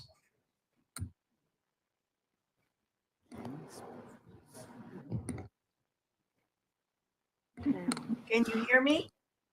Loud and clear. Okay, look, I've written several times ad nauseum, even to the whole bunches of you, and I've spoken.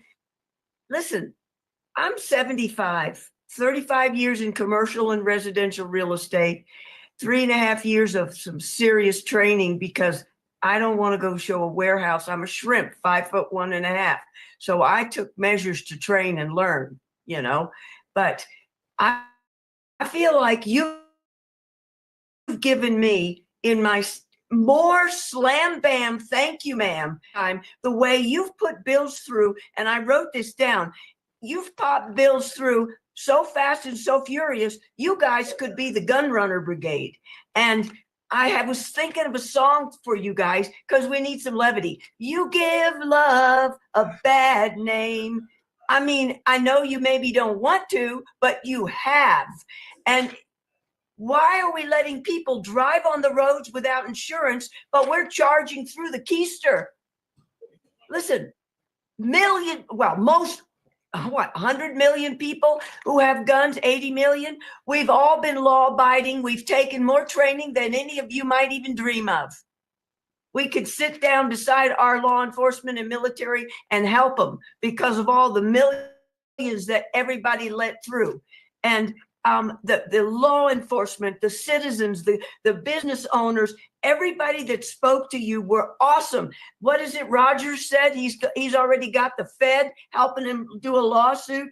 And you're victimizing us instead of the poor innocents that you're not protecting, because 94% of shootings happen in gun-free zones. 1.8 million gun owners have saved 1.8 million innocent people, and you're talking under 500 killings, and they were all drugged and mentally ill, and maybe youth even. You got the wrong perspective, the wrong direction, safety first, and this is illegal. It's insane. It violates every right. Why do I got to ask permission to protect myself and my community? You guys are just barking up the wrong tree. I wish you would just stop this mess, because you're just playing into the World Economic Forum's agenda to depopulate us by 2/3, to take our land, to destroy everything that we have. You should be taking care of us, and I want you to do that. Thank you very much, Ms. Sparkles. Please stay online for some. They call me Gangsta Gammy. Ms. Sparkles, you win the contest today. Thank you for coming. Next up is Mr. Lucas. Mr. Lucas, you have 2 minutes. Thank you, Mr. Chair. My name is Andrew Lucas. Good evening to all, representatives. And I speak on behalf of for myself, and I'm here to testify against this bill. This bill is one of the most egregious bills I've seen this year. Being able to, it's one thing to require that, to pay to get a permit carry, but to buy a permit just to own a gun, that is just going too far, way too far. For instance, and not to mention Illinois, they've already, they have like, you have to get to something called a FOIA card in Illinois. And that's already been struck down by a Illinois circuit judge. So that judge has spoken. So why would you want to jump into that snake pit, per se? That's a problem, And another thing, requiring a fixed magazine, you're essentially requiring something that doesn't exist. All these rifles they talk about, no, they don't have. They're detachable. They're all detachable. So you're essentially trying to ban guns, and it's a blatant violation of the Second Amendment, So this really, it kind of falls flat on its face, the constitutionality, because Bruin says there has to be historical precedence. There's no historical precedence to this, And in case any of you need a refresher, here's what the Second Amendment says, It's said right here. All right.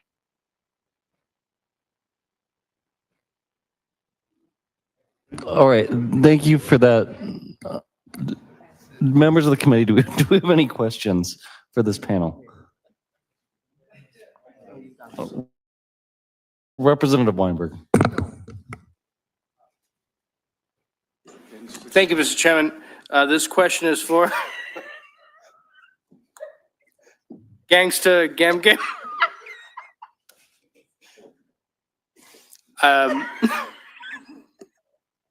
Yes? Somebody asked me something? You made our night, ma'am. That's all we have to say. Thank you very much for joining us. This was a very memorable final panel. We do appreciate all of your time this evening. Thank you very much for joining us. And we do appreciate you very much. All right. Thank you, Andrew. With that, the witness testimony phase is closed.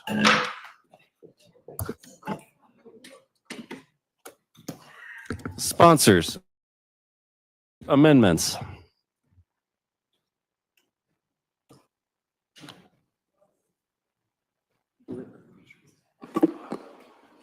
Mr. Speaker Pro Tem.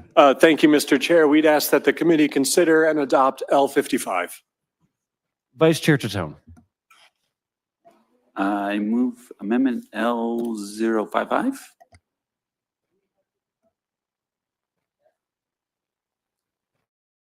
Second by Representative Camacho. Yeah. Mr. Speaker Pro Tem, tell us about L55. Thank you, Mr. Chair. So as we noted in our opening remarks, it makes it so that the Parks Cash Fund is the only cash fund utilized by CPW for the loans in the bill.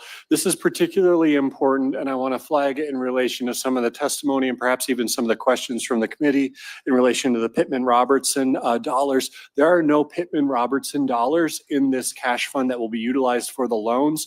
Thus, there is no federal implications in terms of utilizing this cash fund for CPW's part in the program. And so that is the simple clarification we would ask you to make. It is already in the bill. It simply strikes the other cash fund out of the bill since CPW has told us that the one cash fund would be sufficient in order to implement the bill. We ask for a yes vote. Members of the committee, questions on L55? Is there objection to L55? I see objection. We're going to take a brief recess while people come back. Everybody is back. Never mind. With objection to L55, Ms. Shipley, please call the roll. Representatives Bradley. No. Brooks. No. Macho. Yes. Garcia. Yes. Gonzalez. No. Hartsook. No. Joseph. Marshall. Yes. Stewart. Weinberg. No. Zokai. Yes. Tatone. Yes. Mr. Chair. Yes. Passes 8-4. 5. All right, additional amendment sponsors. Members of the committee, any amendments? Representative Weinberg. Thank you, Mr. Chairman. Brought to the bill sponsors prior, I move L057. Is there a second? Second by Representative Hartsook. Representative Weinberg, tell us about L057. Thank you, Mr. Chairman.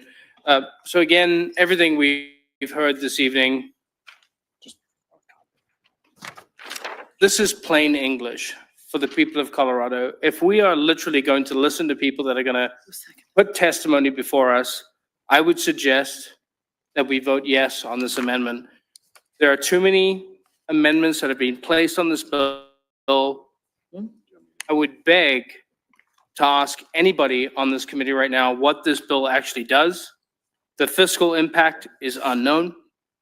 And for the purpose of opinions of the other side of the aisle, I would suggest you take a listen and pump the brakes, do a pause. Let's talk further on this one. We have a whole nother year next year to get this through. The stakeholdering, I believe, was not done properly. With everything we've heard this evening, 90% overwhelming testimony. Colorado is against this. This is not done right. And I think we have some problems with this one. When it comes to litigation, when it comes to literal people being affected in the worst manner in this state, this is not ready for prime time, as they say down here. And not only do I believe for everything I heard through judiciary, as well as this evening, Colorado's not ready for this, and nor is my city, which is the city of Loveland. And I would urge an aye vote on this amendment. Comments on this amendment, Mr. Speaker Pro Tem? Thank you, Mr. Chair. Thank you, Representative Weinberg, for sharing the amendment with us. Certainly always appreciate that. Members, this strikes the enactment clause from the bill, so we are obviously going to ask for a no vote. I do want to address one thing in particular, since it was brought up in relation to the reason for bringing this amendment, and that is stakeholder process. You might have heard the sheriff from Teller County articulate a viewpoint that we had never met with the sheriffs. I would like to just mention to you that we met with the sheriffs on February 20th, on February 27th, on March 4th, on March 6th, on March 13th, and today is March 14th, had another conversation with the sheriffs today. We shared our amendment that would have actually taken the sheriffs out of the bill on March 4th. They rejected that amendment, told us they would be opposed to the bill anyway, and so we left the sheriffs in the bill as it came over to us from the Senate. The notion of the bill not being stakeholder, while we might disagree on the policy, and that's fair, we're here to do that, that's okay. But the notion that the bill wasn't stakeholder properly is simply not matched with facts. And so we would ask for a no vote on this amendment. The amendments that we have adopted in relation to the bill reflect that stakeholder process. Candidly, we have continued the stakeholder process across chambers. We will have, I'm sure, more amendments that we can contemplate and consider on the House floor, because that's how good policy is made. We continue to talk, we continue to work through the process, and we continue to find solutions. Even if ultimately different factions disagree on the policy, we aim to put forward the best bill we can. This enactment clause is obviously a non-starter from our standpoint. We'd ask for a no vote. Additional comments on this amendment? Seeing no additional comments and seeing objection, Ms. Shipley, please call the roll. Oh, Representative Garcia, did you want to speak? Okay. Shipley, please call the roll. Representatives Bradley. Yes. Brooks. Yes. Macho. No. Garcia. No. Gonzalez. Yes. Hartsook. Yes. Joseph. No. Marshall. No. Stewart. Weinberg. Yes. Zokai. No. Tatone. No. Mr. Chair. No. Fails 5-8. That fails 5-8. Additional amendments, members of the committee? I am seeing no additional amendments. The amendments phase is closed. Wrap up. Sponsors. Representative Froelich. Thank you very much, Mr. Chair. Thank you very much, committee, for listening to testimony. I think our last witness gave me personally goals for my engagement into my later years, and I hope I can bring that same enthusiasm to the conversation. Our job here was to present the fiscal note and the hard work that's gone into it. We feel we made our case, and our witnesses in judiciary are folks who come to this issue from lived experience with gun violence, and the decision was made that that wasn't something that they needed to share with this committee, and that they did not need to relive their trauma to present the fiscal aspects of this bill, of which they really, that isn't the lived experience that they bring to this. So based on this being Finance Committee and on the presentation related to the fiscal note, we ask for an aye vote. Mr. Speaker Pro Tem. Thank you, Mr. Chair. Thank you, committee. I wanted to just address a couple pieces that were raised in relation to the fiscal impact of the bill through the testimony you heard. The first came from our FFLs, specifically in relation to the claim that this bill would ban guns out, they would go out of business. When you look at the bill, a plain reading of the bill will tell you that no firearms are banned through the bill. There are simply a class of firearms because of the unique lethality of that semi-automatic military grade firearm when paired with a high capacity magazine that require additional training from the folks who wish to purchase them. Now, if you don't wish to go through that additional training, you would still have access to those same firearms with a permanently affixed magazine. So the notion that a firearm dealer will no longer be able to do business in our state because there's a class of firearms that are banned is simply false. The bill does not ban a single class of firearms. Furthermore, the bill only impacts certain firearms, meaning handguns commonly used for self-defense, shotguns, revolvers, for example, anything that shoots 22 rimfire is not implicated in the bill. I would also mention that I was the prime sponsor alongside Rep. Sirota on 1353 last year, the bill that regulates firearm dealers in the state of Colorado. We heard the same testimony last year that 1353 was going to put all these firearm dealers out of business simply because we expected them to adhere to relatively easy and common sense safety standards, because we knew that the ATF wouldn't be in a position to do that work anymore. This is a narrative that continues to be pushed forward. I respectfully disagree, because I know what the bill does, and I know that it doesn't ban any sort of guns in the state of Colorado. It simply mandates safety training. I would also say, in relation to the claim that the FOID process in Illinois has been held up in courts and has been found unconstitutional, it's important to note that that only applies to the possession part of that law. The permit to purchase part of the Illinois law remains in full force and effect, as does the other 12 states and the District of Columbia that have a permit to purchase program in effect. Some of those have been enacted post-Bruin, meaning there is good reason to believe, because the case law supports it, even when it's been challenged in other states, that this measure is indeed constitutional. Related to the permit to purchase program and the costs there, the amendment is important because it means that no federal funding sources are implicated and that we're only using Parks cash funds. There's no Pittman, Robertson dollars implicated in the policy. What you have before you might be a policy you disagree with for policy reasons, but into the fiscal impact of our state, Representative Froelich and I believe, have been good fiscal stewards in finding solutions that utilize existing dollars as a loan until the fee structure of the program kicks into effect. Sheriffs have the ability to raise that revenue through the fee structure to be able to pay for the things that they're going to do. How do we know they can do that? They already do that through the concealed carry program. The same authority is granted here. A sheriff might not like the program. I respect that. That is their choice. But our sheriffs are obligated to follow the rule of law. And that is what we intend to set up through this bill, is a program that is achievable, fiscally responsible, and ultimately recognizes that certain classes of firearms simply require a little more training. As a firearm owner myself, I'd gladly do the training. I intend to.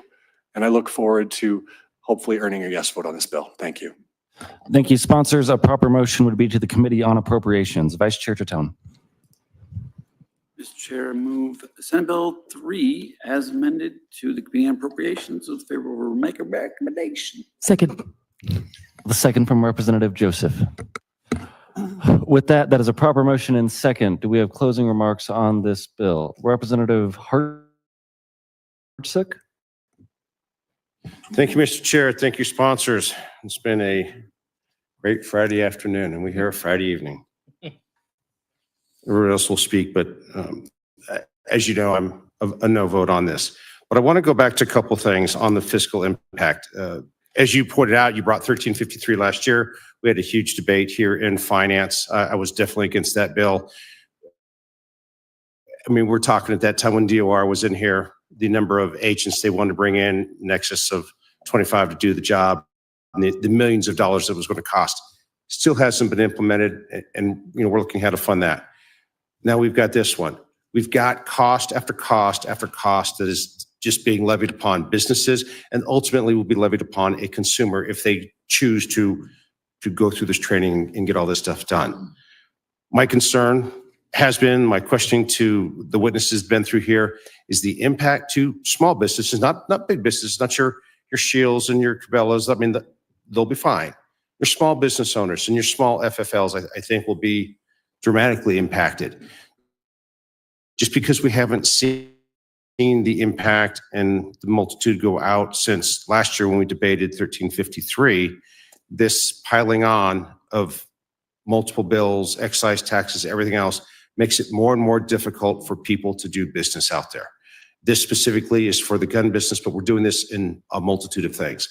And that is where I'm against is this continuous impact, because then it gets passed on the consumer, aside from the whole Second Amendment bit, but that's that fiscal impact to the consumer is what I am so much against in this, and that is why I will be a no today. But thank you so much. Representative Brooks.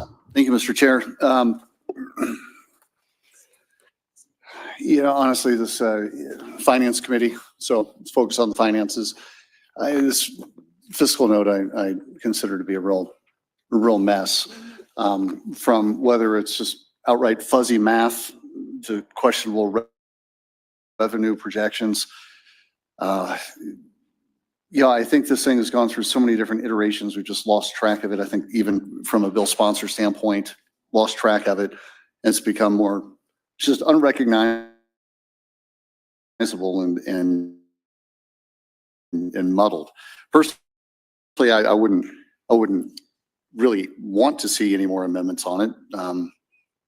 Paint a dumpster, you still know what the contents are.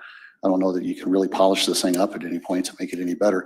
I mean, from the fiscal standpoint, CBI, saying CBI, was looking at $5 million, but now miraculously we can implement this through CPW at less.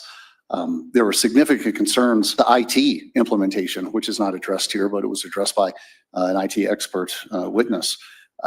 First of all, then also 3 FTE.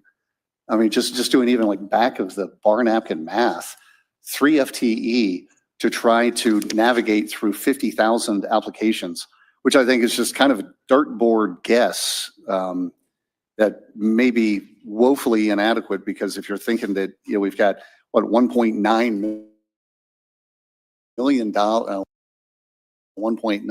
gun owners in the state of Colorado, we think we're going to have 50,000 applications.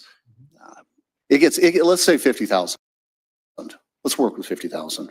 TE, the napkin math on it is like something like 64 a day per person.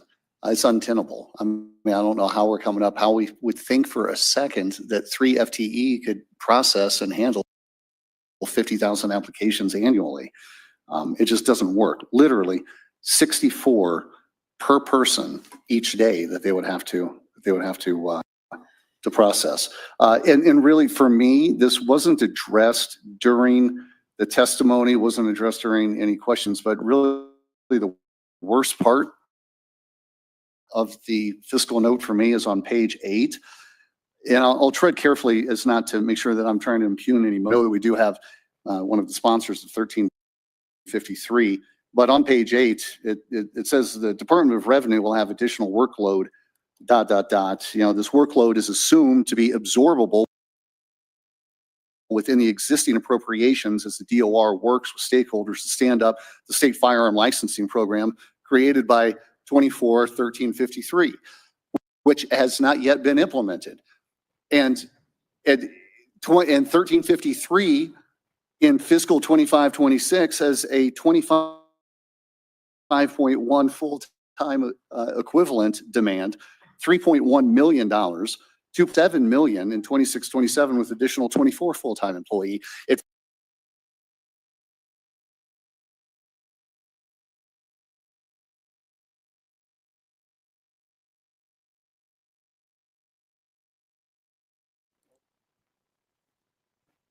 I'm also wondering how much of a two-way street I'm going to get credit for or to be able to work with here, because we talk about, we start monkeying around with the federal funds. And I do believe that we are putting the Pittman-Robertson money at risk.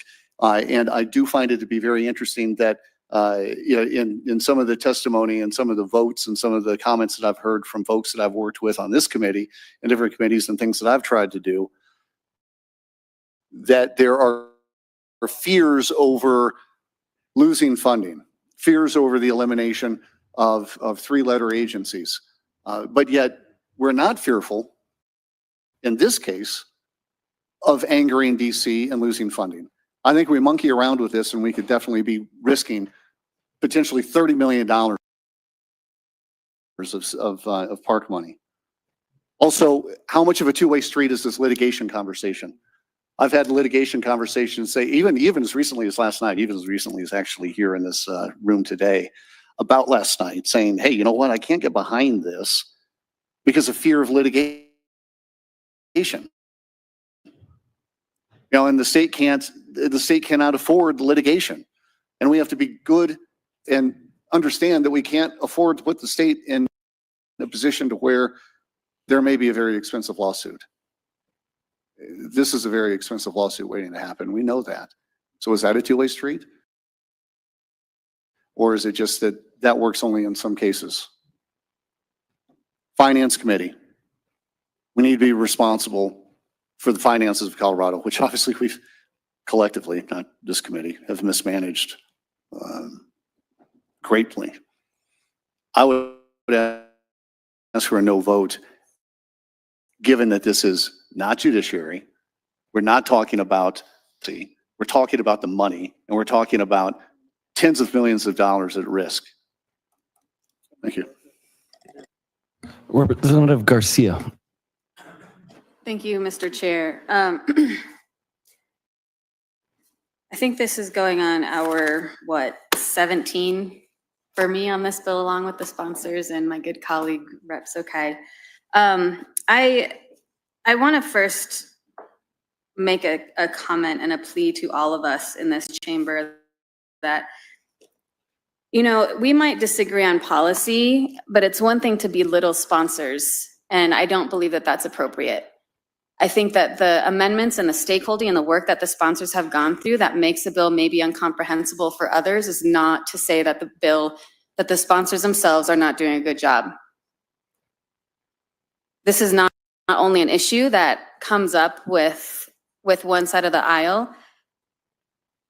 Legislators on all sides of any issue can tend to muddle their own policies. I want to discuss the finances of this because that's what we're here for.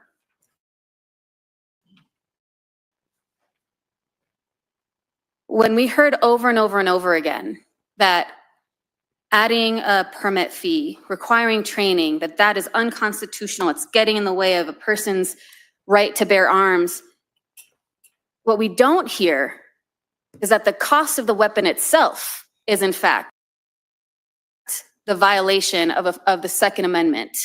Why don't we hear that? Because the gun industry, the $9 billion gun industry a year, heaven forbid, would ever want to challenge the fact that they sell weapons that supposedly are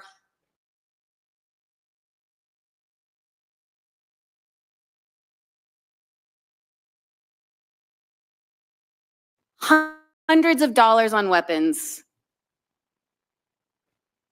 thousands of dollars on weapons. And if you decide you want to own a weapon that has the capacity of mass slaughter, then you should own the responsibility of getting trained and of ensuring that you actually have a permit to carry. There is nothing in this bill that is preventing anyone from owning any of these weapons. Nothing. And I personally am sad by that. But I do believe that if you are going to own these, then do the bare minimum of getting trained. If you're concerned about who's training, guess what? This is an opportunity for job development. We can get more trainers out there. We can hire more people for these classes. And that is also good for the economy. The method of funding for this bill, I'm really impressed. It's very creative. And I looked at it and I asked the sponsors and many to help me fully understand how this was going to be implemented throughout the hearing in judiciary. And I got to a place where I feel comfortable. I feel like we are not in violation of risking federal dollars because there is no federal dollars looped up in this loan. There is clear evidence, or there's clear stipulation of payback. I think that's important, and I appreciate the work that the sponsors have done to get us there. And I am proud to vote on this for the second time in an affirmative. Thank you for bringing this bill. Representative Bradley. Thank you, Mr. Chair. I took 7 pages of notes. I think it's interesting when we talk about stakeholdering citizens or stakeholdering, and we don't include citizens of Colorado. They came out in mass proportions in the Senate to testify against this bill. They came out in judiciary to testify against this bill. And again tonight, we had one panel of people in support of this bill. And I find it odd that we only kind of get the lobby corps in here and not the true people.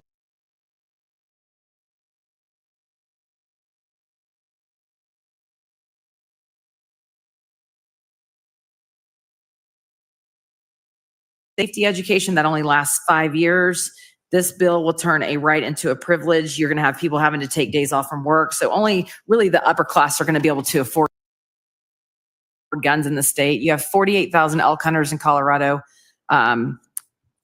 You have the sheriff that came and testified, a 35,000 person county.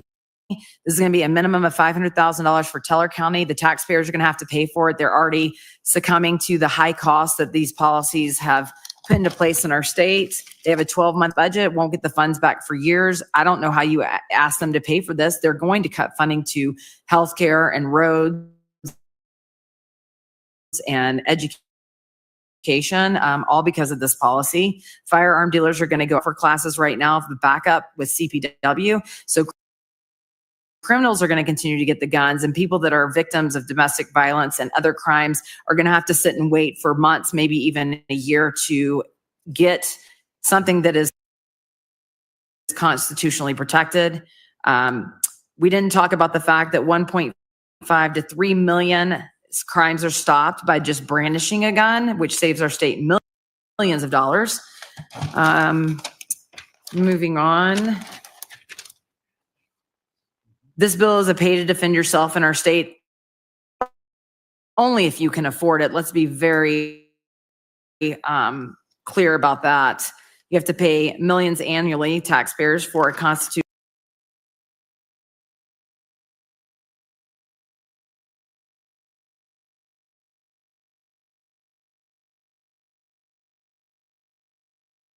And I do believe the federal government will ask for an audit, and thank God that they will. You have $200 for a class, for an 8-hour class. In Teller County, they have 2 people that are doing these classes, which means people are going to be waiting for years to even take it. You're going to have about a $400, which are not even going to include the cost of a firearm. You have 65-year-old mom who's retired who can't afford to defend herself with this legislation. We have older people on fixed incomes people that are in the disabled community that are on fixed incomes. In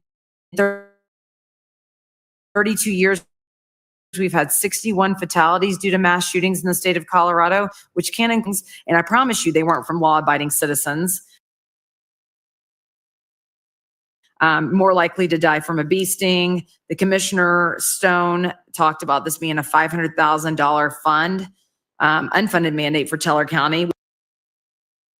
We had an IT guy say this will never happen in 170 days, and it will cost at least six figures per engineer with a time of at least a year worth of development, which is not doable, or I don't know what that says. Can't even read my writing at this point. You talked about the wolf introduction that's costing millions of dollars, and ranchers are getting paid out from this fund as well. 80% are against this. You're going to drive hunters and out that fund our state. And let me just end with this. Criminals are not going to go through this training.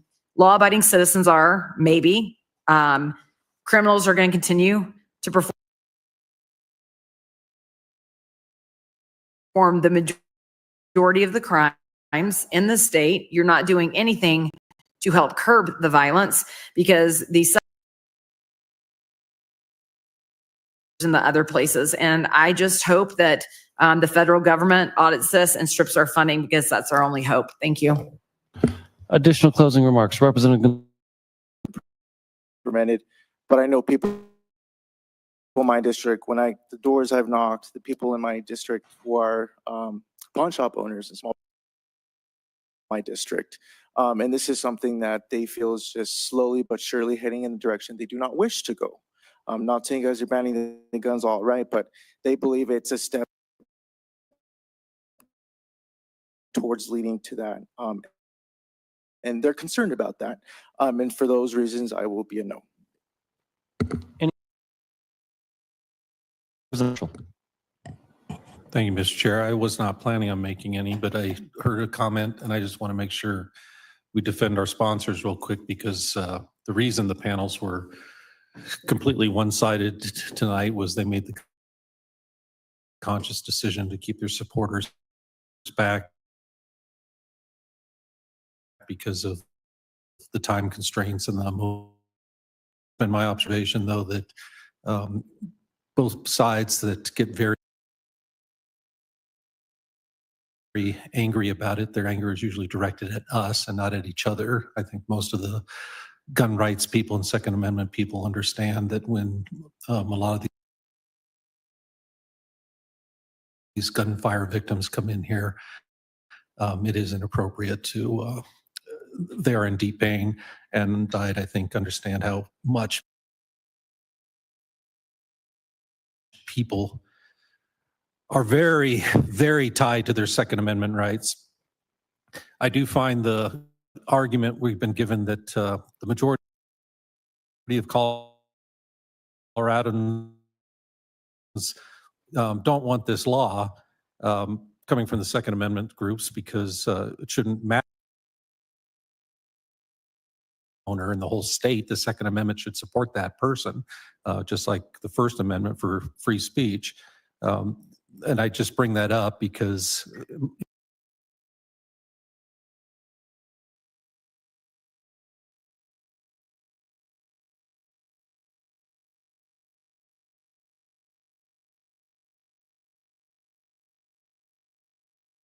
are there, but they've been very gracious to me as long as I can explain why I'm doing things, because the majority of the constituents, I believe, in the district are not as fond of broad gun control, day waiting periods, red flag laws, but something this broad. So I have to look at the financing within that context, and I do believe I'm probably one of the most fiscally conservative people on the finance committee on either aisle. I don't like, and we spent like $5 million for CBI the last time, and permit fees.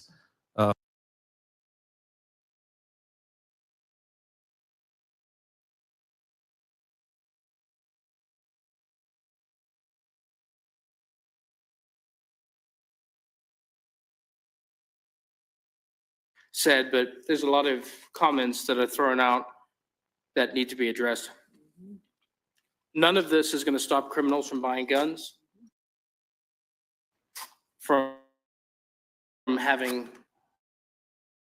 high-powered capacity magazines from full or pistol, from every, guys, like, let's just be real on this one, please. It's the one you voted for your film associates. High-capacity magazines exist whether you pass a law or you don't. You're going to be able to buy them in Wyoming.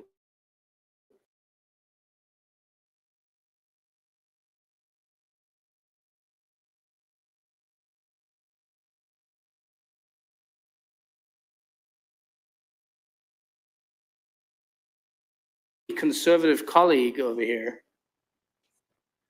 3-day waiting periods. The reason I won't go buy a gun at Cabela's on the way home tonight is because I have to drive home and then come back to Cabela's 3 days later. So that business is now hurting. Mr. Fiscally Conservative.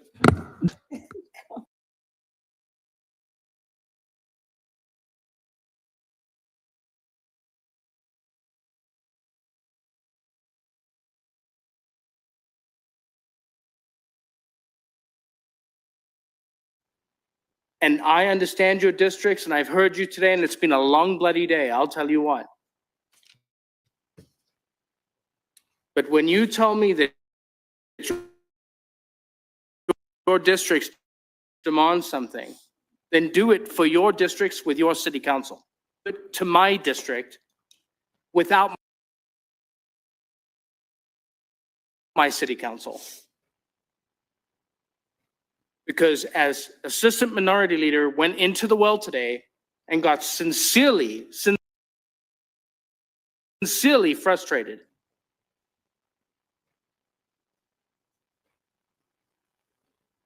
I am sick and tired, just as he is, of you creating, and your citizens are important to you just as mine are important to me. Rep. Weinberg, tone it down. Look at him. Okay, tone it down. Conclude your remarks.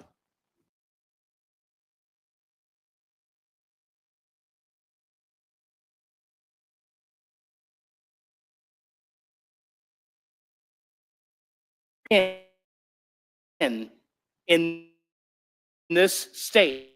Go here.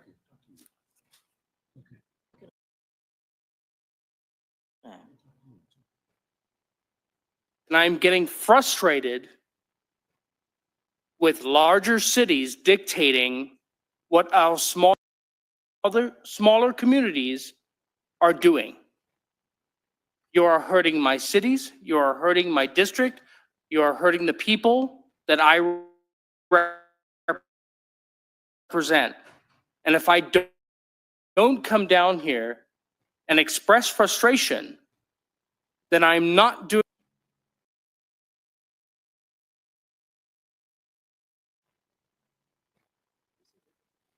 I All right. appreciate you listening. Thank you. Seeing no additional remarks, I'll just say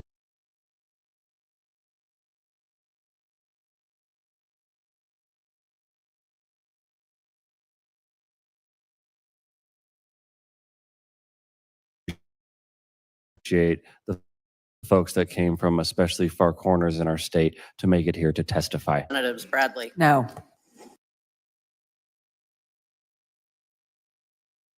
Brooks. No. Macho. Yes. Garcia. Yes. Gonzalez. No. Hartsook. No. Joseph. Yes. Marshall. No. Stewart. Yes. Weinberg.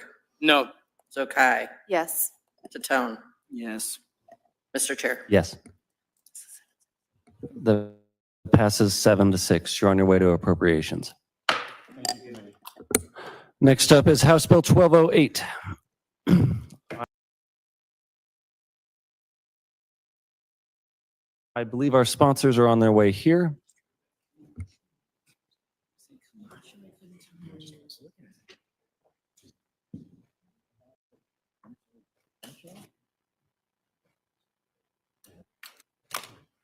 We will take a 2-minute recess.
All right, so that's been a long ass day of listening to absolute retarded legislators.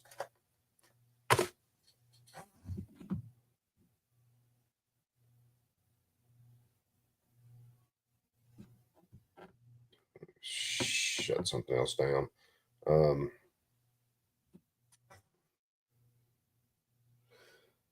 So now that heads off, should go to the Appropriations Committee.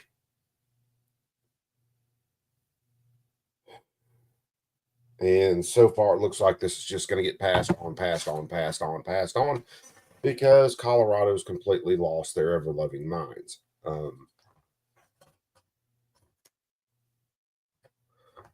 Only Democrat states could make selling weed a money-losing enterprise and then go after firearms. But people keep voting for them. These legislators that are up there right now are not worried about losing their position, getting voting and get voted against, getting primaried or anything like that. They know they're secure. They know that the people who always vote for them are always going to vote for them. And they're going to come out in large numbers and support them. And they're going to get money from Bloomberg and all the other big anti-gun groups. So they're just going to continue to do this stuff. And as long as there are leftist activist judges who will completely discount the state constitution and then discount the federal constitution, we're going to continue to see this stuff roll through the courts. And these people know it's going to take decades in the courts to fight this stuff. So you're just going to continue to see it, continue to see it, and continue to see it. The next bill that they're talking about, I think they went back to the original bill, which was the one about tax chips. So I ain't even worried about going into that. So I'm going to stop this one here, man. I'm going to go back to playing video games and trying not to pull my hair out listening to retarded stuff, because it's typically what I apparently do to myself and you guys when you show up. So anyway, DJ, everybody else that's out there, thank you guys. Love you guys to death. Go do something that's not as painful as this. Yeah, have some fun. Definitely. Because this is, I know it's ridiculous, but trying to keep an eye on a few more states right now. New Mexico's got a bill that's almost looks like it's going to be worse than this one coming through. So we'll try to keep an eye on that as it runs through. And we'll keep an eye on a few more things. So you perps take it easy. Be cool. Keep that thing on you at all times. Have some fun. Love you guys to death. We'll catch you after a while. Later. I'm going to go play video games and try not to lose my mind. Y'all be cool.